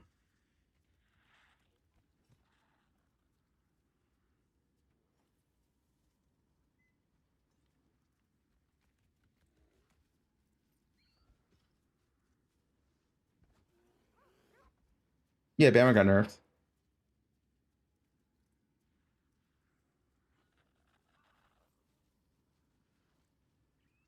36% nerf?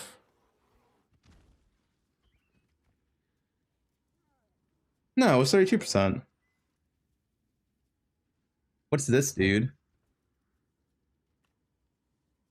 Light radius.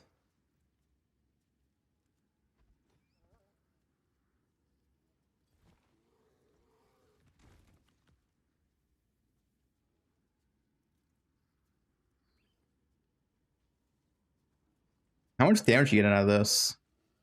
What's the TLDR?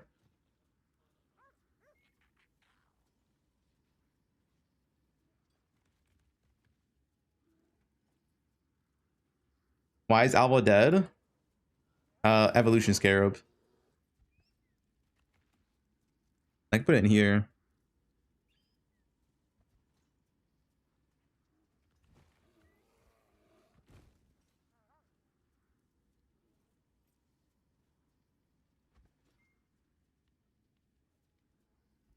I would say Alva form nerfed. It might not be dead, but it is nerfed. We don't know by how much though. It's double nerf because they nerfed the Scarab and they nerf map effect. And map effect is very important for that strat.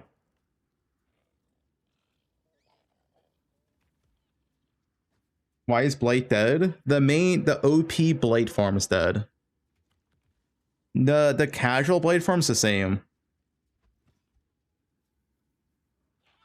Currency strat dead. The form I was doing last week. I can get it up. The casual blade form's the same.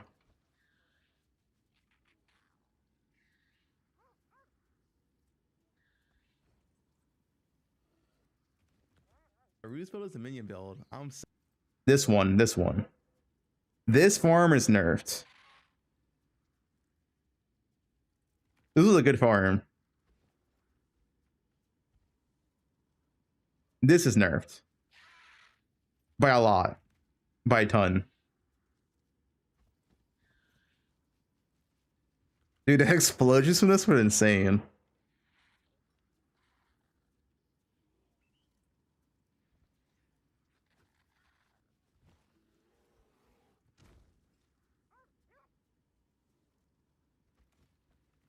What build to start Legions? I mean, same builds as last time. You can play bows for Legion, you can play Wanders.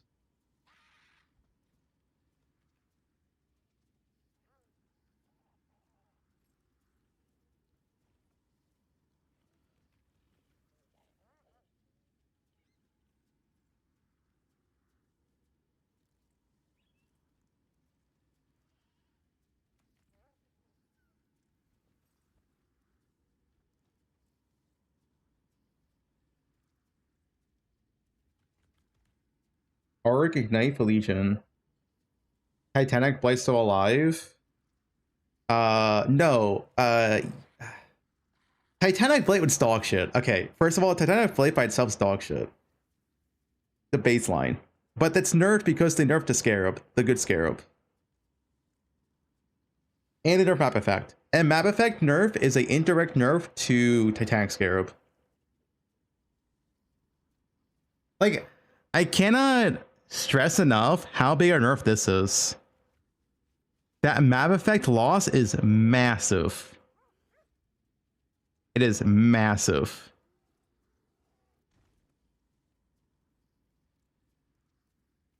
It's not 36%, it's 32%. How's it 36?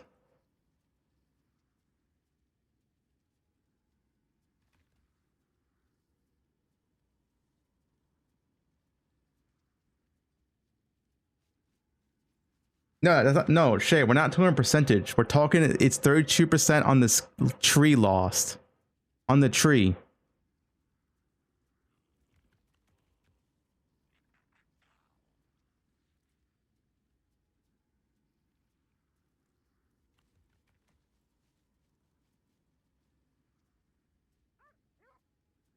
Yeah, tier 17 also lost some effect.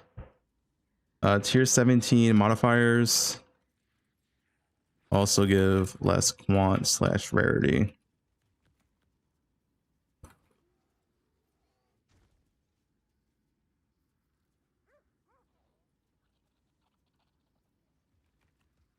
What's nice thing about Blade, that's all they have left. I don't know what else group play does for Blade. But didn't they do Blade last time and they fucking were like despair? Like they hated it. And it's just worse.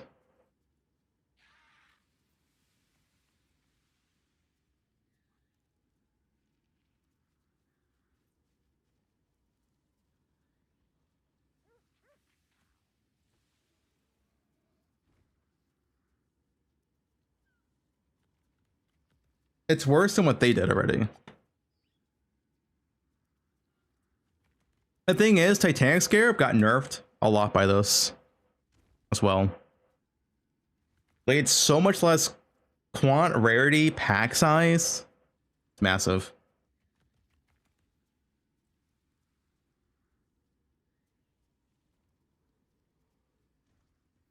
Did Andrew still get nerfed? No.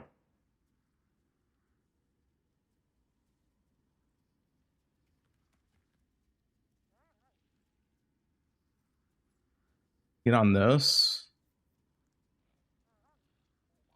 Dude, why are you linking me a Jung video from 4 years ago?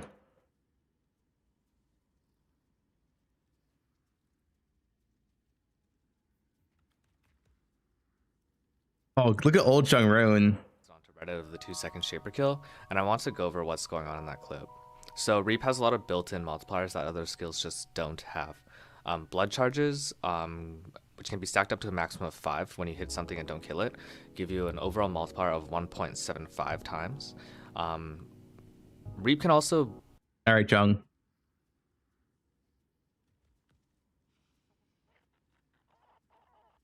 Why do you look like Rue's son?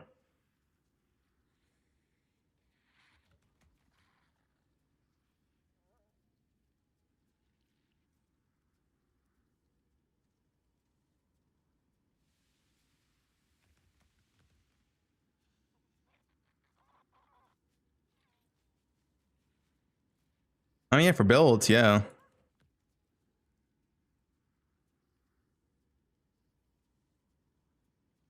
More or less, league starters are exactly the same.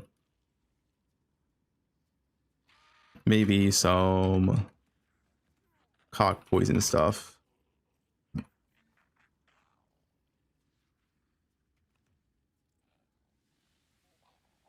Cock Eye of Winter. Yeah, Cock Assassin has some potential. KB Slayer. KB is good.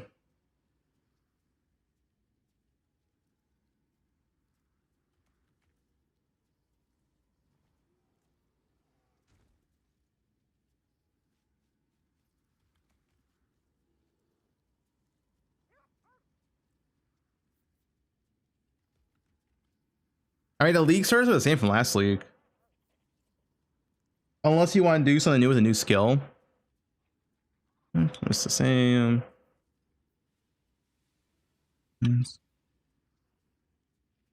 So right now, which could make build, well, I'll say build meta at the moment is the same. We'll have to see what the new ascendancies and new skill gems bring. But we don't have that info right now.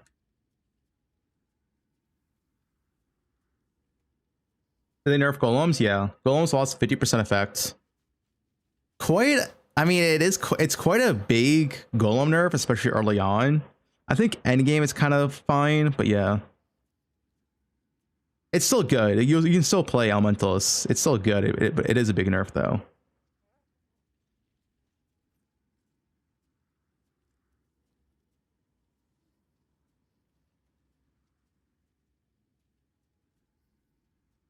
But it is nerfed. With the clusters? Yeah, but you don't have clusters in campaign. You don't have clusters in map progression. You don't have clusters until endgame. And so that's why it's a big deal. Like you don't spawn them with clusters.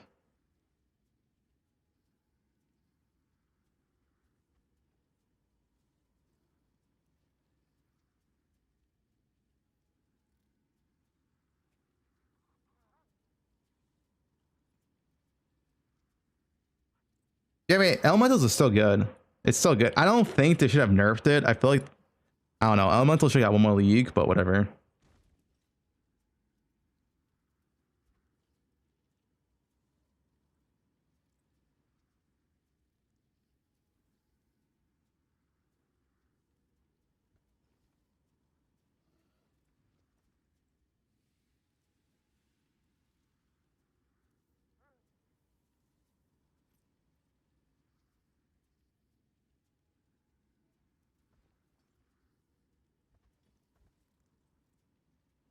Flames to get nerfed.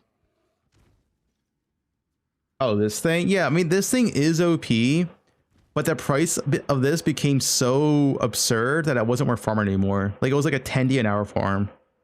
After people find out it's good. Like, yo guys, what? Oh god, Milk, you're loud. The price of these became so expensive. Yeah, there's no supply. The all flame would end up being like 1.5 divines or some bullshit. And at 1.5 divines each, it was just like, yeah, it was like, okay.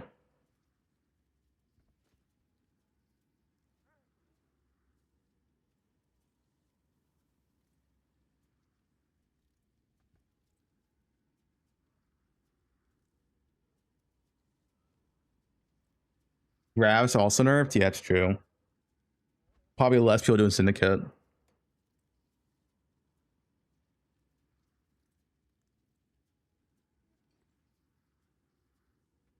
Open Notepad again? Yeah, here you go.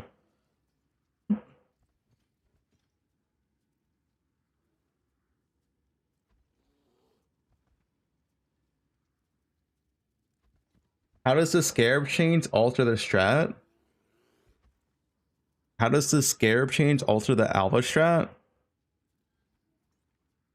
Do you not know how the strat works? Like, the strat literally does not function without Evolution Scarab. So if they nerf Evolution Scarab, it's a direct nerf to the strat. Unless you mean a regular Owl strat.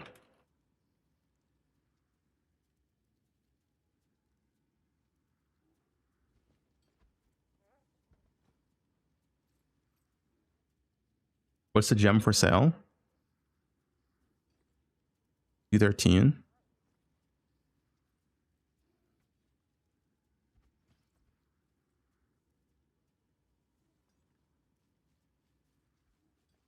The Green Nightmare? What do you mean? Green Nightmare, Awakened Brutality?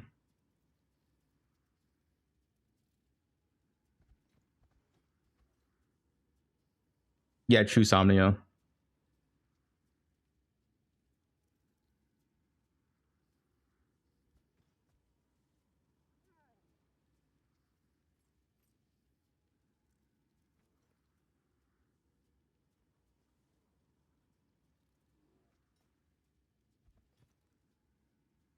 Like I said, the most we can hope for. Listen.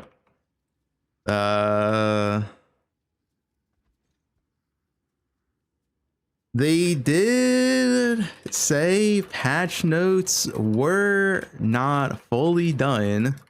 The most we can hope for is passive, well, I guess passive skill tree is not finished. And Scarab changes aren't finished.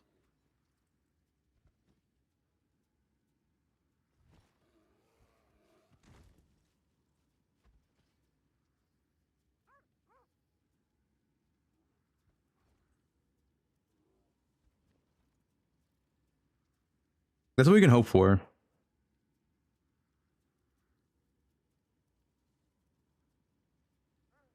I think it's a possibility. I think there can be Scarab changes. But there's none in the patch notes right now. But at the moment, there is no real passive skill tree changes and no Scarab changes outside of the nerfs above.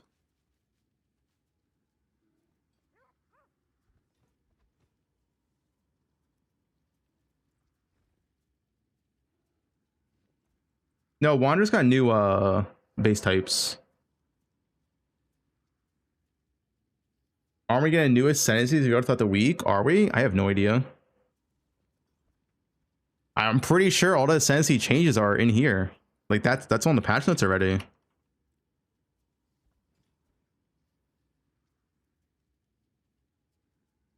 Oh, you meant the special ones. This bloodlines. Yeah.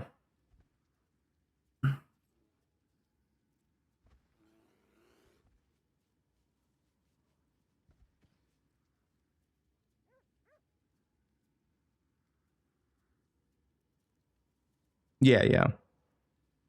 But I have that listed right here.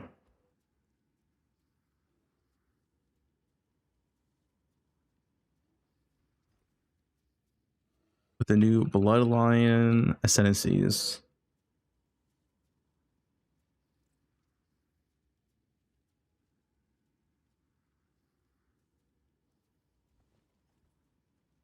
I mean, so far from what they showed, the bloodline ascendancies are kind of whatever. I feel like the best one is Primal Owl. And that's like a pretty niche, like, seal stacking build. It is good. But yeah. That's like yeah, this is decent too. Sure, the Val skill. But it's nothing insane.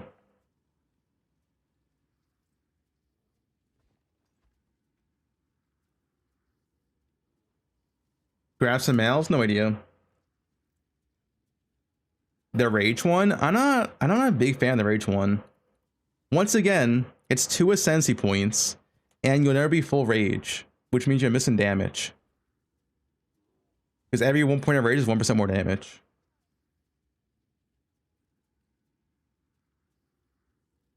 It is good for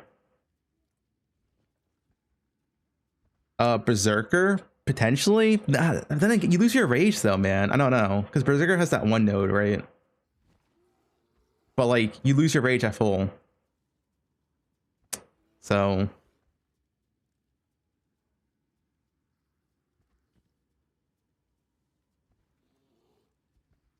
yeah, it's also the fact it costs 2 ascendancy points. This is 2 ascendancy points.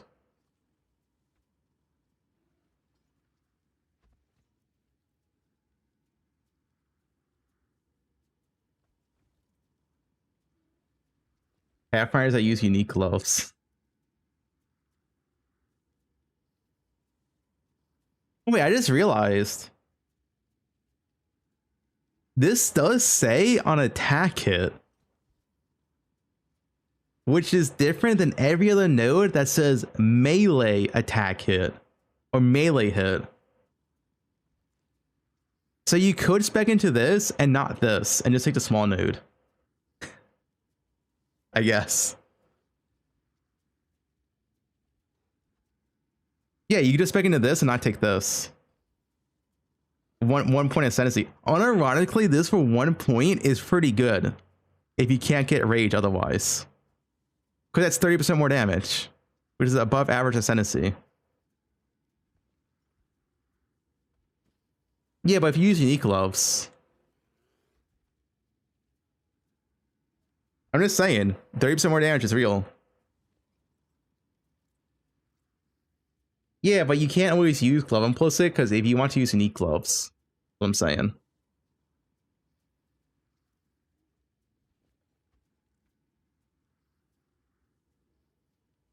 You could. It's an option. You could do it.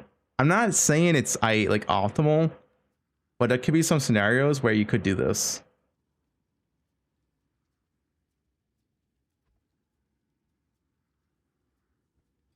Read the gray text below. What?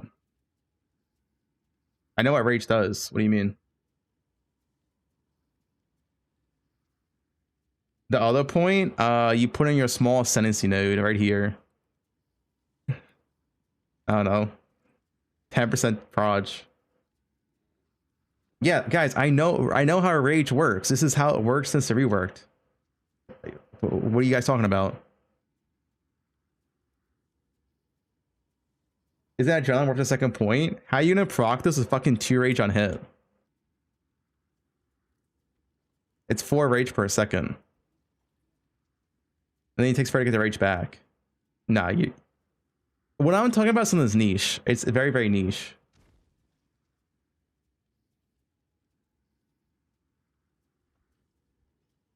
No, it's 4 rage per second.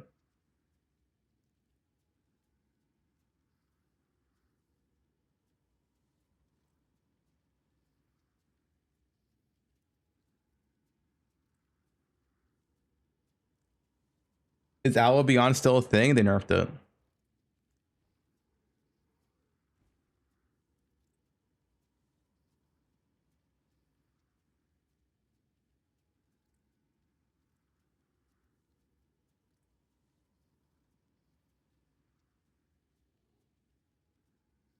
Just go Scion? True.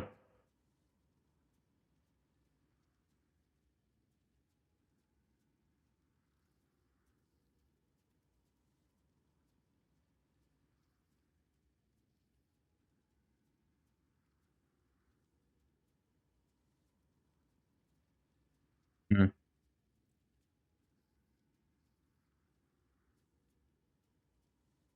Yeah, you could. Wait, guys. You could play a Scion and you just go Bloodline Ascendancy. Oh, shit.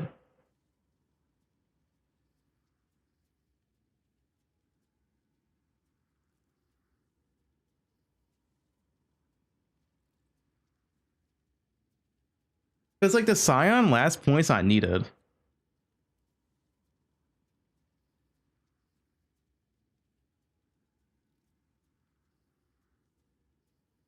Like, you don't need to take this. It's probably shit, though.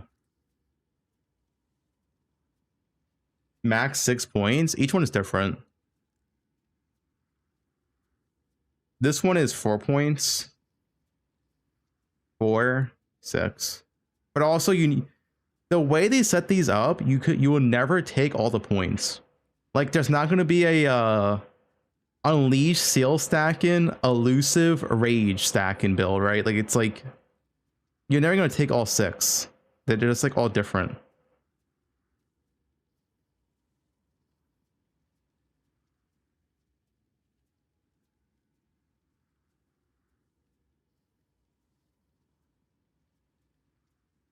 Yeah, the balance good.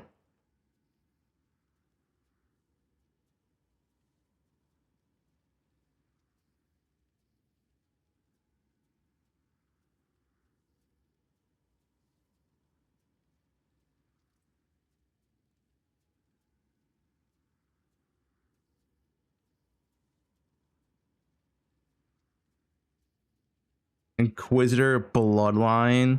Why Inquis? Inquis needs all 8 ascendancy points, usually.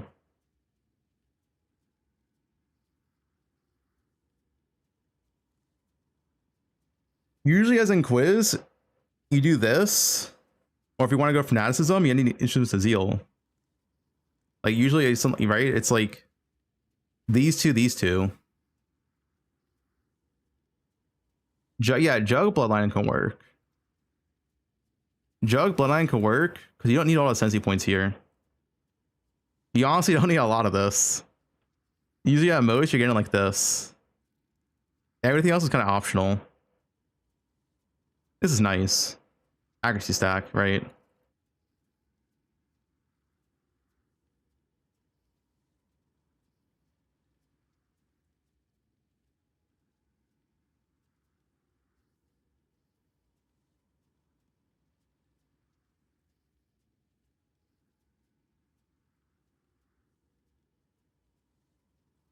All this ruckus just to play bows? I don't think I'm playing bows this patch. Again. I haven't played bows in so long. GG hates bows, man. What can I say? Next league's the bow league, alright? 3.28. Mark is going ballistic on the character balance.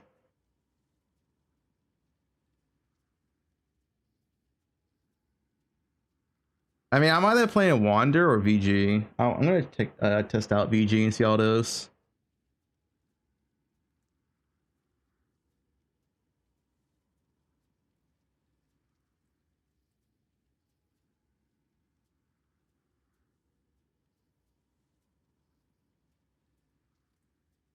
How bad the Trickster nerfs? Trickster is still viable, but it's definitely nerf top end for sure.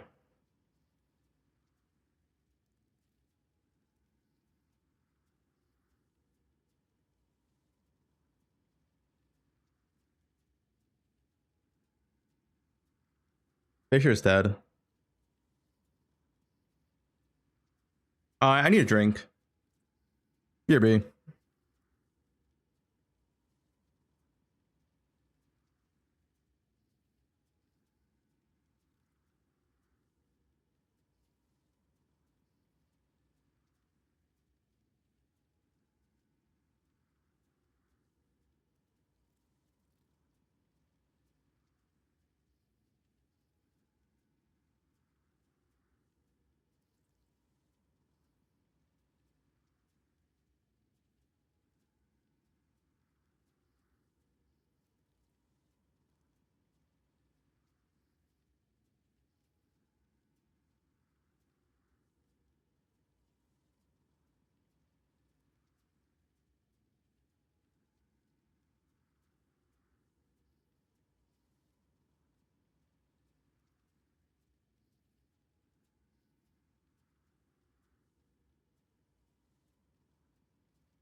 I'm back. Got some water.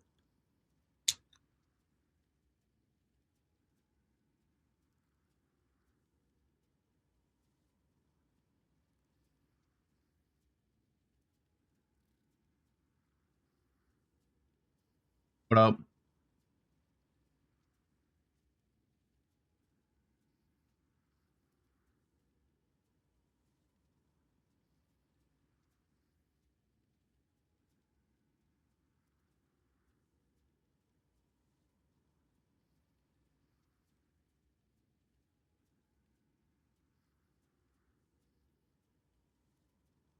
Best patch ever? That's what I'm saying. Oh shit, dude, look at this.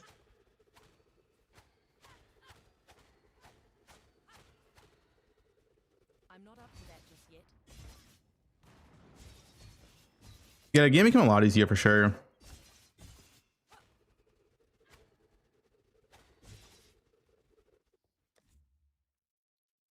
You played as well to 100? Reach League?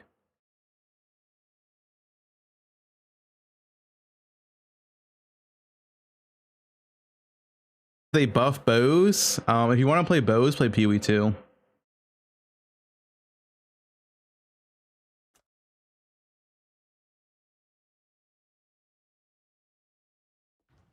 Legacy League. What's that lag?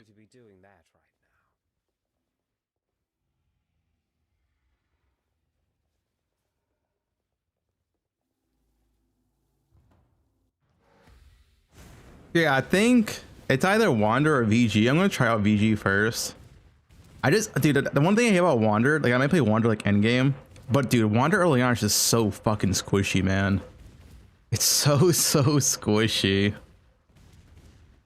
VG's Venom Gyre.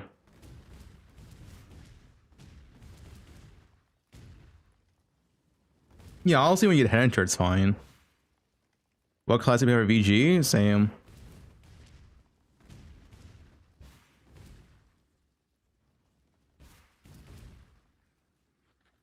Technically, you could play Warden as VG.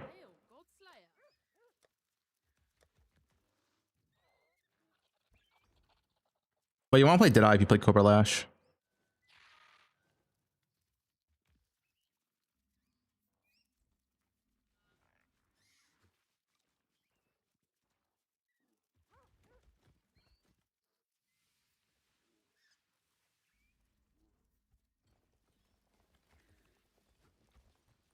Penance not a league starter.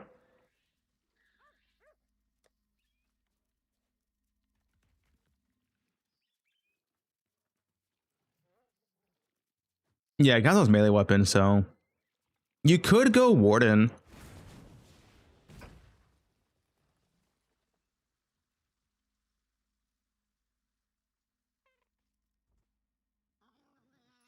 You get double tincture as Warden. Use the new Garf skin. Yeah, you see Marty? Yeah.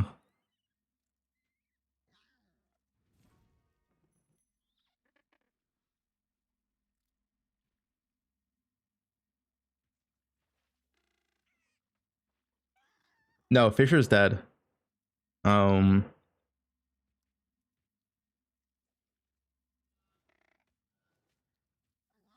Fisher dead.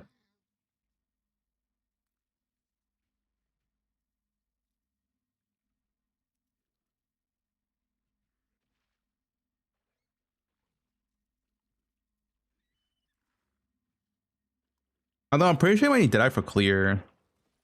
Nah, I'll test around with it. But the thing is, I gotta see how well it is with like regular claws and how like Legion feels. If not, KB angle.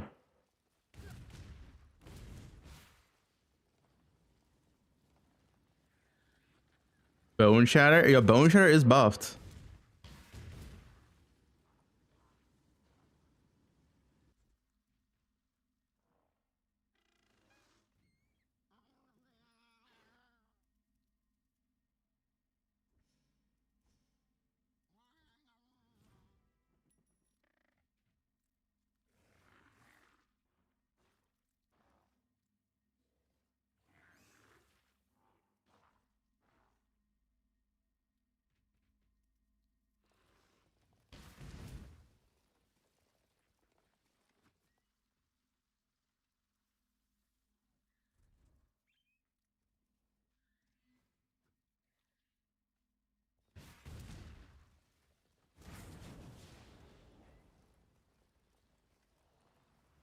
Ellie hit a prism.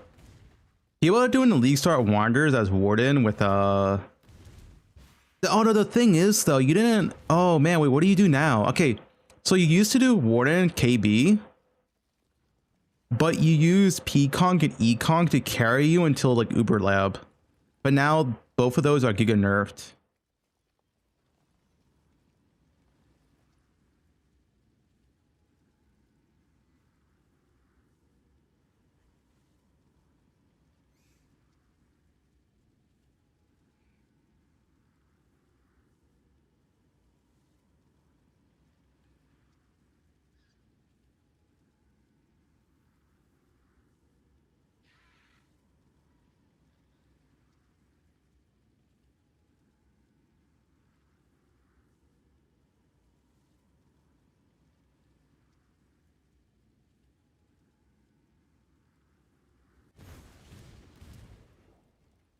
Goes to Uber Lab, swap to Warden. Yeah, you could.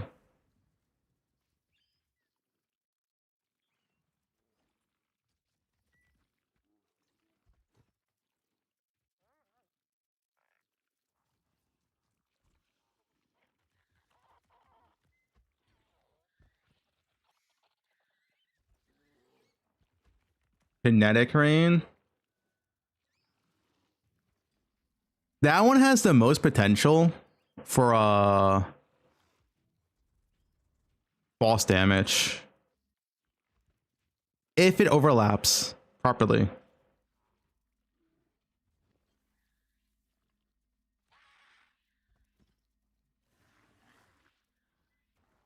This one.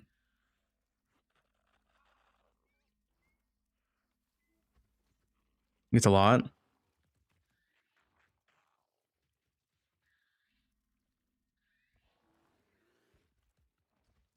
I mean, that right there is like 1, 2, 3, 4, 5, 6, 7, 7, 8 overlaps.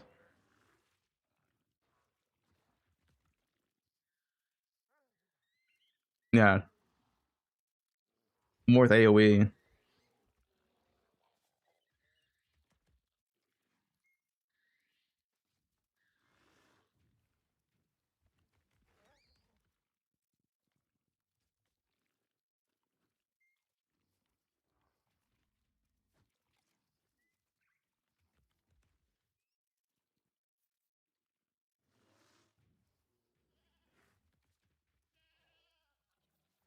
It is a lot. And do we have the numbers on it yet? I don't know if they showed the numbers. Fuck,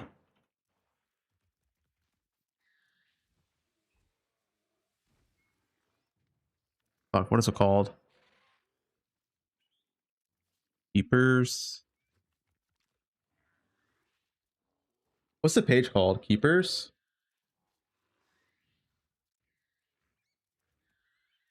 Yeah, here we go.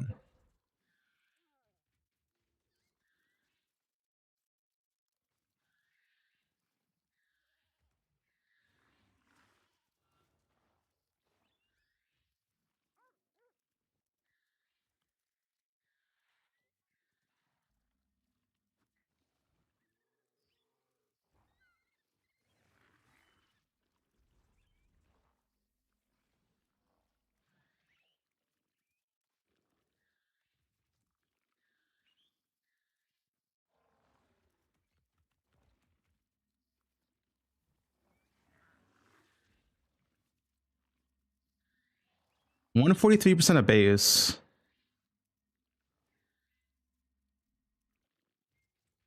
Base target area length is 9 meters. Base exposure is 1.2. Base target area width is 4.5 meters.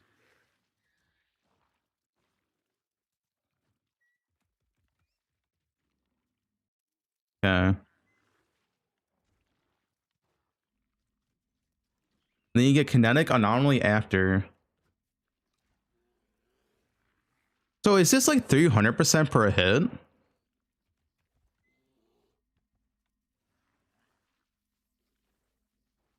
Orb's the same. 300% is a lot. What is a current KB?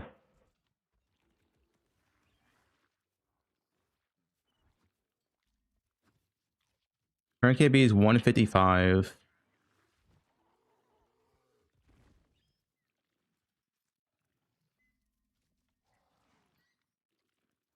I mean, If you're actually hitting like consistent like 5+ overlaps,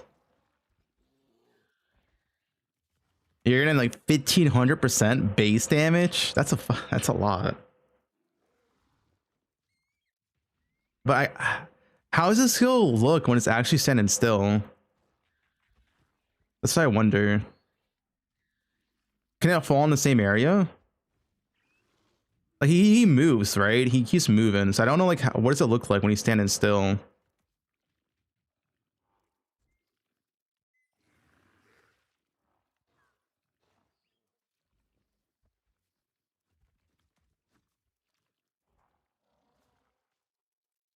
Yeah, I guess it is.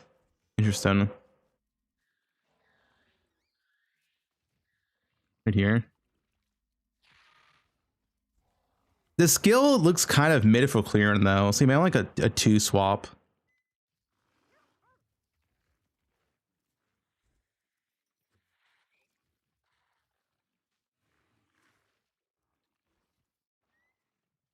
Yeah, KB's way better for clearing.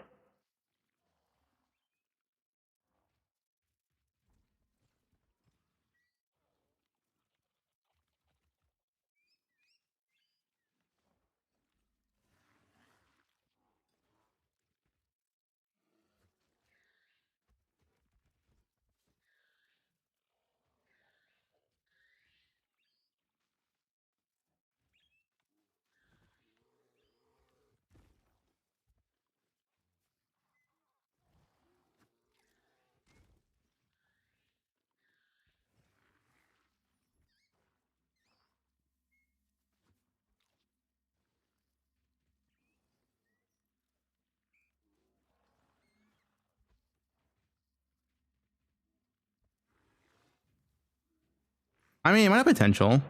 These numbers seem pretty good.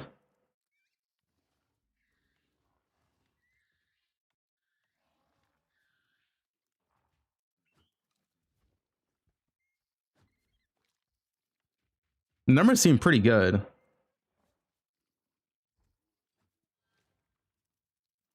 What's my thoughts on the league? The league itself, I think, is really cool and really interesting. I think it'll be a lot of fun.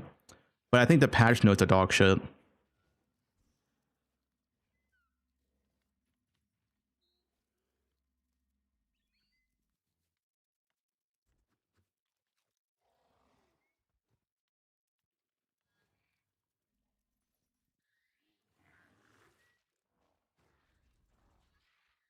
Yeah.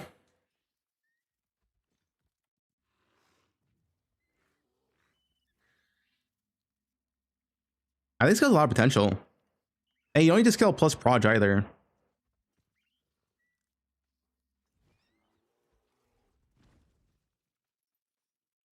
Would you rather them not do any changes or go with this one? Well, this one is like no changes. That's the issue. The only real big changes in his patch notes is like Elementalist is slightly nerfed, Fisher's dead, and Trickster is like slightly nerfed, and that's it. It's not like there was a lot of changes in the first place, but that's the issue, right?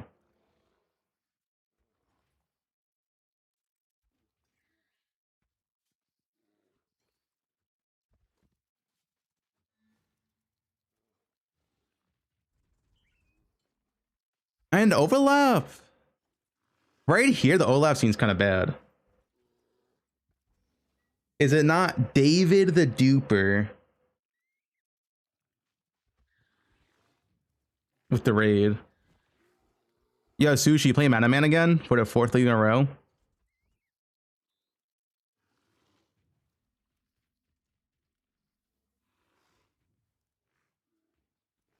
He definitely is, right? Are drops available? Yeah. Open boxes. Yeah, no more hordes.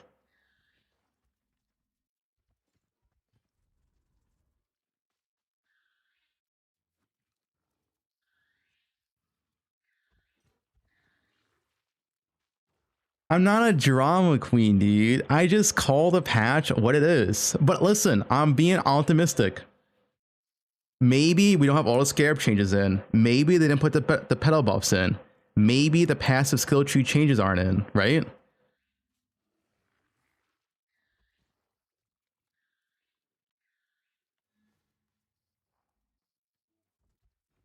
Ultimate's the best strat now? Yeah, you might be right.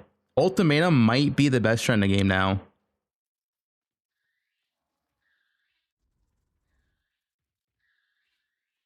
True.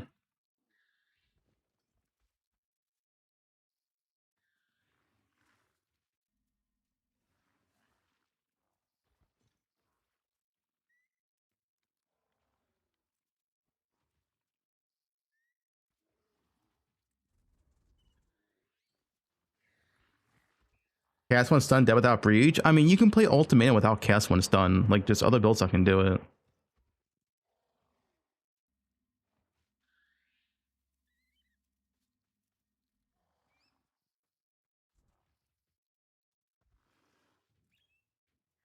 What do I think of this patch?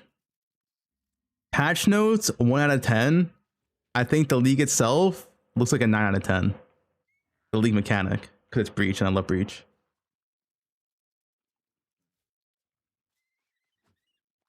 Oh, Signum got nerfed last patch.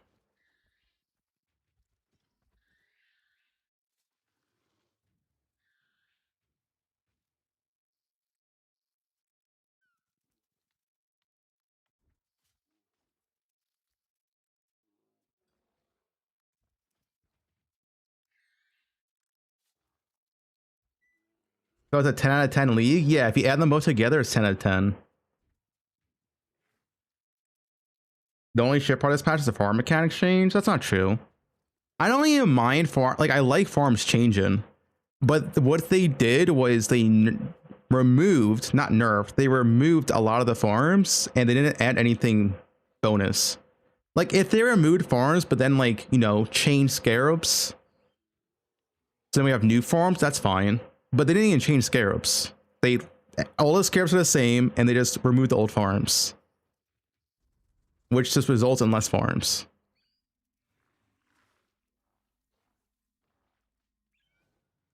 Well, the rework old mechanic is a league mechanic. That's league.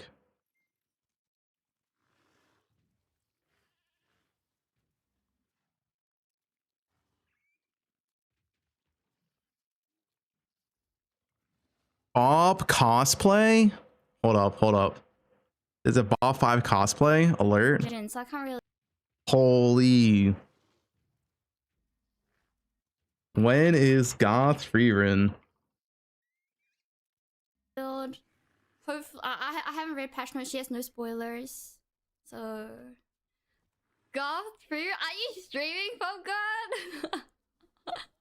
I don't know. Maybe Goth free sometime soon. I don't know. Soon? Oh, maybe soon? Clip that.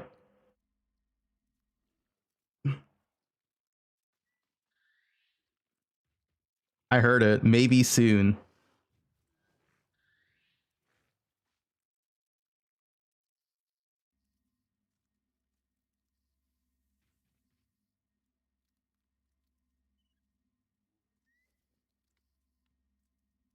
Now I'm happy. What up, Link?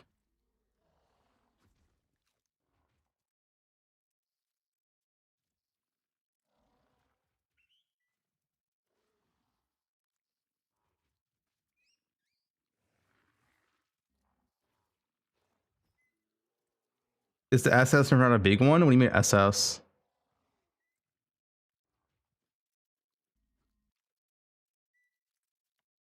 What's SS? TLDR? Here you go.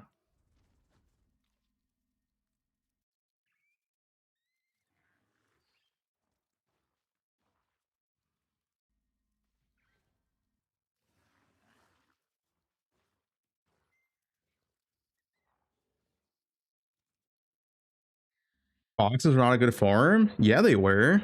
What? How can you say boxes are not a good farm? They're like always consistent, like 20 to 30 an hour. Every league. At league start. And it's easy as fuck. Like boxes, anyone can do boxes. It's so like, it's like the lowest juice you could do.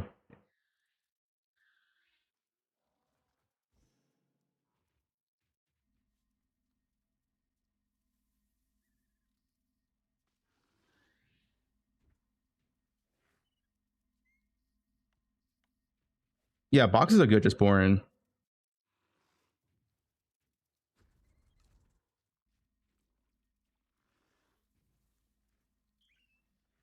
Another box league.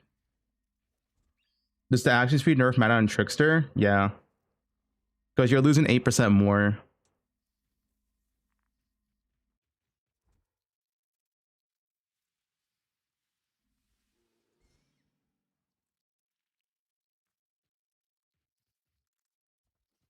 PB's untouched? Yeah, PB's not a league starter.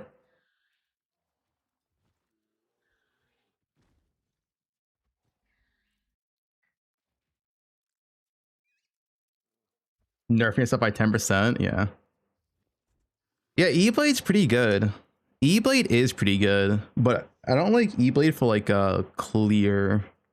I never seen like a really good E-Blade clear skill. But it's really good damage for single target.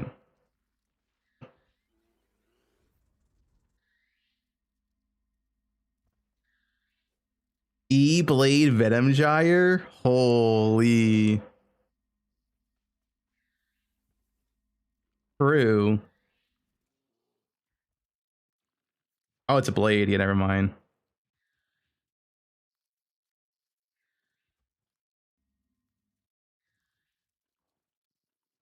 I mean, I'm gonna try and let me put my TLDR.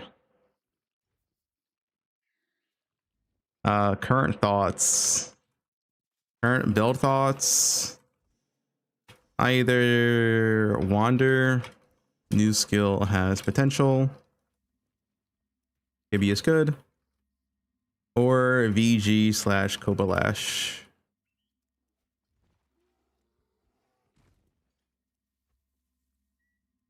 Manaman is good. Manaman is the exact same as last league, right? Which was good. Poe1 Whisper is not unchanged. Kind of. If you go to this right here, you can no longer attain rings and delve that have the curse skills have increased effect duration. So you can't do the reflection beam anymore. You cannot get 99% less curse.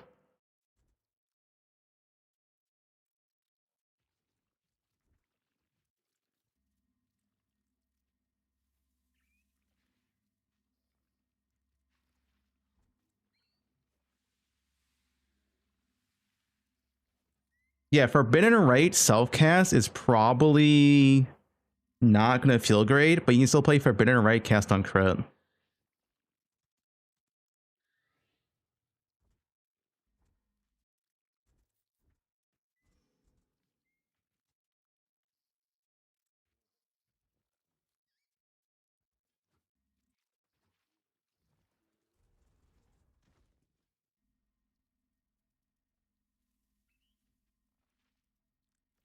Why is the Blight Strat dead? The Bloomin' Scarab, if you're unaware, was probably bugged. And it spawned like 20 unique monsters and 80 rare monsters more than it should have. It's like 80% less loot.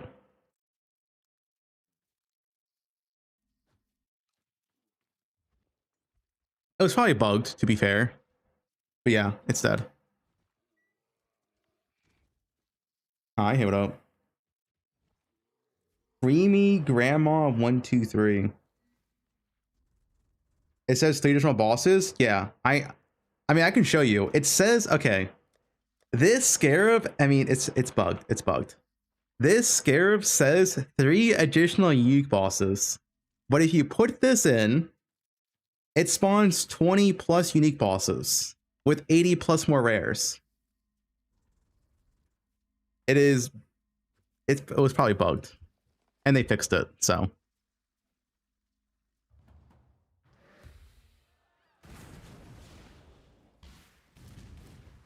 Wait, Drew 2.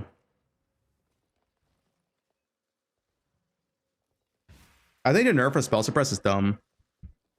Because Ranger primary defense is spell suppress and evasion, and it's glass cannon as fuck, and now it's even more glass cannon. Like, if they want to nerf spell suppress stacking on Trickster, then you should have Trickster, not spell suppression. What have you got for me? Like, Rangers are rated the squishiest class in the game, or none. If you take all the classes, Ranger at base value on League starts the squishiest. Mid game, end game, also true. Now it's even squishier. So like,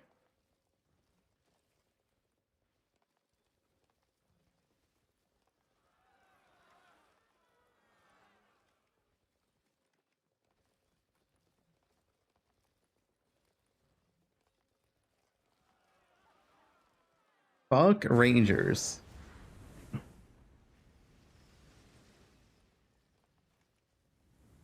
Yeah, ES is still not nerfed somehow.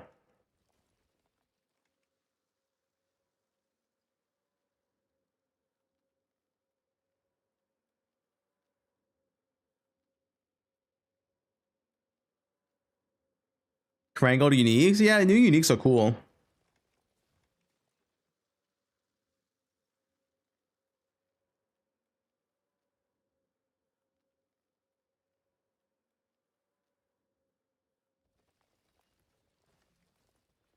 Can we start dropping card to 8 mod tier 17s? Yeah. You can. Which means you probably don't want to use the corruption scab anymore.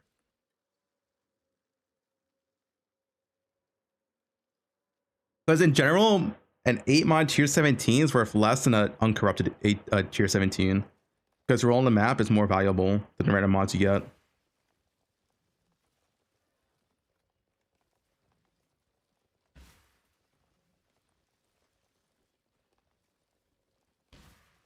Rage Vortex or Berserker for League Star? For League Star, I'm not sure.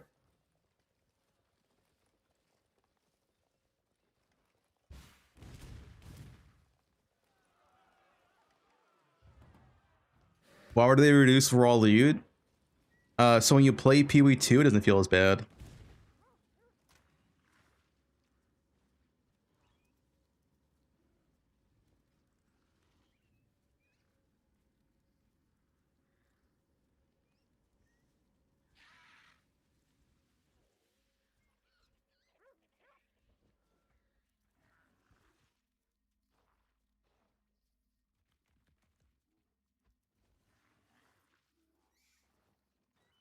Yeah, the difficulty of the game went way down, for sure.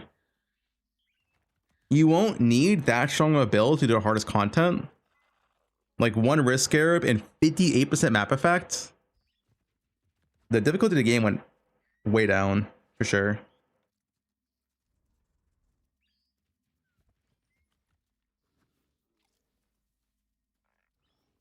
Did they buff minions? I don't think minions got any changes.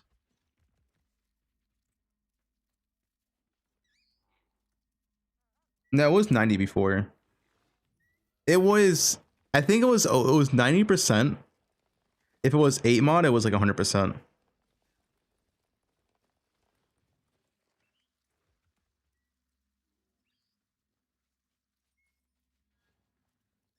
Mean accuracy? Yeah, okay, true.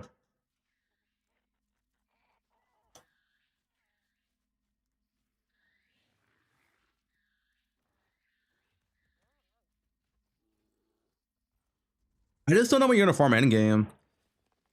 The only thing past boxes I can see is just breach spam. If breach is like that OP. Nothing else makes sense.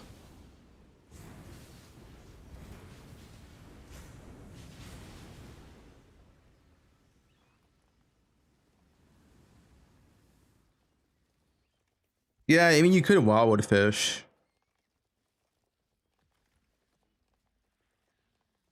But wildwood fish is like really lame.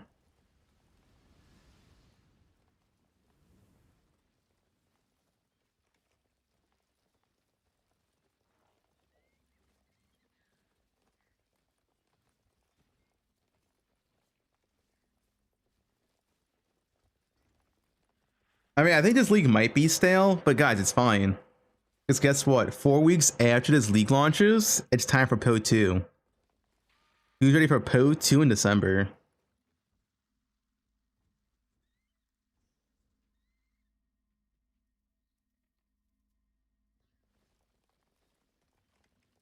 No, Poe1 is December. Is it really 1 month after? Yeah.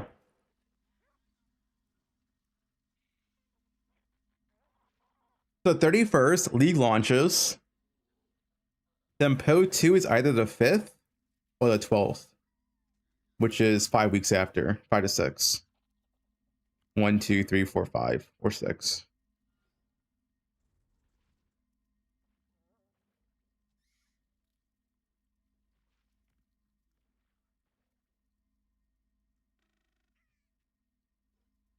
January? No, they already said December.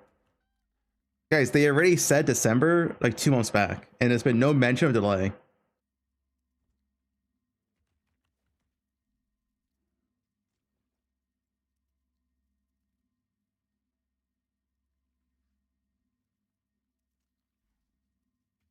Yeah, January's for TLI. True. You thought it was a 2-month cycle? Well, they're rushing it.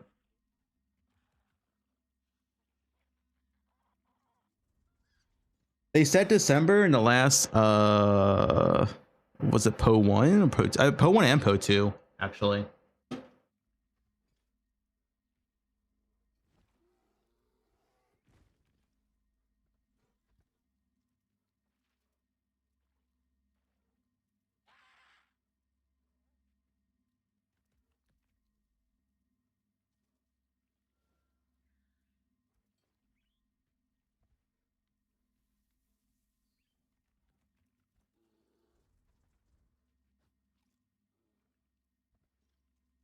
Legion still go day 1, yep. I think the best part in the game is Ultimatum. 2-account Ultimatum is by far the best thing you can do in a game. Easily. I could have hit up Emmy. Like, yo, Emmy, what's the Ultimatum build? 2 accounts.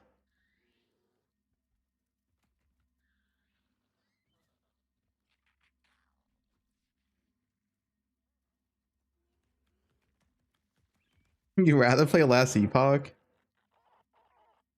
What's the Evo nerf? It's at the bottom. Those updated patch notes. Right here.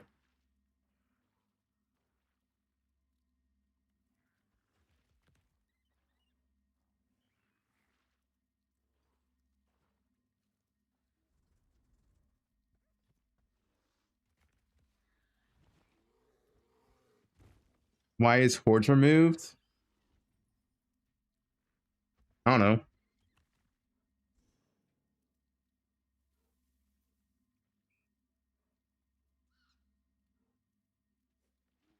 Wait, Krafton made an AI announcement about what? Is 2 accounts allowed? Yes, I played 2 accounts last week. The rules are you're allowed to play 2 accounts per a computer. So if you have 2 computers, you can play 4 accounts.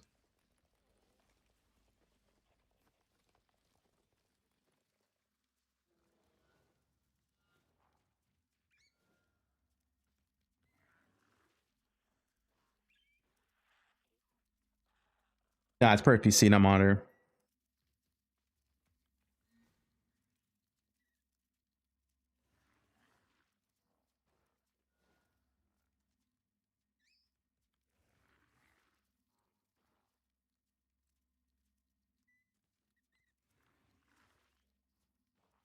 Wait, Krafton is full AI now?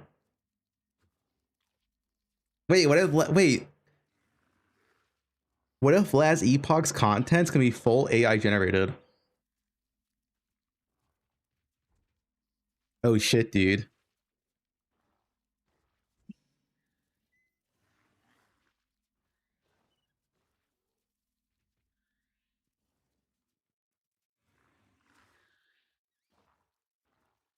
I mean, I think AI can make better patch notes than what GG gave us, so it can't be that bad.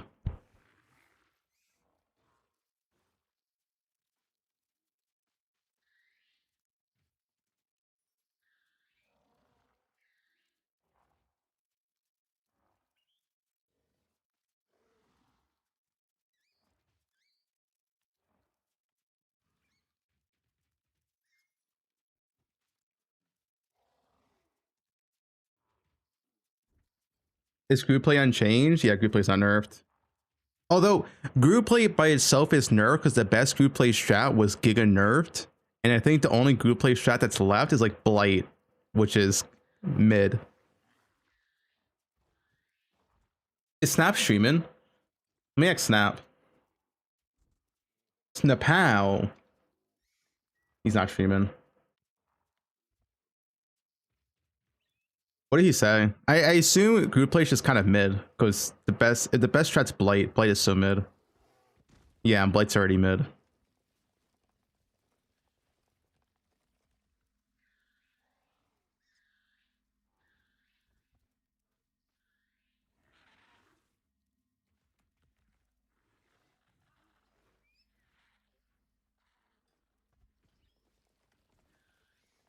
Do you see a stream title?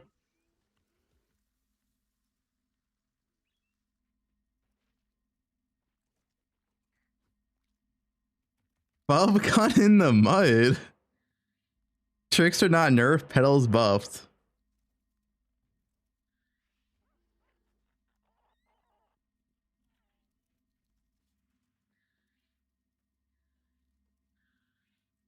Will I be duping mirrors?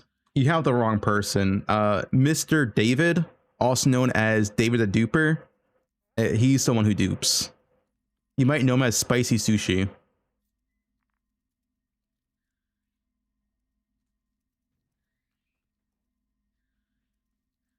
Crossbow's Perspection. All right, let's see this.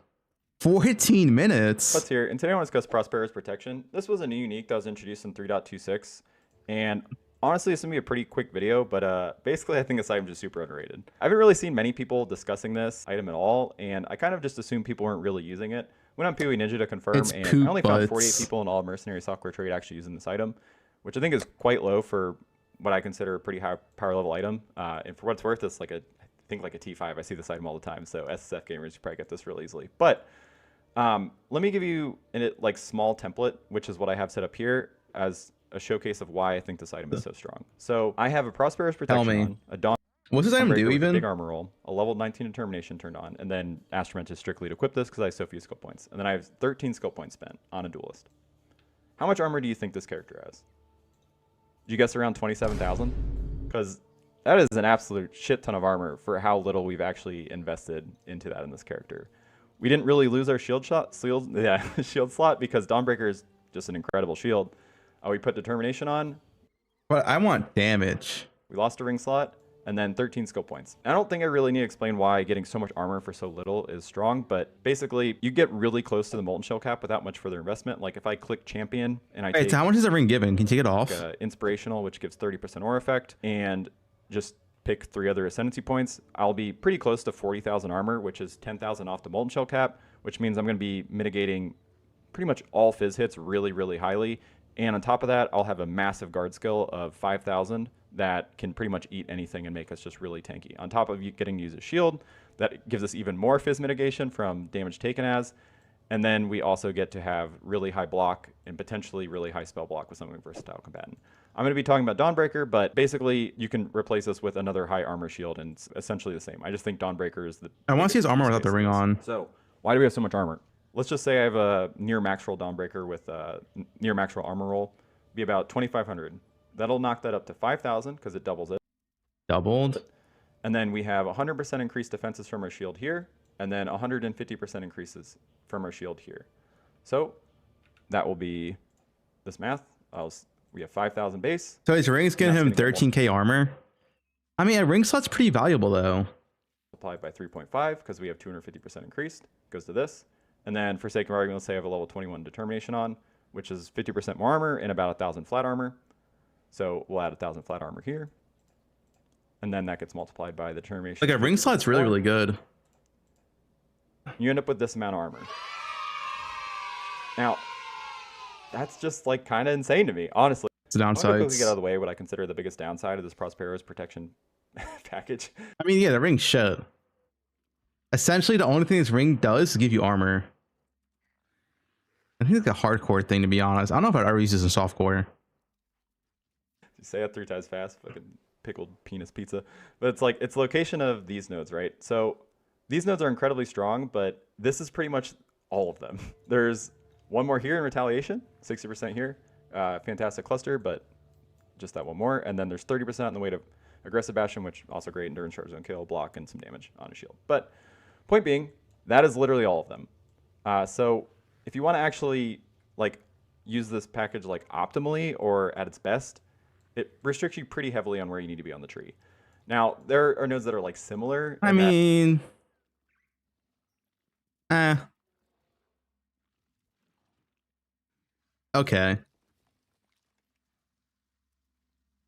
I think it's mostly a hardcore thing. Who are you? It's Snap.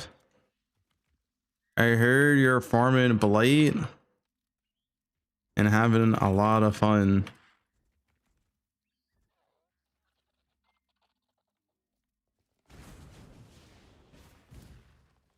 Use for damage if you're SST. Do you want to chat for 15 minutes? Sure.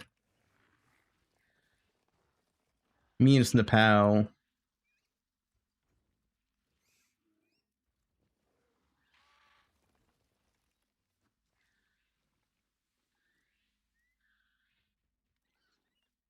Yo. What's your synopsis, your summary? This patch is dog shit. The patch notes, my bad.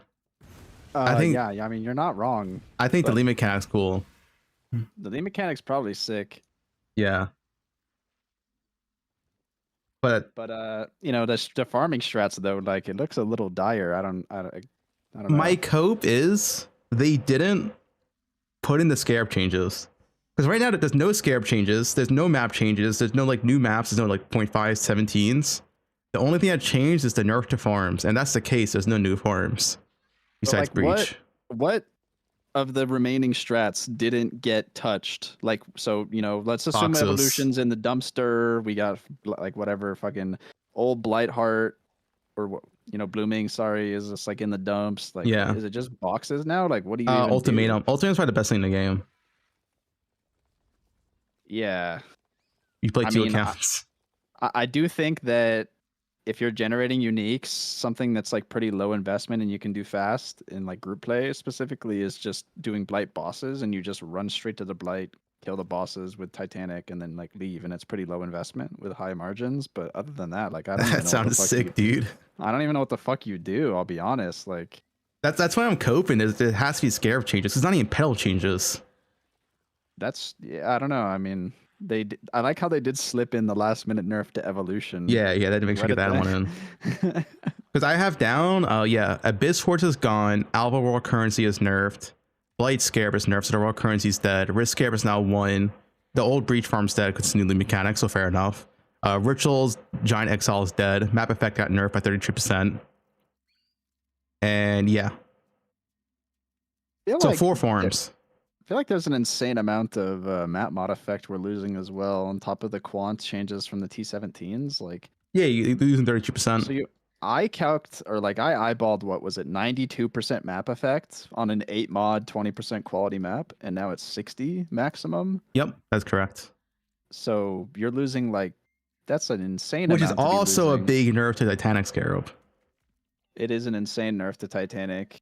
And then on top of that, we don't know how much like quant or pack size or rarity or whatever we're losing on the T17 or mods themselves, right? Yeah. So like that could be huge. And then on top of that, the mercs are like gone. Yeah. It's kind of crazy how much is like getting I removed think all at once. At base value, you're somewhere around like 50% more currency, 50% less. But then if you include the farms as well and risk scarab nerf, it's probably like 70% less raw currency. I wouldn't be surprised if that's accurate. Yeah. Yeah. I mean, I think I'm just coping there's scarab changes because right now it's just all the farms are nerfed and there's nothing new. Like there's actually just nothing new, right? There's literally nothing new besides the new lead mechanic, which is Breach.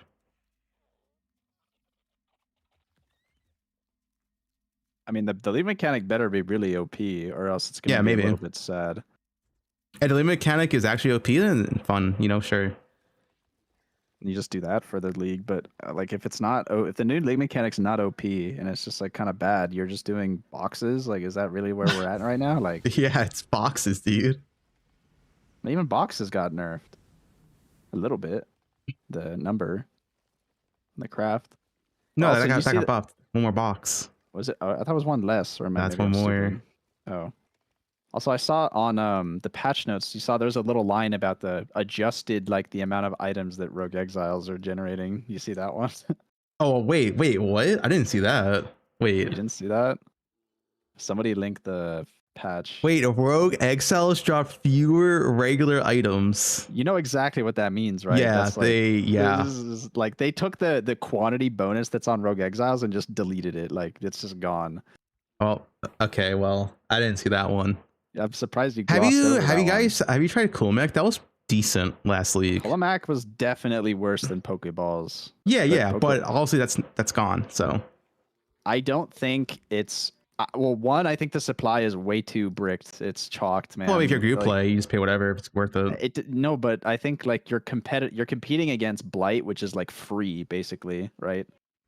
Like, if all your scarabs are cheap, if you're doing a Blight Titanic strat, like, you pay 1C for Titanic, you pay whatever, like 5C for Risk or whatever it is. Yeah. And then you put on, what else? Like, Wisp maybe, like the cheaper ones.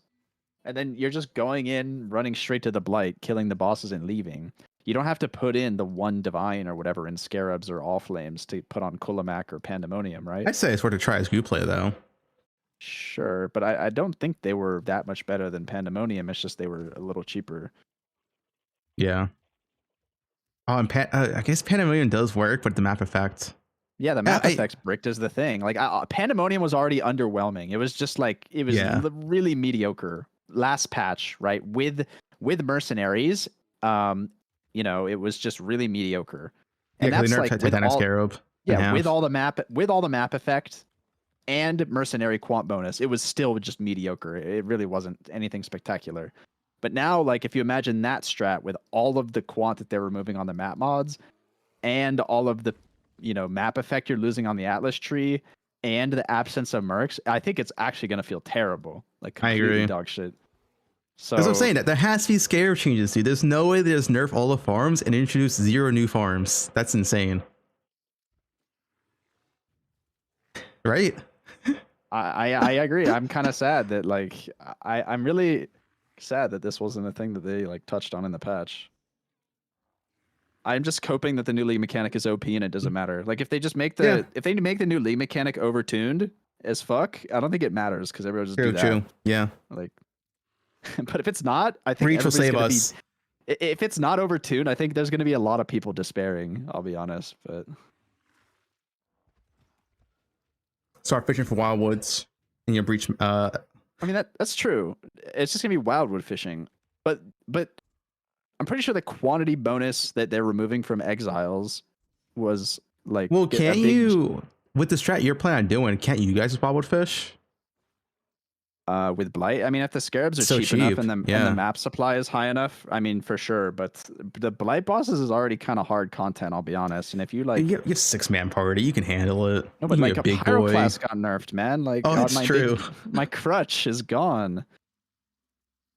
Nah, best currency strat is definitely Ultimatum, musty, easily for solo. Ultimatum's insane. But what are your options though if you want to do Affliction? Because everybody was using Rogue Exiles before. Is there even like an alternative? You can't do Coolmech. It's too much to fish. It has to be Blight, no? Yeah, it'll just be Blight. But then you're dumpstering the maps, which is. Are you really gonna buy? What is it? Is it 8? 1 in 8 for the Wildwood or 1 in 12? 1 in 12. No, it's 1 in 8. 1 in 8. 1 in 8. It is 1 in 8 actually. So if it's a 1 in, are you really dumpstering 8? It's 12%. No, wait. Is it 1 in 12 or 1 in 8? Is it 8% or 12%? I can't remember. It's 1 in 12 or 1 in 8. I don't remember. Yeah. I think it's 8%, which it's is 1 in 12. Okay. Yeah. So if you're trying to dumpster maps to fish, are you really going to be dumpstering 8 mod T17s to get like the 1 Wildwood? I don't know if it's going to generate enough with the nerfs to Quant, I think, and Exiles for it to be probably not. But I don't know what else you do, really. I mean, the thing is, since this does nerf unique drop rates, and if uniques actually do go up, like, I don't know, if it's a world where Mage Blood's like 405 Divines, then like you could still solo MF, you just get Mage Blood a lot less often, but when you do drop it, it'll be worth more. I mean, there's no cards that are generating Mage Bloods either, so I mean, really. Yeah, there's no real diff card for him. The div card form that did exist, that kind of exists, was Hordes, and that's yeah, that's not in the game anymore.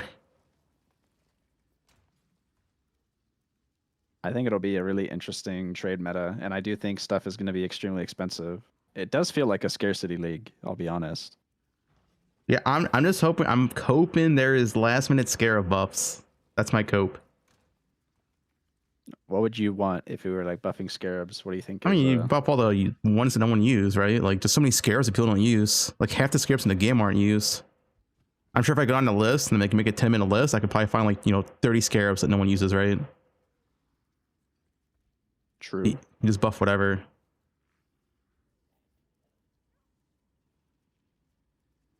What are you planning on starting? Are you just doing boxes then, or what? Legion in the boxes, for sure. That sounds really fun. I can't wait. The best would be Ultimatum, but I don't really want to do 2 accounts, Ultimatum, AFK. That sounds both boring to play and boring to stream. Yeah, I'm either playing KB or VG. I don't think there's like any other build for what I want to do.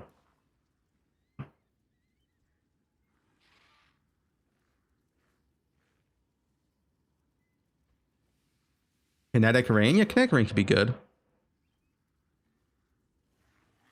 Play bows? Fuck bows. I think we're still going armor stacker. Yeah, armor stacker didn't really did not get changed. Yeah. Oh, you know what could be the best farm? King's March. You just AFK your mappers and log on daily and then log off. Why did you just tell me that?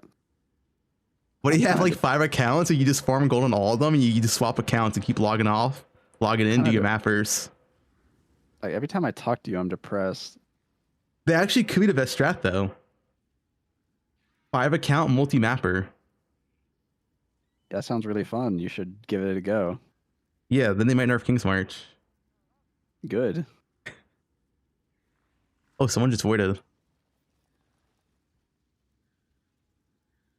Wait, how many hours is it for all maps to be completed? Anyone know in chat?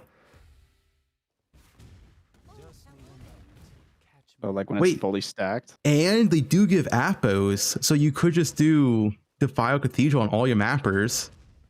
And if you have like 5 accounts, you might get like 1 appo every like 2 days. Holy dude.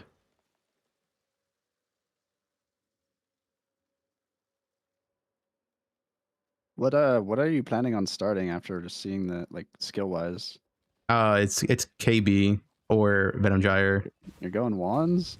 The new wand skill is 300% damage per hit, and it seems to overlap quite a bit.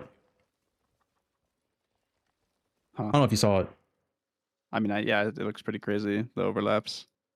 Now the clear looks whatever, but also you can just play KB for clear, like a 4 Are you link. starting on wands though, or are you starting with something else? Yeah, I'd probably start bows or some shit because wand campaign Starting wands looks CBT. It looks horrible, but I'm gonna try Venom Gyre as well though. I'm gonna do some Venom Gyre practice. The Venom Gyre stuff looked really good this league and last league. So I'm going Warden or something else. It'd be Deadeye for Venom Gyre, Warden for KB. Because if you're Venom Gyre, you can use a tincture already, so you're not Warden clutched. Yeah, that's fair. Yeah, I don't know. Like, the new stuff is cool. Like a lot of the changes, but I really I feel like the end game got done dirty a little bit. Yeah. Yeah, I mean, I think the league itself is really fucking cool. I think the unique change, the profound uniques, what they're called, is probably like one of the best things they've done in like years. It's really cool. Yeah, I think it's really cool. But then like the end game farms are fucking XDD right now. I was actually talking before the like patch reveal on the video. I said in 326 there's actually a lot of diversity of farms. Oh, there was a lot. Was really cool. Like if you could do, it was probably the most amount we had. You could do, a wildwood fishing, abyss hordes, evolution, like, yeah, there was a lot. There's more. There's like the breach one too. Like that breach farm was extremely good. There's a lot of stuff you could do, and it was all really good. And now it feels like all of them got dumpstered.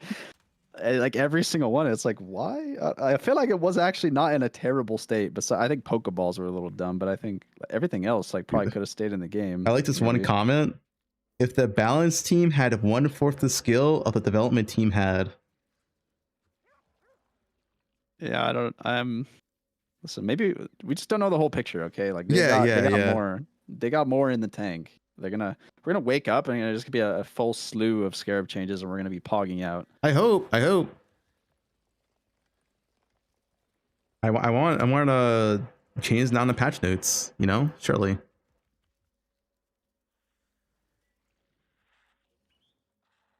All right, guys. The Scarab changes are coming.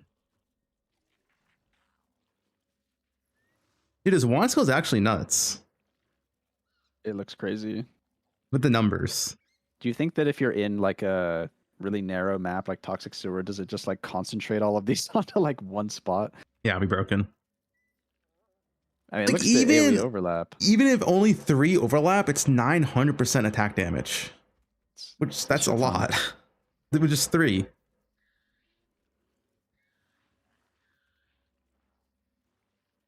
Alt version probably better? Maybe. What do you think of the like moving detonation skills and stuff that they're adding? That's some PoE2 shit. I was gonna say that's some PoE2 shit, man. Like you gotta run around to detonate your skills. You have to shoot it in front of you, then walk into the mobs, and then it explodes. The AoE does look pretty big on that other bow skill, the little explosion one. I think the tornado shit's cool. Twister 2.0, but in PoE 1. Yeah. it's just Twister. The explosion shit's kind of a meme. So how do you actually obtain the new unique items? Are they just dropping globally now, or do you have to like put it in the device like in I'm pretty sure it's only from Breach. So it's from when you breed in. Breach? Yeah, when you breed in. But do you have to put it in the tree, or how do you? Oh, I'm not sure. It might just be random when it drops.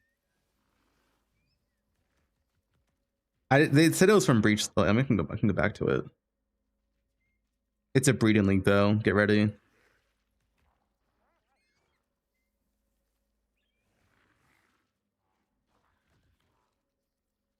I heard Steel Mage is pretty good at that. You know.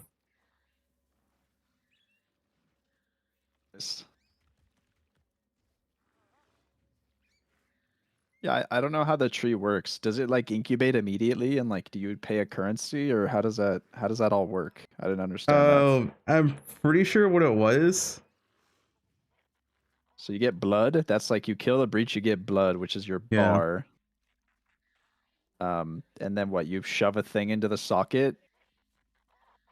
You shove it in. You shove a womb gift into the socket. Yeah. And the womb gift combined with the blood gives you a reward. Which that can drop the unique if you spec into it.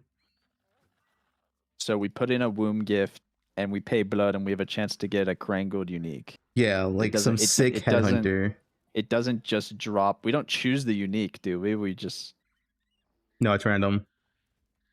Yeah, birth uniques have a 50% increased chance to be Foulborn.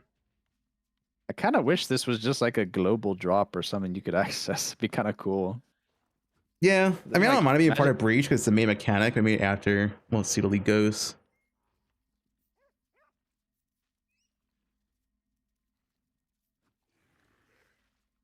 And they said it can't replace the like important mod, like the identity of the item.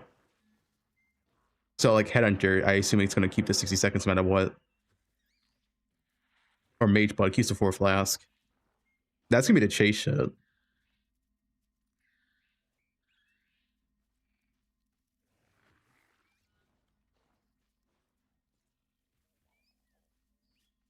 We Mage Blood and Hunter aren't getting them. There's no way they introduce this and they don't give it to like the most iconic uniques. Mage Blood and Hunter are definitely getting this. 100%. Like the most iconic uniques. Hey, this is pretty cool. Get EO.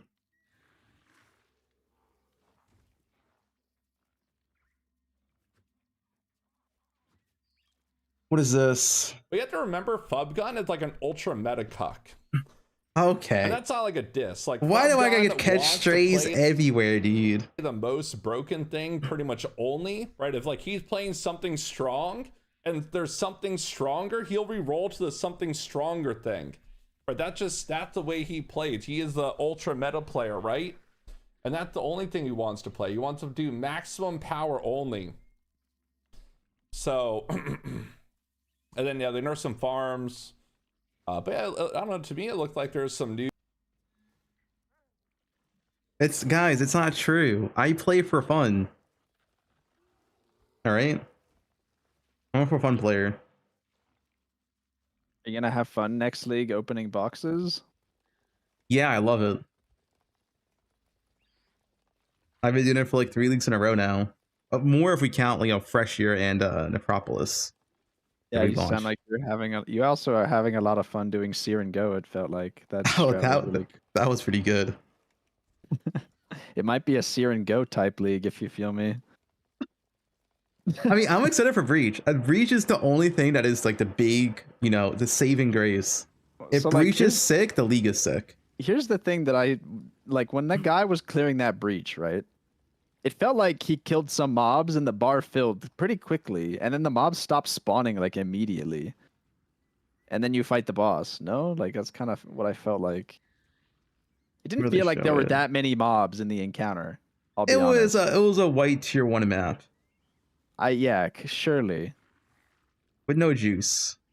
Surely. It didn't feel like crazy. I don't know. Yeah, I mean, the reward is part of the tree. You know, the tree is also the reward. Yeah, which makes me think they're not gonna put like a shit ton of loot baked into the monsters. Yeah.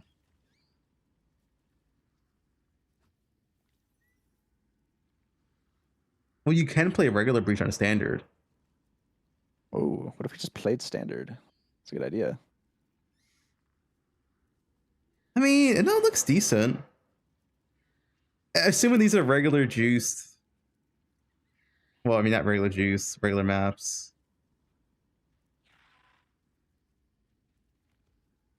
Maybe it was just that one encounter I saw, but that one looked like pretty okay. Yeah, I try not to judge based off the reveal because they always like do weird stuff.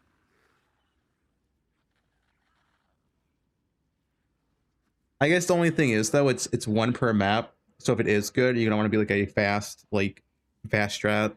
You can't spawn like 5 breaches. You ban that reality guy in your chat? Snap is so doomer Lamau. That guy needs to go. Reality, do you like the patch? He loves it. He does. The best duo strat is making 4 accounts total, and both of them are doing ultimatum. That's the best duo strat. That sounds really fun. Like a lot of fun. Yeah. You do ultimatum. I mean, it's probably the best group play strat. You guys all just do your ultimatum in your own maps. I think the only thing that'll save group play this league is if uniques, like T5 uniques, are worth 1 divine, and you just like because even though you're drop, yeah. even though you're dropping nothing, like you're still making a lot of money because everything you drop is expensive. But yeah, I think the amount of loot on the floor is going to be way less than I think what we've been accustomed to the past 3, 4, 5 leagues. You know, Snap's fucking built too thick and man-made. You can tell he's sculptured because you can see it through his shirt. His fucking vice grip thighs, suffocating thighs, rock hard thighs, piping hot thighs, great arms, great abs, a stocky chest. Love the progress his body has been made throughout his youth. What you thought of that? he's been pasting that in my chat for hours now. Man.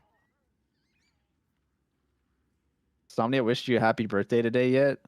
No. It's not my birthday. Why not? I think it's always your birthday though. It's also weird because we're getting power creep, and I feel like this league is going to be one of the easiest leagues ever. I was gonna bring that up. Like they removed all the map effect, and then they added like they're adding crazy ascendancies and power creep, and then it's like, okay, what content are we doing exactly? Yeah, it's actually like a lot of power creep potentially, but then yeah. I don't even know what Titanic strat you would need to cook up to have a difficult monster. I don't think it's possible anymore because of all the map mod effect is just gone. Like you can't get that much pack size, so the Titanic mobs are not going to be that tanky. I feel like. Yeah. Like regular, I know from experience, like doing like I don't know 60% pack size Titanic is whatever. I guess you get 100% pack size with like tier 17s. It's not that hard. I just really want to see the numbers on the map mods because I think that matters a lot. Well, the map mods, they said it's only the regular map mods, right? Yeah, but oh no, I see what it is. Yeah, okay, it is like if you get like a more currency map modifier, the quant and pack size won't be as high anymore, right? That's what it is. That is big. There's a couple ways I've seen people interpret this change. I'm pretty sure more currency and more scarabs and those mods are still in the game. That's what I think too. But the average amount of quant rarity and pack size you get on lowered. T17s is going to go down because the map mods are just giving less on average, is how I interpreted it. Can I see those mods from on PewDB? You can see how much pack size they give. Where do you even see them though? Like, where do you even find them? What do I search? PewDB, it's called Uber. It's in map modifiers and then map at the top, I think, or some shit. Maps here. It's Uber. It's map Uber. Maps Uber. I got it. I think those are the T17 mods. Oh, it doesn't. Oh, it does tell me. Yeah, I see. And you can see how much like quant and rarity they. So give. like, let me just see no damage for a second. So I think those ones are going down to the T16 values. Yeah, what's the big pack size one? Tentacle Fiends, 15% pack size. I think it's 24 quant and 14 rarity.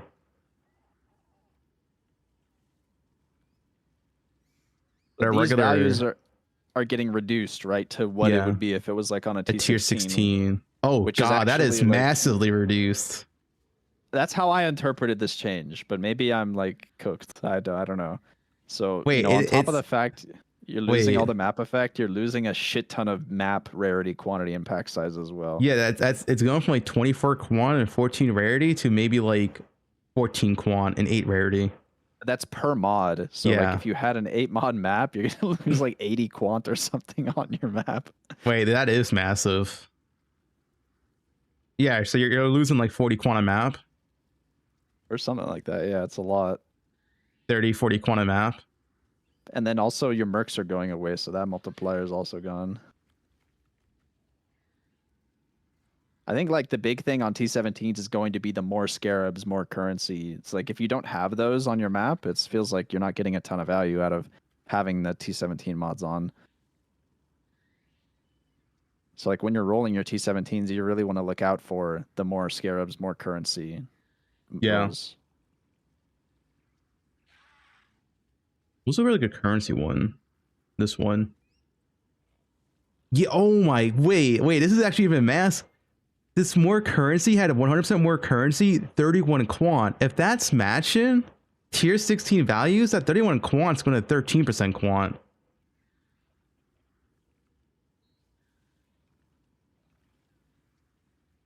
Yeah, I mean, I might be interpreting this wrong, but I do think that these like values are going down to what they are in T16s. Yeah, that's how I'm reading it too. Tier 17 map modifiers now grants rarity, pack size, and quant at values similar to red map modifiers, except in cases where it gives that bonus rarity, quant, or pack size.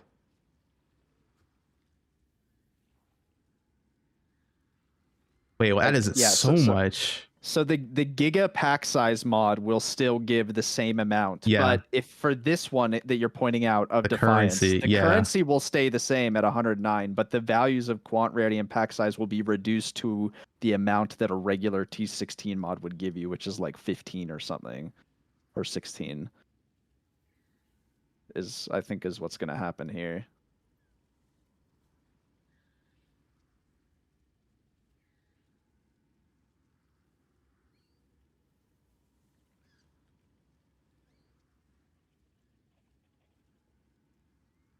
But I don't think you need to care about any of this. Like, if you're just clicking on boxes, like, who cares? Yeah, boxes don't care that much.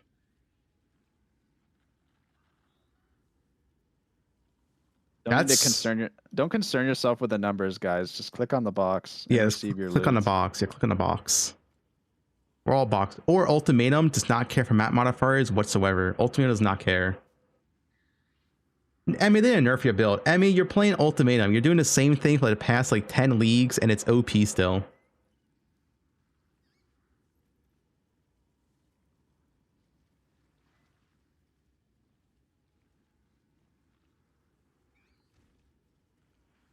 I don't do a regular. Yeah, the regular is pack size like 4%. That's another hidden Titanic nerf. Yeah, Titanic's gonna be. I'm not going to say Titanic's gonna be garbage because the uniques go up in price, and maybe it'll make up for the fact that it's. Things just fucking expensive. Like maybe blood is 600 divines or something. Yeah. Like I don't know. It's a lot of pack size loss. And quant and rarity, which is all matter with Titanic. Like every stat matters for Titanic, right? Yep. Every single line's important. I think Wisp will have a lot of value still in this meta, I'll be honest. Yeah, Wisp. The thing is, if Wisp and Affliction are extremely good still, which I think they will still be very powerful and generate a fair amount of currency. But well, the thing is, like, if you're generating a shit ton of currency and like uniques are impossible to farm because Titanic is just giga terrible, like the inflation on uniques is going to be insane. Like the currency versus uniques. I think uniques might be insanely expensive if that's the case. Titanic trying Alice Balls farm, that's going to be really mid. I think Komekos would be decent. We did Pandemonium last league, right, with Mercs. So we had the extra quantity or bonus from Mercs, and it was extremely mid, right? Because Titanic got nerfed. Yeah, it's just... I feel like it's actually going to feel terrible after these new nerfs. But I mean, we're going to try. I mean, that's fine if unique's actually appropriately priced then at that point, but it might all just feel like really, really bad. We're going to try. I actually am not going to be playing. I'm going to be trading for 2 days, and then I have like a trip I'm going on, so I'm only going to get the first 2 days. Ooh, a trip. Yeah, I'm going to Hawaii. Oh, shit. Wait, Emmy, why is your build bad? Are you just trying to get people away from it?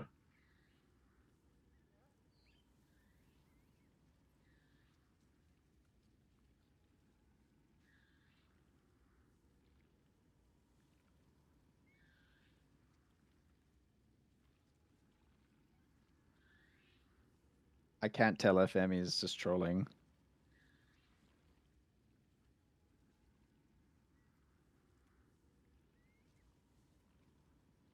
I mean, he's trolling, dude. Cast one stun's broken. No damage, no single target. Ultimatum's bad. Yeah, okay. Ultimatum's literally the best thing in the game by far.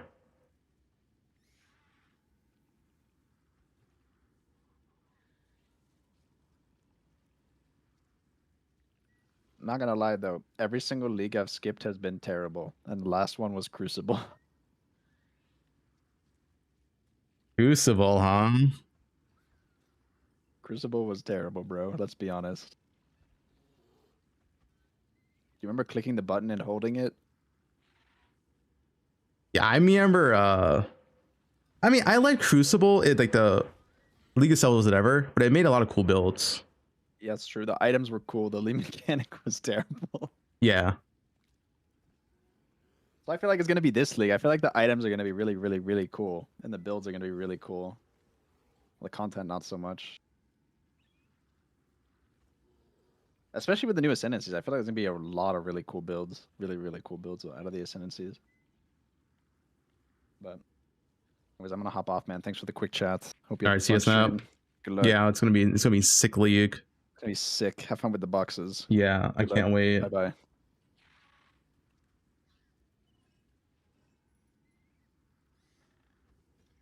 Okay, so what's this math right here?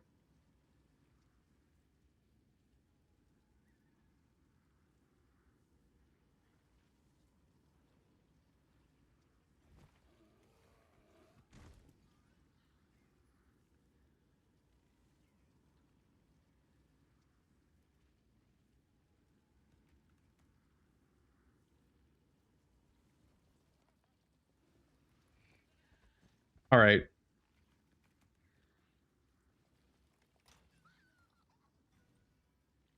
What do you link at me?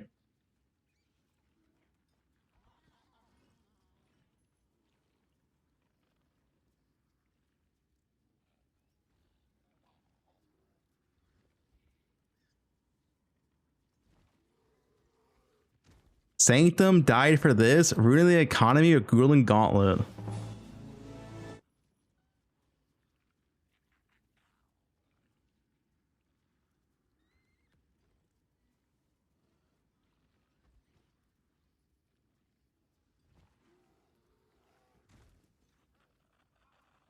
Who's this? Guys, play Ultimatum, cast one stun chieftain. Follow Emmy. You can't go wrong with this.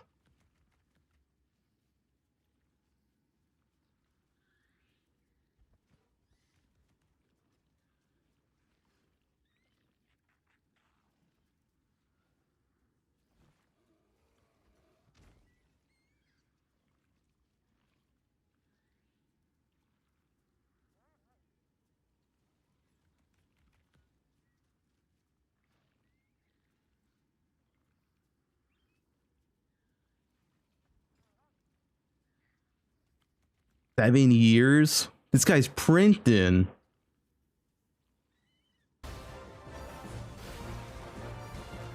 Check this out. What? How Fubgun plays. I think I saw this already. But you have to remember, Fubgun is like an ultra meta cuck. All right. And that's not like a diss. Like, Fubgun wants to play the most broken thing pretty much only, right? If like he's playing something strong and there's something stronger, he'll re-roll to the something stronger thing. Right? That's the way he plays. He is the ultra meta player, right? And that's the only thing he wants to play. He wants to do maximum power only. So, and then yeah, they nerfed some farms. But yeah, I don't know, to me it looked like there's some new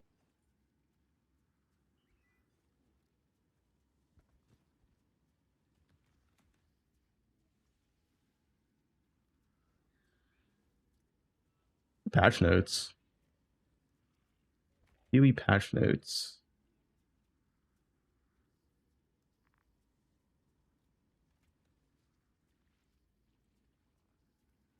Map effects.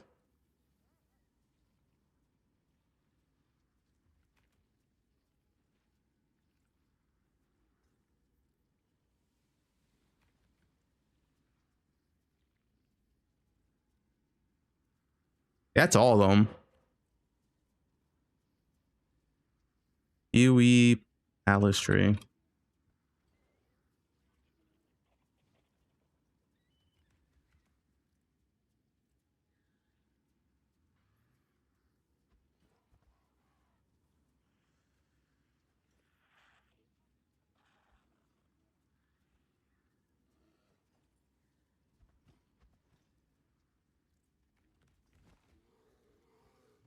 A website? What this?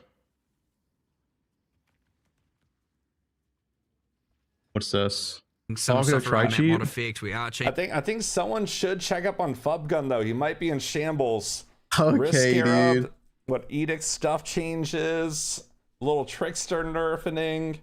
But I think it's good to shake up the meta though, right? Like you shouldn't have like the same farm meta every season, and Oh, I agree. But they need to add new farms then. there should be some new fresh stuff to do, and you shouldn't only. But they didn't add any new fresh stuff. That's the issue. The only new fresh thing is the breach mechanic, which is a new league. But they didn't change any scarabs. You feel like you have to do risk scarabs, 3-4 risk scarabs in every map device. You know what I mean? I didn't like risk stacking anyway, but they need to add new stuff, right? You can't just take away all the old stuff and then add nothing new. You have to add new stuff, which they didn't do.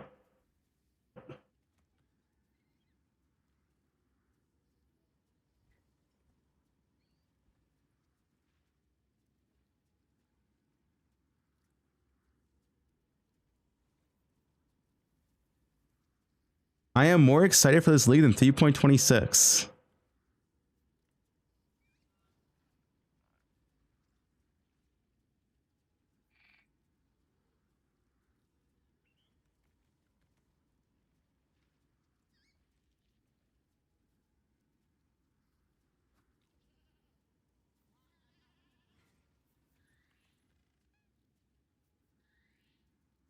You know, I might equip rarity onto my characters league. Like, I feel like uniques might actually have a price this league.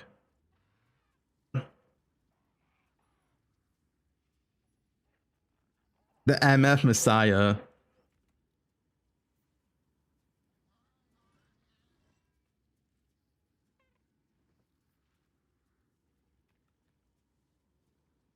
I mean, judging by this, dude, I didn't even think about this, but like, yeah, what Snap was saying, the map mods, I didn't even think it was a massive deal. It is a massive deal.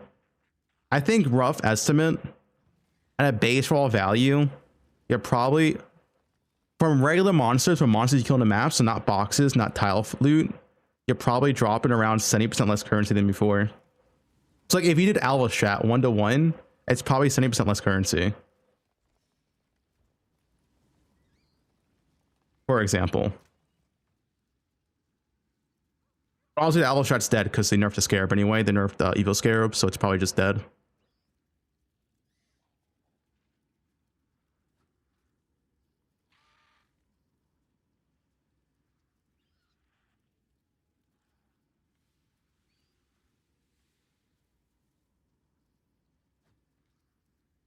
No, it has nothing to do with the farms being nerfed. It's the fact that the patch notes are dog shit. Like, they just didn't, like, buff bad builds, and they didn't nerf the OP builds. Like, dude, how is ES stacking, how is Stream stacking, how is In stacking, how are these builds that have been meta for, like, the past 2 years still the best builds? What the fuck, dude? What's up with that?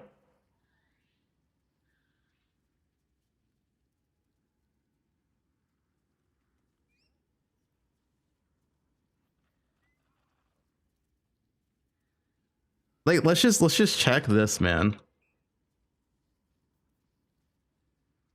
There was not enough buffs or nerfs. Both, right? Both. Check week 1. The only thing that's changed here is Fisher. Because Fisher is dead, but you just play Earth Shatter instead. Oh, we can go to like week 2. Fisher is a lot played, yeah. So like this is just Earth Shatter instead. RF's the same, Smite's the same, Forbidden. Technically got a small nerf, sure, whatever. Mirror got nerfed, that's whatever. KB's the same, Fire Trap, Cyclone's buffed, DD's the same. I guess Peacock's nerfed. But Peacock didn't need a nerf. Like, dude, how did Peacock get a nerf and not slams? That's so insane. How did Peacock get nerf and not slams? Same. So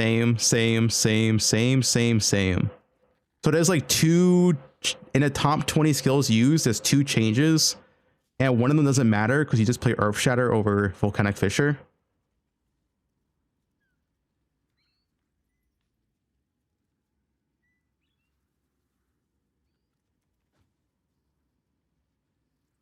Yeah, I don't know. There's just not enough changes. Like, not enough buffs and nerfs.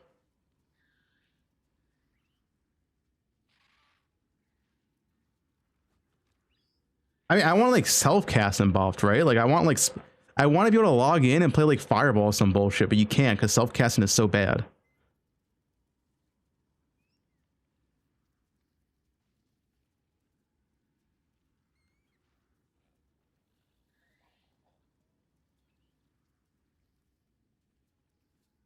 Yeah, Mana Man's the same, still good. Oh, it's just like the same meta, more or less.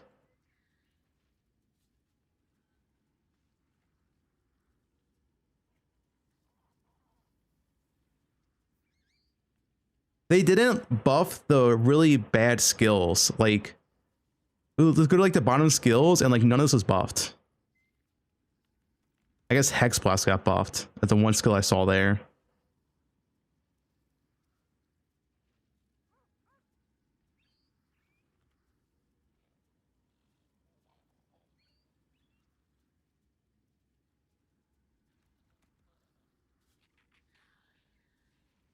And then on top of all of that, Ranger got a defense nerf when it's already the squishiest class in the game. And it got a defense nerf. That change alone makes no sense.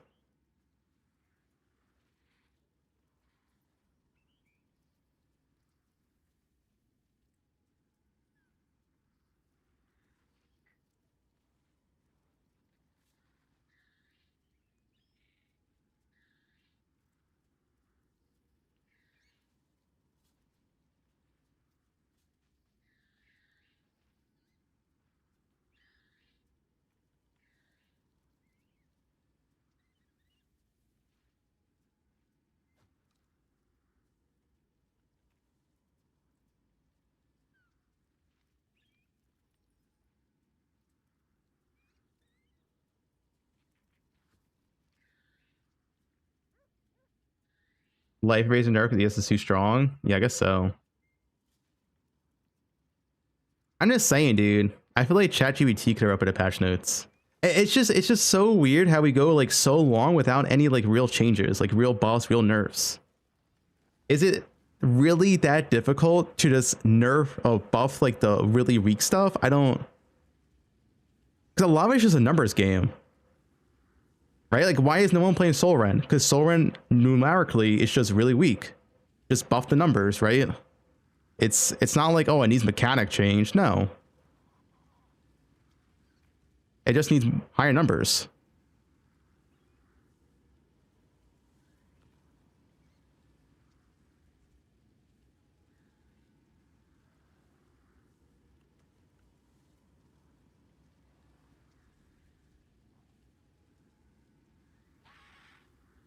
How does it feel being added to the game? What do you mean, Dan? Like all the spells, yeah. Like Fireball has been dog shit for so long. It's like, why not just buff it? Just buff the number, man. I don't know. I don't understand. Is it that hard to make Fireball deal like 40% more damage? No. It's not. Blight, all the dot skills, they're still extremely bad.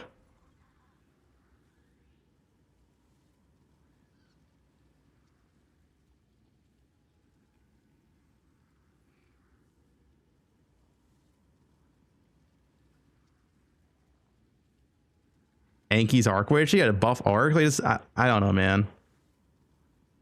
Like Arc is a skill that's like good mechanically. It's just the numbers aren't there for self-casting, so no one plays it. They can literally just buff the numbers, nothing else, and it'll be meta. But they don't.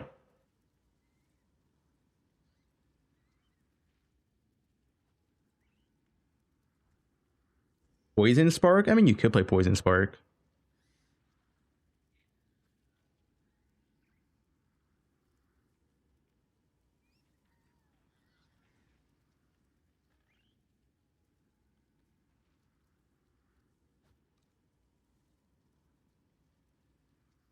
To me, like this patch notes is just, I mean, I'm just assuming it's not done, but there's like so much missing.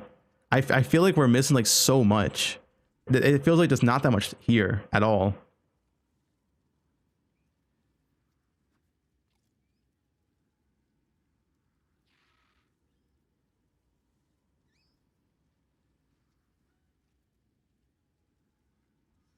Like, yeah, Wands will be cool again, sure. But we played Wands last league. I mean, we just played again, sure.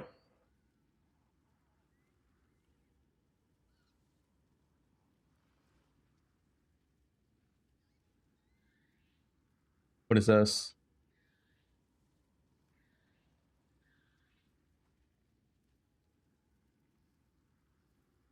The Bloodline Ascendancies? Yeah, they're gonna show us the Bloodline Ascendancies.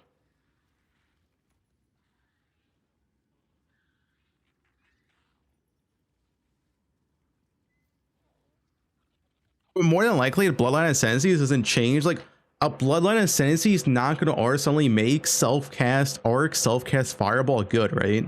It's just going to enhance what is already good. It's like, what's good? Slams. It's just going to like enhance slams just to make them like probably slightly better. It's not going to make something that's terrible into good.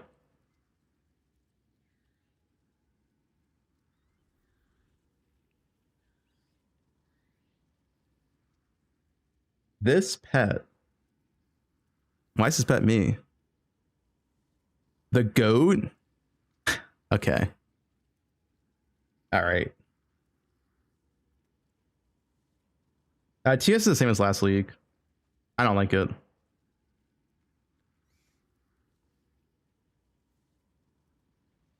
Glaze of the year.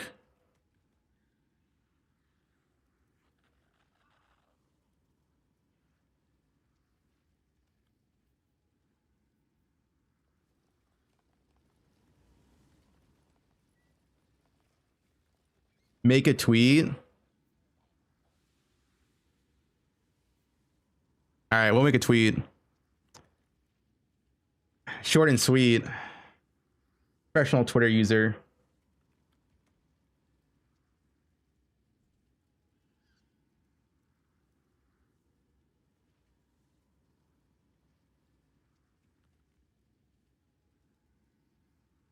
I even post on Twitter, dude. I always forget. Here we go.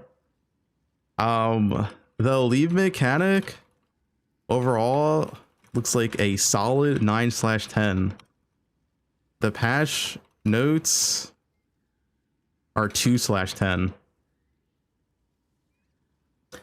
I still don't understand why they refuse to buff 1/10. Okay. Under performance skills. Surely it wouldn't take that much effort to give something like Arc / Fireball 30% more cast speed.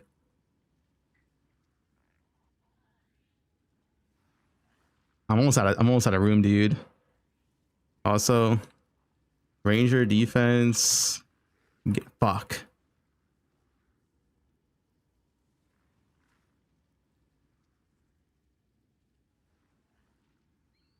(1/10) is too harsh. Okay, 2/10.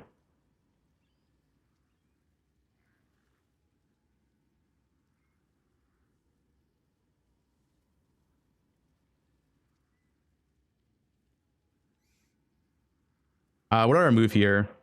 Fuck Twitter, dude.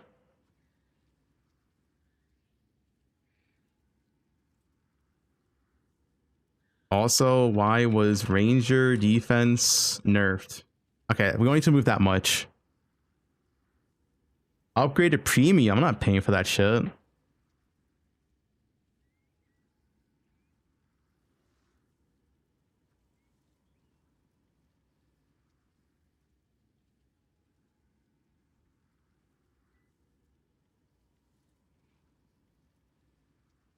There we go. Is that good? Oh, we can fit in more.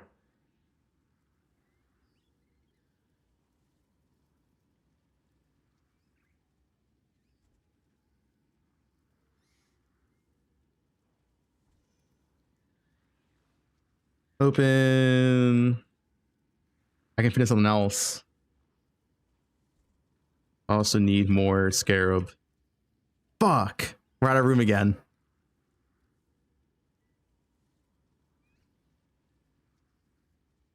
Move the first That looks weird though. Lead mechanic. Okay, yeah, sure.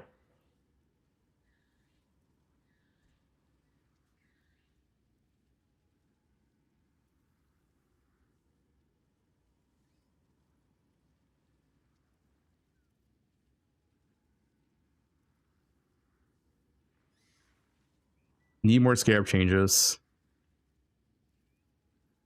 The second Really been maxing Twitter here, aren't we?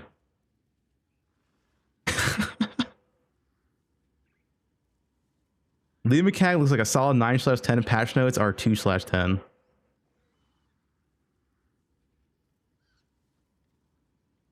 Is this good?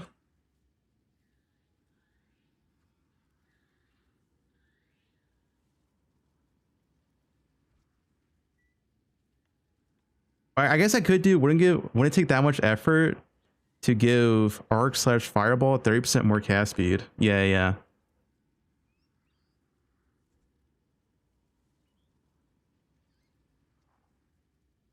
We can fit in more now.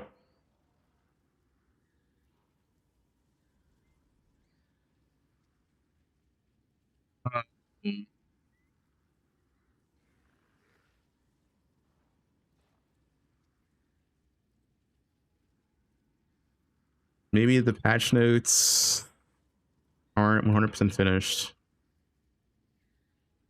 What that?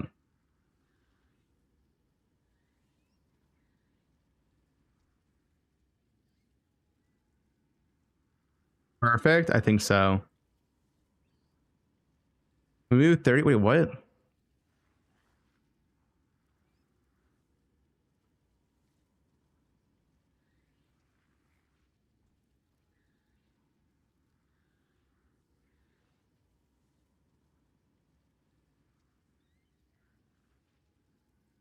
All right, that's good enough. Post.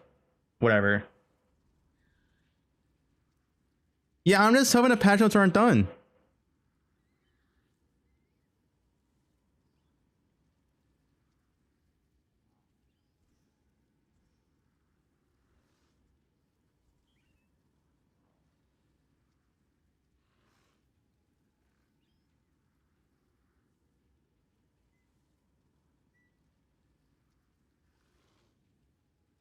Mere tier tweet.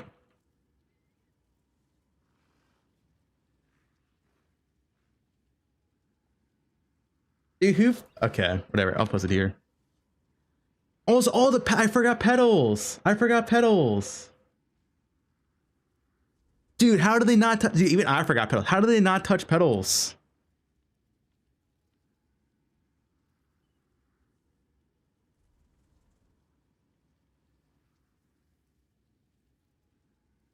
Dude, pedals. Write a new tweet. All right, a new tweet. Yeah, pedals were mid. That's the issue. Pedals are so underwhelming. They could be so much more.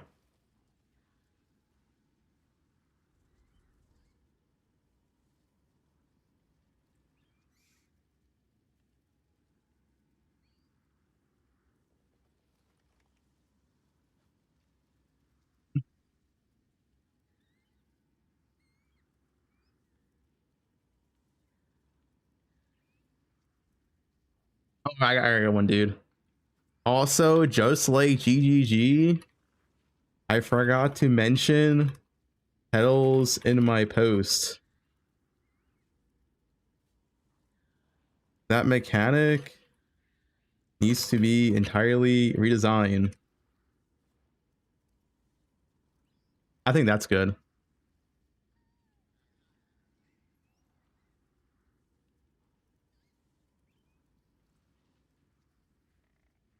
There we go.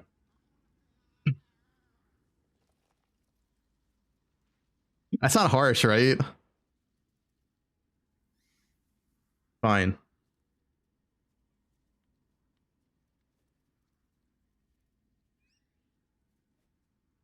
Dude, how have pedals not changed, man? Wait, did I mess it up? Oh my god, I'll just remake the tweet, dude.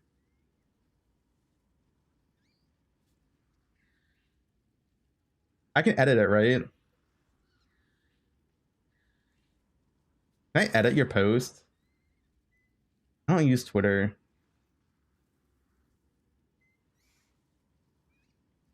If you pay, you can edit the post. I'll just remake it.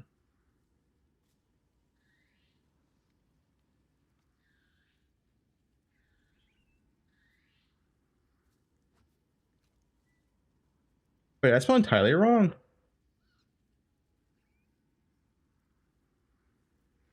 Redesigned. My bad. Redesign. I didn't add. Yeah, okay.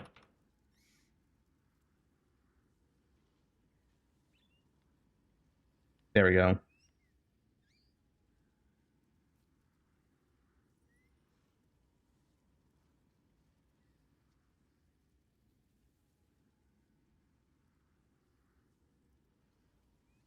Finished. Thanks for the prime. You need to talk about the ruthless change? Okay.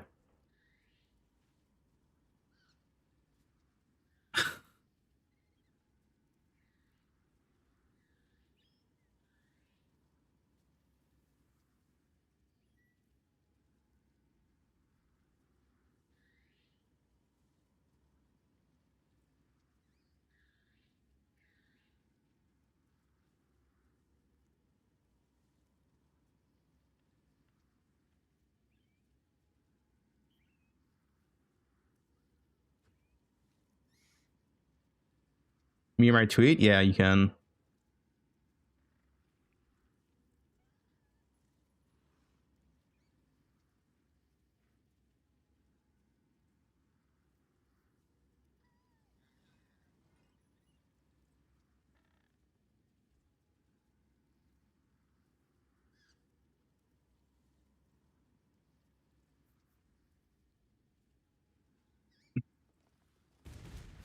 Just need a moment to catch my breath. How many people play Ruthless? None.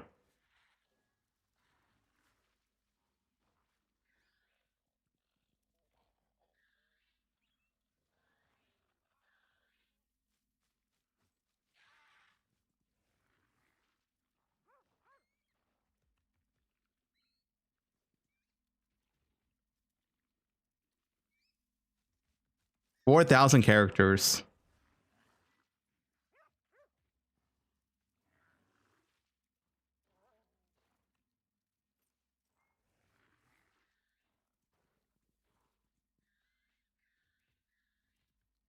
Highest level 99. And he's like, he's a boat. Wait, what is, was this Bama? Yeah, it's Bama.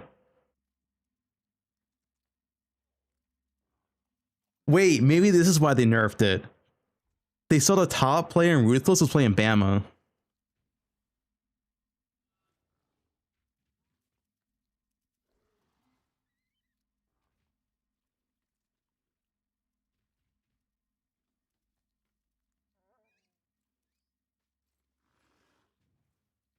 Bama got nerfed for this. Hmm. Did the LA hit change affect LA hit a spectrum? I don't believe so. They're two different skills. Because down with the hit is for melee only. I mean, does it? I don't. Does the base skill change effect? No, it would be on there. It would be on there. Like Volatile Dead, they did, right? Like, I don't think it affects it. Yeah, they're completely separate. It's only for the melee elemental hit. Yeah, like, look at the base radius. Yeah, see? 1.5 base radius. 1 base radius. This is going to change 1.4. Yeah, this is just for the melee one.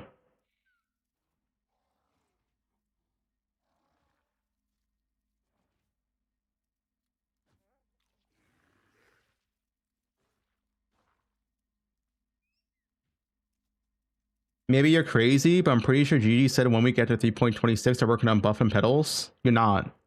GG said 1 week into 3.26 there's going to be pedal changes, pedal adjustments, and it never happened. You're actually correct.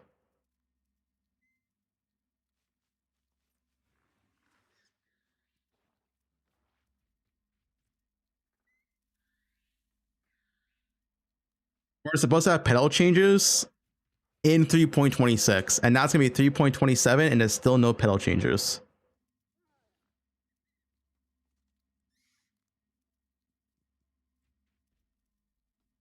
And pedals are so incredibly mid as a mechanic. And it's supposed to be like the defining thing of tier 16.5s.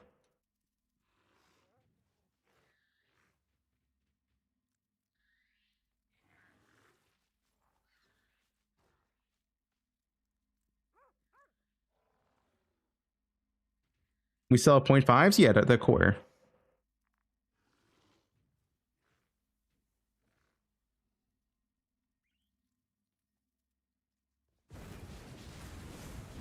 You guys ready to play Wanderers or VG? I'm playing one of the two. I'll test both and see what I like more.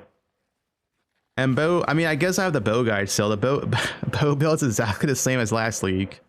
I guess if you want to play that, it's exactly the same, but you're weaker to spells.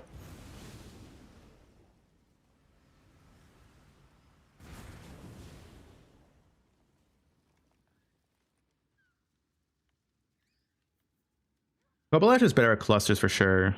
Before clusters though, it's hard to say. I hope Breach is good.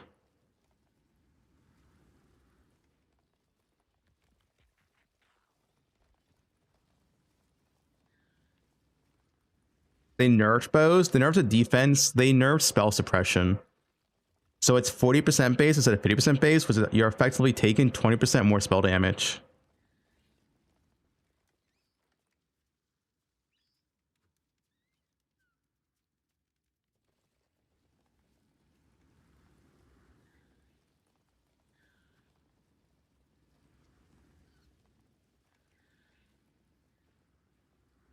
I mean, you know the answer, Marty. Probably doesn't.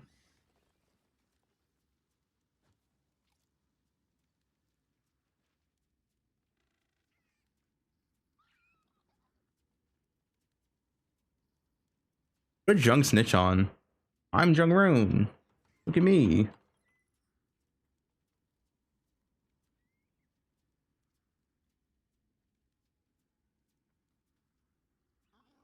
Jung streaming.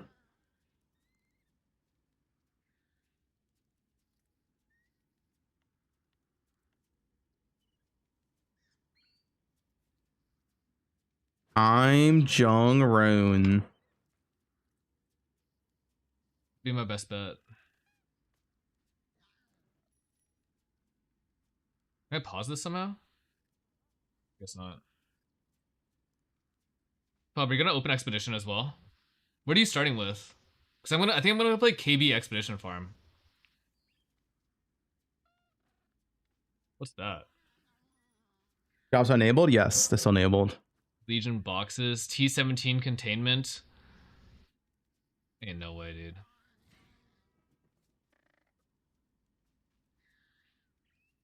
Yeah. Harvest Rip. 6D for containment. No, I mean, yeah, you get raw currency mostly, right?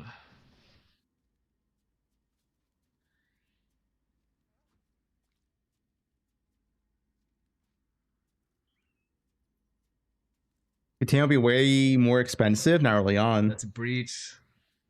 Oh, dude, Scare Performance also getting nerfed. How come I can't just find like Viper, Strike, Mamba, Expedition? You playing Mamba? How come I can't just find people farming this? You know what I'm saying? This is I just want to watch someone fucking do some Mamba expeditions. I think Do you so. want to build that clear screens in one tap, but still mix? I would say this is an extremely comfortable play style in there. Hey, Mamba's been good for a while. I go Mamba. I saw it. Oh, I missed it. It was too laggy. I couldn't breathe. I have this issue where if something's laggy, I can't breathe. Right. Mamba hits dot cap with ease. Showcase.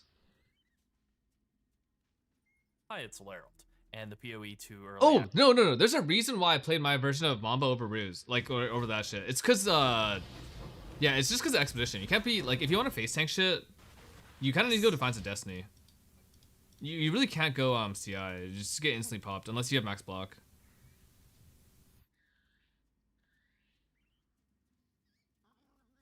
What is this?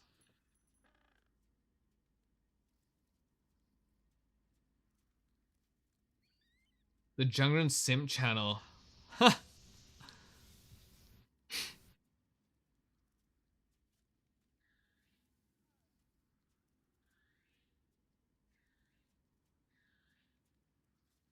New.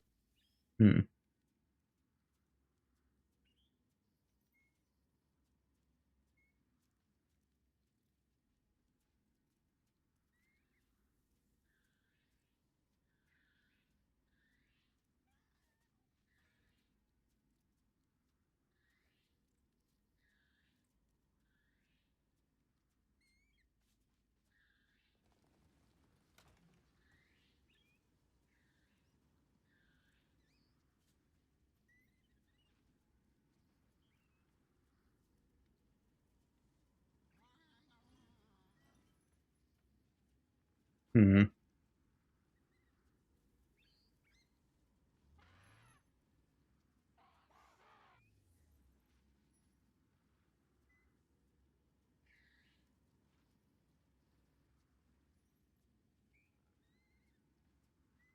I'm going Venom Gyre or Wander. I'm gonna test both out.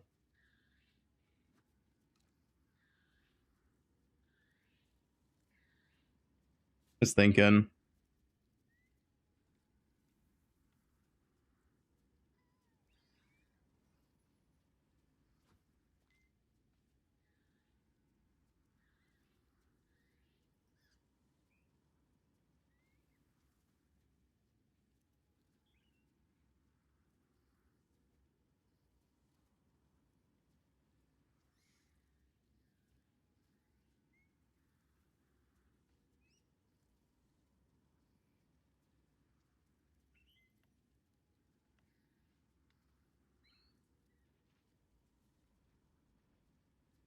You gotta play retail. Glad it's OP with the new Uber Unique Bank. That's how you're playing a hardcore.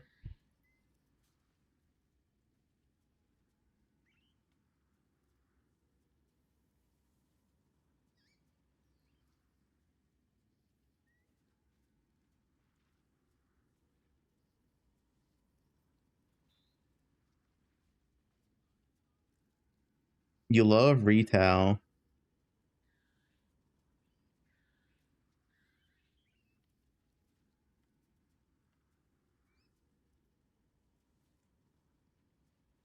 The biggest thing about Wanders for me, and I think the biggest thing, by far the biggest thing, real big here, real big, is this skill looks insane. The more and more I think about the skill, it looks like the numbers aren't real, it looks like. It's 300% damage per hit, and it overlaps. Like, isn't that so much damage? And it's good attack speed. It's 110 attack speed.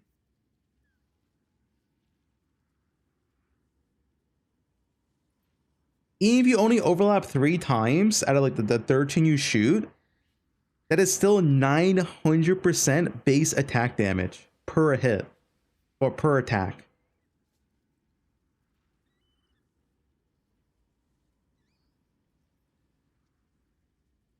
That's insane.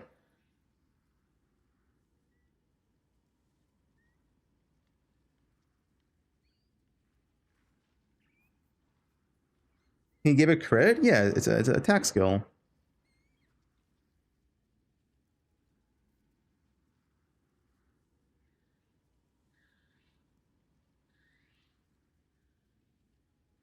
You have Fizz Wand? You can play LA Wand.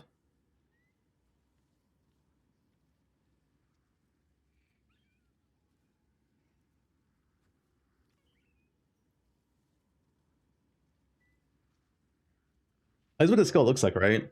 Look at the overlaps. 1, 2, 3, 4. Just 4, 5 overlaps on a single zombie.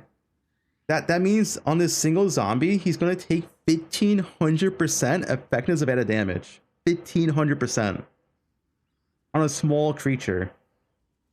That's insane.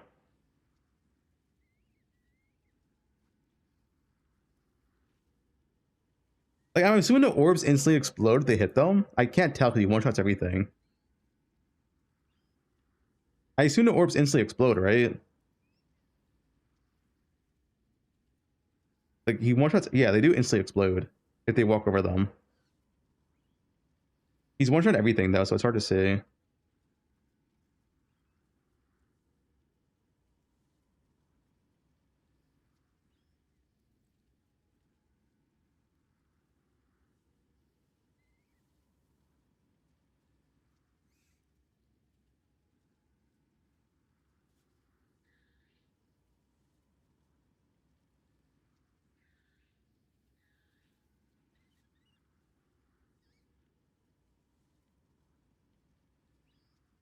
The FBB, it's a 1-button skill, though. It's a 1-button skill. Now, the thing is, you're still going to use... I think how you're going to do it, you're just going to have a 4-link and a 6-link. you're gonna have like a either 4-lane clear or 4-lane single target, because you want KB. Like this skill for clearance is not good.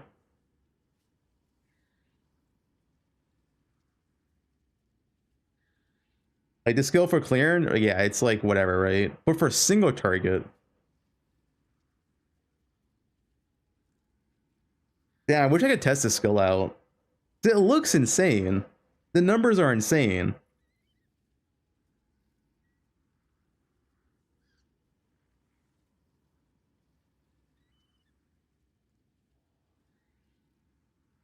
No, I'm like looking at the overlaps, right? Like, let's say you're fighting a fortress boss. You're fighting a fortress boss. This is like 1, 2, 3, 4, 5, 6 overlaps. Which is 1800% effectiveness beta damage per attack. And it's like pretty consistent. And this one is like 1, 2, 3, 4, 5.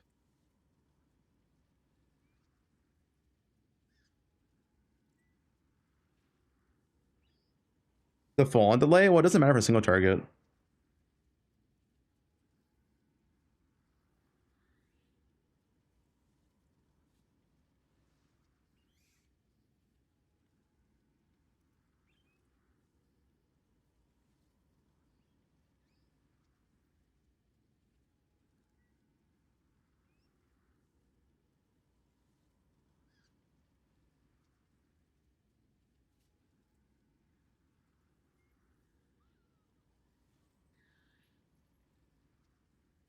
You mines it, it's an attack skill. Wander attack skill. Yeah. I'm not using mines with it. Guys, you're gonna just play self-cat. Like, why do you want to play mines? Just use your fucking wand attack, dude. What are you playing mines for?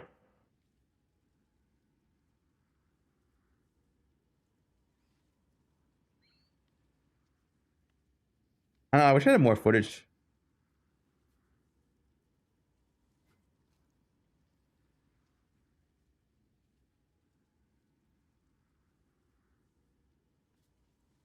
Which ascendancy? You probably just do Warden. Deadeye doesn't have value because you don't need plus proj. So yeah, I mean Warden.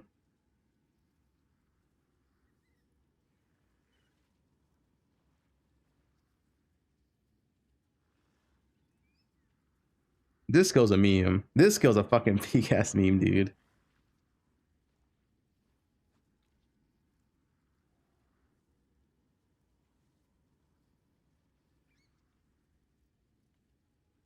It has potential. At most, it has potential for single target. For cleared, it's Giga Flunky.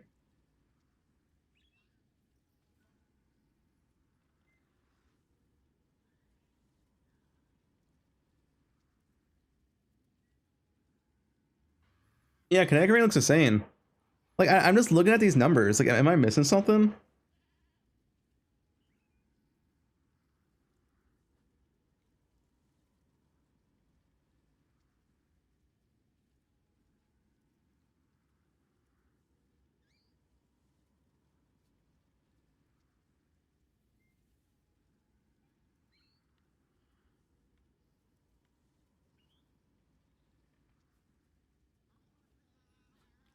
I mean, I don't think I am. The nerf before launch. You compare with other skills, a skill having 1500 base attack damage is fucking absurd. That's like, I don't know, look at like, I don't know, light and arrow.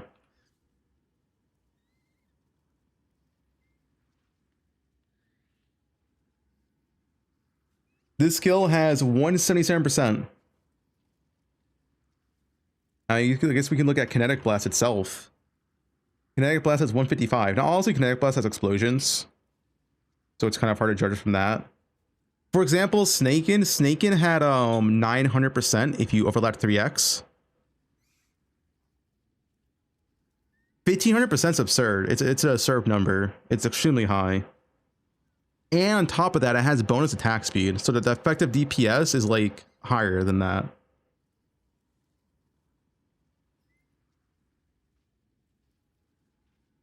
I mean, with no AoE, it's overlapping. Like, you can see the gameplay here. I assume this is like standard AoE, nothing on the character. That's how they showcase skills usually.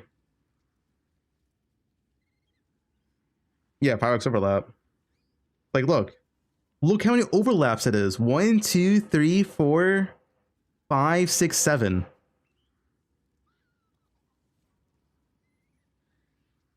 What was that? Dude, that one was insane overlaps. I assume it's no AoE, but I don't know for sure. Usually they show bare bone characters. 1, 2, 3, 4, 5, 6, 7. Like, I'm just assuming you at least get 5 overlaps, right? Like, you see all this. Like, look at that. Think on a fortress boss. If there's a fortress boss right there, that's like 8 overlaps on a fortress boss.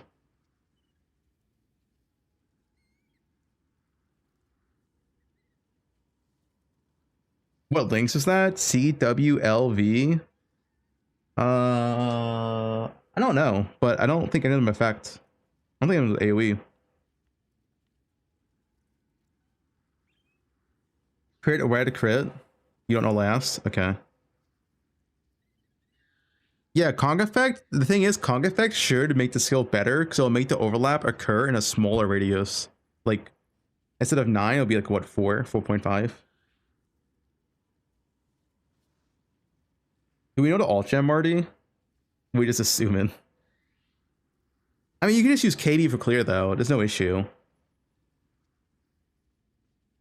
Like, every overlap's insane. Like, there's not a single clip here where the overlap's not going to be insane. Like, imagine that, like, you just shoot in the middle of the fortress boss, right? I'm thinking like fortress boss, like a tier 17 boss where you need a single target. You're getting at least like 4 or 5 overlaps.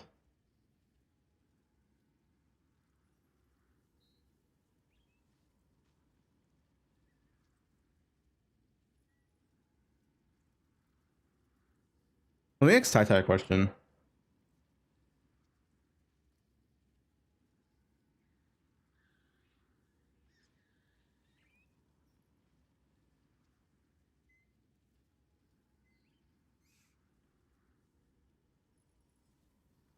I was playing a KB build. I don't know how many hits does a KB build get. Did people test it last league, right? I guess moderate actually.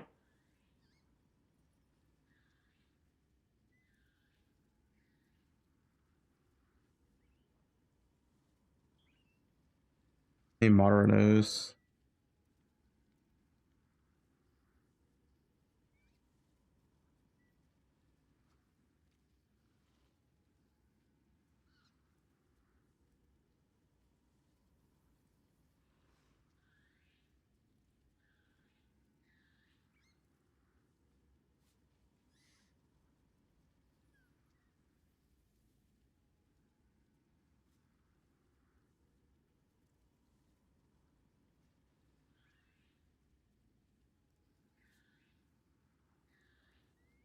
Yeah, kinetic range wands.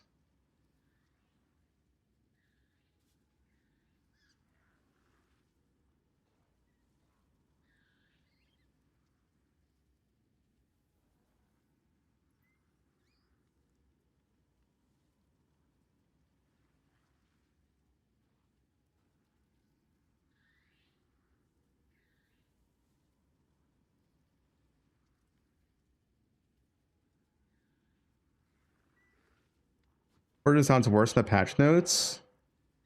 Wait, we said alt version? Oh, it's in patch notes?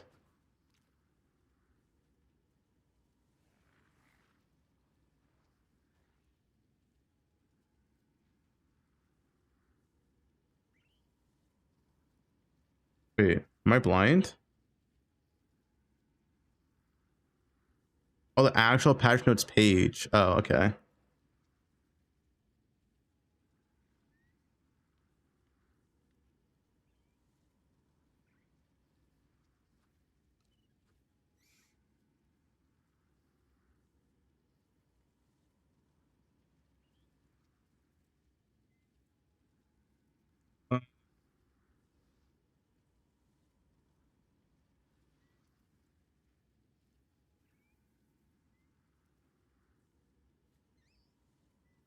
Wings your wand cause a number of projectiles rain down to the large area in front of you.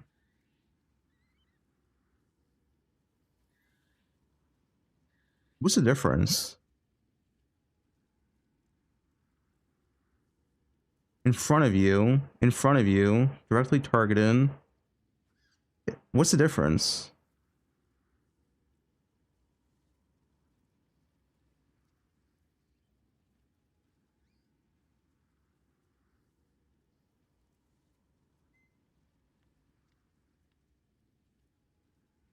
All gem targets? Oh, does it target like Power Siphon?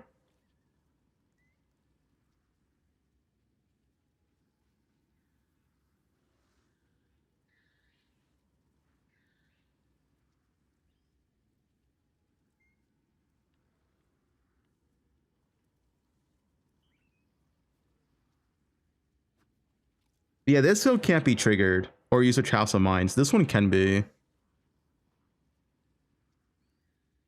They both say directly target? Yeah, I don't understand the difference. What am I missing?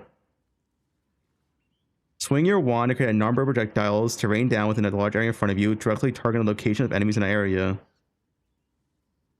That's the same wording.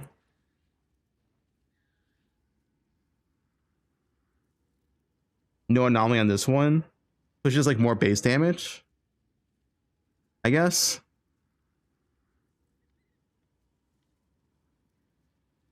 That's the same wording. Yeah, I guess it's just more base damage, I guess.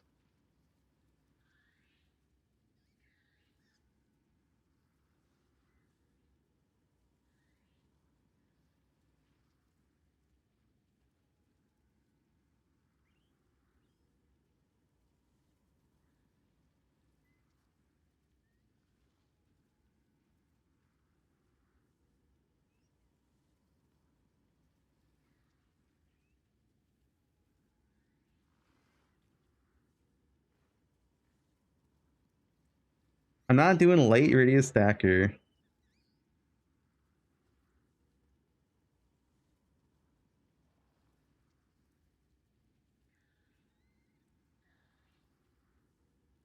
Yeah, this one can't be used with totems and mines and whatever. This one can be. I don't know, man. This skill looks nuts. Like, like surely it's not real, right?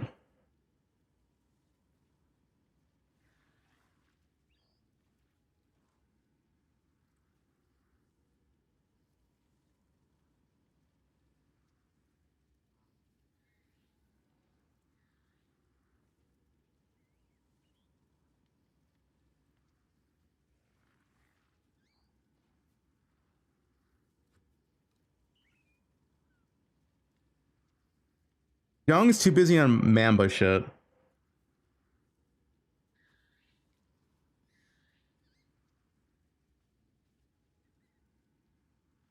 Thanks for the 6 months. I mean, if this is not touch, I'm down to play Wander, dude. But you can't like you can play wands for level 1, but it's kind of you probably just play bows soon and then swap wands and some bullshit. Yeah, you use KB for clear.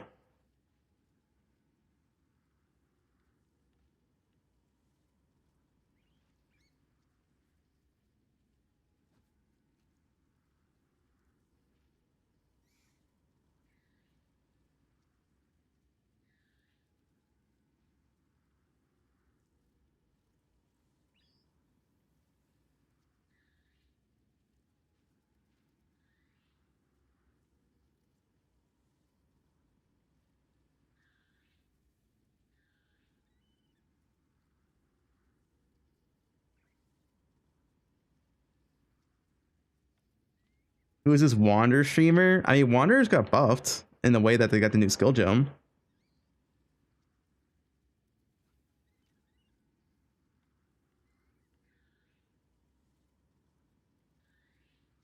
Me, it seems nuts.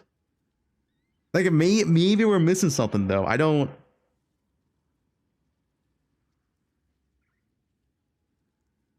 I don't know, dude. Are we missing something?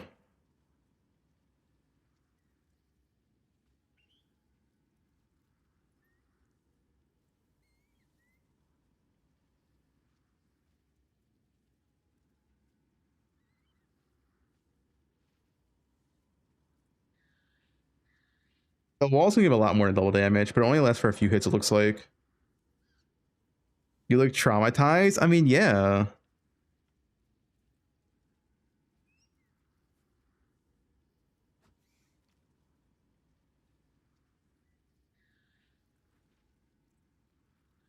You need to essence craft wands. I mean, you can always craft spell damage on a wand to finish it.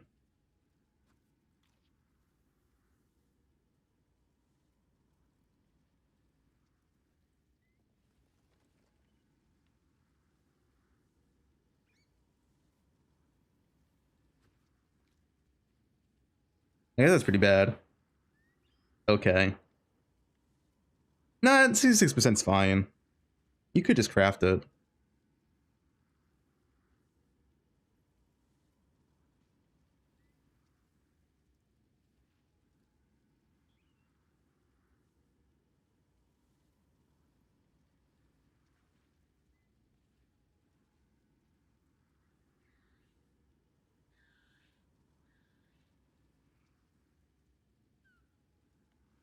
Play Deadeye with it? No, there's no reason to play Deadeye with it because you don't make use of the plus projectiles.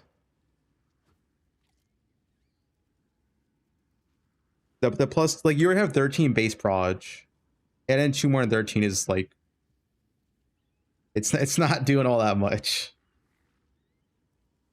Yeah, you get Garf skin. Guys, you click Warden and you click Garf skin in all 3 tincture nodes.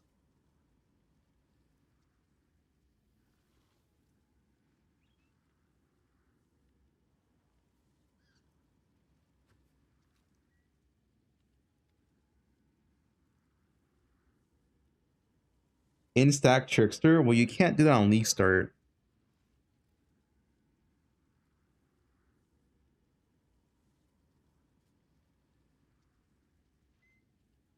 Elementals would be good. You actually want less AoE. You want like Conk Effect. You don't want AoE on this skill. Because it'll make the radius smaller, a smaller area. So the base target area, let's say a Conk Effect, will go down to 4.5 meters.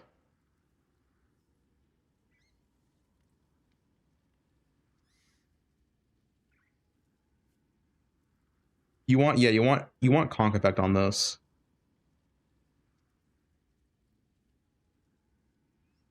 Why Warden over Assassin? Well, why Assassin?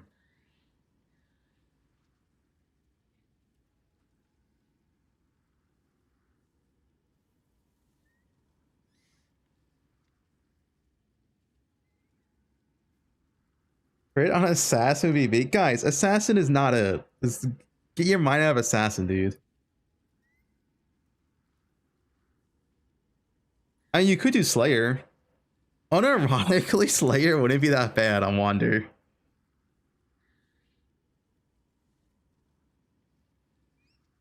But like, you travel over here anyway.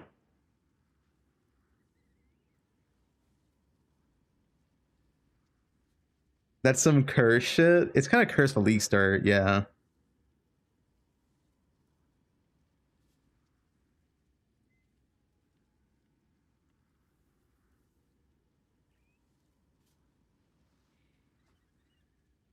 Why not Ascendant? Ascendant's dog shit. Why are you playing that Ascendancy?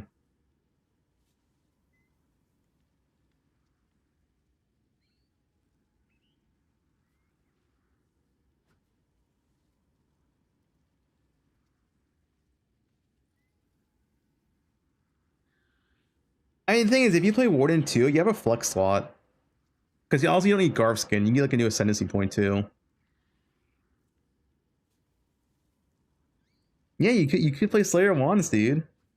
I think Slayer Wands could be like an ultra late game thing. We just stack Frenzies. Your defense is fixed. You have 10 endurance and Frenzies.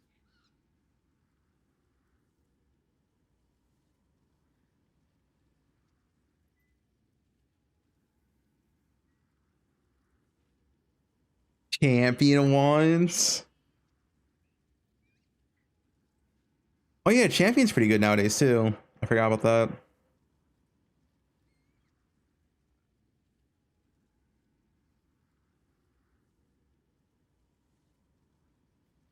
The bow skill. Tornado's probably cool. The other two or whatever. Yeah, you could take. You do get fortification this way. I mean, Drug Warner is a real thing. You strength stack. Alberons, replica Alberons. It's like an endgame shit though.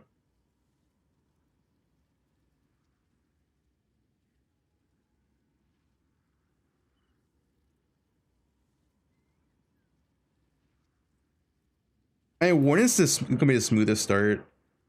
Warden's definitely gonna be the smoothest start, but stuff like Slayer might feel way better, like with +1 frenzy rings and all that.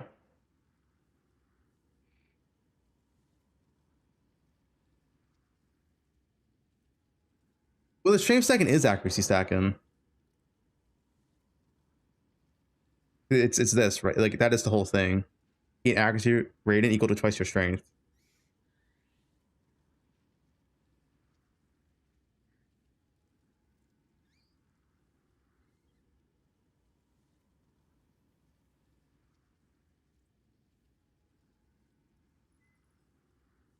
Accuracy boots. Oh, pure. I don't like pure accuracy stacking. Those builds are like ZHP.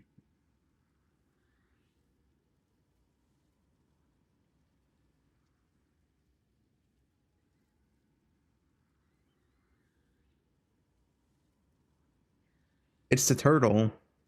I want to be the smoothest start easily. I mean, maybe we're missing something. I don't know, man. The skill looks insane. Am I playing assassin? No, fuck that ascendancy.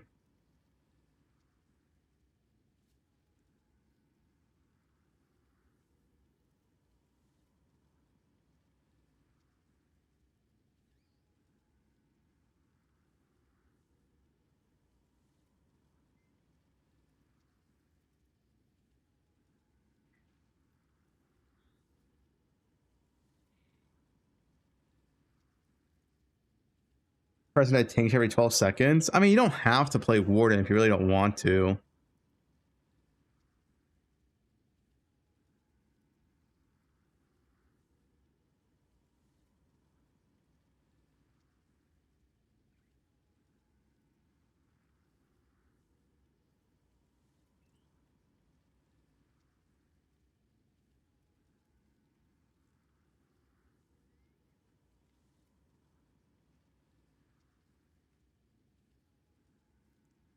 I don't like Smite. I don't think it feels that great. Have 4 points for the Bloodline Ascendancy? Well, we don't know the Bloodline Ascendancies. Like, we don't even know the Bloodline Ascendancies are worth going into. Like, the ones they should are like, okay, but they aren't insane.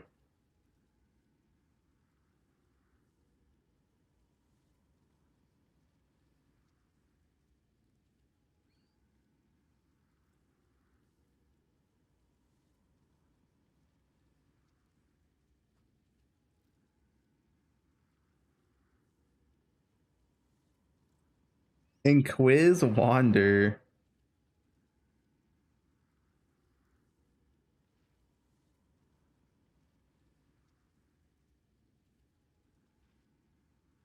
Yeah, Bloodline entries are regular Ascendancy points it shares.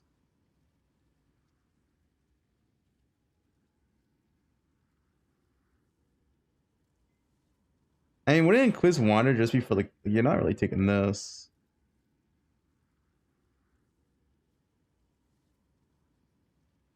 Yeah, but we don't know if Bloodlines are good. They are going to reveal them.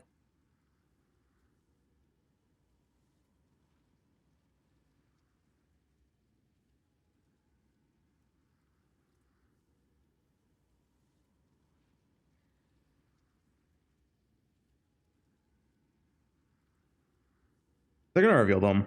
Just not right now.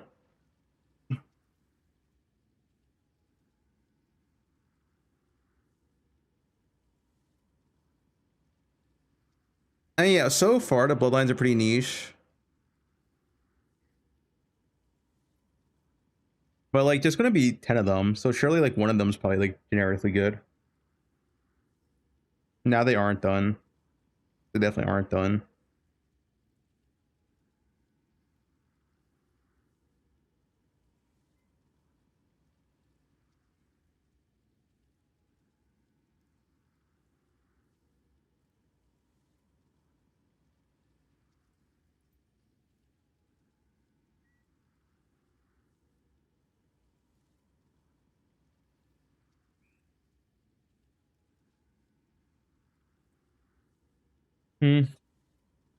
I guess I'll log in tomorrow. I do want to test Cobra Lash. And I want to test Venom Gyre. And I don't know. I guess I can prep both builds. Like, dude, I don't know, dude, this Wander skill just doesn't seem real, man. Like, I feel like I'm missing something. And I want to bait myself if it's not real.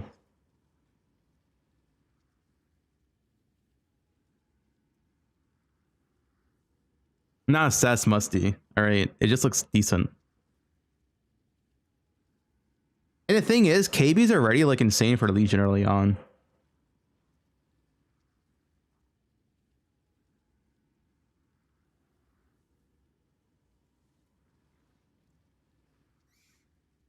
Venom Gyre Berserker 100% to play. Check out Kobe's guide.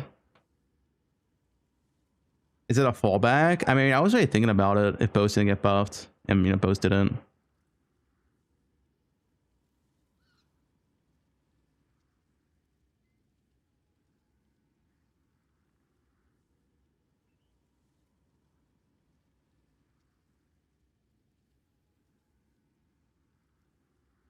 I'm not doing 5-way carries. What the fuck? Also, Wind Burst is kind of insane in like a enclosed area because it can hit multiple times and it scales up plus proj. I mean, it's literally Twisters from fucking PoE2.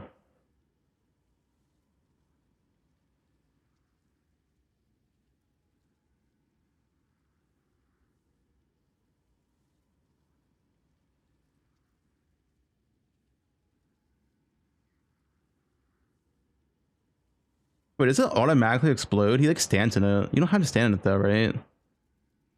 No, it just goes off. The twisted shit's kind of cool.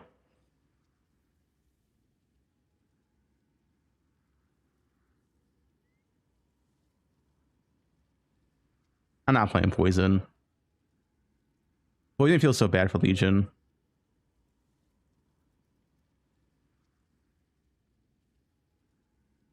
You stand at charge up a light him.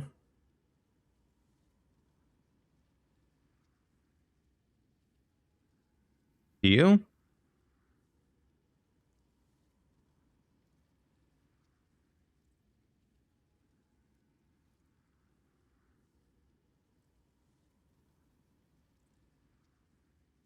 You cannot support trigger skills.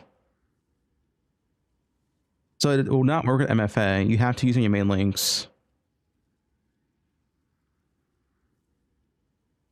You wind burst your KB? Well, it's a bow skill. It has to be bows.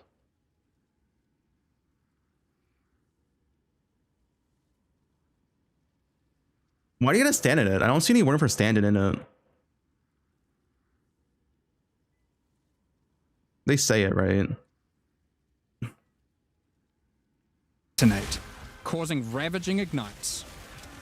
These bolts chain react, allowing you to create fields of it, which creates a whirling storm of wind and lightning where it lands. While you're within the storm, it will rapidly grow, until it becomes violently thunderous with lightning-infused clouds. You have to stand At in this it? point, leaving the storm will cause it to detonate, dealing damage to everything within and releasing a flurry of tornadoes in all directions. Attacking. Like the skill gem says nothing about standing in it. Maybe it's like an old version. I don't understand. What am I missing?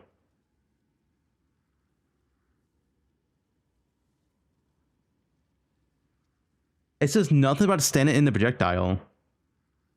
Wind bursts. Oh, it's different. Wait. With comes violence. Thunderstorm is a bow attack. Oh, which creates a thunderstorm. whirling storm of wind and lightning where it lands. While you're within the storm. Wait. So what's wind burst? Wait. What is wind burst? Why is it? Why is it showing this then? Are they like? Is the preview wrong? Because look, it should be showing wind burst here, but it's not. Is this preview just wrong then?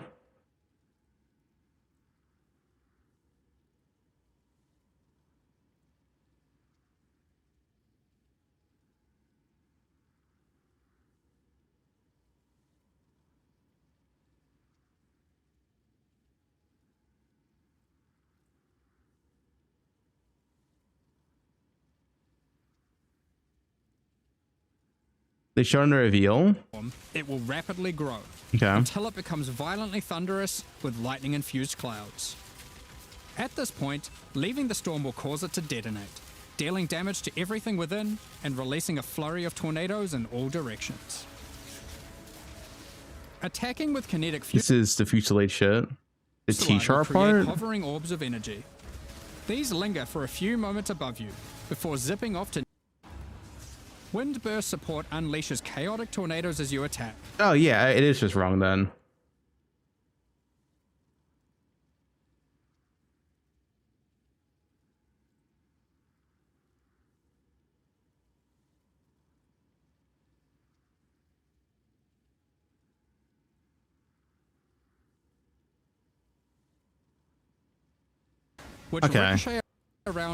Okay. Okay. This is just bait then. This is just This is just showing like the wrong skill. It should show wind burst, but it's showing the one you stand in. Okay. Okay. Just chaotic tornadoes as you attack, which ricochet around wildly and quickly. These deal moderate damage as they travel, but will explode into a highly damaging burst when they expire. So it's a choice between scaling their duration up to get better coverage, or down to access the burst more quickly. Okay. Kinetic instability, or down. I mean, it still looks fine. But free damage. It's like free damage. Chaotic tornadoes as you attack, which ricochet around wildly and quickly. These deal moderate damage as they travel, but will explode into a highly damaging burst when they expire. But you can't spam it. Yeah, you can't put an MFA, and you can only activate it once every 10 meters moved.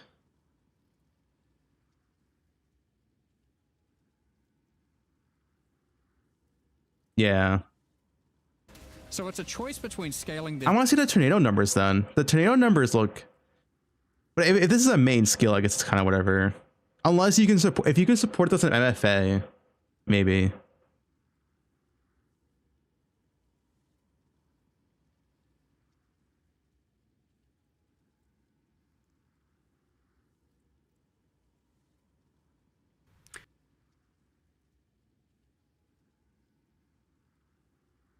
TY killer.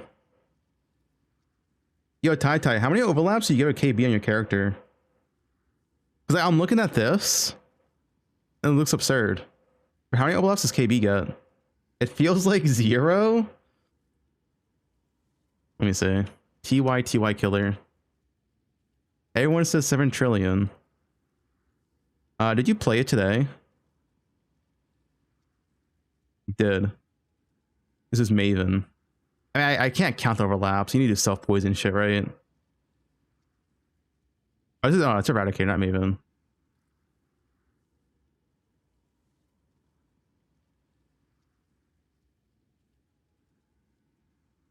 Yeah, I don't know how many overlaps you're getting.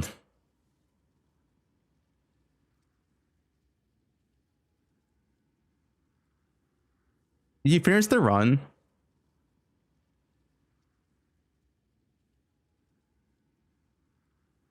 You paused it.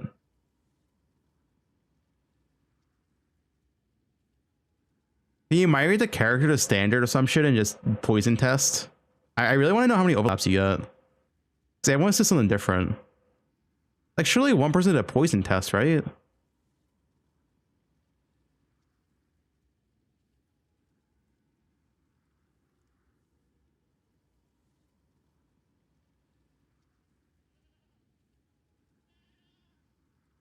KB it's clustering, right? You're playing KB or clustering. Also, do you use chain or pierce on the skill?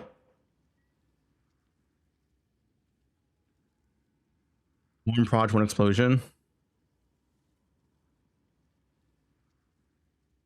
Chain what?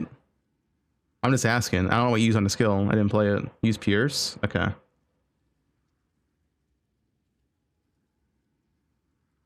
Wait, maybe Pal did a test. Hey guys, Palstron here. To point it out. But now let's talk about kinetic big blast of clustering, and I will just show this without any support gems. So this is what you see right here. It is just a 200%. You have your. Does he go over how many hits you get? Like it would be mayhem, right? So that's what happens. If you hit something in the middle, you're most likely not hitting it again with the explosions. However, there's two things that change this equation. The first one are walls. For example, if there's a wall behind the enemy, now all of these explosions that are usually spawning back there are going to Vibe tested in paint. Does anyone have a hit test? Like, has anyone did a hit test on his? I just want to know. Like, maybe it's just 2 hits. And if it's 2 hits, oh wait, I may have it right here. 2 hits sounds so weak though. No, surely it's more than 2 hits.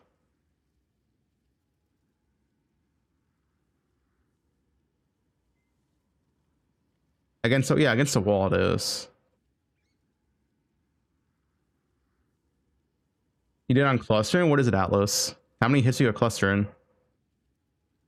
What the build is clustering, right?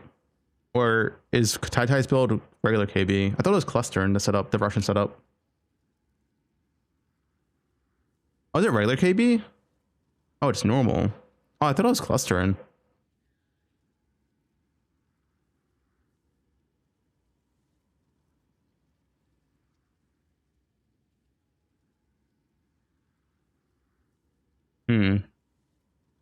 You're telling me you only get 2 hits at regular KB?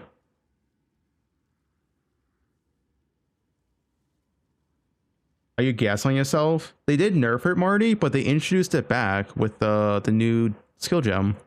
You didn't see it? But I don't know if the new skill gem's that good. This. Slide projectiles to ricochet You see the towards damage targets too, right? automatically. Drop one behind a boss and redirect the bolts of your armies. I'm sure you'll find But ways yeah, to I mean, break this. it's working, yeah. Conflagration is a new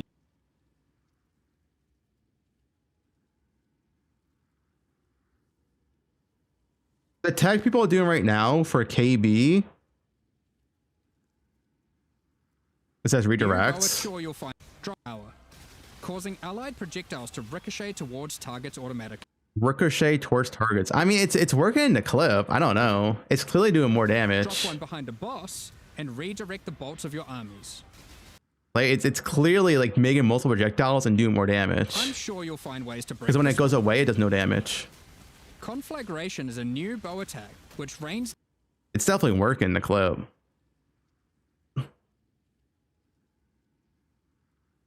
Wait, regular KB's doing 2. Dude, that sounds so bad. Regular KB's doing 300% AD.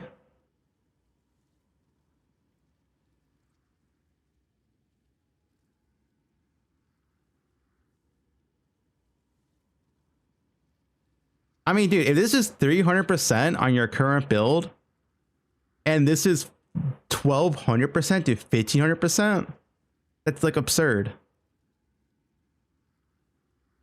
You're doing like 4 times the damage for a single target.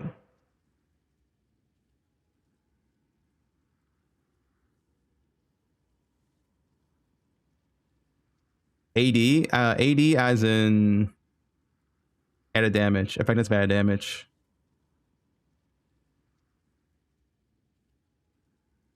Just the total damage the skill's doing.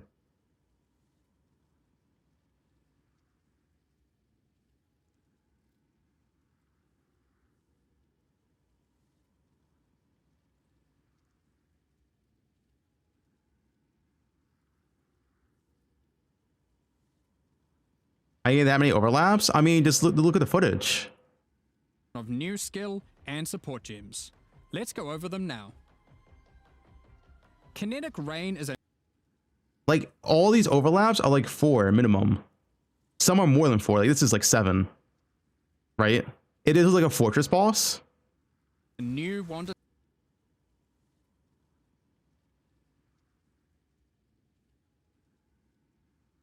Yeah, he's using Freddy Valve. attack, which covers the ground in unstable kinetic energy. These hazards collapse at the slightest touch. Like, he casts here at no monsters. It is a fortress boss. This is like at minimum 4 overlaps. At minimum. More if it hits like RNG, I guess. Right? Releasing their energies into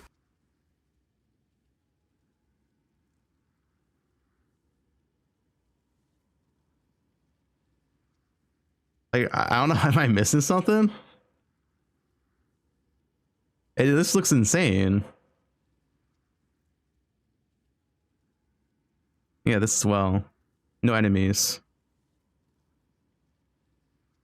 Even a 3x overlap is 900% AD, which is a really high number.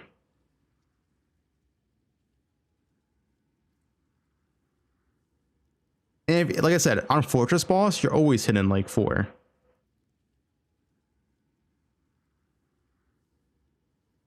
Build felt good by endgame.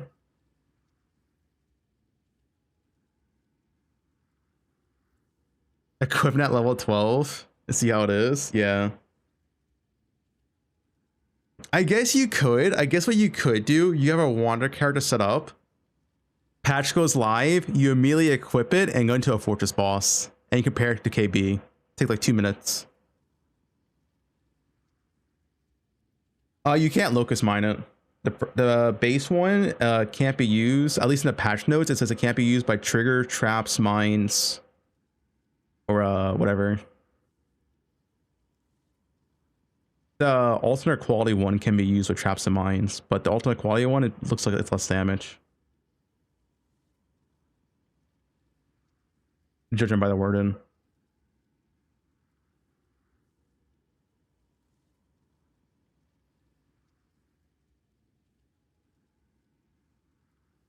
No, line hour rod. Well, it's a single skill. It's not even like a combo skill. It's a single skill.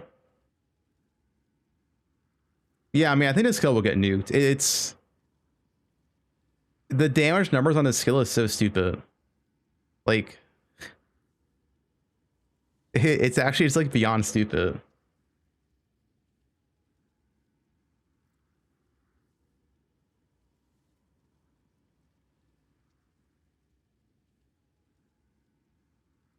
Maybe they mistyped the number here and this is wrong. I don't know.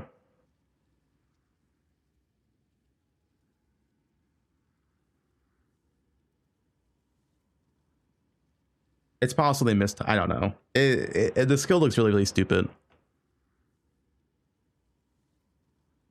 Is it shotgun? Yeah. Any unfortunate soul who happens to be standing on them. It's shotguns because skills that don't Projectiles and area of effect. the AoE shotgun shits.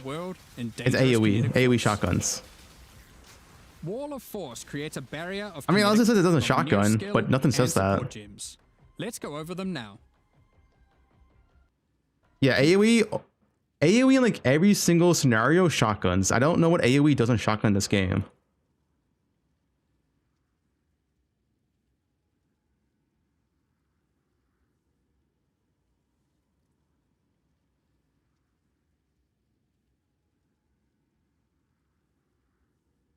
Explodes in the ground. Yep, that's AoE. Dealing area damage. Yeah, every AoE in this game's shotguns. Kinetic Rain is a new wand attack which covers the. I mean, I'm sure you could like slow it down and see like 2 hits on one enemy. I'm not doing that. I'm just assuming it's shotguns because it's AoE. These hazards collapse at the slightest touch, releasing their energies into any unfortunate soul.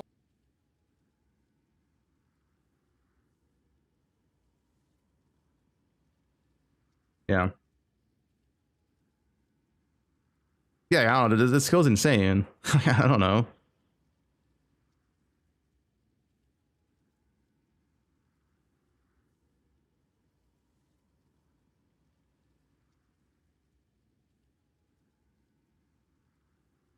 Storm Burst is a skill? What the fuck is Storm Burst? I don't know what that skill is, I'll be honest. Oh, it's this shit. Yeah, okay. Yeah.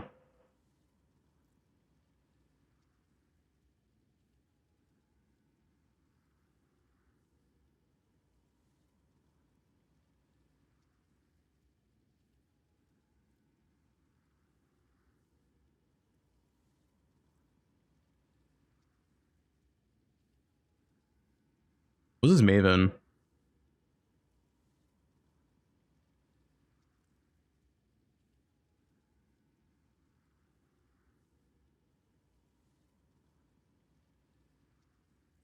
Yeah, it doesn't look that high.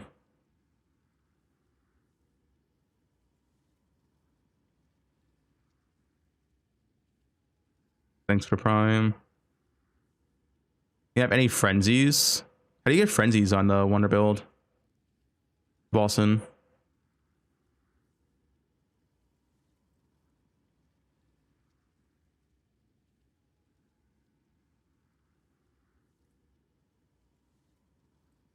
Oh, mastery. Yo, Alice, go test for me. I'm just curious how much more damage the skill will be. Manually use frenzy.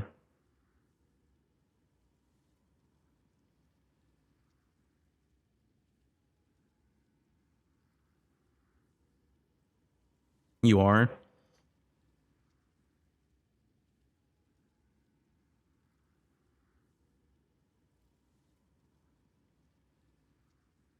Wait, league started? It's either Wands or VG. You'll know soon enough. I'll do the testing.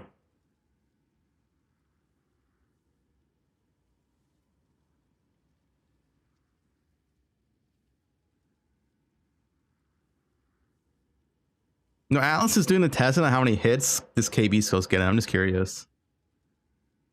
Why no LA? I mean, both weren't changed at all. And if I didn't like Bo's last league, why would I play Bo's this league? And at least Wanderers, the thing is, Wanderers can get defense. At the bare minimum, you have a shield. You could go Savalin, right? Like, you actually can get avoidance, but avoidance is good enough. Especially now, you can block volatile cores. So block's actually pretty good.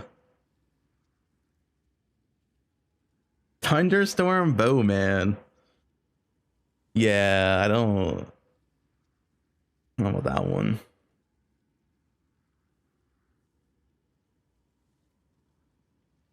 Wow, nice thank you. 27 poison stacks.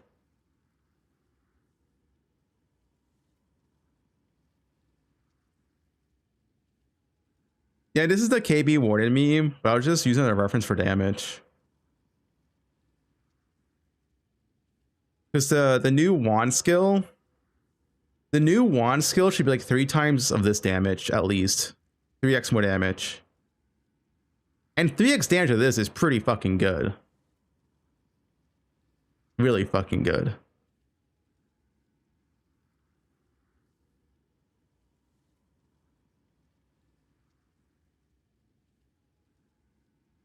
Which new skill? The wand skill.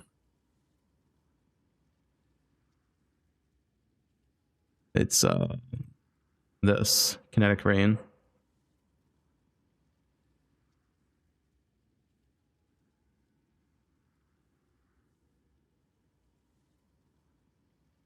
The wall gem's gonna shred a cluster. Have you seen the wall gem? Tai died. I'm not confident in the wall being good. The wall lasted for like 2 or 3 hits, and it has an 8-second cooldown.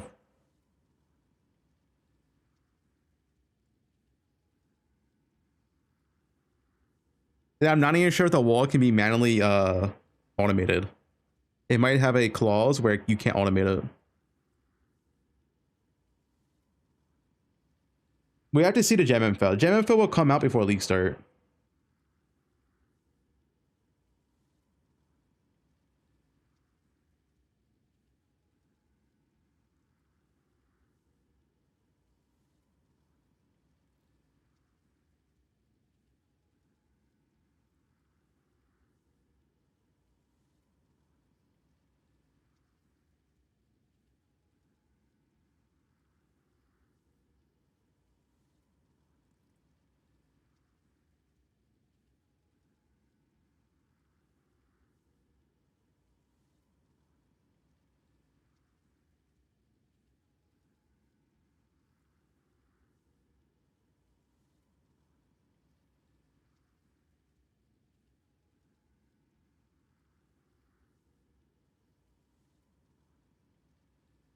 The new breaches core. More like 99% chance new breach will probably go core. Yeah. It's not confirmed, but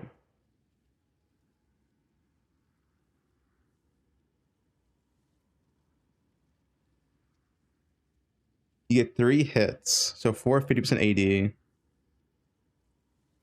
All right, Atlas.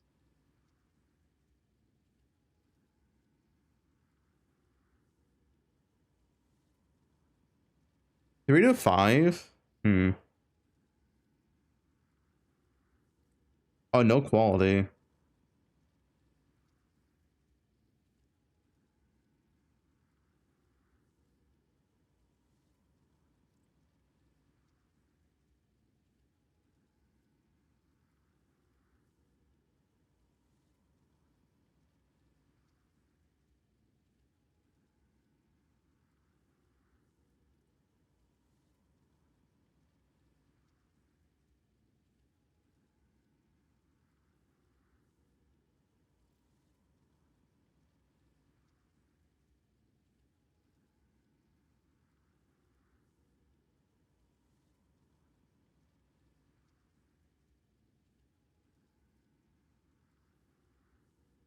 Well, I think that's all for me for today. I'll be on again tomorrow. Gonna test some stuff tomorrow for sure. I am tired and I need some food. But yeah, yo, thanks for watching, guys. Patch notes 2/10.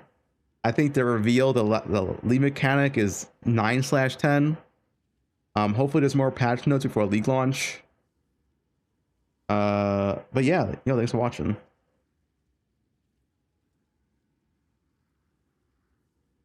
Have a good day, good night, good morning.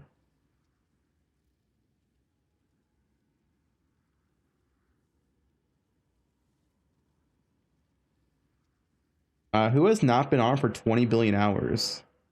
I rate someone. Bob 5.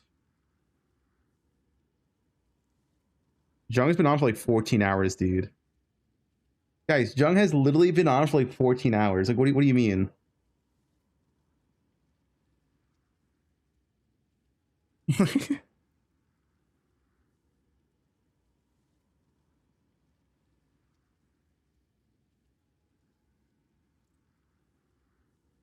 All right, whatever. See you guys tomorrow. Thanks for watching. Probably Wander, but maybe VG. I'll do some testing. Videos coming, of course. Whatever. You guys know the deal.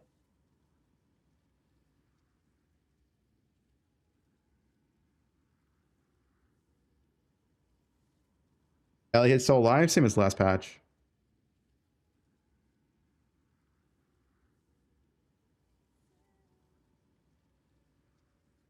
The Deadly Infusion, Ambush, and Assassinate and Noxious Strike notable ascendancy passive skills have been removed.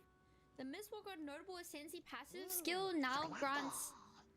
Holy shit!